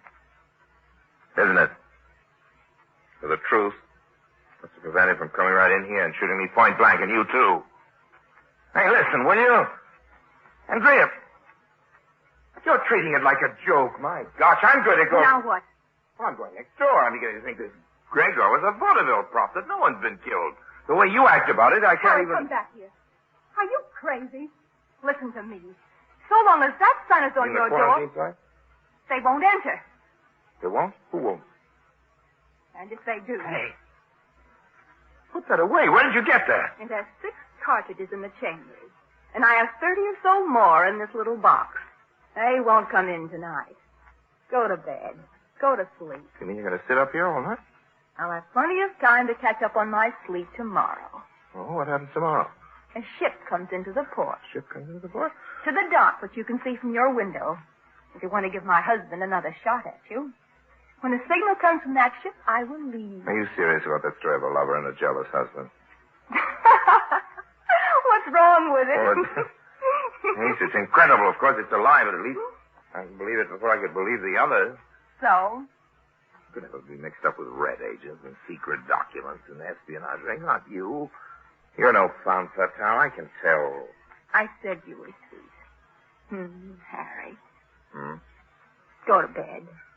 Go to sleep. You are sick. Don't worry any more. It'll be all right. And I'm sorry that I've put all my troubles in your lap. Sleep, yes. Fever and the cocktail. Sure. You sleep. I'll be awake. Nothing more will happen tonight. Good night. Wake me up if anything starts to happen. I promise.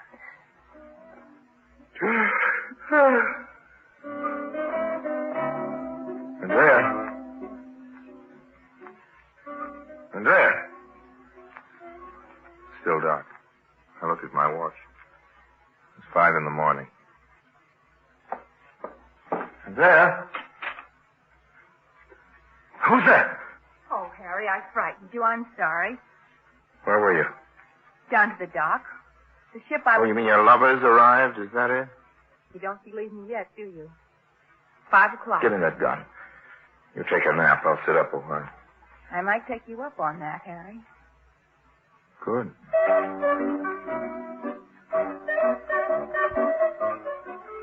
She gave me the gun. She was asleep almost immediately, almost before I turned the light out. In sleep, she was even lovelier. I stared out of the window into the dawn. I could see the ship. Some crates on the pier next to her. Around 7, some longshoremen started loading the crates into the ship. 7:30 or so. Oh, you startled me. What are you looking at? Trying to figure out which one is your doll boy down there. Oh, come on, Andrea. What's it all about? Level with me. Why was Gregor killed? I don't know. Maybe he talked too much. Talked about what? I wish I knew, Harry.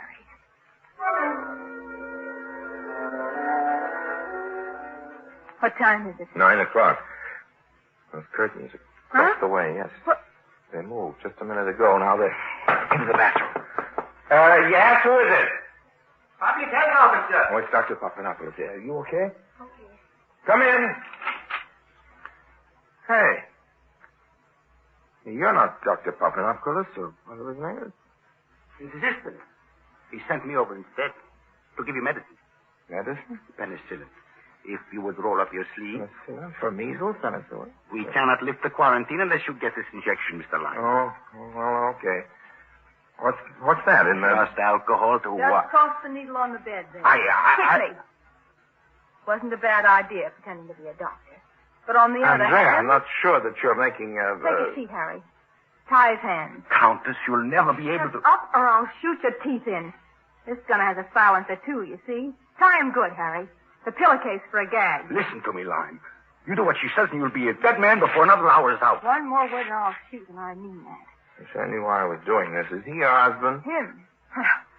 Now the pillowcase, quick. It's getting later than... Quick! The signal's gone up. On the ship, Harry. If you're worried as to why you're doing this, just remember what would have happened to you if I hadn't come in this room. Smell that. What is it? Morphine. Enough to kill. Okay, be quiet for a while.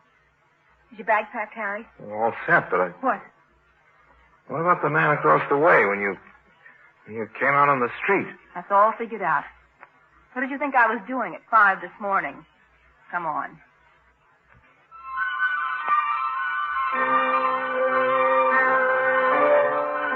She led the way to the freight elevator at the cellar, out a delivery entrance into an alley, down the alley through a gate and a wooden fence, through 2 backyards, out through another fence, on the corner. Harry, through here. Through the shed, and then there we were.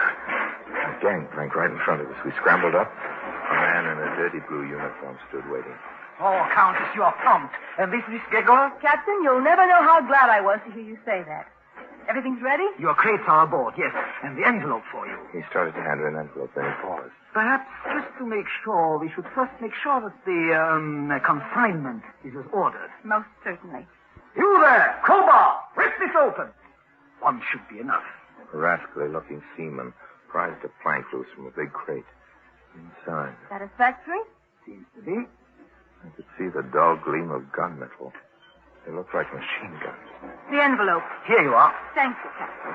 And you'll drop us off at Crete as agreed. Gregor, you'll wake me just before we land in Crete. Captain, if I don't see you... Always a pleasure to do business with you, Countess.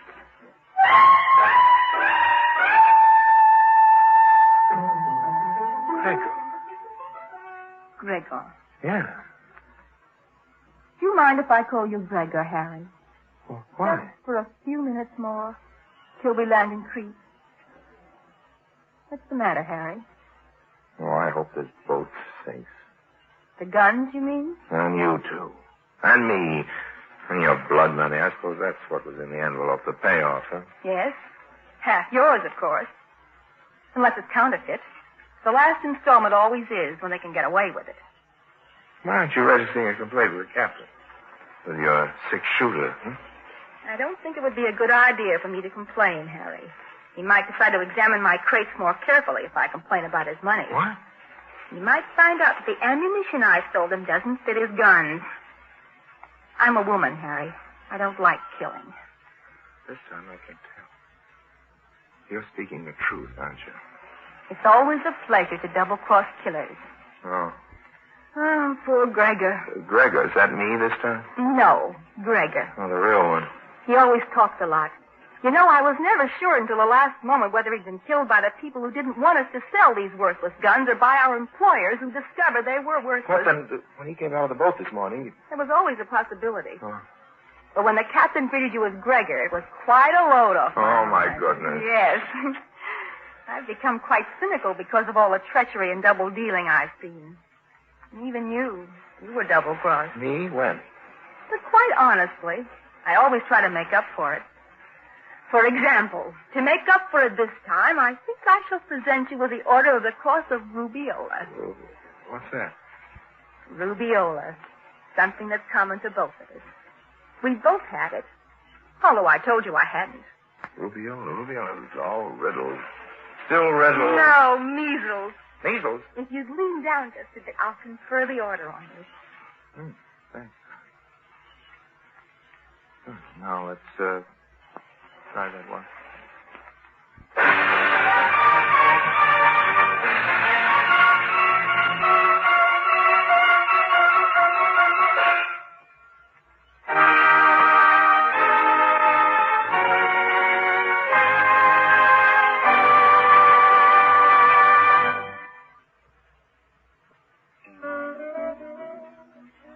And so we wound up in Crete. I felt the time had come to let Andrea know that my love for art wasn't entirely, platonic. We decided that, as we had so much in common, we might try a business partnership. Andrea had, I felt, a great natural talent which needed developing on the right lines. Unfortunately, however, the partnership didn't last long. In fact, just long enough for one big deal. I found out that Andrea had just a little too much in common with me. She believed in 100% of everything, including the profits. Still looking for Andrea and the profits. Maybe the Greeks had a word for her, too. So long now.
presenting Orson Welles as the third man.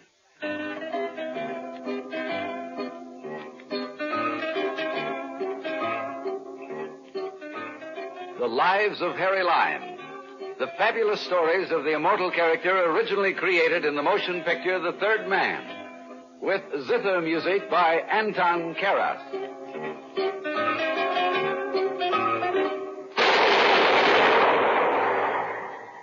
That was the shot that killed Harry Lime. He died in a sewer beneath Vienna, as those of you know who saw the movie The Third Man. Yes, that was the end of Harry Lime. But it was not the beginning. Harry Lime had many lives, and I can recount all of them. How do I know? Very simple. Because my name is Harry Lime.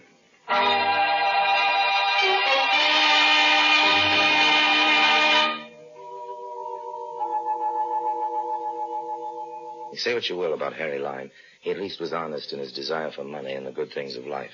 Harry believed in seeing the world at other people's expense. Sometimes the cost ran high as a man's life. Let me tell you about it. I know what I'm talking about.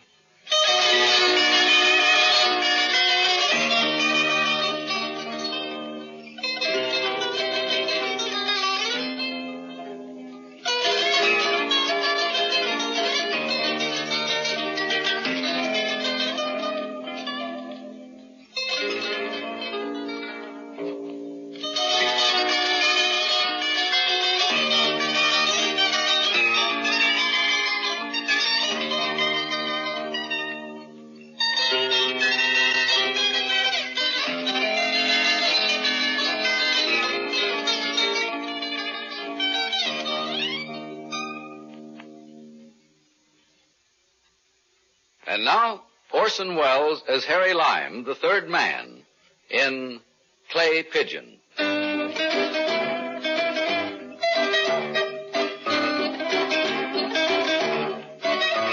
1942, my fortunes being for the moment at ebb tide, it pleased me to return to America, to New York specifically, because I'd heard that an old and important enemy of mine was in difficulties and wished to see me. I went to the hotel where he was staying, supposedly incognito, and made myself available at the bar. But nothing happened. I ran up quite a bar bill, and things were looking serious. So I ordered another drink. And then... Mr. Lime? Mr. Harry Lime? Yes, indeed. I'm sorry to bother you. Bother? If all bothersome things were as attractively packaged, I'd gladly be the most burdened of men. Won't you join me? I didn't come here for that reason, Mr. Lime. I know. It's a friendly gesture, and I have a hunch we're going to see a lot of each other. Now, since you know my name, why don't you tell me yours? That's unimportant. Well, it's a matter of opinion. Will you please come with me? Well, I say, now, isn't that approach a little bold? After all, an establishment like this frowns on such an obvious... Please, Mr. Lime, come with me. You're the only one who can save him. He? Save anybody? You've come to the wrong Harry Lime, man. Please, you must, even though you hate him. Hate him? Now you interest me. Now, just which antagonist do you mean? I've got an awful lot of enemies. We're wasting time. He'll pay you a great deal of money. Money? You can name your own price. The price of my hatred comes pretty high. But for money and hate, Lime goes anywhere. Lovely lady, lead on.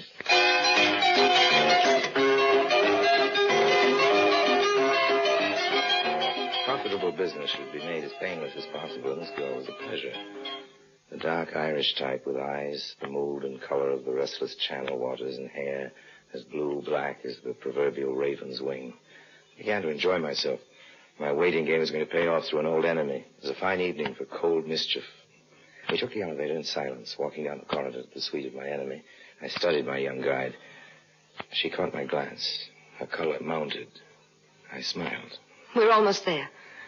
I say, are you bringing me on a wild goose chase? If it is, then it's the goose that lays the golden egg, Mr. Lime.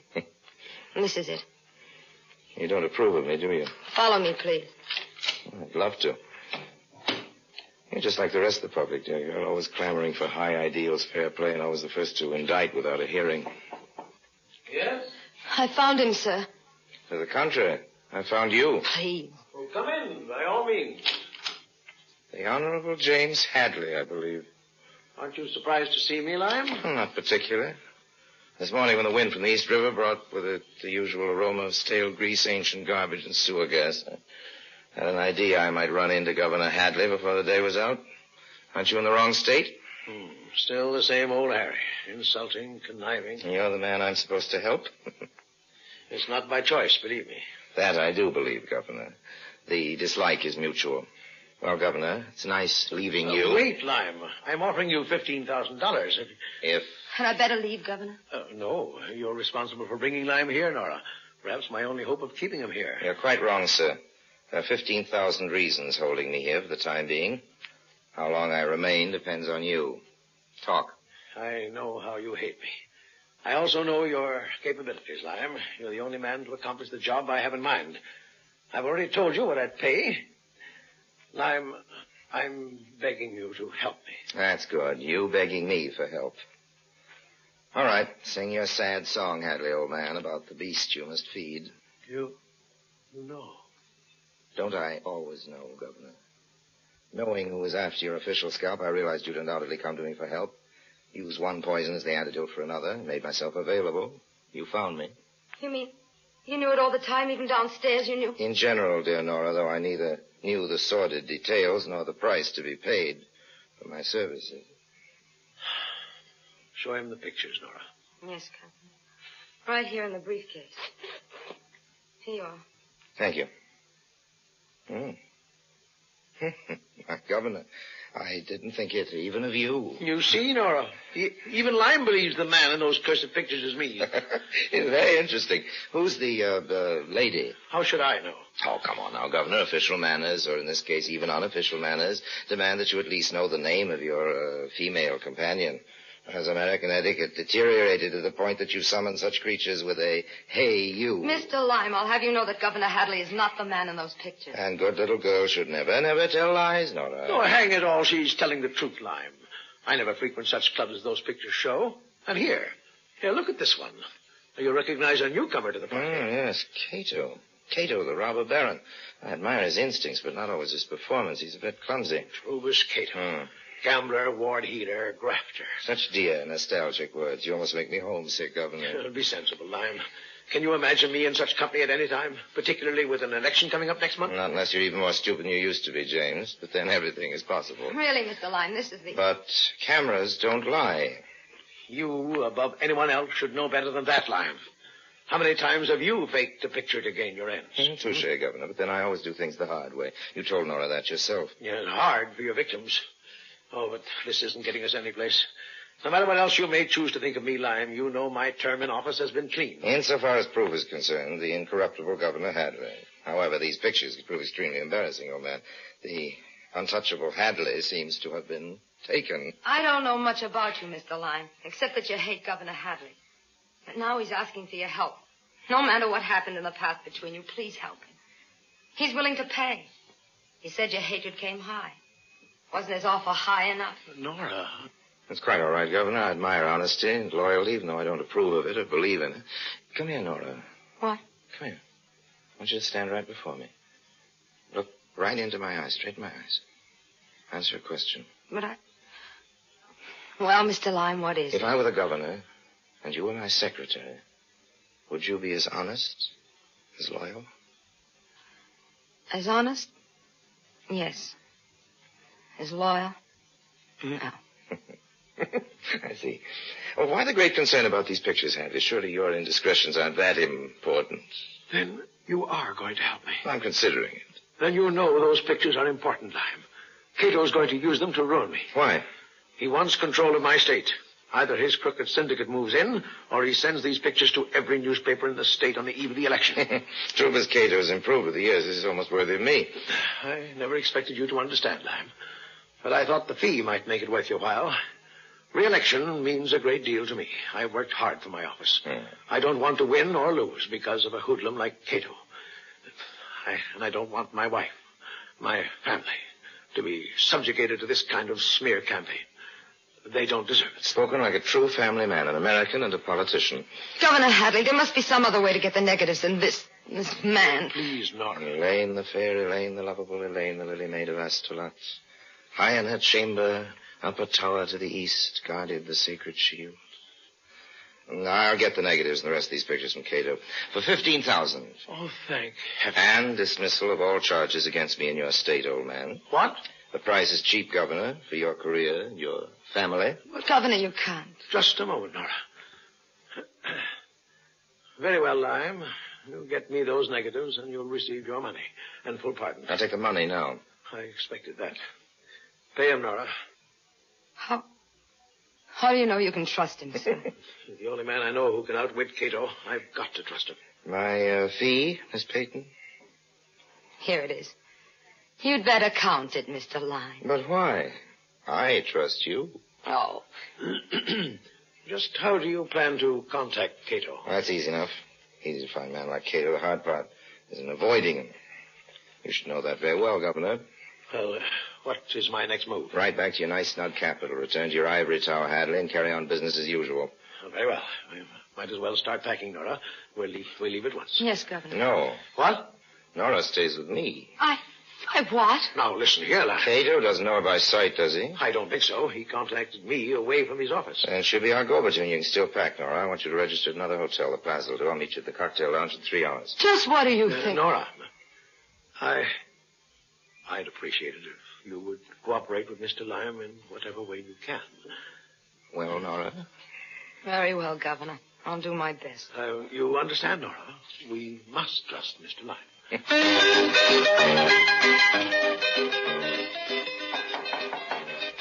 Well, who wants to talk in the hall, Cato? Let me in. Come in, then. Well, what have you found out, Izzy? I am tailing Governor Hadley like you want, ever since he sneaked into town. Yeah. Come to the point. Who is staying away from the point? The governor is making contacts with every main hood in New York. But nobody wants to go against Cato. Only Hadley must be finding someone who will go against you, because he leaves the hotel 3 hours ago. Leaves? Checks out, is taking a powder. But before that, he sends his girl down to the bar. Girl? What girl? Who knows her name? But who this girl talks to down at the bar, you'll never guess. Come on, Gib. I'm not playing guessing games. All right, Cato. So don't get sore at me. I'm trying to tell you all the time. She meets a Harry Lyme. I hear her say the name. Harry Lyme. This is not good news. Harry Lyme's the only guy, but the only guy who can louse me up. He would have to come to New York. Come on. Come on where? To the Plaza, you jerk. If Lyme's to come into this game, he's going to be on my side, alive or dead.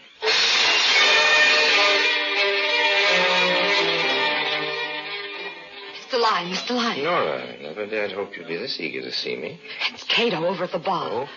Have a drink. What are you going to do about Cato? Careful, here comes the waiter. Yes, sir. What will you help? Well, what's your pleasure, honey? Nothing. Anything. Well, that offers a pretty wide choice, waiter. Scotch and water for 2. 2 scotch and water, it is. Thank you. I want you to smile, Nora. Look relaxed. Listen very carefully to what I have to say. I'll try. Glad you blessed me once before I die. What? Your smile. It's the first time I've seen it. Its radiance is breathtaking. Please. Now, leave me at once, Nora. When you're going to the powder room, don't return. Go to your room and stay there. I don't understand. Mr. Cato is preparing to beard me in his den, and I want you around when he does. But He's coming this way. Now, hurry. If I haven't called you by morning, get back to the capital fast. What about you? Why, Nora, I never dreamed you cared. Oh, of all the... Your scotch and water, sir? Fine. Here you are. Thank you, sir. Drinking alone, Lyme? That can turn into a bad habit. True is Cato in the flesh. It is flesh, isn't it, old boy? Same old Harry. How about buying me the next round, Harry? At my place. Why, Trubus, old man. Are you thinking of taking me for a ride? Why, Harry? It's all right, old man. I'm game for anything. Shall we go?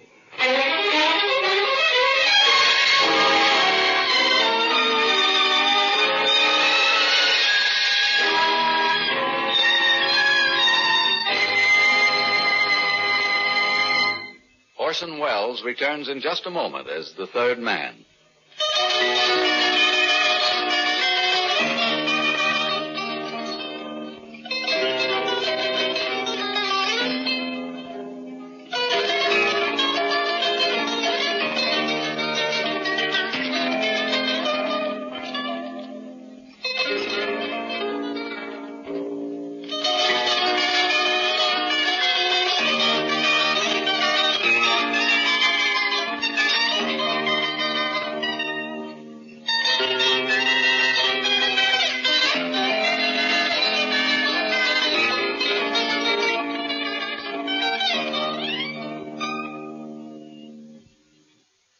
Orson Welles as the third man continues with Play Pigeon.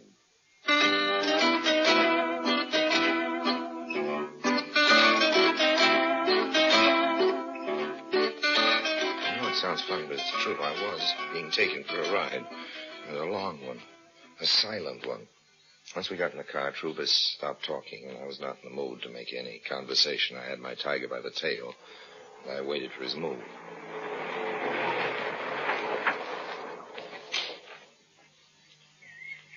Wait in the car, Easy. This won't take long. Okay, boss. I am waiting. After our nocturnal tour, you bring me to a ruin like this? Really, Cato, I thought you were doing pretty well. I'm doing fine, Harry. Place on the state line, not too far from the capital. Makes it handy. For you or the governor? Wait and see. Trubus. Well, this is a surprise. Hadley. Who's this fella, Trubus? The face is Jim Hadley's, and the voice is almost identical. Inside, Luke. Come on, Harry. And I'll buy you that drink I promised. Sure. Drinks on the house. Yes. I could use one. Yeah, sit down, Harry. I didn't think I'd see you so soon again, Trubus. What happened? Did you... Shut up. Pour the drinks. Oh, sure, Trubus. Now, Harry, I'm open for business. Why, to risk the obvious, this isn't Governor Hadley. Hey, you bet I'm not. The Hadley boys were identical twins. Luke here was the black sheep of the family. Also was supposed to have died in a train wreck 15 years ago. Identical twins, the oldest picture in the world. Luke was the man in those pictures. So simple it always works. Even fooled you, Harry. Oh, I can be fooled. Old man. Luke's lived on jealousy and whiskey ever since he's seen the accident. He crossed my path several years ago, just as I was figuring how to move into Jim Hadley's state. He was an answer from heaven. Yeah, or the devil. I thought I had luck. I can give you a fat fee, Harry, and a fine chance to pay off your old grudge against the governor. Since when has benevolence become one of your characteristics, Cato? What about this fat fee? You only paid me. Shut up. As you know, I've already made the first contact with the governor. How do you know I know? Takes one to catch one, Harry. As I said, I got Jim over a barrel. I know he's bought you to get the pictures from me, but if you come into my deal, you not only make yourself some money, but you can put the final squeeze on the good governor.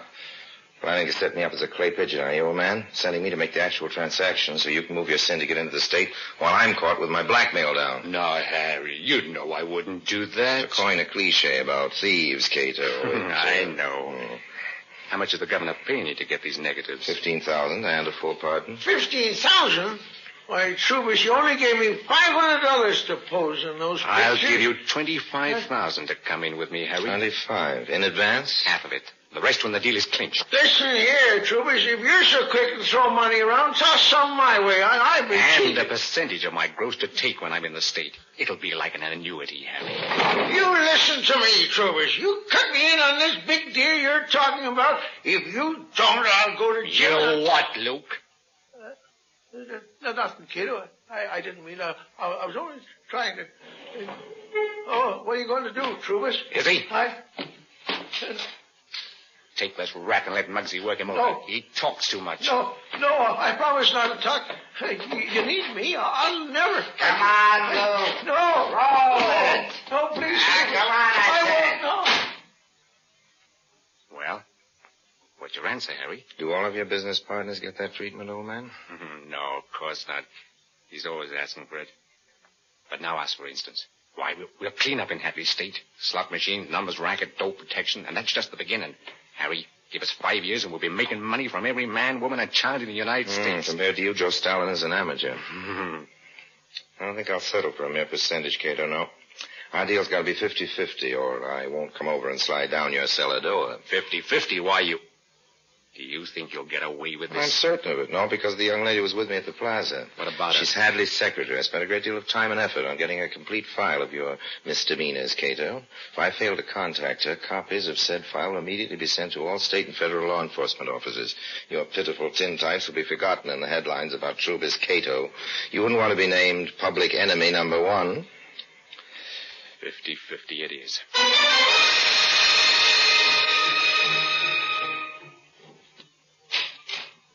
Governor Hadley.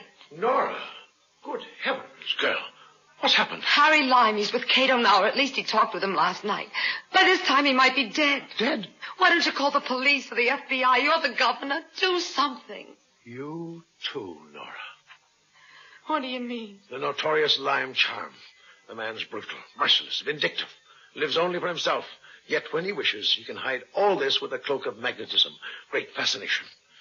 He's blinded you, Nora. No, I hate him. He's a horrible man. I don't know what he is. It's been terrible, all of it. Seeing Cato waiting all night for Harry's call, not hearing, coming here. I know, my dear. Believe me, I'm sorry. Yes? Governor Hadley, Mr. Harry Lime to see you. Harry. And Mr. Cato. Cato here? Send them in, please. Yes, sir.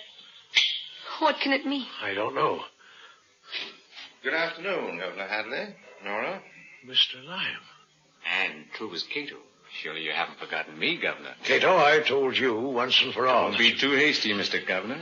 My proposition is so good that Mr. Lime has come in on the deal with me. What? But you agreed to... Lime? Is this thug telling the truth? I've bought certain contracts for your signature, Governor. They'll allow Mr. Cato full-scale operations in your state. Oh, no, you wouldn't. I can't believe it, Lime. Not even you. The price of the negatives, Governor. Oh, you'd better give me those negatives now, Cato. Prove our good faith to Governor Hadley. What good faith. Oh, but here you are, Harry. The negatives and the rest of the pictures. All nicely tied with a pretty ribbon, Governor. A ribbon as blue as Nora's eyes. You. How small can you get? Now, when you sign Mr. Cato's contracts, Governor, I'll deliver the negatives to Miss Peyton. That's right. Just sign on the dotted line, Hadley, and everybody will be happy. Sold out because I trusted a rat. Here's your pen, Governor. And here. Back, Nora. Get out of the way. Lime, what? What are you doing? Down on the floor, Governor. Down on the floor. A gun. Are you crossing me, Harry? Hold it, Cato. It's my deal. Oh, yeah? Oh. You killed him. What happened? Those shots? I suggest you call an ambulance, young lady. There's been an attempt on Governor Hadley's life. My goodness. And keep those people out of here for a minute.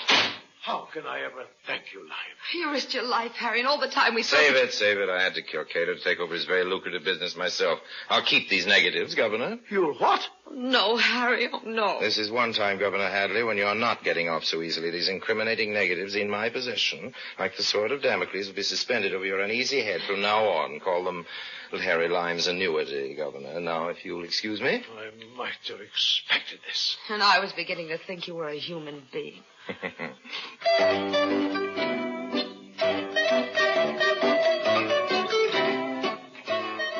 the time I left the Capitol building, the stars were out. The stars. I was reached by hard ways. I searched for a likely alley. Alley that was dark enough, lonely enough. This one will do well enough. Better remove the ribbon. Blue ribbon. Better to burn them. Oh, another voyager of the night. Greetings, cat. You chilly? Come closer. Seem to be ablaze. First the negatives. My candle burns at both ends. It will not last the night, but are my friends and all my foes. It gives a lovely light. Thank you, friend. Your applause is deeply appreciated. Now we'll add the pictures. Does that warm you, cat? Gilbert, what do you think you're doing in this alley? Isn't it fairly obvious, officer? I'm making a fire. Are you now? Burning some love letters. Girl named Nora. Nora, huh? Well, that's a good Irish name. She had the bluest eyes this side of heaven. I'll leave the ashes to you, officer. Hey, by the saints, you're Harry Lime. Come back here. So long.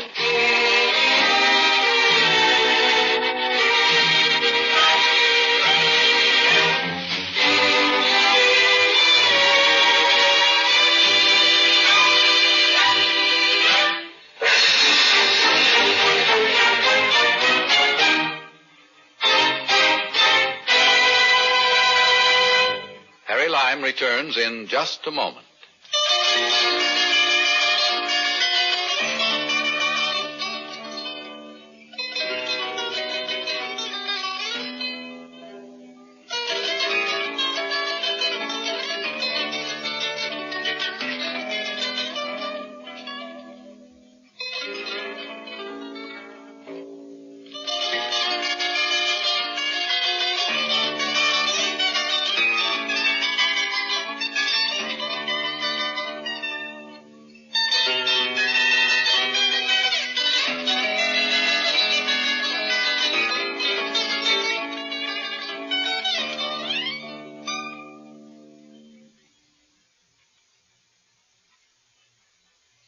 And now, Harry Lime.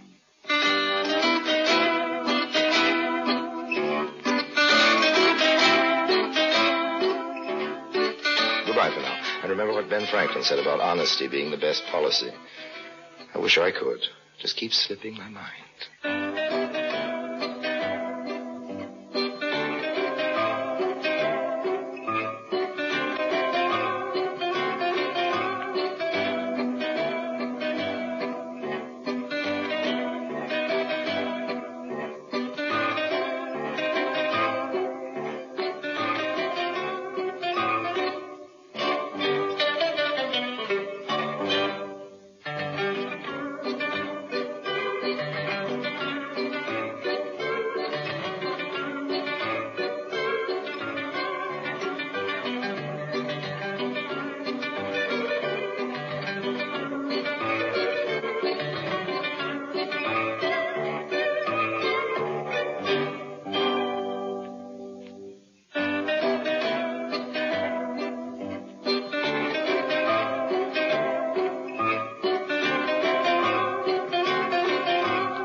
Presenting Orson Welles as the third man.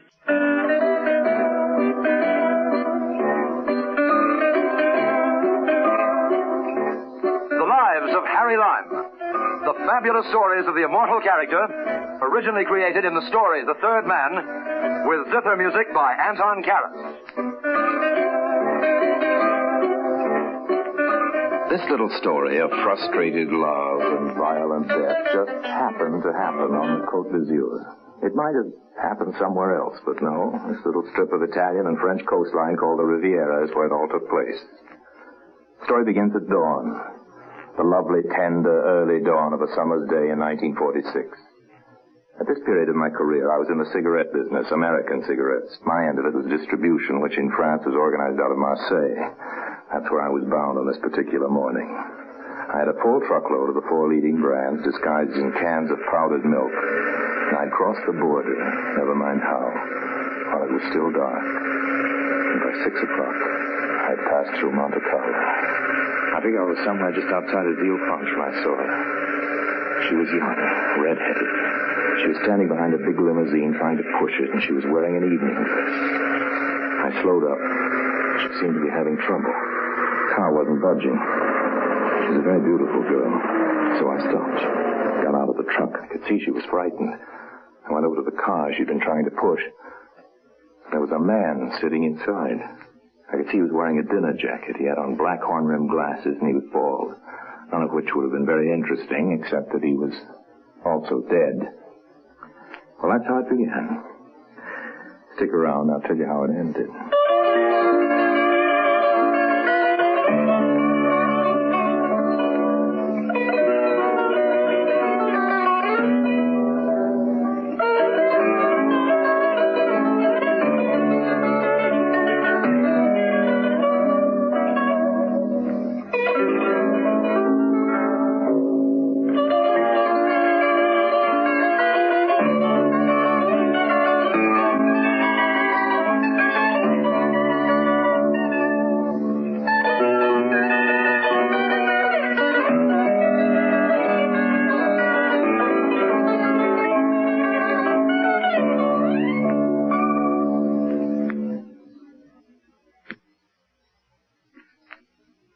And now, Orson Welles as Harry Lime, the third man, in today's story, Murder on the Riviera.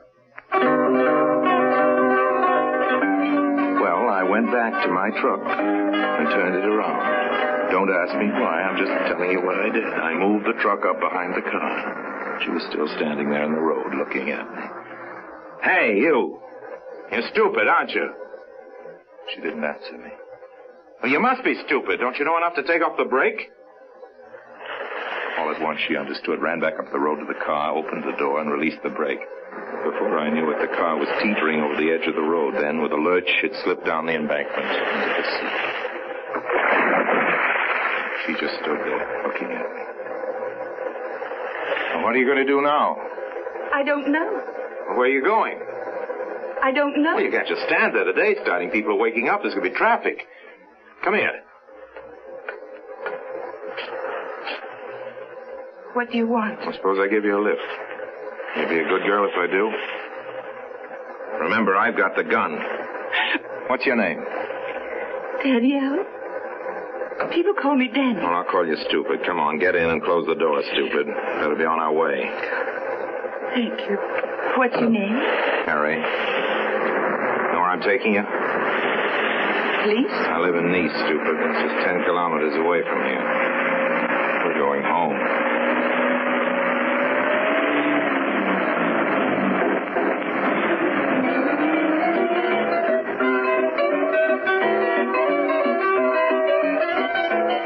I had a room in Nice over a cafe, nothing very grand, but convenient. I guess it was that evening dress that did it, but I found myself apologizing as I opened the door. This isn't your style, my lady, I'm sure, but you have to put up with it for a while. You know, bachelor's quarters.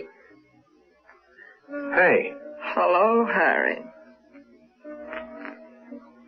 Now, look here. What's all this? Well, I didn't know you'd be back so soon. Oh, you didn't? Perhaps you'd better introduce us, Harry. Well, this is Lily, Danny. Danny, this is Lily. I'm sorry, Harry.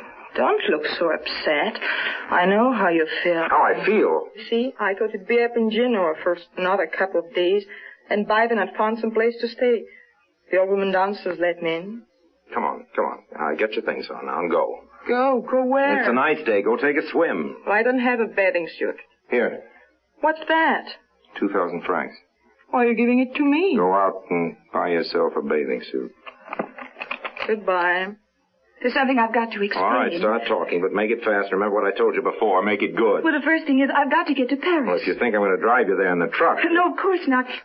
Here. What am I supposed to do with that? It's the key to my room in the hotel. What about it? Well, I can't spend the rest of my life in an evening dress, can I? Besides, I've got to have my passport. Try to get out of the country, is that it? Paris first. I told you. That's where the money is. Then we'll see. Well, then we'll... What do you mean, we? That's up to you.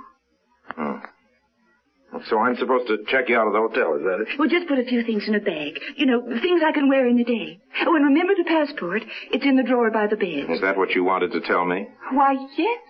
I thought maybe you were going to do some explaining. Explain? Yes, there was a body in that car. Didn't you notice? You don't think I killed him, do you? Well, I don't think he shot himself. Why not? Why shouldn't he? You know what I ought to do with you? I ought to turn you in right now. We've been gambling all night. He'd lost heavily. He was desperate. Stop pawing me. You know what probation is. Probation? It's what you're on, stupid. You needed help. The idea was I'd give you a chance to explain things to me first instead of the cops. Well, you've had your chance. Give me a cigarette. Here, take these. I'll get some more. Harry, when you leave the hotel, you better go by the service entrance. And remember the plane tickets. Yes, what? The plane tickets? For Paris. You'll have to buy them. Let's get back to cases now. Who was he? Who? The stiff. Who do you think? I mean, the dead body. I don't know. Well, how did you happen to be in his car? Oh, he offered to take me. It was late, remember? It was dawn. We'd been gambling in the casino all night. And you didn't know it? Well, I was just sitting next to him at the table. He staked me for a while, but he started losing himself, and he wouldn't let me go. He said something about changing his luck. Well, how did he get you in his car? Oh, it was only a lift home. Oh. We were both going the same way. Well, we aren't. We're going separate ways. But first, I'll get your bag and passport. Goodbye, stupid. My truck, packed full of smuggled cigarettes, was waiting in the street below. I couldn't leave it there in full daylight. I should have taken it on to Marseille, but I couldn't do that and still go back to Monte Carlo to Danny's hotel. I went to the airport first, but this being the holiday time in France, there wasn't any space, so then I drove over to the railway station and booked a seat on the blue train for Paris that night. When I came out of the station, I found Lily waiting in the truck. Hello, Harry. Oh, I wish you'd take my suggestion, Lily, and go swimming. I've got enough trouble. Are you leaving for good, Right Harry? now, I'm going to Monte Carlo. Where are you going? To Monte Carlo. I'm a liar. Why is that, Harry? I told somebody this morning I liked girls. Well, you do. You like them too much.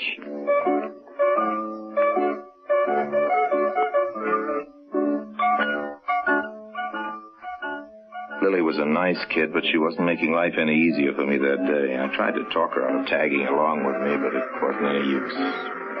Lily, will you please tell me just why you're taking this long ride to Monte Carlo? I was just going to ask you the same question. All right, I'll answer it, because somebody's in trouble. Oh, what did she do? You keep jumping to conclusions. Why are you so sure that she did something? I said she was in trouble. That's how you get into trouble, isn't it? By doing things. Well, not necessarily. Look at you.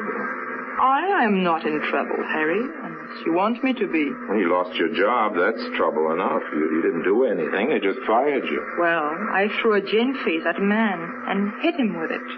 Glass and all? Glass and all. I guess that's doing something. I guess so.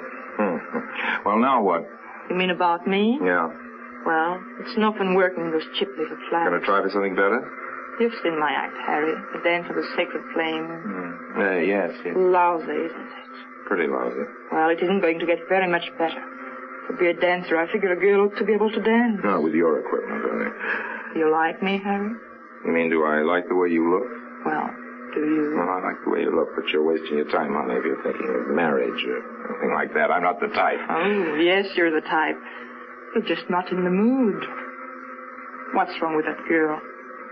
Why are you hiding her? If I tell you, I wonder, would you help? I'd help you. No, I guess not, huh?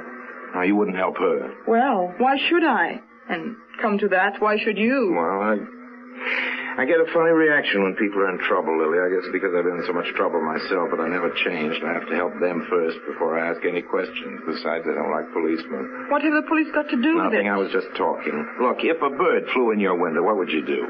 I'd be scared. Why? Because I'm superstitious. When a bird comes into the house, it means death. Okay, let's forget birds. Are you superstitious about mice? What are you trying to say? I'm trying to explain a point of view. Now, tell me this. Have you ever let a mouse out of a trap? You mean the mouse in an evening dress by Jacques Fat? All right now, Lily, I'm leaving you here. Wait for me if you want to. This is the service entrance to the hotel. What if it is? They'd stop me at the front. Here, hold my coat. And just what do I do with it? Just hold it and wait. I'm going to be an electrician or a plumber. I haven't decided which. In shirt sleeves, I've got a better chance of getting up to a hotel room without anybody stopping me. Yes, but... You wanted to help, didn't you? I went into the hotel. In my hurry, I forgot that in that coat I'd given Lily, there was the gun. Not my gun, the one that fell out of the car of the dead man. Don't know why I didn't think of it, but then I don't know what I was thinking of that whole day. 407 was the number of the key. I went up there as quietly as I could, let myself in. And on a drawer by the bed, I found Danny's passport. It identified her as Madame Danielle Savage. I put the passport in my pocket, opened up the smallest of her bags, and started hurriedly throwing some things into it. In the closet, I found a tailored suit. I picked out some shoes, thought it would match, threw the whole thing into the bag. I figured she'd need something from the dressing table, makeup, things like that. And that's when I noticed the leather folder, one of those things for photographs. It had slipped to the floor, and it opened. I looked down at it. There were 2 pictures, each showing Danny and a man, the same man. In one pose, they were in ski togs, and in the other, in bathing suits. He was bald with heavy black horn-rimmed glasses, and I recognized him. He was the dead man from the car. At this moment, there was the sound of a key turning the lock of the door. I jumped to my feet, dropping the toilet articles, reached the door in a single leap, and turned the bolt. All right, open up in there. I didn't answer that. There didn't seem to be much point in getting into conversation. I looked wildly around for some means of hiding or escape. Open up. You'll only make it harder for yourself if you don't. This is the police.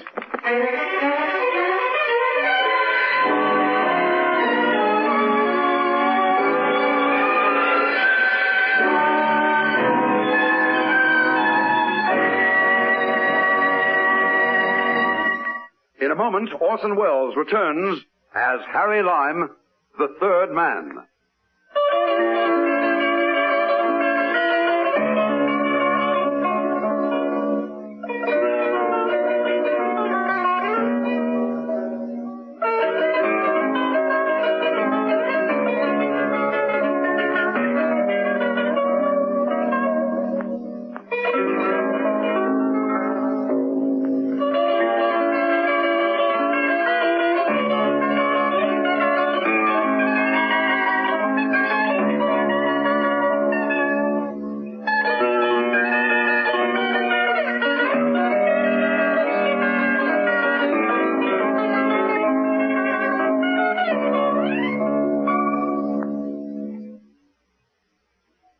And now, Orson Welles as Harry Lime, the third man, continues today's story, Murder on the Riviera.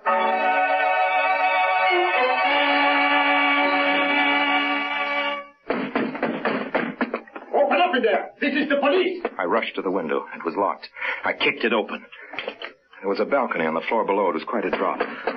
But in another minute, I knew they'd succeed in battering down the door, so I risked it and managed to drop safely enough on a narrow terrace. That jump had only been a matter of some 12 or 15 feet, but it was 4 stories between the balcony and the street. My idea was to try climbing into one of the other rooms and getting out that way. I pushed my hand in and turned the catch inside, but this, a very fierce-looking old dowager in corsets appeared and scared me away, and I ran to the next window, and that was open. I jumped into the room where a very pretty girl without very much on, and whom I'm sorry to say I never saw again in my life, was giving herself a pedicure. She looked startled, but I didn't pause for explanations. I rushed to the door of her room and bolted out into the hall. Then she started to scream. Help! Murder! Police! Police! I started toward the stairway, but I could see some police and an assorted gaggle of bellhops and porters converging on my floor from above and below, so I turned on my heels and raced down the hall, trying the doors to the various rooms. Finally, I found one that wasn't locked and let myself in, slamming the door and bolting it behind me. I picked up the phone. Hello? Mayor Bessie's? Does Patrice happen to be there? Well, put him on the phone. I figured the best thing to do was to get my friend, who happened to be a croupier in the casino, and who used to hang out at this restaurant that I'd called, to bring me a change of clothes over to the hotel room. If I could look enough like a tourist going down to the beach, maybe I could get out past the cops. Well, Patrice, the croupier, was a real friend. He arrived with sunglasses, a jersey pullover, a beach robe, and a low-comedy blue canvas hat. And in that outfit, I managed to ride down in the elevator without attracting over much attention. At the side of the hotel, however, I found a gang of cops gathered by my truck. They were unloading the cans of powdered milk and prying them open. So that was goodbye to the truck, goodbye to a very expensive shipment of smuggled cigarettes, and maybe also goodbye to Harry Lime. As casually as possible, I strolled around to the front and ordered a cab. Lily was nowhere in sight. That was something to be grateful for.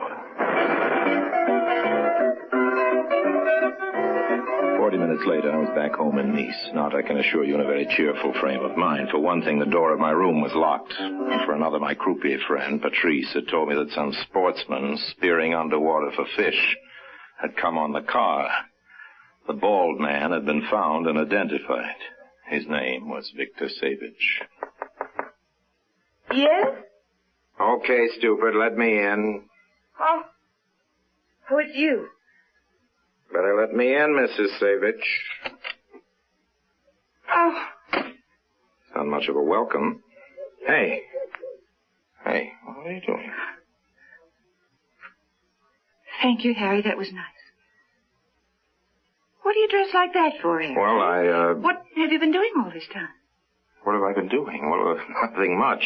Hey, where's my bag? Oh, I forgot it. You what? Well, you might say I was occupied. It sort of slipped my mind. But all I've got is that evening dress. I can't stay here forever. Honey, you're not going to. But, Harry. Yes? Don't you realize I'm a fugitive from justice? That makes two of us, stupid. The only difference is if they catch me, I'll have to serve some time. What for? Breaking and entering, for one thing, aiding and abetting a murderess, burglary, and impersonating a tourist. Oh, you're joking. Besides, why will it be you that's in jail and not me? This is France. You're a good-looking dame, and that's useful anywhere. What are you talking about? Just this, stupid. If you can make that shooting of yours look just a little bit like a crime of passion, you've maybe got a chance. But you better start telling the truth just to get into the habit. I just thought of something. Congratulations. When you were knocking on the door... Yes? What was it you called me? Well, what do you think I called you? Well, I don't know. I guess I was dreaming. I called you by your married name, Mrs. Savage. Well, that means you found my passport. Yes. Some people went swimming today and found your husband, what? too. Yes, Victor Savage, Esquire. He was wearing a black tie and very little hair, and he was sitting in a 1939 Humber Snipe, black with blue trimmings, about 30 feet underwater. And I warn you, Mrs. Savage, that anything you say will be used against you. I don't like your jokes. I don't like them much either. Want to make up some of your own? Oh, Did you forget something else besides my bag? I don't have any cigarettes. Wait a minute. I know something else you forgot. You had it in the pocket of your coat. The gun. Yes. Pretty little thing, too. Still, by now, I should think you'd be tired of playing with it. My fingerprint. Listen, stupid. Savage's body is identified. Your Mrs. Savage and half the casino must have seen you two driving off together. Forget about the fingerprints and get to work dreaming up that other woman. What other woman? The one he was cheating you with. When you found out about it, everything went red, remember? And before you knew it, you'd pulled the trigger. That isn't what happened at all. Okay. Tell it your own way. Well, you see... Don't try it on me, stupid. Wait till they catch you. I've had all I can take. Hey. Yes? Nothing, I guess, but... What are you doing? I'm changing my clothes, stupid. The tuxedo I borrowed from downstairs. But why? Why get dressed up for the evening? I don't know what's worse, your questions or your answers. Listen, stupid, have you forgotten that all you've got to travel in is an evening dress? I've got to get you from here to the station. This is summer. It'll still be light. But with me in the tuxedo, you stand a better chance of not being noticed. Maybe they'll think we're going to a ball. And what happens when I get to Paris in the morning? Well, you've got money in Paris, remember? Harry... What is it now? I don't really have any money there, Harry. I just said that. Well, I'm in it this far. Okay, how much can you get by with? How much? Now, I know you're stupid. Money, of course. How much money? But I've got money. Yeah? Well, certainly. I've got 15 million francs. What? Well, right here in my bag. It's what he won. Your husband? My ex-husband. You didn't mention a divorce. You didn't ask. Then what were the two of you doing in Monte Carlo together? We just happened to meet at the casino, and then he started to win. Go on. He wouldn't let me go because he was afraid it might change his luck. You know how gamblers So are. then you changed his luck for him. Well, no, I didn't play at all. Harry. Okay, stupid. Okay, keep your distance. I don't think I like you. We'll go into that later. When did your husband start to lose? Well, he didn't. He just went on winning. He didn't lose at all. I just said Now, that. why, for goodness sake, did you lie about that? Because of the money. The 15 million francs. Your tie's crooked. I told you to keep your distance. And I told you I didn't like you. But I just said that. Tell me more about the money. Don't be so mercenary. I want you to kiss me. I'd rather talk about the money, the 15 million francs, remember? That's quite a lot, isn't it? I guess it was enough. Well, you see, now that Victor and I were getting divorced, I thought they might decide it wasn't mine. Well, you know, when they found him. Listen, you sexy little monster. Just 15 minutes to train time. You're not going to get far, you know. The only reason I'm doing this is because I'm just a little bit cracked. You're not anything of the sort. I'm the kind of fellow who refuses jury duty in a murder trial and lets mice out of traps. You're going to get it, stupid. They'll catch you. It just isn't going to be me that turns you in. By the way, where's the gun? Lily has it. Lily? You met her this morning. I better get it back or she'll hock it. She got fired out of her job. She's broke. Oh, she's pretty. She'll get by. What do you want with the gun? I thought I'd throw it in the Mediterranean, stupid. Guns can be traced, you know. Well, it wasn't my gun, Harry. It was his. He kept it in the glove So compartment. you took it out of the glove compartment and shot him dead with it, just like that, No, Harry, not just like that. Not like that at all. Do you honestly think it happened that way? Why, Harry, what reason would I have? 15 million francs is a pretty good reason, honey. He didn't feel like giving it to you, is that it? So you settled the argument with a couple of bullets. Harry! Well? If that's what you really think, well, I guess there isn't any point in our talking about it anymore. No, honey, I guess there isn't. Take your money. Let's get out of here. I got her to the station, okay, and into a compartment. She told me she was hungry. There were a couple of minutes to spare, so I went across the way to get her something to eat. On the way back, I found Lily waiting on the platform. What are you doing here? Seeing you off. I'm not going anywhere. Hey, I just thought. Give me back that gun, Lily. You don't need it.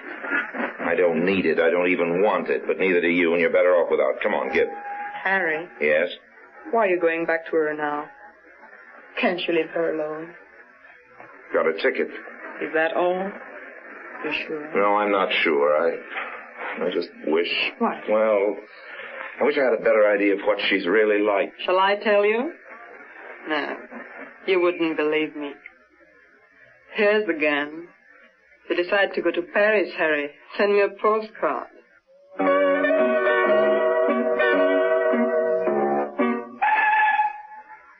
Why, Harry! Hello? I thought I'd seen the last of you. You're going to, honey, in another 20 seconds. Here's a little beef stew from the restaurant across the way. Here's some wine. Oh, you're Goodbye. an angel. Oh, stop it. Stop what? Make it with the big blue eyes. Tell me what happened in that car. Or don't. That's up to you, but quit the kidding. Well, what's the use? You won't believe me. Nobody seems to think I'll believe them. Why don't you try? Well, what really happened is this. He owed me the money, and I tried to get it away from him. It was really mine, you see, mine by right. Yes? Then we started struggling, and before I knew it, Look! There, out of the window. I turned. On the platform outside, we could see a crowd of police. I recognized some of them. They were the cops who found my truck full of cigarettes. They must have followed me. So you did it. After all, you told the police. No, Danny, I didn't. I didn't tell anybody. I swear I didn't. Hey, what are you doing? I thought I felt a gun in your pocket. Give it back to me. Don't be a fool. Give me that gun. They're not coming after Yes, you. they are. You told them you trapped me. Danny! The next minute, the compartment was swarming with cops. They grabbed her and got the gun away from her. But that didn't do me much good. I had a nasty wound in the shoulder. Take the woman away. Line, you are under arrest. But first, we'll get you a doctor. Well, Danny, at least I know now that your last story was the truth. What story? What did she tell you? She tried to hold up Savage with a gun. When he grabbed for it, she pulled the trigger. Reflex action problem. Reflex. I couldn't help it, Harry. I just couldn't. I saw the gun sticking out of your pocket. Come on, take her out and give this man air. He's wounded. Goodbye, Harry. Goodbye, stupid. No, let me through. Here. What's this? There's another girl. What's she doing here? Harry! With Lily down on the platform waving to me through the glass. Send that girl away. No use, officer. I've tried, but I guess I'm stuck with her. Harry! Speak to me, Harry! I won't be using my room for a while. They'll be taking me to a hospital, and after that to jail. You can move in, Lily, if you want to. Lily? Lily who? Oh, just Lily. She's a nice girl, officer. But she's stupid, too.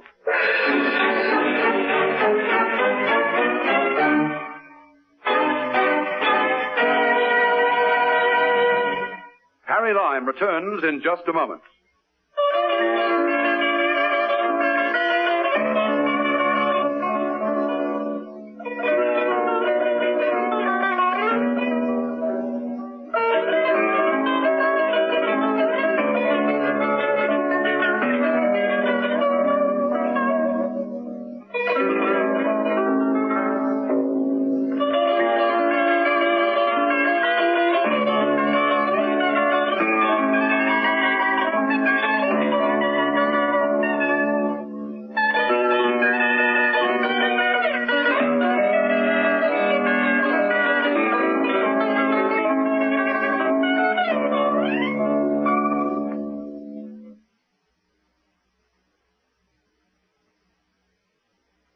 And now, Harry Lime.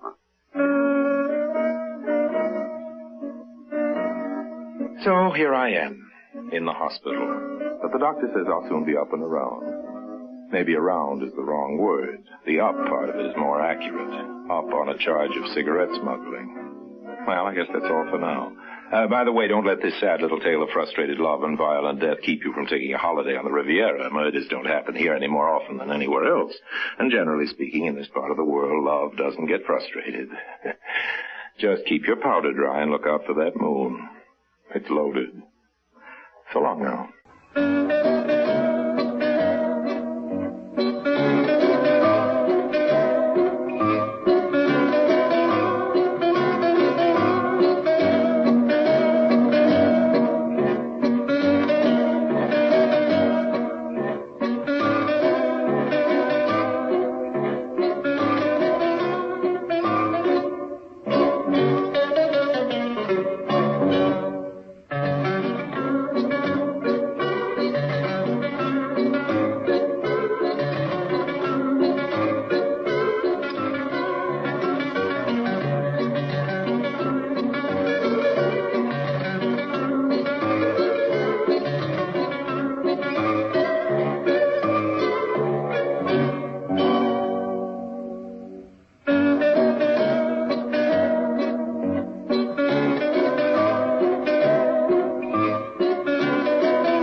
Presenting Orson Welles as the third man.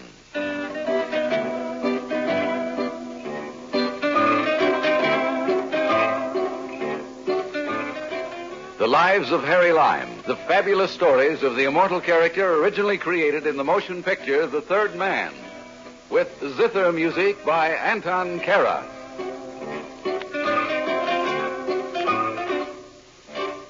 This is a love story. But don't worry, there's action in it. Arab chieftains, international gangsters, and a buried treasure. But essentially, this is a tale about one of the times I fell in love. Now, don't laugh. I'm not the first man that happened to, or the third man either.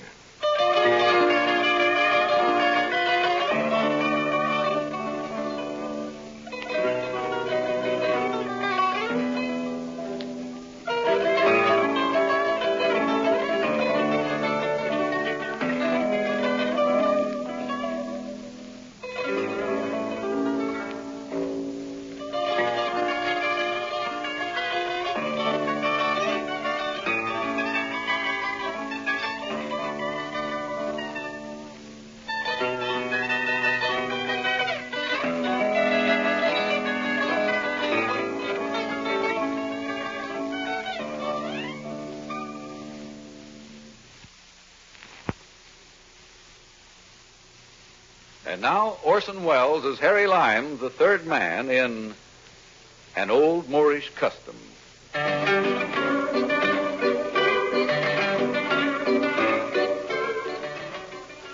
Valerie Darouche, that was her name. She lived in North Africa, claimed descent from one of the old Barbary pirates, and looked like the direct and miraculous offspring of a couple of the more personable Greek gods. Maybe she was at that. But her official grandfather was old Armand Darouche, owner of an ancient fortified estate a couple of 100 kilometers inland from Algiers. I'd heard stories about him, of his great wealth, and what was more important, its strange source. So the first thing I did when I got into town was to wangle an invitation for a gala at the governor's mansion. I knew Mademoiselle Darouge would be there. She was. I figured one thing would lead to another, and it did. 4 weeks and 7 meetings later, Valerie and I were dancing together at our rendezvous in the ballroom of the luxurious Granada Hotel, overlooking the Mediterranean. Harry, you dance so wonderfully. I float. Honey, dancing with you is like coming in with the tide. Oh, you are a poet, Harry. Oh, Shelley, not so close, please. Madame Plantage, she is watching. Yes, Madame Plantage. Did we have to bring her along? But certainly. I could not travel to the city alone, not even for a visit merely to the shops. You've got plenty of protection without her, it seems to me. That giant Sudanese of yours and the red fez and the baggy pants. Oh, but Ali is only my chauffeur. This is not your America, Chevy. Here, the chaperone is also necessary for the unmarried girl of good family. Yeah. Well, let's go out and about then and watch the sun go down. We haven't had a chance to be alone. Not once since we met. But certainly. If you visit Barbarossa again, Harry, perhaps I could arrange for Madame Plantage to occupy herself. And your grandfather, the seigneur? Perhaps it will be a day when he is out to inspect the flocks. Or what is left of them. Those flocks of sheep. They're his hobby. Is that the idea? Hobby? Well, I don't know. It seems difficult somehow to think of your aristocratic old grandfather as a farmer. But, Cherie, he is much more. At Barbarossa, he is king. He is emperor. It certainly looks the part. He might be the very incarnation of that old Barbary Corsair who founded your family, Arouge Barbarossa. Is that what it's called? Oh, you know about us, Harry? Oh, sure, honey. I read up on it. Arouge was the greatest of the Moorish pirates. He was no more but a Greek turned Muslim. Oh, yeah? His beard was red like the blood on his hands. So after 450 years, an ancestor who was cursed by God and man becomes a romantic figure. Droll, no? Oh, Harry. Yes? What are you thinking? Well, I was thinking how perfectly beautiful you are and how much I love you. Oh, Harry, if you only make bouquets with words. No, don't. That was more than a verbal posy, darling. Oh, no, Cherie. No, don't embrace me. But if you love me... Please, it will not be easy. What do you mean? My grand-père, the seigneur, I owe him too much. He and I, we are the last of the Darouge. Yes, I know this. He has plans for me to live in Paris for a while, a term at the Sorbonne, a season in Rome, in Athens, We can do all that now on a long, wonderful honeymoon. But I can't disregard him. Since my parents are dead, I am all he has left. But if I spoke to him, wouldn't he think of your happiness? Give his consent? I don't know. Supposing I drive up to Barbarossa tomorrow and ask him. Well, he will ask questions. Foolish ones, you may think. Such as? Such as, who is your family? What are your politics? Oh, no need to worry, honey. I'm like a pair of socks. Neither right nor left. Oh, my dear, do not joke with grand-père. For him it is most serious. Yes, I know. But you will back me up, won't you? Yes. Mademoiselle. Oh, yes, Ali? Ah, you're Gina. Did you rub a lamp or something? Qu'est-ce que c'est? Madame Plantage a dit qu'il faut partir maintenant. Oui, je viens tout de suite. I must go, darling.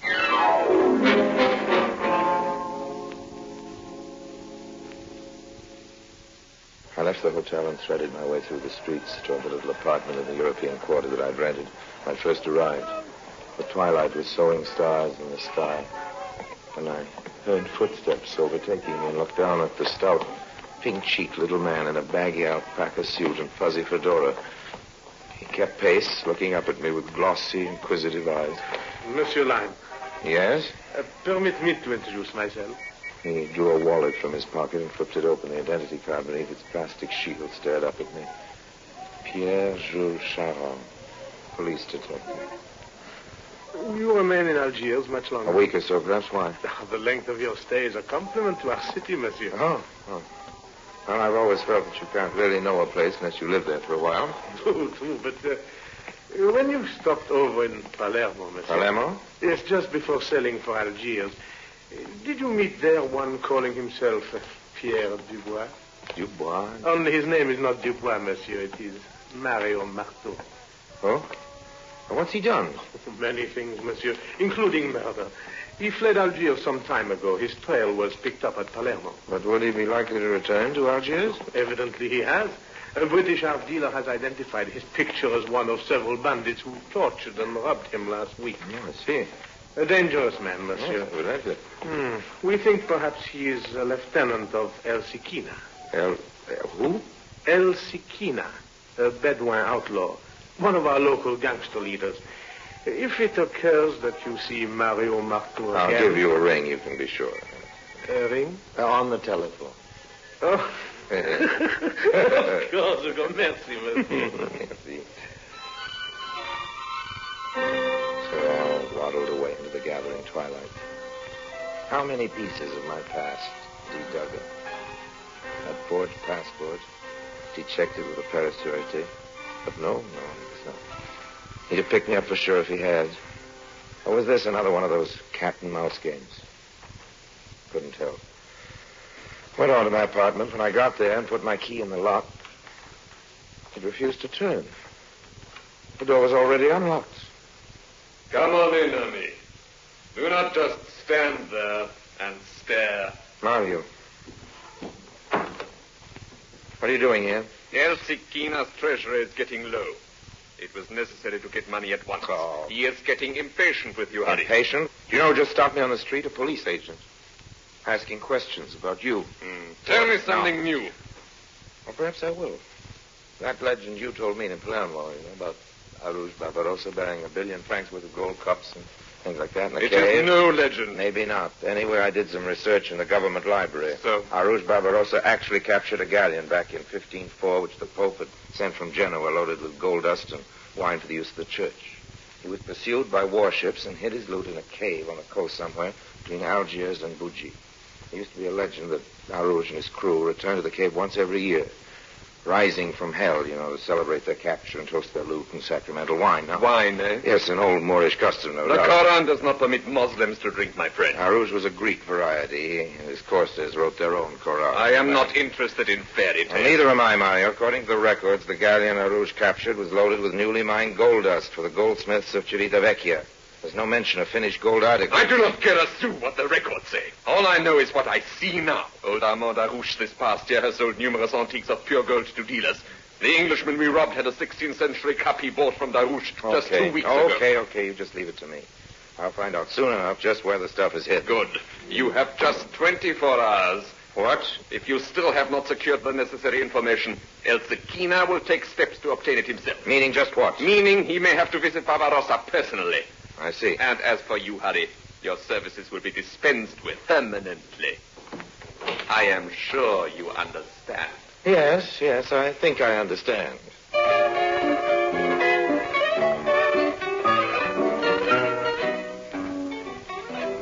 The sun was high when I woke up the next morning.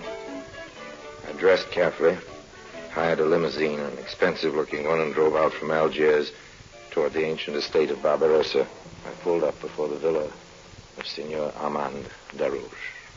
It was broad and sprawling. There were narrow embrasures for windows.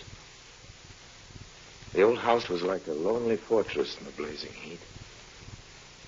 I'd expected Valerie to meet me at the door, but instead, a silent Arab servant bowed me in. Monsieur Lyon, please come in. Ah, Monsieur Darouche. It's very good to find you at home, sir. I was hoping to speak to you. Yes. Your granddaughter and I, senor. But of course, your charming campaign to win her hand. Did you imagine I would not wonder who you are? That I would not take the trouble to find out? Find out what? I told you all about it. it. And an excellent story it was. But the police this morning have told a story that is quite different. Police? Your record, monsieur. Algeria does not welcome such as you. Ali! A door opened at the other end of the room, and the giant Sudanese stepped in, red fez, baggy pants, and all. This time, however, something new had been added, a gay bandolier of cartridges and a rifle whose black muzzle stared at me as the old man pocketed his automatic and turned to a telephone on a nearby table. I will arrange for you a police escort back to Algiers, monsieur. Allô? Ah, l'appareil ne fonctionne pas. The telephone service will no doubt improve itself later. In the meantime, Ali will convey you to a guest room suitable for you. Listen, if I've made any mistakes in the past, well, after all, none of us are perfect. But I do love your granddaughter, monsieur, and I have information of the utmost importance for you. I didn't want to alarm her, but I've uncovered a plot. A plot? It's true. I swear it's true. El Siquina thinks you've discovered a great treasure buried by Arun Barbarossa. What? It's fantastic, of course, but Jackal. So that is your game? Now, wait. A spy for a Bedouin gangster. Coming to my home, making love No, to my granddaughter. listen to me. For your sake, El Siquina is no friend of mine. He may raid Barbarossa this very night. What tale is this? You expect me to believe Well, you? you'd better believe me. If it were the truth, which I doubt, why should you warn me? What do you expect to get out of this? Your friendship. My friendship. Plus, monsieur, naturally, there's a plus. Plus a nominal percentage of the loot left by your illustrious ancestor. Ali, je perds patience. Take him out before I kill.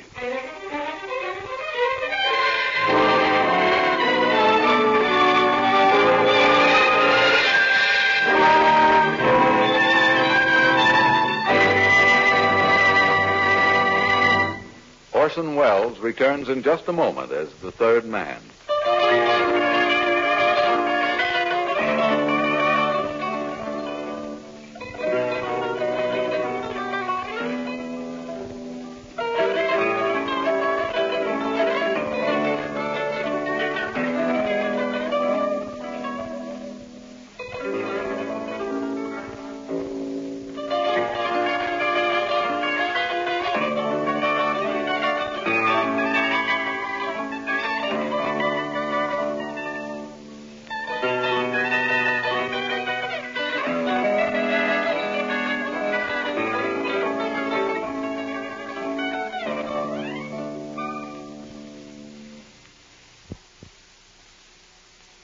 And now Orson Welles, as the third man, continues with an old Moorish custom.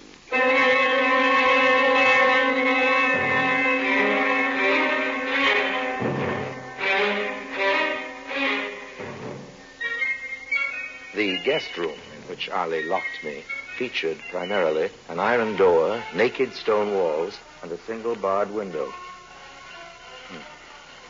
The hours pass. The shadows lengthened, and nothing whatever happened except that I got thirsty. Was the old devil going to keep me here until I died from thirst? Surely he'd gotten his blasted call through to Algiers by now. The police should have been here long ago. Of course, if he hadn't, if the telephone line was still out, then I knew, of course. El Siquina, he and his raiders, they cut it preparing the attack. They'd stormed the gate, killed the guards, and now here they came. Bullets came through my window, ricocheting from wall to wall. Sooner or later, I knew, one would make a billiard shot that would knock me into a side pocket. But finally, the firing slackened and grew still. Harry! Valerie. You warned Grandfather, but he did not believe you. You said you loved And me. you thought that was a lie, too, huh? After what the police told about you, what else could I think? But if you are not lying about your love... Valerie, you know I wasn't. Then take this rifle, Harry. Help us defend the house. Well, what is so funny? You're asking me to prove my love by getting myself killed. Okay, honey, give me the gun. If I'm taken alive, I'm finished anyway. We picked our way through the darkened rooms and corridors, stepping over dead bodies. The big Sudanese lay half-crouched beside an embrasure. He whirled as we entered. No, Ali, tout va bien. Better point that rifle the other way, lad. I'm on your side. Valerie, are you two all who are left? No, my grandfather, he's on guard by a window on the other side of the house. But he is wounded. This way. Armand Durouche lay in the darkness beside a low embrasure. He turned on his side to look at us as we came in. Dim moonlight revealed his shirt front, dark with blood. Monsieur Lyme, I have taken the desperate choice. I have no other. If you love my granddaughter, you will aid to obtain her safety. How? I have here... can you reach it? On the floor. This? Oui. Parchment. Very old. Just what is it? A map. I took it from its hiding place a little while ago to burn it. There beside you on the floor, a small piece of candle. Light it. There. The map of the treasure. Out of a tale for children. Then it's true. Wait.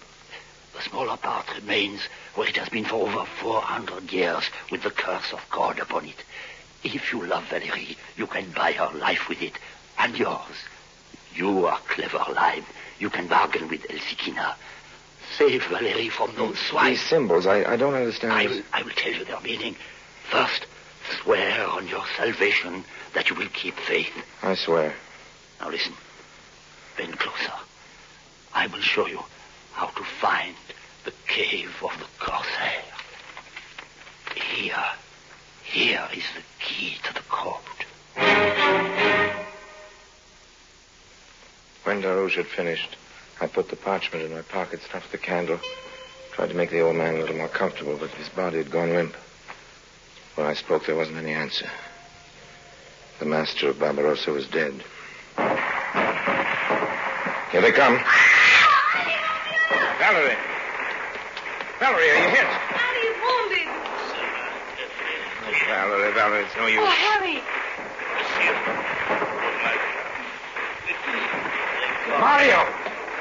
Mario, do you hear me? Tell your boss to stop shooting. I've got everything under control. Harry! Mario, it's all right. I've disarmed him. You can... Go! The big Sudanese was dying as he brought his rifle butt against the back of my skull, but all the same, it was a blow that knocked me colder than a witch's kiss. When I came to, the brightness of day hurt my eyes. I closed them again, quick. The world was rocking underneath me. It took a minute or two to realize that I was tied hand and foot, draped across the back of a camel. The smell of salt air was mixed with the smell of camel, and I saw the dark blue of the Mediterranean curving to the left. The Bedouins halted and dismounted. My wrists and ankles were unbound, and I was led to the head of the column. Mario Marteau stood there, and beside him was Valerie Darouche. Good morning, Harry. Did you sleep well? Mario, why have I been tied up? I kept my part of the bargain, didn't I? Did you? Old Darouche was holding me prisoner when you attacked. I broke out and forced him to give me the chart showing where the treasure of Barbarossa's hidden. I have it here in my pocket. Well, it's gone. You have it. Of course. Well, I didn't fail, did I? And I once thought you were a man, but I loved you. Animal. Valerie. Mario, those men over there, what are they digging? A hole. For you, Harry. But why? Why? Where's El Sikina? Where is he? Bring me to him. And you are supposed to be so clever. Of course. I should have guessed a long time ago. You are El Sikina. Who else? May you both burn in torment. All in good time, mademoiselle. First, there is the matter of the directions. The code, mademoiselle. I told you I do not know, and if I did, I'd die before I tell you. Mario, I know. You? I'll tell you for a price. Price? Set Mademoiselle Darouche and myself free in Algiers. That's not much to ask. No. If this is not one of your little tricks... It's no trick. I will set you both free after we find the treasures, not before. Okay, old man. Now, give me the map.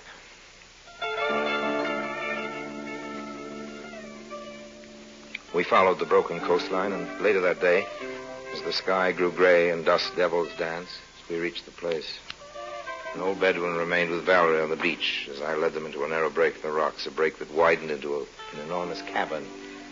Their flashlight beams danced about and picked out a number of copper chests green with age and corrosion. No doubt about it, we'd found it. It's the cave of the Corsairs. Oh, shoot! They're empty! Darouche must have taken most of it, but here's one chest, Mario, filled to the top. Look, it's gold dust. 100 million francs worth at least. It's been left here to escape the tax collector. The rest of it. Well, sold, spent, of course. Oh, They found something. Yes, evidently. Oh, it's wine, Mario. Look, sacramental wine in sealed flagons. Wine taken off the galley, hidden over 400 years ago. Well, Mario, I've kept my word, haven't I? Don't you think I should get a small share? Hassan! Ahmed! Take this dog out! Stand guard over him and the woman. We huddled on the beach in the lee of a sheltering rock, Valerie, our guards, and I. The mounting surf crashed on the narrow beach. The sky sagged like a wet circus tent. The two of the guards stared enviously at the revelry in and about the cave.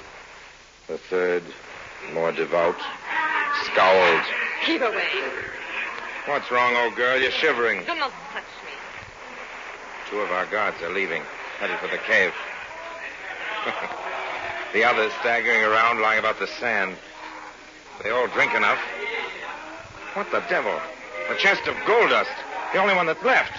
Those poor scoundrels are taking it out. What do you think they would do? Leave it there? But they're reeling. They don't know where they're going. Hey, guard! GD! Those men with the chest. They're too near the breakers. They're drunk. Call Mario. Where is he? Get them back. I'm out. Mario, that's mine. Hey, Mario. Your 30 pieces of gold are gone, Judas. Taken by the sea. There's the chest, Judas Iscariot. Rolling over and over in the breakers. Yellow dust, swallow dust. Easy, honey. Here comes Mario. You lime. Feeder sheriff. Mario, no. What's the matter? Don't No. shoot me. Don't shoot me. I should know. It would be a trick. I kill.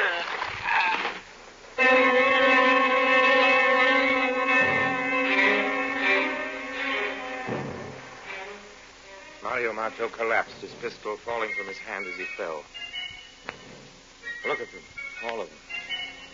The whole gang lying around. Incredible. What are you going to do? Take you back to Algiers with me? Then let's go. Those time won't sleep forever. Relax, sweetheart. They will. What? They will. Your grandfather put that wine there himself. He told me so before he died. What do you mean? It was for the refreshment of all who might come upon the treasure in his absence. It's a fine old vintage, dear. Laced with poison.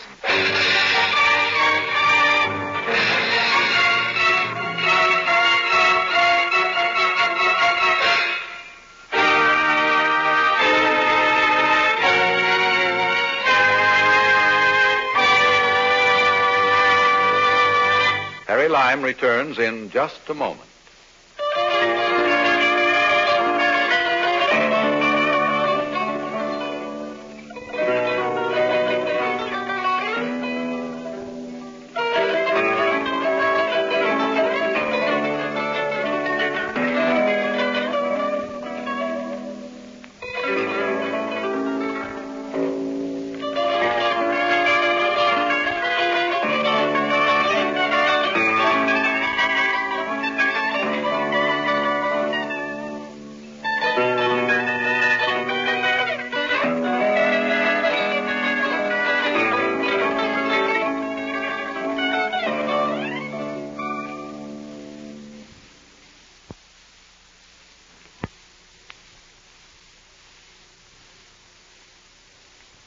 And now, Harry Lime.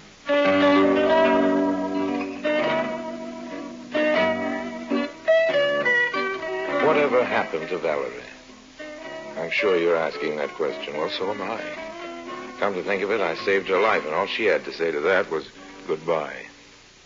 Well, so long for now. And remember, if you don't want to work for your living, don't bother about buried treasure. You may have to dig for it.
presenting Orson Welles as the third man.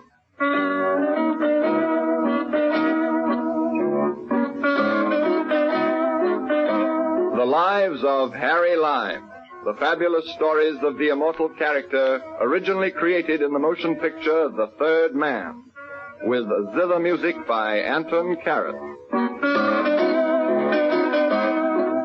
Friends, the title of this story is Faith, Lime, and Charity. You see, I've been told by many people many times that I'm a hopeless case. But they're so wrong. Hopeless? Why, I'm full of hope. And for that matter, full of faith and charity.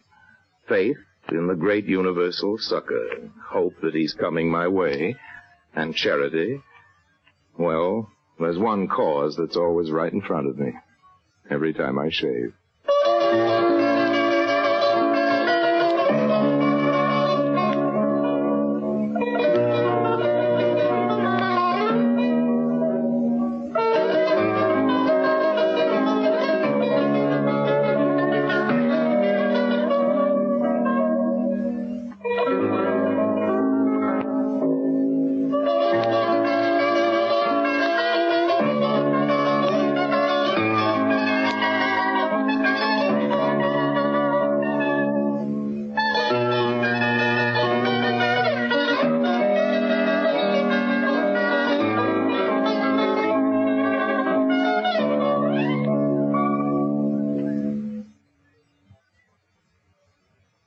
And now, Orson Welles as Harry Lime, the third man, in today's story, Faith, Lime, and Charity.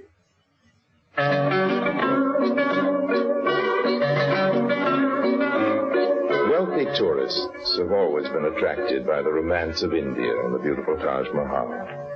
And Harry Lime has always been attracted by the romance of beautiful and wealthy tourists.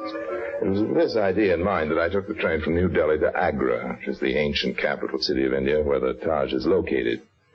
These travelers' shrines are happy hunting grounds for a gentleman of fortune like myself. You'll pardon my stress on the gentleman. I felt I earned the title by listening politely to the interminable prattle and snivelings of Mrs. Haley, the missionary's wife with whom I shared my compartment. I couldn't know that this innocent chit-chat would lead to bloodshed within 48 hours, and that the blood shed would be mine. I suppose you're going to Agra to see the Taj Mahal, Mr. Lime. Well, yes, among other things, Mrs. Haley. I could tell you were a cultured gentleman the first moment I laid eyes on you, Mr. Lime. But all too many people see the beauties of India and never give a thought to the poor, benighted people. Yes. We must think of them, Mr. Lime. Don't you agree? Oh, yes, absolutely. My husband is the Reverend Mr. Halley, you know. He's the head of the mission at Nandi Devi. He's given his whole life to these poor natives, caring for their bodies and their souls. That's very nice. We have an orphanage there, you know, one of the finest. But a terrible thing happened. Such a terrible thing. We had a fire just last week. Here, look at these clippings. Orphanage at Nanda Devi destroyed by fire. Medical aid rushed to mission. Oh, I'm very sorry, Mrs. Haley. That picture, that's my husband, Mr. Halley, standing there among those poor little Indian children. If I don't raise the money, he'll be heartbroken. The money? Yes, that's why I'm going to Agra. We need £3,000 right away to cover the emergency. And when we heard that Lady Edith Bannon Murdoch was in Agra, we decided to approach her. She's very wealthy, and her family had always helped the mission. I'm sure she'd never miss £3,000, and the mission needs it so dreadfully. But, oh dear, I just dread speaking to her. I'm not well, you know, and with the shock of the fire and everything. Well, let me close the window. Perhaps there's too much draft where you're sitting. Oh, thank you, Mr. Lionel. That's awfully kind of you. All right. Oh, now, it's nice to find someone who's thoughtful. I'm so glad we happened to share this compartment. Oh, so am I, Mrs. Haley. So am I. Tell me more about this Lady Edith, what's her name? Lady Edith Bannon Murdoch. Bannon Murdoch. She's in Agra with her fiancé, Sir Ernest Elphing, and his mother. I'm sure her heart will be moved by the plight of these poor orphans. But I'd give anything if I didn't have to approach her myself. If only I was strong Now, enough. Mrs. Halley, this is only a suggestion, and you're quite free to say yes or no, but I was wondering if it might be helpful if someone else approached Lady Edith on behalf of the mission. Myself, for instance. You? Well, that's awfully kind of you, Mr. pleasure. Ryder. But I don't know. Well, perhaps it would be a good idea.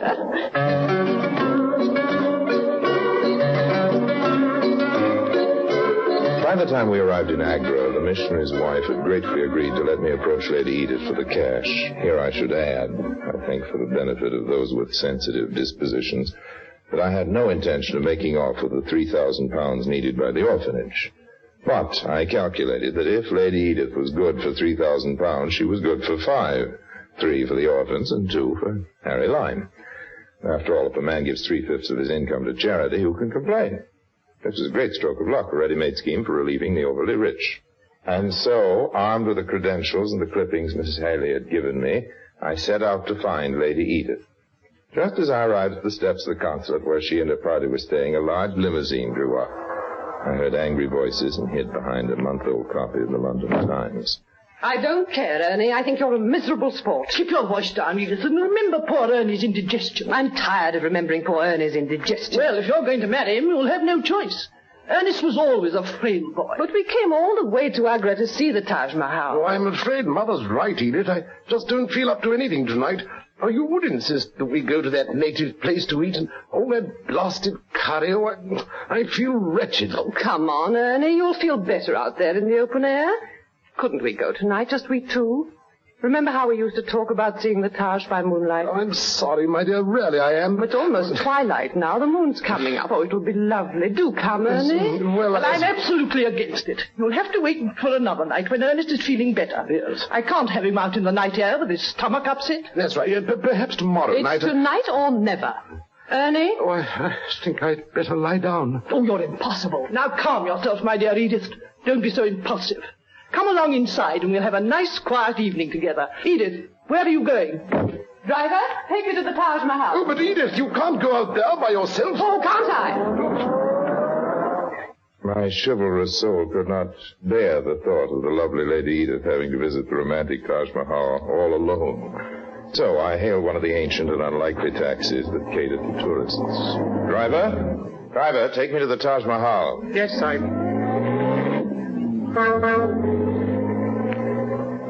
could have walked faster. The streets were thronged with children and donkeys and debris. And finally we reached the great red sandstone wall which guards the Taj. I jumped out and paid the driver. His bony fingers closed over the rupees. They touched my hand. For the first time I noticed the native driver's face.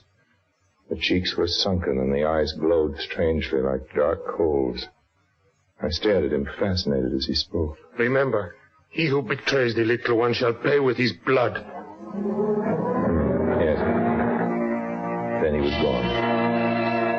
I entered the gates. There it was, Taj Mahal by moonlight. The loveliest building in the world. Standing beside one of the 4 slender minarets, the loveliest woman in the world. As I approached her, she seemed not to see me, as if she were in a trance. I stood close beside her, but still she gave no sign that she was aware of my existence. We stood in silence, gazing at the shimmering reflections in the pool. It's lovely, isn't it? Yes. It's the loveliest thing I've ever seen. It's been said the sight of the Taj Mahal marks a new era in a mortal's life. That's exactly the way I feel, as if this were the beginning of a new era for me. All the old things and the ugly things and the shabby things left behind. Only beauty. It could be that way, Lady Edith. You know my name? Oh, yes. If that were all I ever knew, it would be enough. That and the memory of these few moments here by the Taj. Who are you? My name is Harry Lyme. How did you know me? I sought you out. I knew you'd be here, alone. How could you have known? Sometimes the heart sees more clearly than the eye. I shouldn't let you talk this way. We only met a moment ago. And what has time to do with it? We find the Taj Mahal beautiful not because it took 20,000 men 20 years to build it, but because Shah Jahan loved his beautiful queen so much at the moment of her death that he vowed their love would escape from time. It was at that moment that this beautiful monument was created, not 20 years later when the final gem was set. Important things happen quickly. In the twinkling of an eye, his whole life has changed. I almost believe you. But I must go. My car's waiting. Won't you let me drop you off, Mr. Lyne? That's very kind of you, Lady Edith. I'm staying at the Hotel International.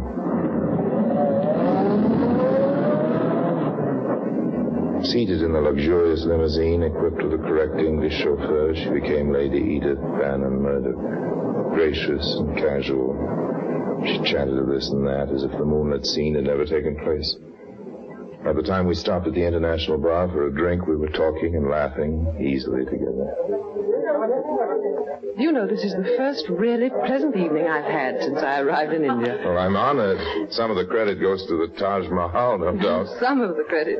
India's an amazing country, you know, such beauty and such squalor side by side. That reminds me, not that I want to spoil this evening, but did you hear about the tragedy at Nanda Devi? Why, no. What happened? Here, look at these clippings. Hmm? I handed her the clippings Mrs. Halley had given me. Her face softened with sympathy as she read the plight of the homeless orphans. Oh, what a shame.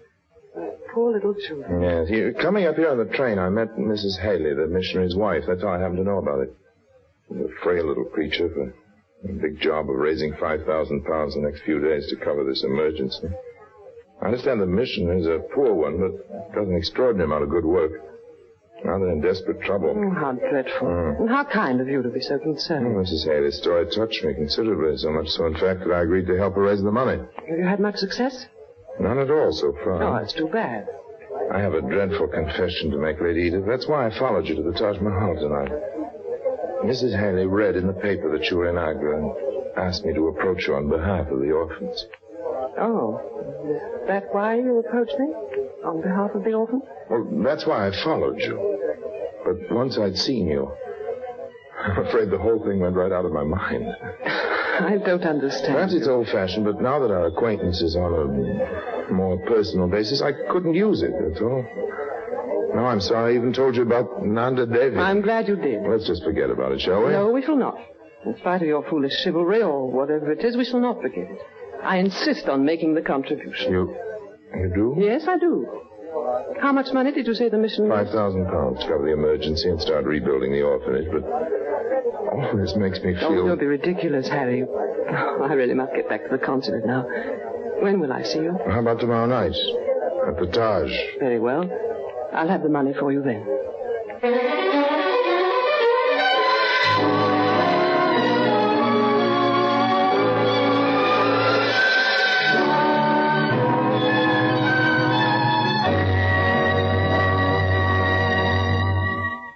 In a moment, Orson Welles returns as Harry Lime, the third man.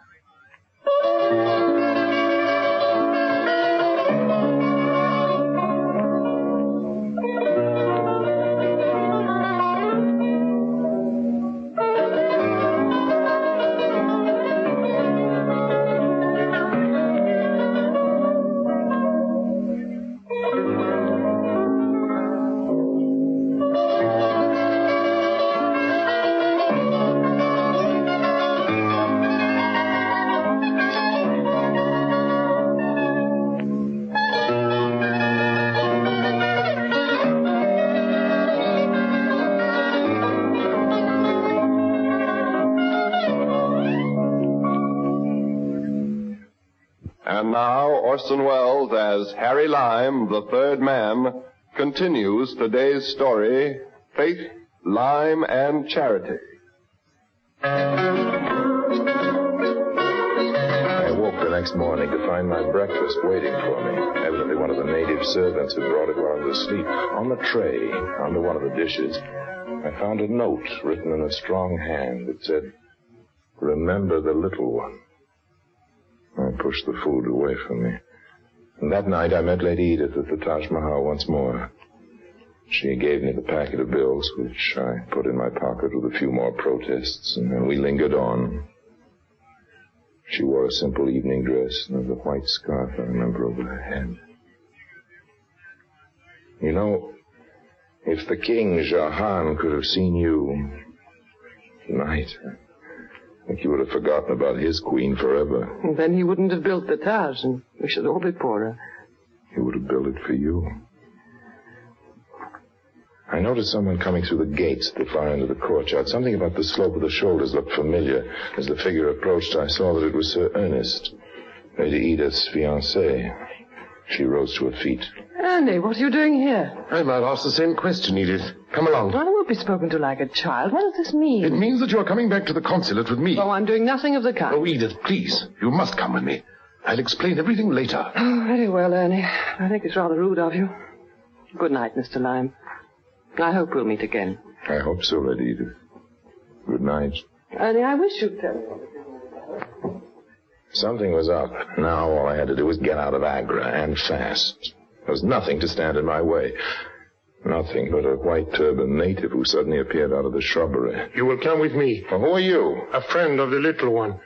Well, I'm very sorry, but I have some business to attend to. Do not force me to use this gun. Look here, what do you want, old man? You will do as I order. You will walk slowly through the gates.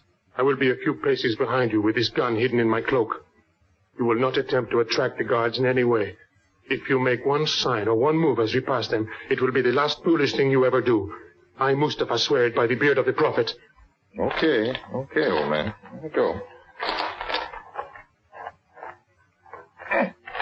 Oh, no, you don't!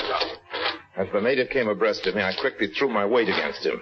The only advantage I had. My life was dear to me, but so were the 5,000 pounds. He was caught off balance. I grabbed the skinny wrist and forced the gun out of his hand.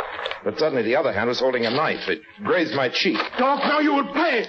I used my head like a battering ram and sent him sprawling. In another second, he'd be after me. There was a white wall by the roadway. I vaulted over it. I was out of condition. I got to my feet, and then I caught a glimpse of something crouched on the top of the wall behind me. He jumped like a monkey and landed on my back, throwing me to the ground again. This time I was really out of breath. He pinned me down.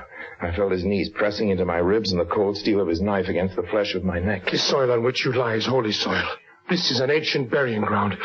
I would not wish to desecrate it with the blood of an infidel, but it is for the little one. Allah will forgive me. Now, wait a minute. I'll do what you want. You will come with me with no further struggle? Yes, anything you say. Just let me up. On your feet and be quick. Here, perhaps a kick in the ribs will give you speed, white dog. Go! Now, quickly. Where are you taking me? Silence. Okay.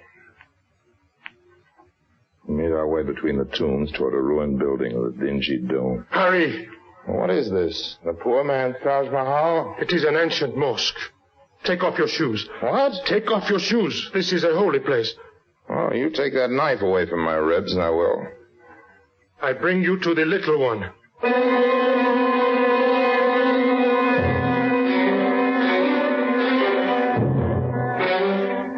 I saw a faint reddish glow from inside the mosque. It was a lamp, held by a small figure, a woman's figure.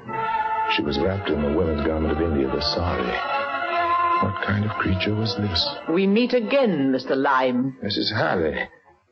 The missionary's wife. What are you doing here? Mrs. Halley.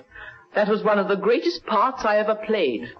For your information, my friend, Mrs. Halley is known by many names to many people, including the police. To my Indian friends, I am known as the Little One.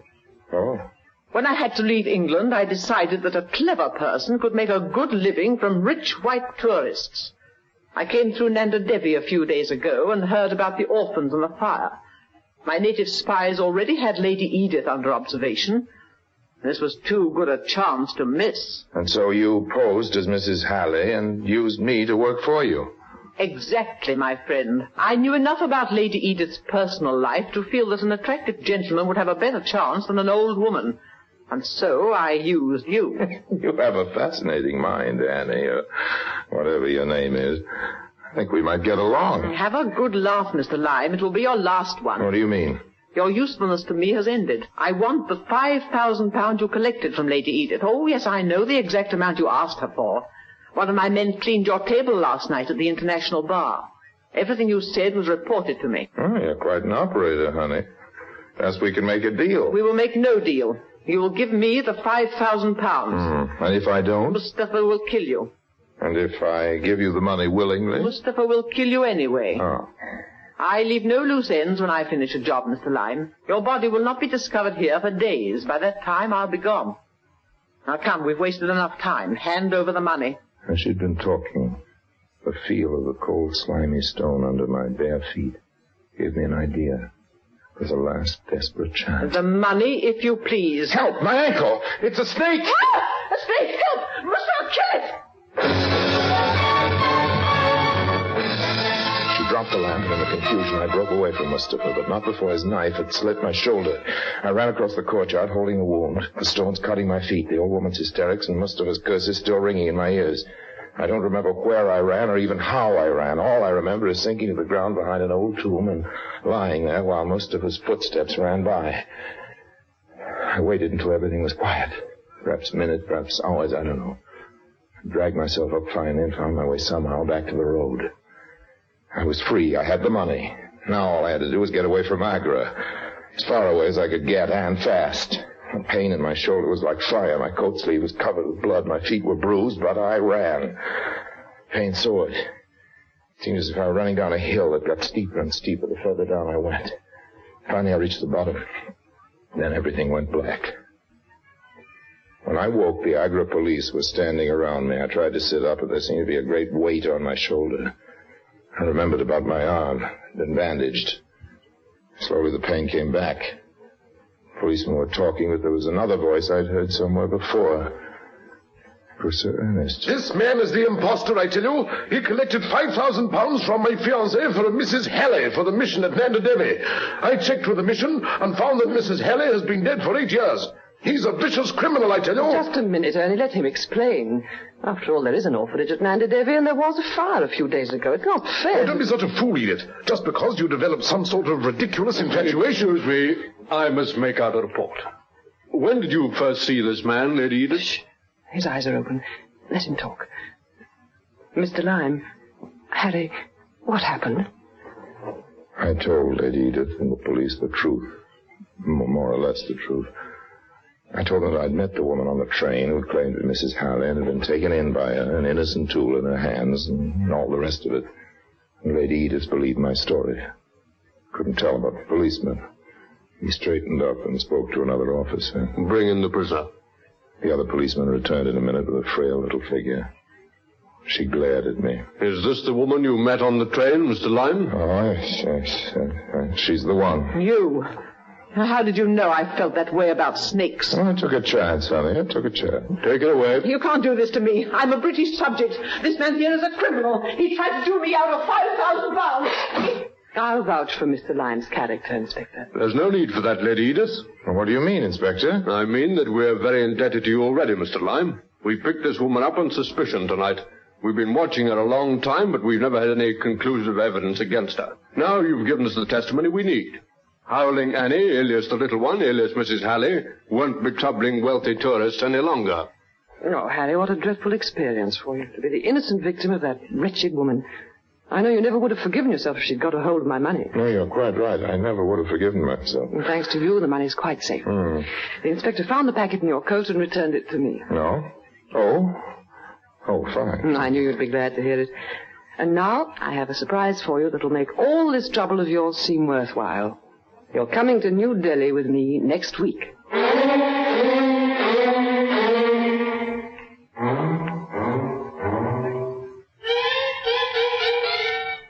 And so, ladies and gentlemen of the Missions Board of Northern India, it gives me great pleasure, on behalf of your well-known benefactor, Lady Edith Bannon Murdoch, to present the Reverend Dr. Halley with this check for £5,000 for the restoration of the orphanage at Nanda Devi. Dr. Halley, your check.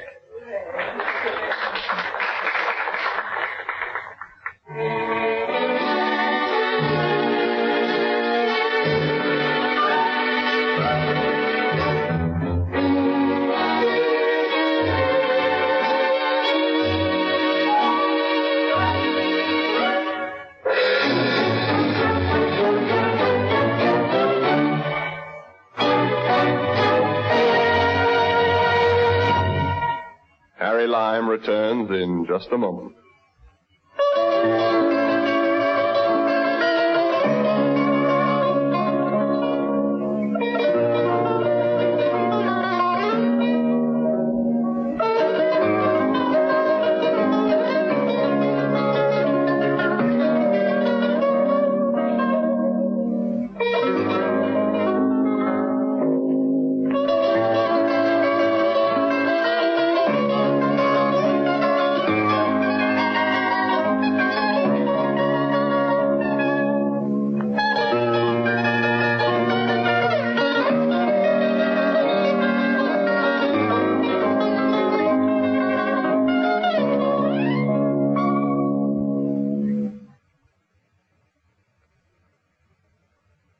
And now, Harry Lime. I suppose it's true that every tale has a moral, even when the tale concerns Harry Lime. A friend of mine supplied the moral to this one the other day. He just got back from India, and he told me that he'd seen the new orphanage at Nanda Devi, complete with foundation stone, which he assures me bears the words, "In grateful tribute to Harry Lime, philanthropist." Nicely carved, too, he told me, and rather appropriately, with a cold chisel.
Presenting Orson Welles as the Third Man.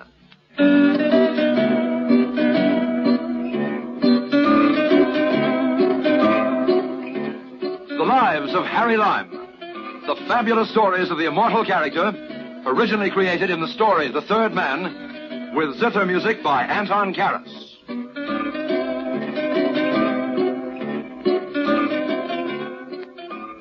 Well, I've messed around in a lot of messy things. You know me, I'm certainly no angel. But I never had anything to do with murder, or dope, or blackmail. Except just once. With blackmail, that is. Not my fault either, as I think you'll agree. But all the same, I'm sorry to have ever come within breathing distance of that caper, because as several people during the course of this little story had occasion to point out, blackmail is a nasty word. That's the title of the tale. Stick around and see if you don't agree.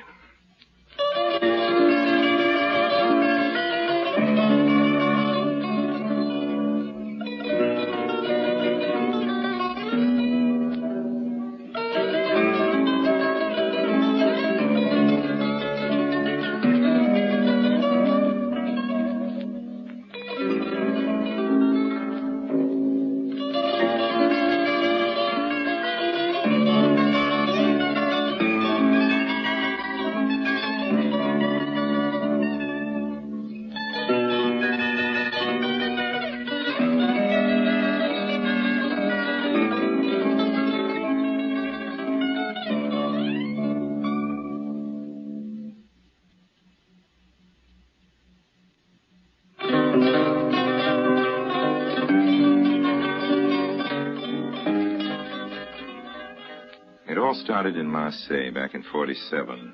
I was running cigarettes into France in those days, cigarettes and a few other commodities, as I think I've told you before. And I had a nice little sailing boat with an auxiliary, typical pleasure craft of those waters, to use as a cover.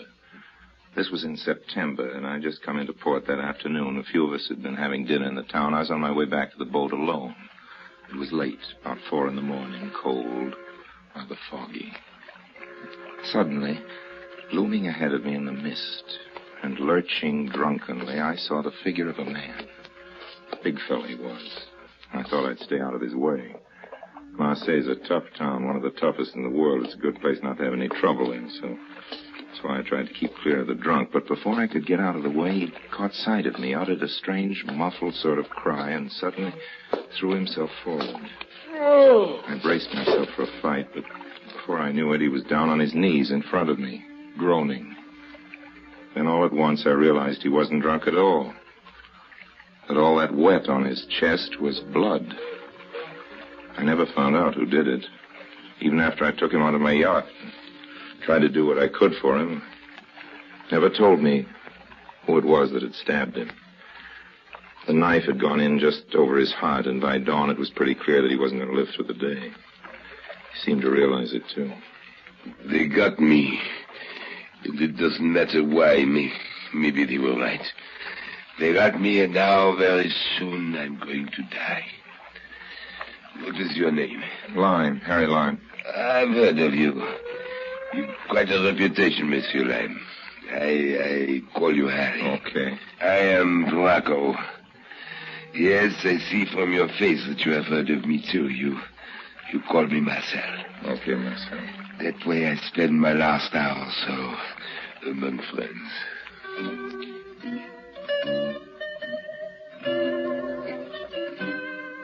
Marcel Bracco. A real Marseillaise. Born quite a while ago anyway. Died September 12th, 1947. Profession, crook. All kinds of crook. Some of the dirtiest kinds, I knew that. Among other things, I'd heard that Bracco was the chief of the Amazons. There was a gang of girls. Crooks, all of them. He was the...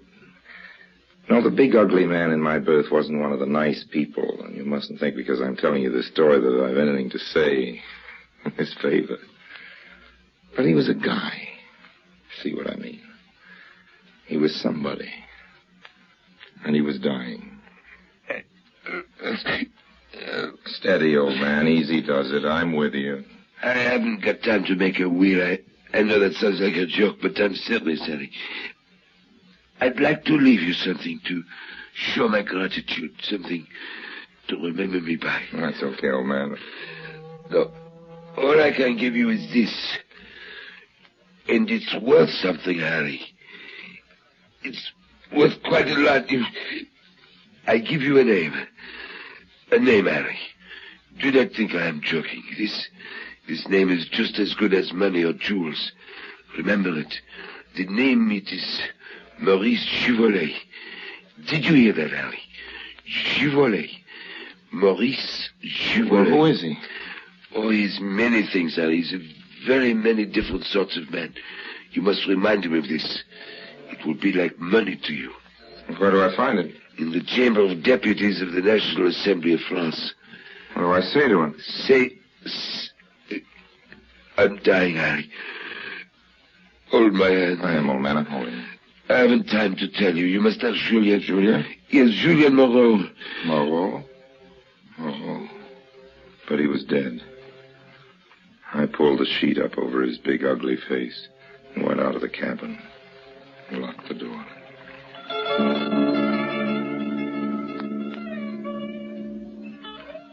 3 months later in Paris, in a little nightclub in Montparnasse, I ran into Julien Moreau. Julien was a newspaper man, and in his way, Julien was quite a guy, too. Not a crook, just a newspaper man, and a good one. I'd struck up an acquaintance with him, and after a couple of weeks, it had brightened into something resembling friendship. So tonight, I thought the time had come when I could afford to approach him on the subject of my legacy. A precious name. Julien. Yes, Harry? I want to ask you a question. Go ahead. I'm going to mention a name. Well? If it means anything to you, let me know. Don't be so mysterious, Harry. What's the name? Juvolet. Maurice Givelet. Why do you ask? Why don't you answer? Excuse me, Harry. I want you to tell me why you mentioned that name. You won't tell me anything about him unless I do? I'm afraid not. Well, there was a guy down in Marseille told me that name. He said it was worth money. Worth money? Yes, that's what he told me. He was dying at the time. That man in Marseille, he must have been a criminal. Well, don't go all prim and moral on me, Julian. Yes, as a matter of fact, he was something along those lines. What of it? I'm not going moral on you, Eric. I'm nothing very special myself, but when you say to me that the name Maurice Givelet is worth money, well... Well, what? There's a nasty world for that, Harry. A nasty world for that kind of money. What do you mean? Chantage. I don't get that.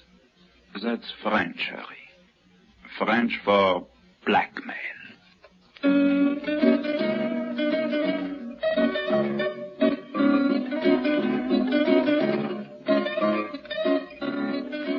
A little later, though, Julian loosened up a little after a few more drinks. Harry? Yes? That criminal in Marseille you were talking about. Oh, you brought him up, Julian. I was asking about a certain Monsieur Givelet. I know. Harry, was the criminal's name Bracco, Marcel Bracco? Yeah, but how do you happen to know him? You're not in the rackets. You're a newspaper man. Marcel was with us for a while in the resistance. He was a brave man, and we got to be friends. Then later, we quarreled. That was after the war. He came to me here in Paris, wanted information about this Givelet. I gave it to him. Givelet is an important man in the government. And through the paper, I arranged an interview between him and Marcel. But I told you, Harry, blackmail's something I can't forgive. And Marcel was blackmailing this Givelet? Yes, not for money, but for protection, police protection. Marcel, as you probably know, had that gang they call the Amazons. But what was he blackmailing Givelet about? What did he have on him? Plenty. And you know what it was? Certainly, Marcel told me. But exactly what was Givelet's past? Ah, Harry, that's Mr. Givelet's secret. And yours, old man. It's yours, too. Yes, Harry, as you say. It's mine, too. Must be something pretty bad. Bad enough for a man who's trying to make something decent of himself. Oh, don't think I like Mr. Givelet. I hate him. But as long as he behaves himself, I won't denounce him. As long as he behaves himself. So that's your price, is it? Don't you see, old man? In a way, you're a blackmailer yourself.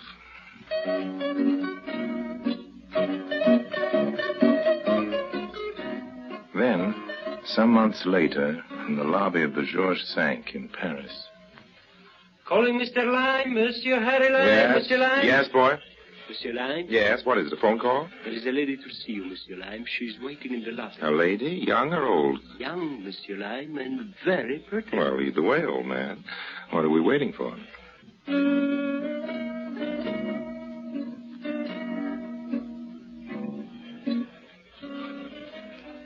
Hello.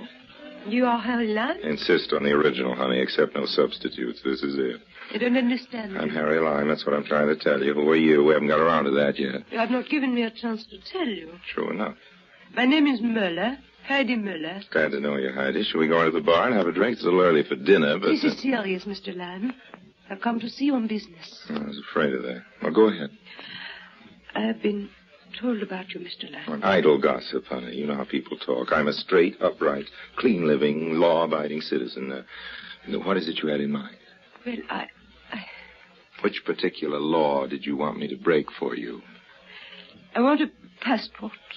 Passport? Oh, that's easy. We can arrange that for you in a couple of days. This man here in Paris does very good work, but the best phony passports come from Amsterdam, if you're willing to wait. It is not as simple as that. Oh? I want a passport for my father. Well, just give me his name, the other particulars, and a photograph. By the way, what kind of passport do you want? American, British, Panamanian? Mr. Lime, my father is not here. He's in Romania. Romania? Yes. On the other side of the Iron Curtain. And you want me to get a passport to him in Romania? That's right. That's practically impossible. Mr. Lime. Well, now, mind you, when I say practically, that's what I mean. It's practically. For Harry Lime, nothing is strictly impossible, just expensive, if you get what I mean. No, I did not. Well, how much dough can you spend? Money? Yes, Money. If you want to get a passport to your father in Romania. I'm not going to pay anything, Mr. Lime. What? You're going to do this for me as a gift. You've come to the wrong man, Heidi. I'm sorry. I'd like to help, but I never break the law except on a strictly commercial basis. Besides, an operation like Mr. Lime, this is very embarrassing. It certainly is, dear. But I told you you were going to do this for me without charging me money. And you are, Mr. Lime. Shall I tell you why? Yes, it'd be very interesting to hear. I believe you are in trouble now with the French police, Mr. Lime. Honey, I'm always in trouble with the French police. Why? Yesterday they sent for me and asked me to identify you. Asked you to identify me? Why? What's the caper? I do not know. It is something to do with counterfeit money. Oh, yes, that casino business. That happened in August in Cannes. But they never got me on it. The money was passed all right. They know that, but they can't pin it on me. I was there on the casino, Mr. Lime. The police discovered that I was next in line at the cashier's. When they found that out, they came to me. They want me to be a witness against you. They want me to swear that I saw you passing that counterfeit money. I see. And, what did you tell them? Well, first, I asked them questions about you. Hmm. That's how I found out that you're, well, who you are. I see. And, look, Heidi, tell me the truth. Did you really see me pass that money? No.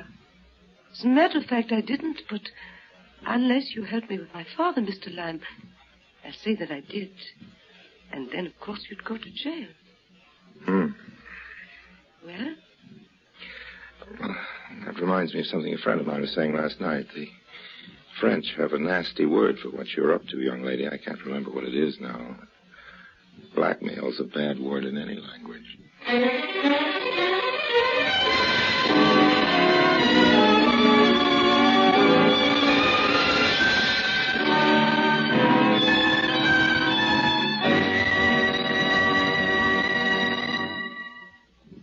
In a moment, Orson Welles returns as Harry Lime, the third man.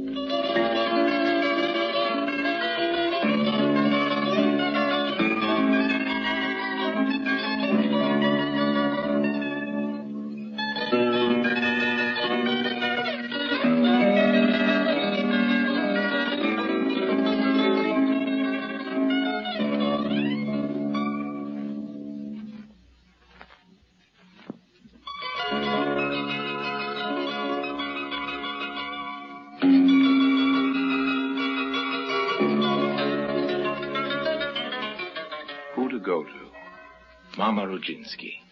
That's who I thought I'd apply to with my little problem.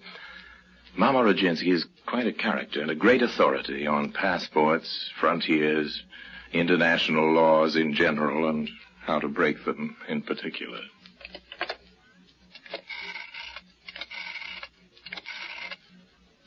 Hello? This is Harry Lime speaking. Harry Lime, I want to speak to Mama. Ne quittez pas. Hello? Hello, Mama. Yes? This is Harry, Mama. Are you? Lime, Mama. Harry Lime. I'm in trouble. I need help. Bad trouble? Sort of. Come up. I see you right away.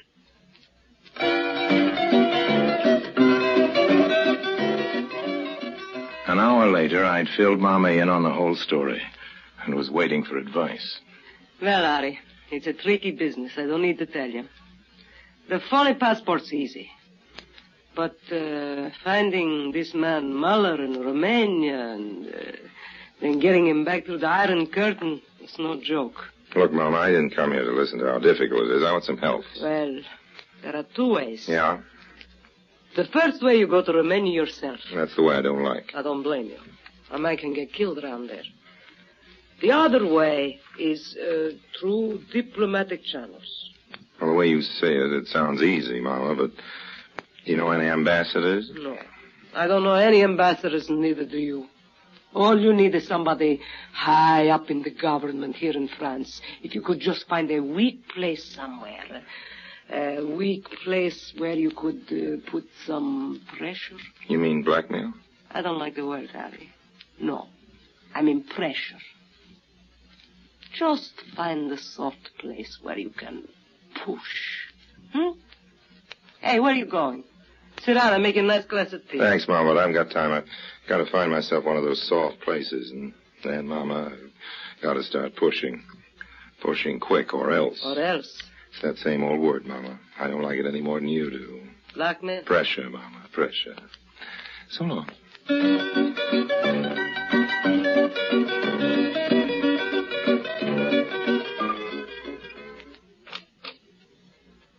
Monsieur Lime? Yes? Monsieur Givelet will see you now. Come this way, please. Thank you. Monsieur Lime. Oh, yes. Come in, please. What can I do for you? Well, I'll get right down to the point, Givelet. I know you're a busy man as well as an important one. Well? I have a favor to ask. Ah? There's a man in Romania. He's stateless. Nansen passport before the war. His daughter's here in France. She wants to get him out. Are you serious, Monsieur? Lime. Such a thing as you are asking. Why, it's practically impossible. And I will be frank with you. I don't even know who you are. Lime. Harry Lime. I told you that, old man. Well, you see, even on the highest ministerial level... It would be, as you say, practically impossible. I like that word, practically, Mr. Givelet. It gives me a little hope. Yes, but... I know. Don't bother to say it again. You don't know me from Adam, Monsieur Givelet, but there, you see, I have the advantage. I know you from Adam, Monsieur Givelet. I even know you from Monsieur Givelet. I don't understand. I've been in touch with a friend of yours. What friend of mine? A man called Bracco. What? Marcel Bracco. The name seems to mean a good deal to you. He said it would. Bracco is dead. But not Bracco's secret, not your secret, old man. He gave it to me before he died. Now then, when can I expect some action on my client, Miller? Your client? The man who needs a passport. Remember the case you said was practically impossible? Leave the particulars with my secretary. You will hear from me before the end of the week. Thanks, old man. I appreciate this. I really do. And when do I hear from you? Again, I mean, blackmailers always come back. That's a nasty word, old man. Don't use it again, and you won't see me.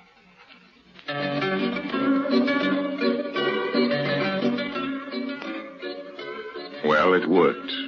Whatever it was, it worked. I was holding a secret over a man's head, and I didn't even know the secret. Yes, whatever I was threatening the politician Givelet with seemed to be a threat strong enough, because by the end of next week, Heidi's father was on his way through the Iron Curtain. She said I was wonderful, Heidi did. Asked how she could ever thank me. I told her that thanks didn't come into it.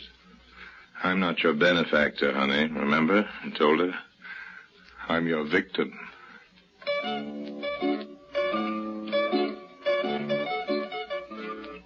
About 4 months later, Julien wrote me from New York. This is Julien Moreau, my newspaper man. Dear Harry, he wrote, now that it's all over, I think you have a right to know the truth. The truth about Givelet, I mean. I'm reading to you now from Julien's letter. Givelet was born in a suburb of Paris. His political life began when he joined a group wearing black boots and brown shirts of a violently anti-democratic character. This was all during the 30s. Then, during World War II, came his big chance. You will see that this Givelet, while essentially a little man, is clever.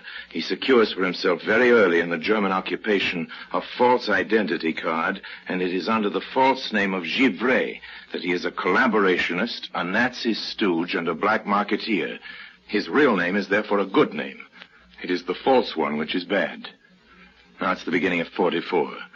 Convinced that the Nazis are near the end, he rushes forward to the fighting French, and under his real name joins their invasion corps. Under his true identity, he gives them some assistance. And at the end of the war, the power of the resistance becomes overwhelming, and their investigations far-reaching, so Givelet drops the false identity of Givray forever. Now, notice, please, that his original name is above reproach, since it was under the false one that he acted for the Nazis. Now, there's need for men like himself, modest, self-effacing, industrious. And so it comes to pass that the little fascist street fighter, the black marketeer, the collaborationist who betrayed scores of his countrymen to the Germans, is triumphantly elected to the parliament as representative of one of the great historical parties of France.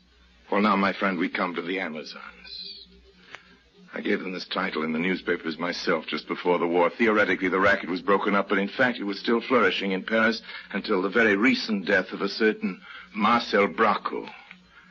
This gang worked in pairs late at night. Gangs of girls, striking up casual acquaintances with visiting provincial gentlemen of a certain age and steering them to various nightclubs, finally to a cheap bar where the respectable old gentleman was invariably rolled, as you say in America. In other words, everything was taken from him, and if possible, afterwards he was blackmailed.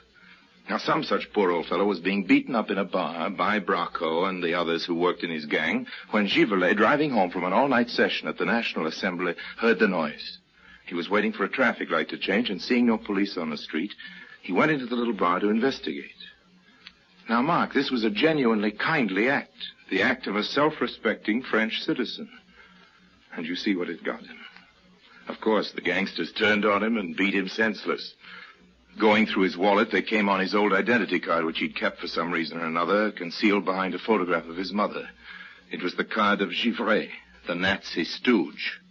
Thus, his secret fell into the hands of Bracco, who used it not to extort money, but for police protection for his gang. Very recently, as you may have read in my column, Monsieur Givelet was being considered for an important new post in the ministry. And then you, my dear Harry, came to him with your threats. Threats of exposing something the very nature of which, as it happened, you didn't even understand. Now, Givelet had begun to breathe again, you see, and to hope after Bracco had died. But your visit was too much for him.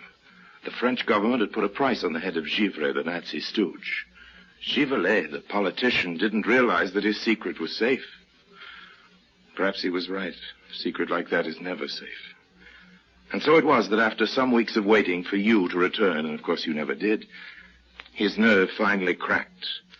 And the very day on which he was to be confirmed in his new post, his housekeeper, coming in with a morning coffee, found him dead.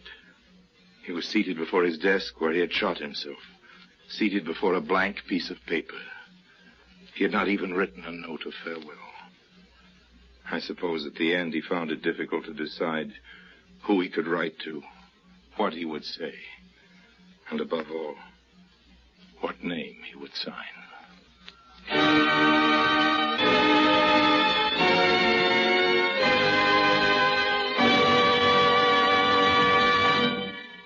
Harry Lime returns in just a moment.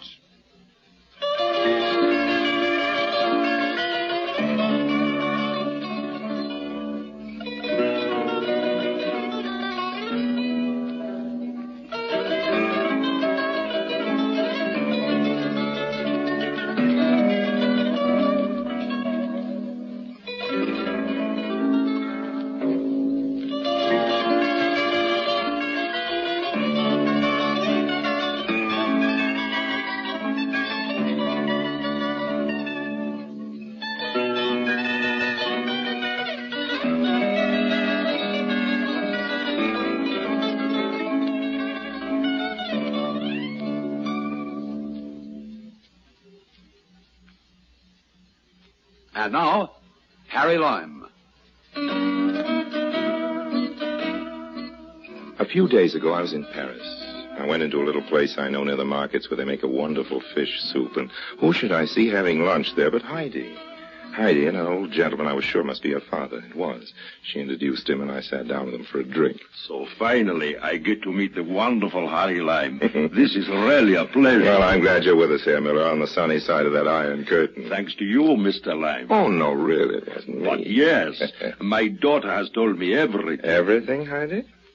Did you tell your father everything? Well, Mr. Lime, I told him all the wonderful help. But did you tell him how you managed to persuade me to do it? Not exactly. Not exactly. What's this? Secrets? Wait, Heidi, you're blushing. Heidi, I'll make a deal with you. A deal? I won't tell your father what you did if you let me take you both to lunch. But that's blackmail. It's a nasty word, Mr. Miller. Let's not use it again.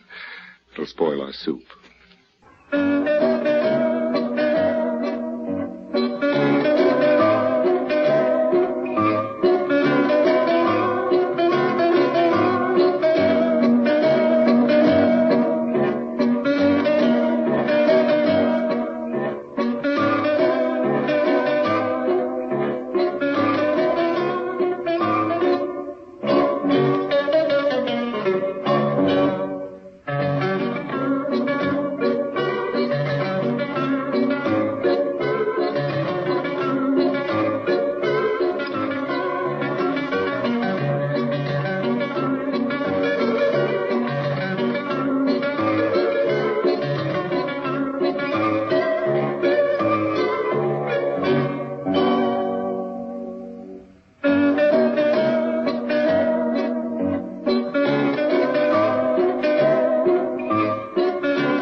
presenting Orson Welles as the third man.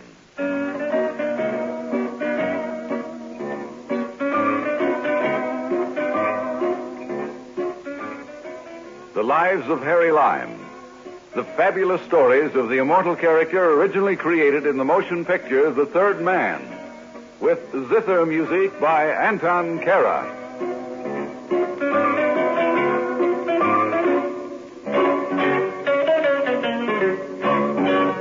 At various times in various countries, I've been called many things, most of which I'd rather not repeat here. But strangely enough, the one thing I've never been called is the one thing I am. A businessman. Did somebody laugh?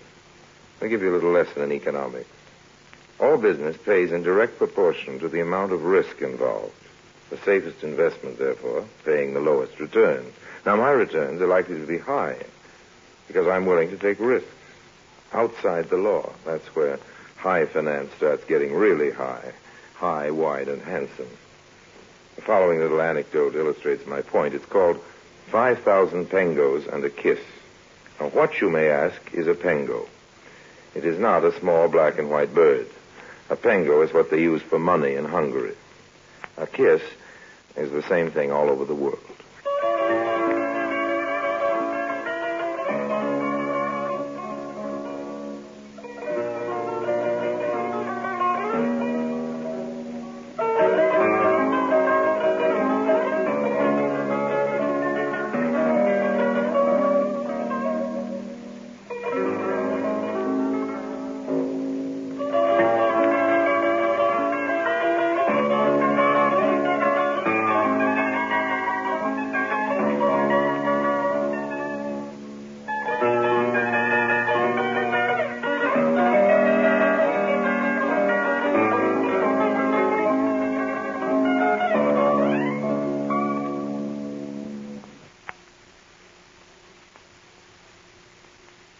And now, Orson Welles as Harry Lime, the third man, in 5,000 Pengos and a Kiss.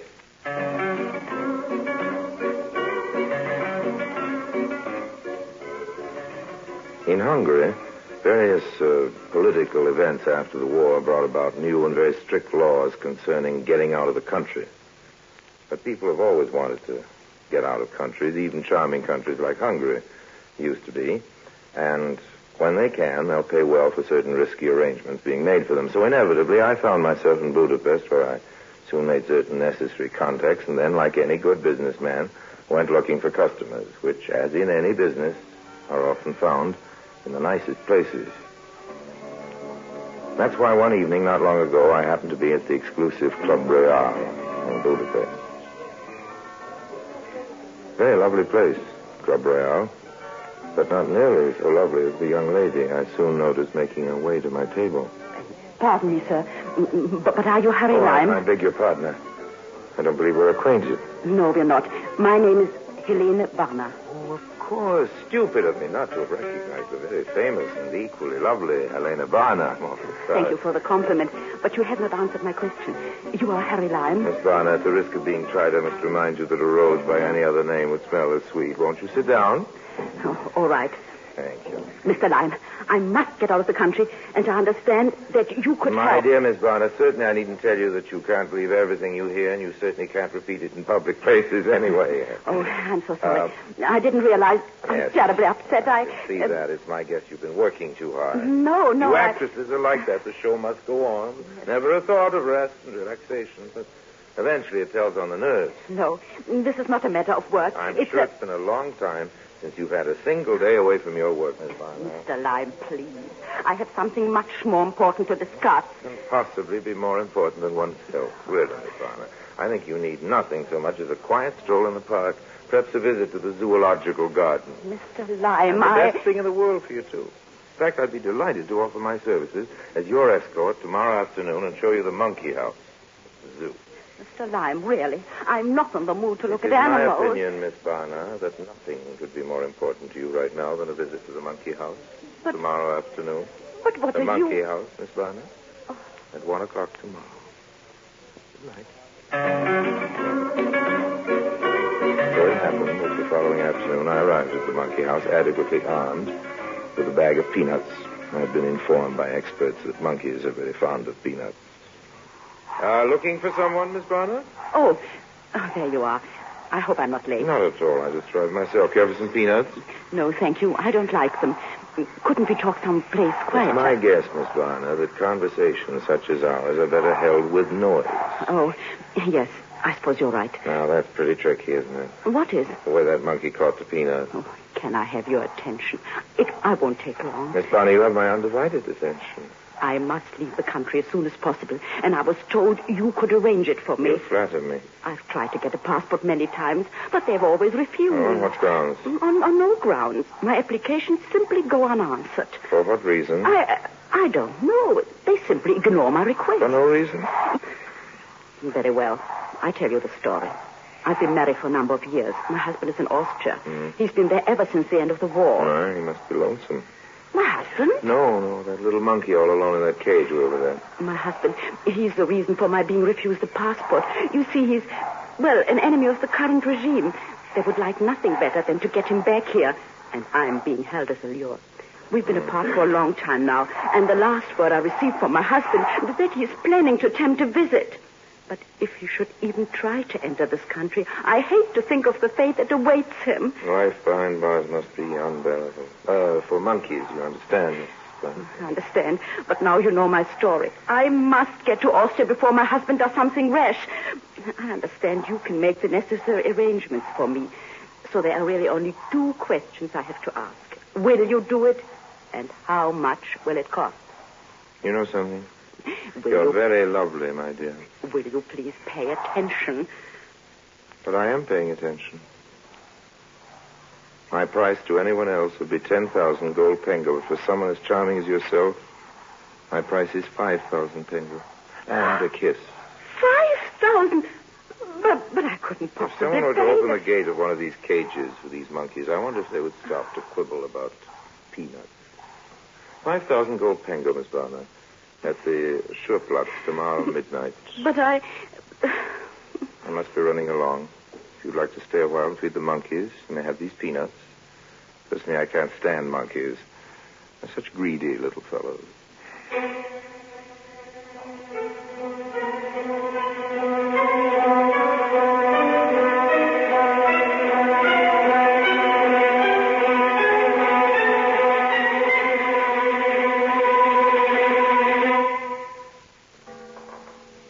The following evening at midnight, I was at the Schurplatz. It's a bad night. Fine drizzle filled the air and shone on the cobblestones. I watched the square from a dark doorway, and just as the clock had struck 12, I heard in the distance footsteps. It was Helena Barnard. I stepped out and said, "Good evening." Oh, you startled me. I was afraid you wouldn't be here. I brought the money. Here it is, all in gold pangos. Put that away. What? There's Why? no place to stand around handing over large sums of money. Put the money in the right-hand pocket of your coat. Oh, yes. Now, Sorry. start walking with me. That's better. Nothing attracts a police officer as soon as a couple arguing at this time of night in a lonesome street. But keep your voice down. Very well. I brought the money. What happens now?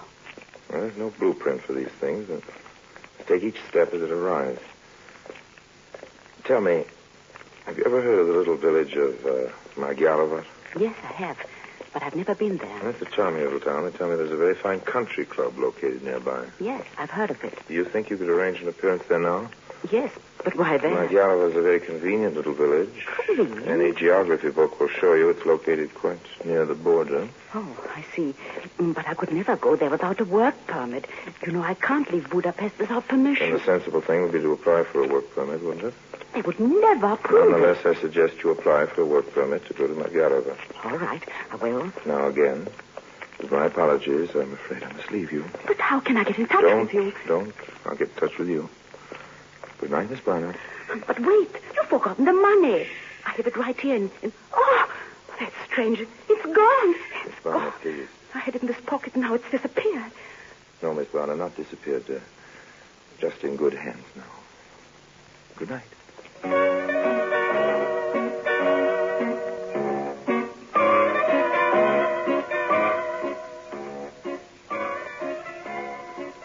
And because a business such as mine can lead one in strange paths, my path the next morning led me to the Budapest Police Department, or more specifically, to the office of a certain police lieutenant who was hard at work at his desk.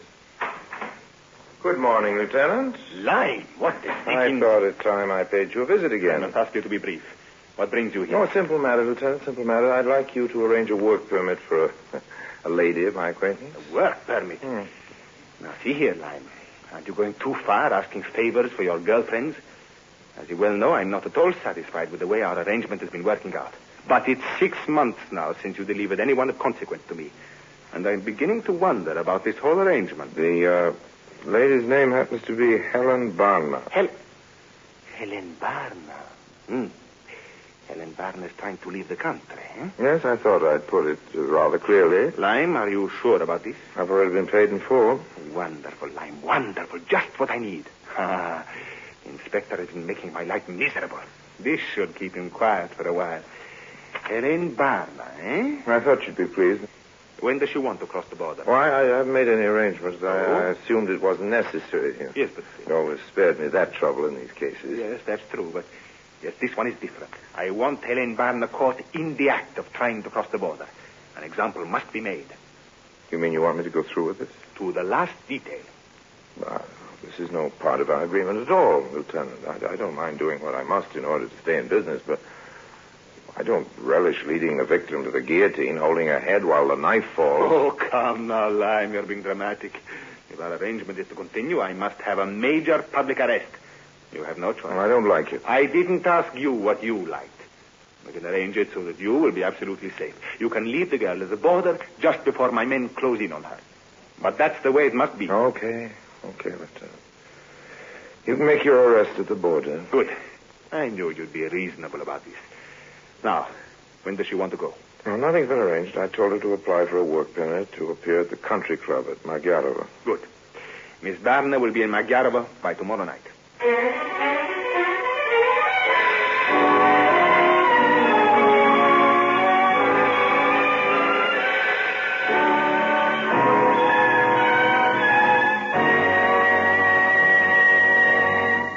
Orson Welles returns in just a moment.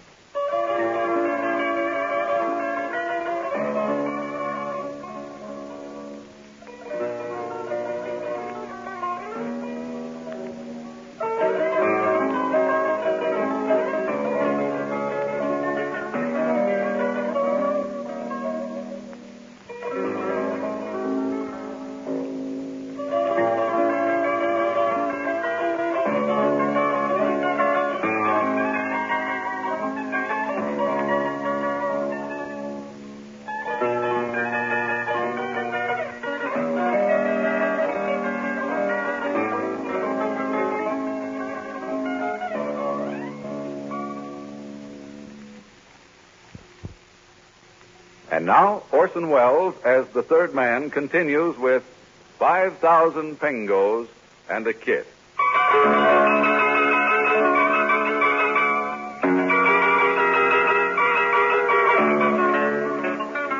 The next night, I drove to Magyarova to see Helena Barna. Maybe it would have been simpler to have gone by railway, but experience has taught me that a car in such a case is pretty valuable. So I arrived at the country club after 9 o'clock.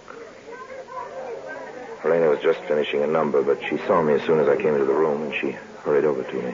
I'm glad you've come. I was afraid it wouldn't be tonight. If I hadn't come tonight, I wouldn't have come at all. I don't understand. The arrangements have been made. We leave immediately. Oh, tonight? Yes. Now? Listen carefully. I have my car outside. We drive to the first barrier near the border, the barbed wire. How will we get through? Arrangements have been made. At a certain place, the wire's been cut. I'll take you through. The border lies a short distance beyond at the beginning of the forest. I see very well. I'll get my coat and we can go. Now, slowly. Mustn't lose our heads. But I'm quite calm. Really, I am. Not calm enough. If we walked out that door, the club management would have the entire police department down on us before we got 100 feet. Oh, that's right. But how can I leave? You leave me now. Go directly to the ladies' room. Yes. When you're alone in there, climb out through the back window. Yes, I hate to sound melodramatic, old girl. It's the only way. By the time you do that, I'll be waiting behind the building with my car. I'll see you there. Very well. I'll see you later. I watched her go. She was obviously afraid, but still had courage. I waited until she'd crossed the room and gone out the corridor that led to the ladies' room. Then I turned and started for the front door. But I hadn't gone very far when... Lime! What the dickens? Lime, I must see you. Not here, you fool. Outside. Well, can't see us. Quick.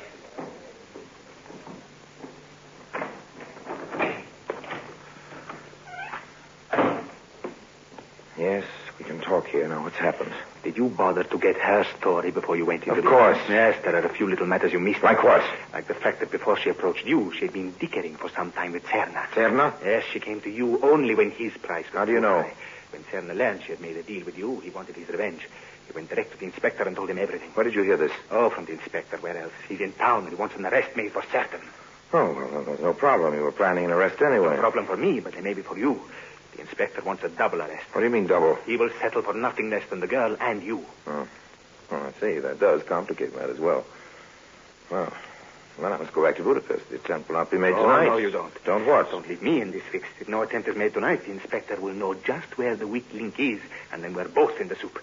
And there's only one thing we can do. The girl will attempt to cross the border. How? I'll take her through the barbed wire, no further. I'll turn back. She'll go on alone. It's up to you to see that the arrest is made in the forest, at the border itself. But the inspector knows you're in on this. He wants you even more than the My girl. dear Lieutenant, he may want me, but he's going to have to do without me. He'll have to settle for the girl. he'll I know. don't care what he knows. This is the only way. After all, Helena Barna is still a big catch for an ambitious man. If I happen to escape from the darkness, who's to blame? Your neck is safe. Inspector has his little triumph, and well, somebody once said he who runs away will live to fight another day. I don't like this. I didn't say you would like it, but you'll have to accept it. And now, Lieutenant, if you'll excuse me, I have to go to the ladies' room.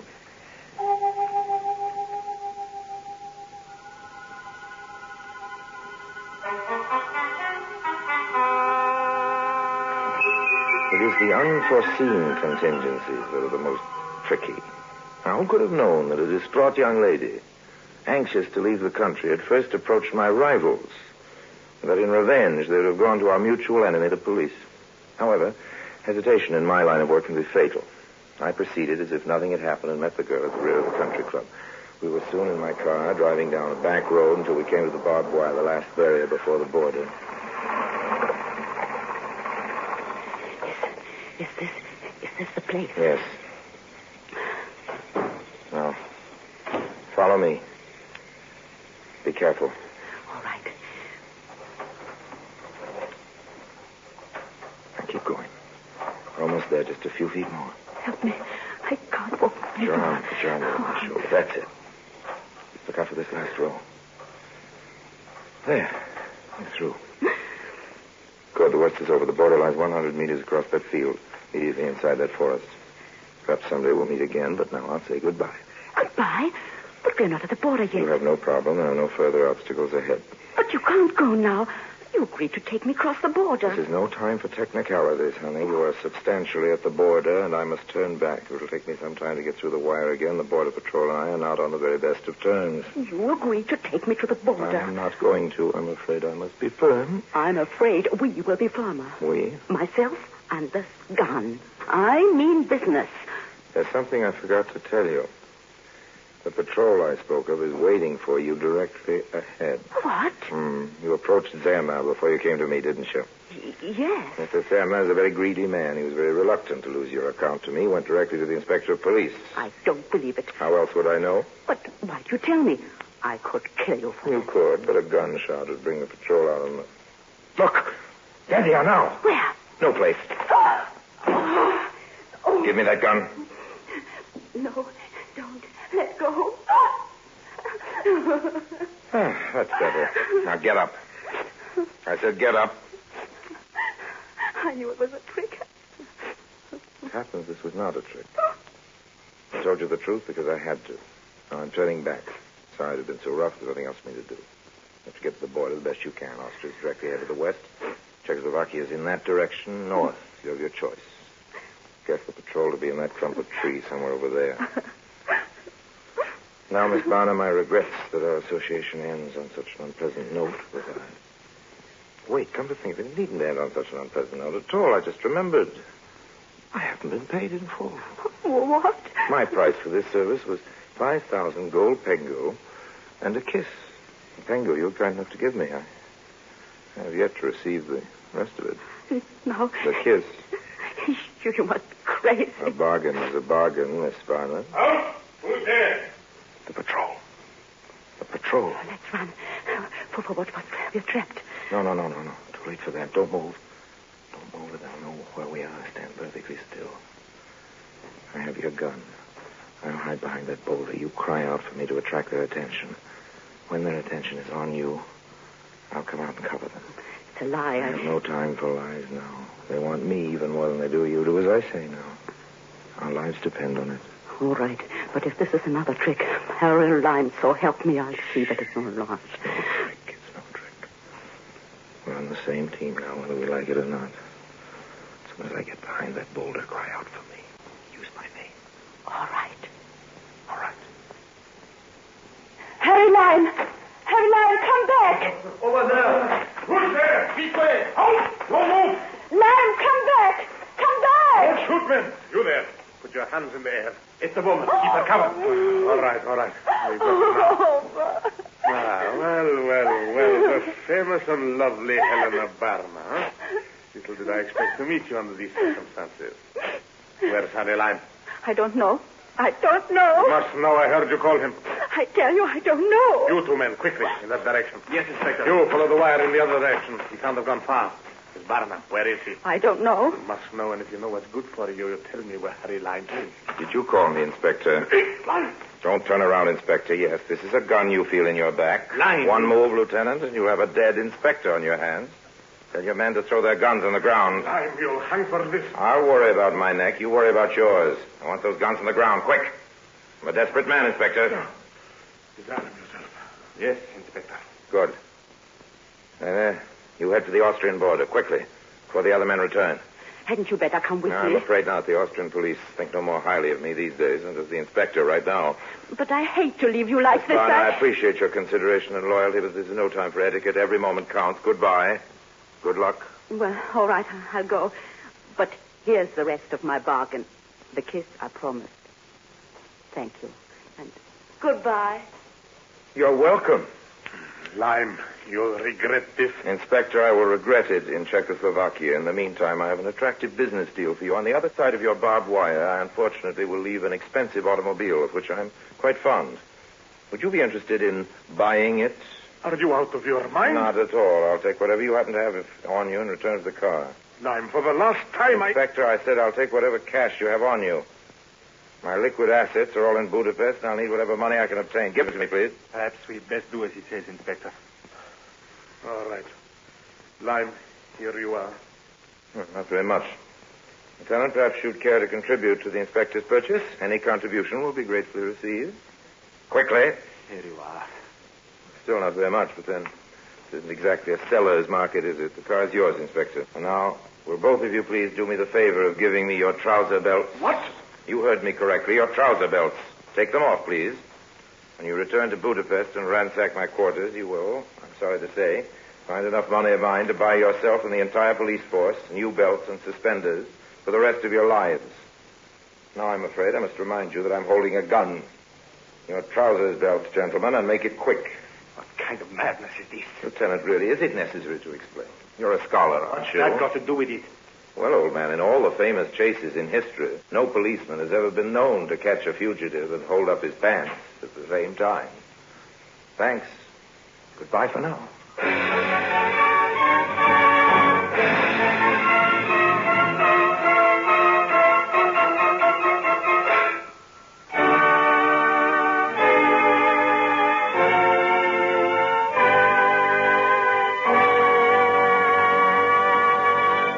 Harry Lime returns in just a moment.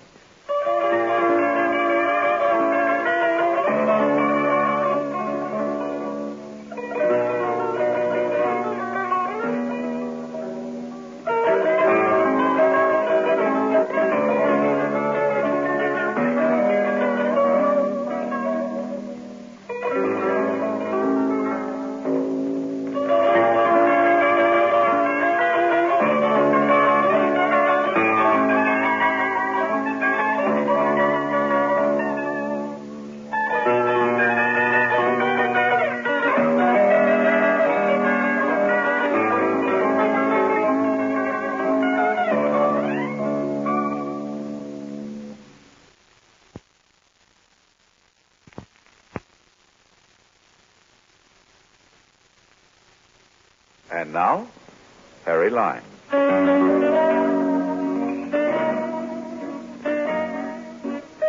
I got to Czechoslovakia with nothing worse than a slight attack of poison ivy. Elena Bada made it all right, too, but of course, you know that. She left Prague before the communists took over, and the rest is history. I don't mean about the communists, I mean Helen. She made her first big hit in Paris, and then came London. I saw her last in the Persian Room at the Plaza in New York. She was killing the people. I caught her eye when she came out for a fifth encore, and I thought I noticed a little flicker of recognition. She told the audience she'd only sing one more song, but she was dedicating it to an old friend whom she'd known in dangerous times on the other side of the Atlantic. I figured I was the old friend. And you can imagine how grateful I was when Helen broke into the opening strains of I'll Be Glad When You're Dead, You Rascal You. Just proves you can never trust a woman.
Presenting Orson Welles as the Third Man.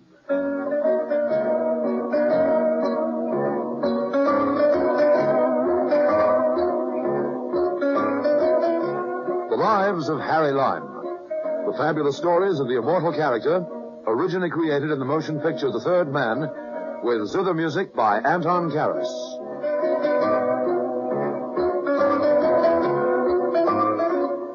Here now is a story of power politics and international intrigue. I got mixed up in it because I decided, just for a change of pace, to earn an honest living.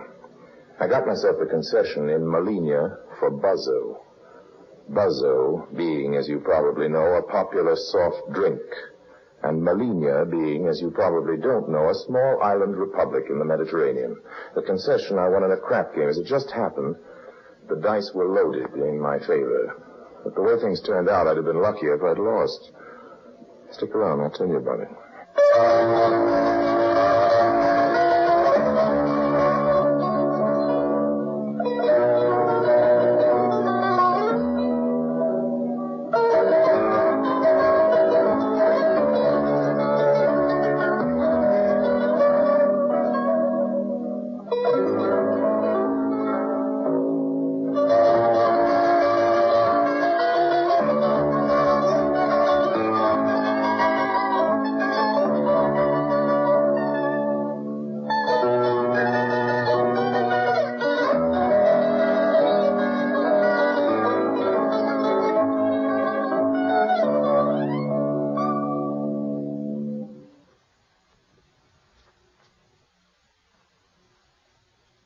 And now, Orson Welles as Harry Lime, the third man, in today's story, The Dead Candidate.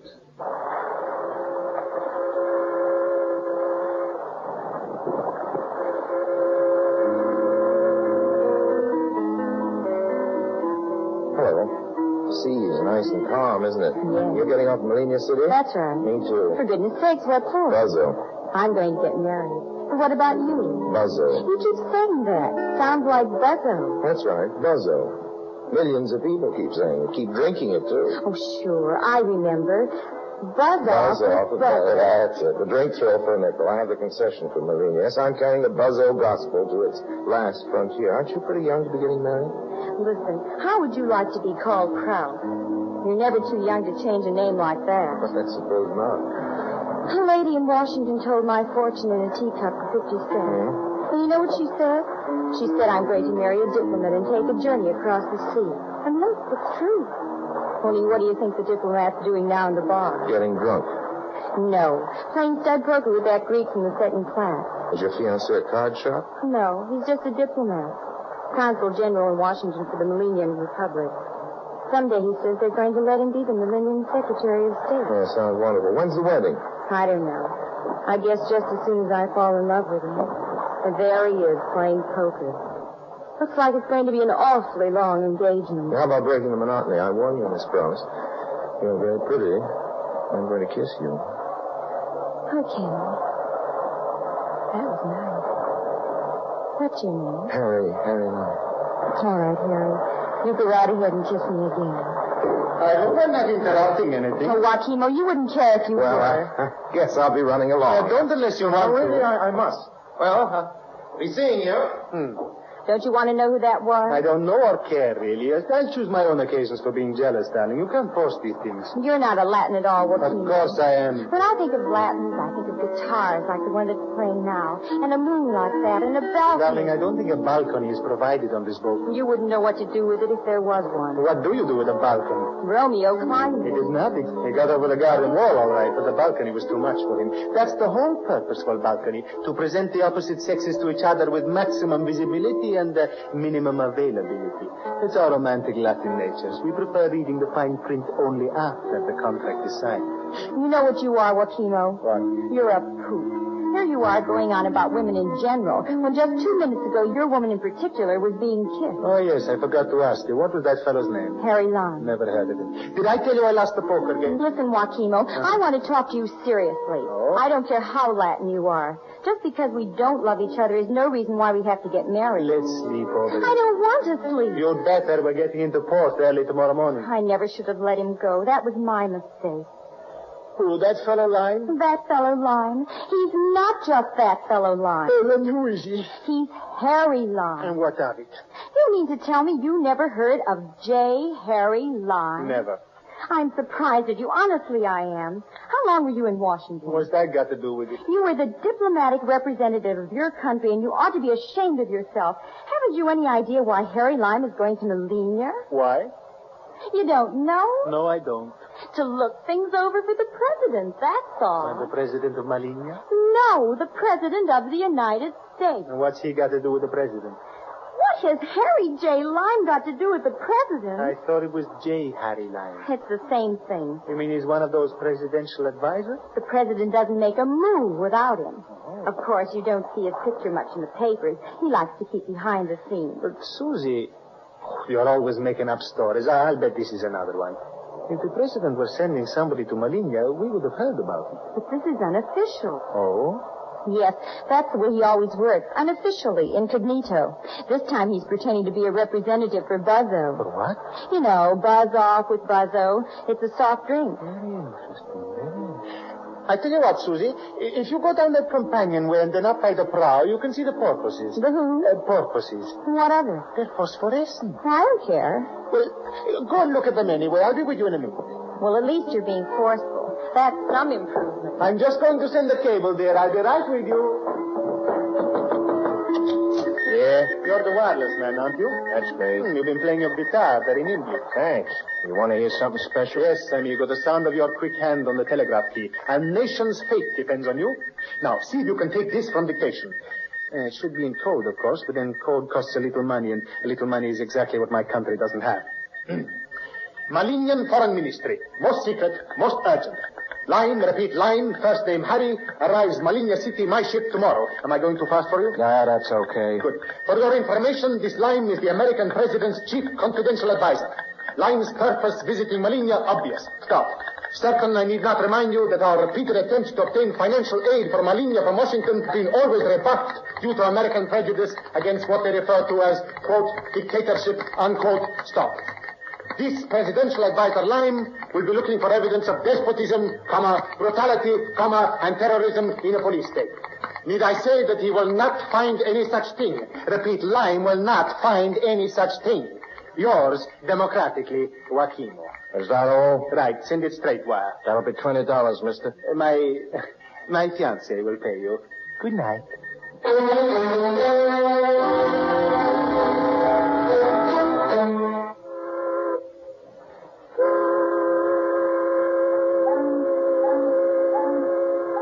Good morning. Good morning, Harry. Well, we're almost ready to land. Have you ever been to Malinia before, Harry? No, I haven't, Susie. I just thought I'd ask. Looks nice from here, all those banners and flags. Must be a holiday, huh? Don't you know what's going on I yet? don't know anything about this place. Well, it's an awful little dictatorship for one thing. Harry, what are you really doing? What do you mean really doing? Buzzo. That's what I'm doing. Buzzo. No, you just keep on saying buzzo. Well, people keep on drinking buzzo. Not in Malinia. They drink abomino. It's made out of the rinds of tangerine. Well, the days of abomino are drawing to a close. What's that noise? I think it's the Malinia national anthem. Look, there's a pilot coming out to meet us. They've got an orchestra on the pilot boat, too. They're really going to town. Harry, I'm afraid I've started something. Will you take my advice? Gladly. The first thing you do when you meet the dictator is to get him to sign over that buzzo concession. Now's the time. Yes, but how do I get to see the dictator? He's coming out to meet you. Sure, with all his cabinet. That's right, with all his cabinet. Have you got any money? There's $3 left in my purse. Why? Wonderful. You can take me to dinner tonight, later in the season, when the citizens start buzzing off with buzzo. I'll take you. But we're all having dinner together. Oh, having good. Joaquimo is coming, too?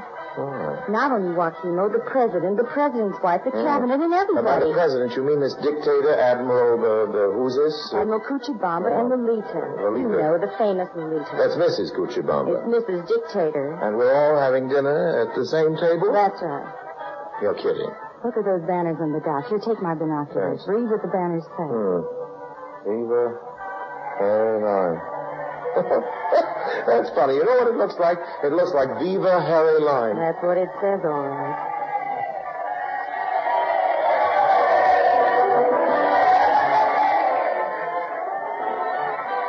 I give you my word, that's how it happened. It wasn't my doing at all. Here I was actually trying to hustle an honest buck. Here I was going straight. And look what I got into. Politics. Susie managed to explain the situation to me just before the official breeding committee got on board. She only meant to impress her boyfriend, and here was the whole Malinian Republic, or rather dictatorship, turning itself out to impress me. First, I was surrounded by numberless, dusty-faced little gents, all jingling with medals, and then I was confronted by the fabulous Lolita. Lolita, with her regrettable egrets, her very white, sharp little teeth, baleful green eyes, and skin like uncolored marzipan. Senor Lime, in the name of our glorious leader, my husband, I bid you welcome to the island paradise of Malinia. Viva Malinia! Viva Malinia! Viva Harry Lime! Viva Harry Lime! Viva Lolita! Viva Lolita!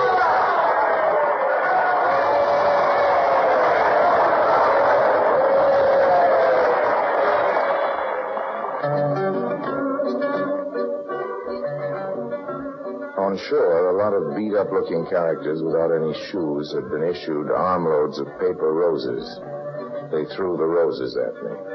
Then I was put in an open car with Lolita, and off we went for a triumphal tour of the island.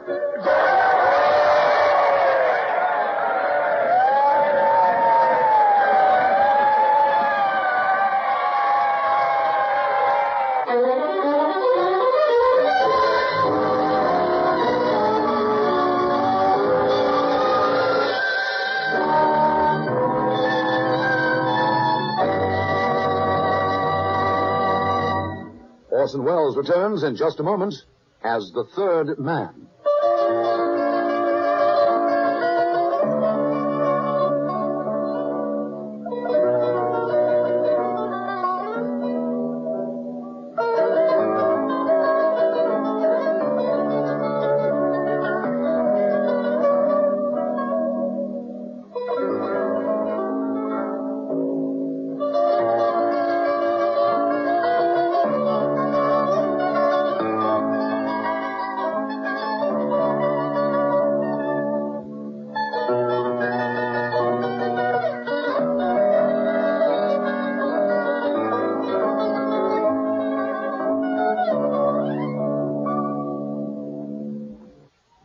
And now, Orson Welles, as the third man, continues with today's story, The Dead Candidate.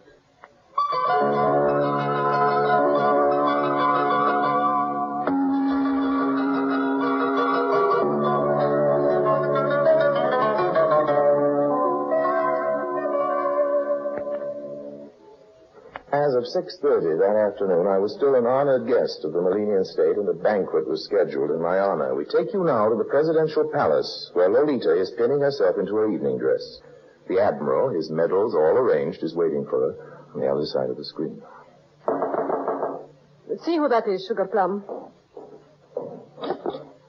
It's Joachimo. Your Excellency. Yes, Joachimo? My Uncle Isidro is fading fast. I expect to hear any moment that he has taken wing. Too bad. The best foreign minister I ever had. I gather I inherit the post. But Please don't bother to object, Your Excellency. My Uncle Isidro has recovered speech long enough to brief me on the job. What do you mean? Signora, the essential for a post in your husband's government is information. I cannot remember that your Uncle Isidro was ever Minister of Information. He was Minister of Culture, which is a title, and Chief of Secret Police, which is a fact.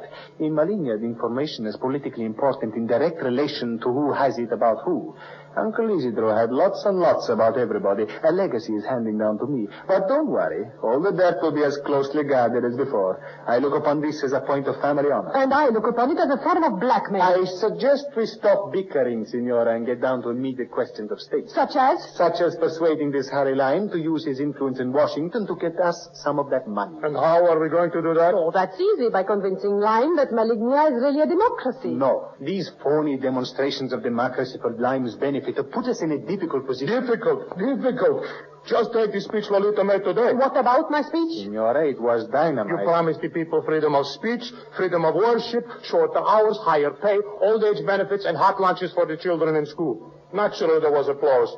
We don't even have a school to serve the lunches in. That was just for Lime's benefit. Did we get his name on the check? It's not that easy. Free press, free speech, free lunches. The next thing they will be wanting to vote. That's just what I was going to suggest. What? We must, in the words of Shakespeare, busy, giddy minds with the presidential campaign. You mean with more than one candidate? And ballots to fill out? We're trying to look like a democracy, aren't we? Well, what could be more convincingly democratic than a presidential election? That's just silly. I must say I agree with Lolita.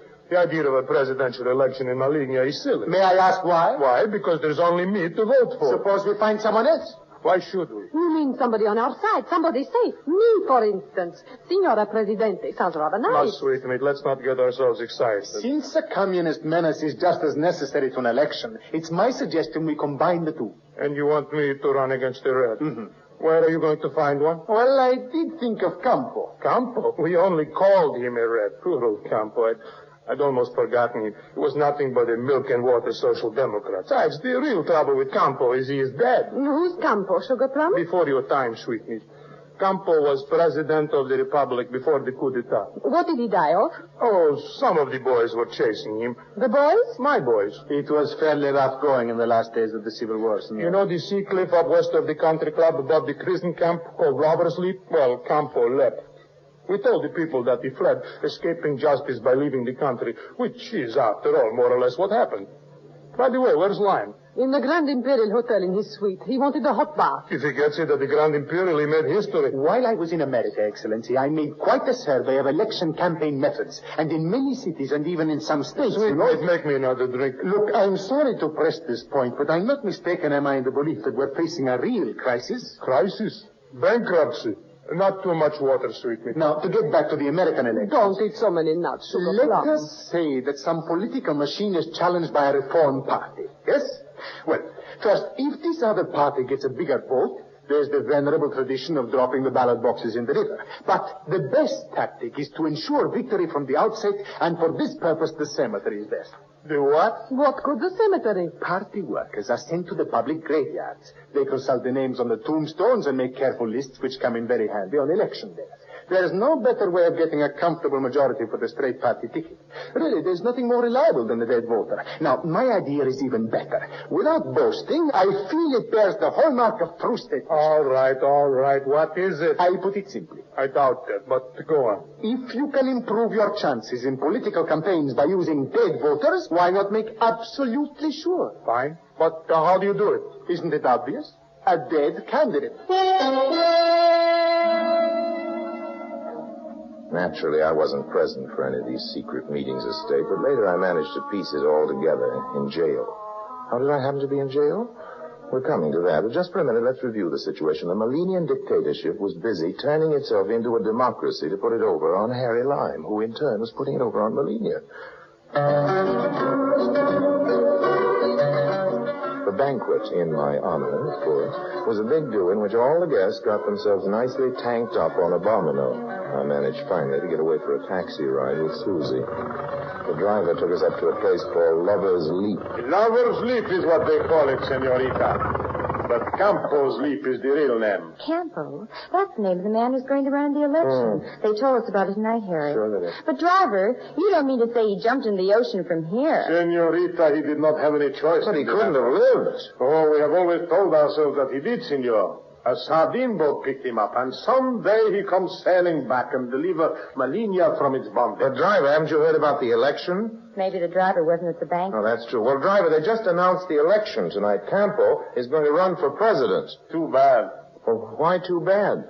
Well, you said they were running him for president. Yes. Then he must certainly be dead. Yes, but what happens if they elect him? Elect who? The dead candidate, of course. It's your idea. What happens if this social democrat, this Campo, wins the election? Senor, of course he'll win it. How can he if he's dead? That's just what makes it such good politics. We encourage the popular notion that Campo is alive. And since he's not, he's the perfect candidate to run against the Admiral. But that means Sugar Plum will be defeated. Yes, the voting public is notoriously ungrateful. But listen to this, senor. We rig it so that Campo apparently announces that infirmity and old age make it inadvisable for him to return from exile. I should think so. The man's dead. Meanwhile, up on Campo's Leap, the Millennium moon was still going full force. Harry, Yes, Susie? come closer. Closer? Okay. No, keep your head up. I want to get a look at you. Ah, senorita, you have noticed it as well. Driver, you're a very nice driver, I'm sure, but I wish you'd go away. No, senor, no. You will be needing me to drive you to the hospital. Hospital? It's true. You're coming out in spots, isn't he, driver? Yes, and just when you see him tomorrow morning. Spots? What kind of spots? Malinian measles, senor. There will be 3 weeks at least, senor, in quarantine. Millennium measles. That's what I had to thank for missing the better part of the history-making Millennium election campaign. However, Susie, who came daily to push fresh fruit through the bars of the pest house, kept me pretty closely informed.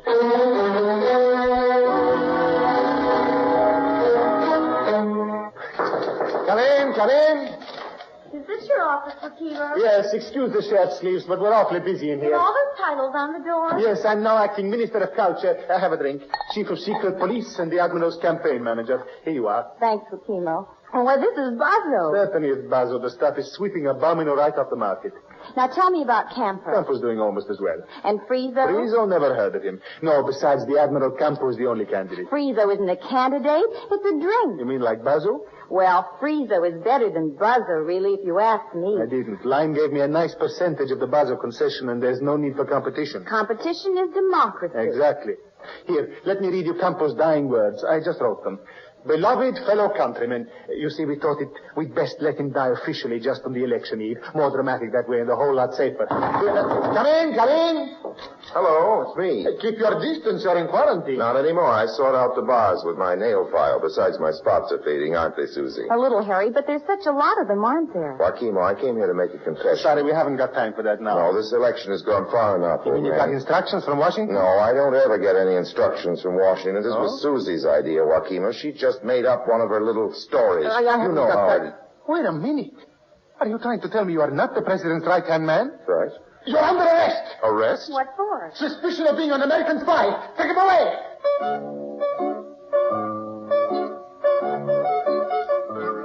En route to the Hooskow, my little escort party and I encountered a new visitor to the island. A dapper, ambassadorial sort of character with a crew cut. Look here, are you an American? I am. Oh, thank heaven. Maybe you can get me out of this. My name is Lime. Lime?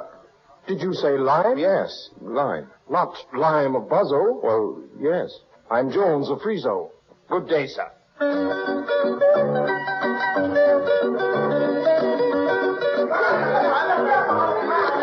Get me the newspapers. Get me the newspapers on the phone. Quiet now, everybody. Quiet now. Let's keep our heads. Hello, hello. Is this the editor's office? Quiet! Here's your headline for tomorrow. Throw the Poles discovered. Martial law declared. That's right. Call out the guards. Close all the bars and the billiard halls. Shut off the telephone. Wait. I can improve that headline. Quiet!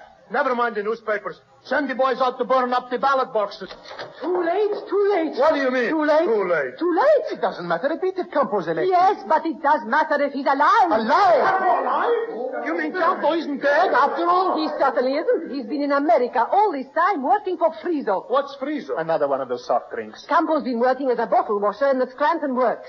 Well, you know how Friso feels about Buzzo. Signora, this is not a competition between soda pop. Oh, yes, it is. Now, Friso sees a way to edge Buzzo out of Malignia. They've chartered a special plane. A special plane? Yes. President-elect Campo is due into Malignia tonight. Well, you know what that means. It means a special plane for us going out. Well, Your Excellency, we have dared greatly, and we have failed. Yes, what do you want? My name is Jones. Who cares? Jones of Friso. Signora, Your Excellency, gentlemen, I beg to inform you that Malignia is liberated. What do you mean, liberated? You must face the logic of history, Signora. Yes, democracy has come to Malignia by courtesy of Friso.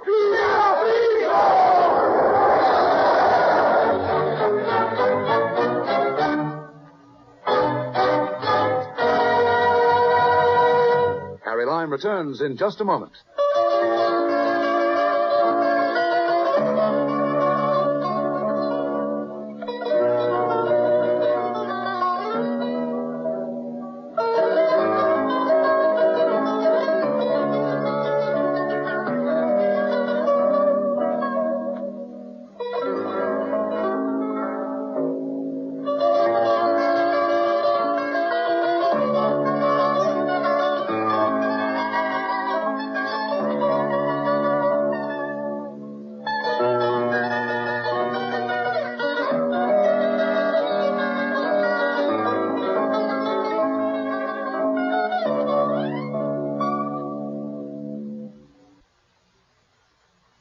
And now, Harry Lime.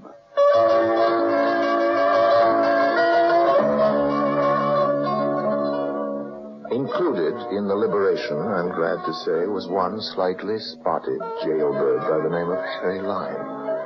I was also included on the passenger list of the outgoing plane. And there you have it, the inside dope on the birth of a nation. I'll never go straight again.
Presenting Orson Welles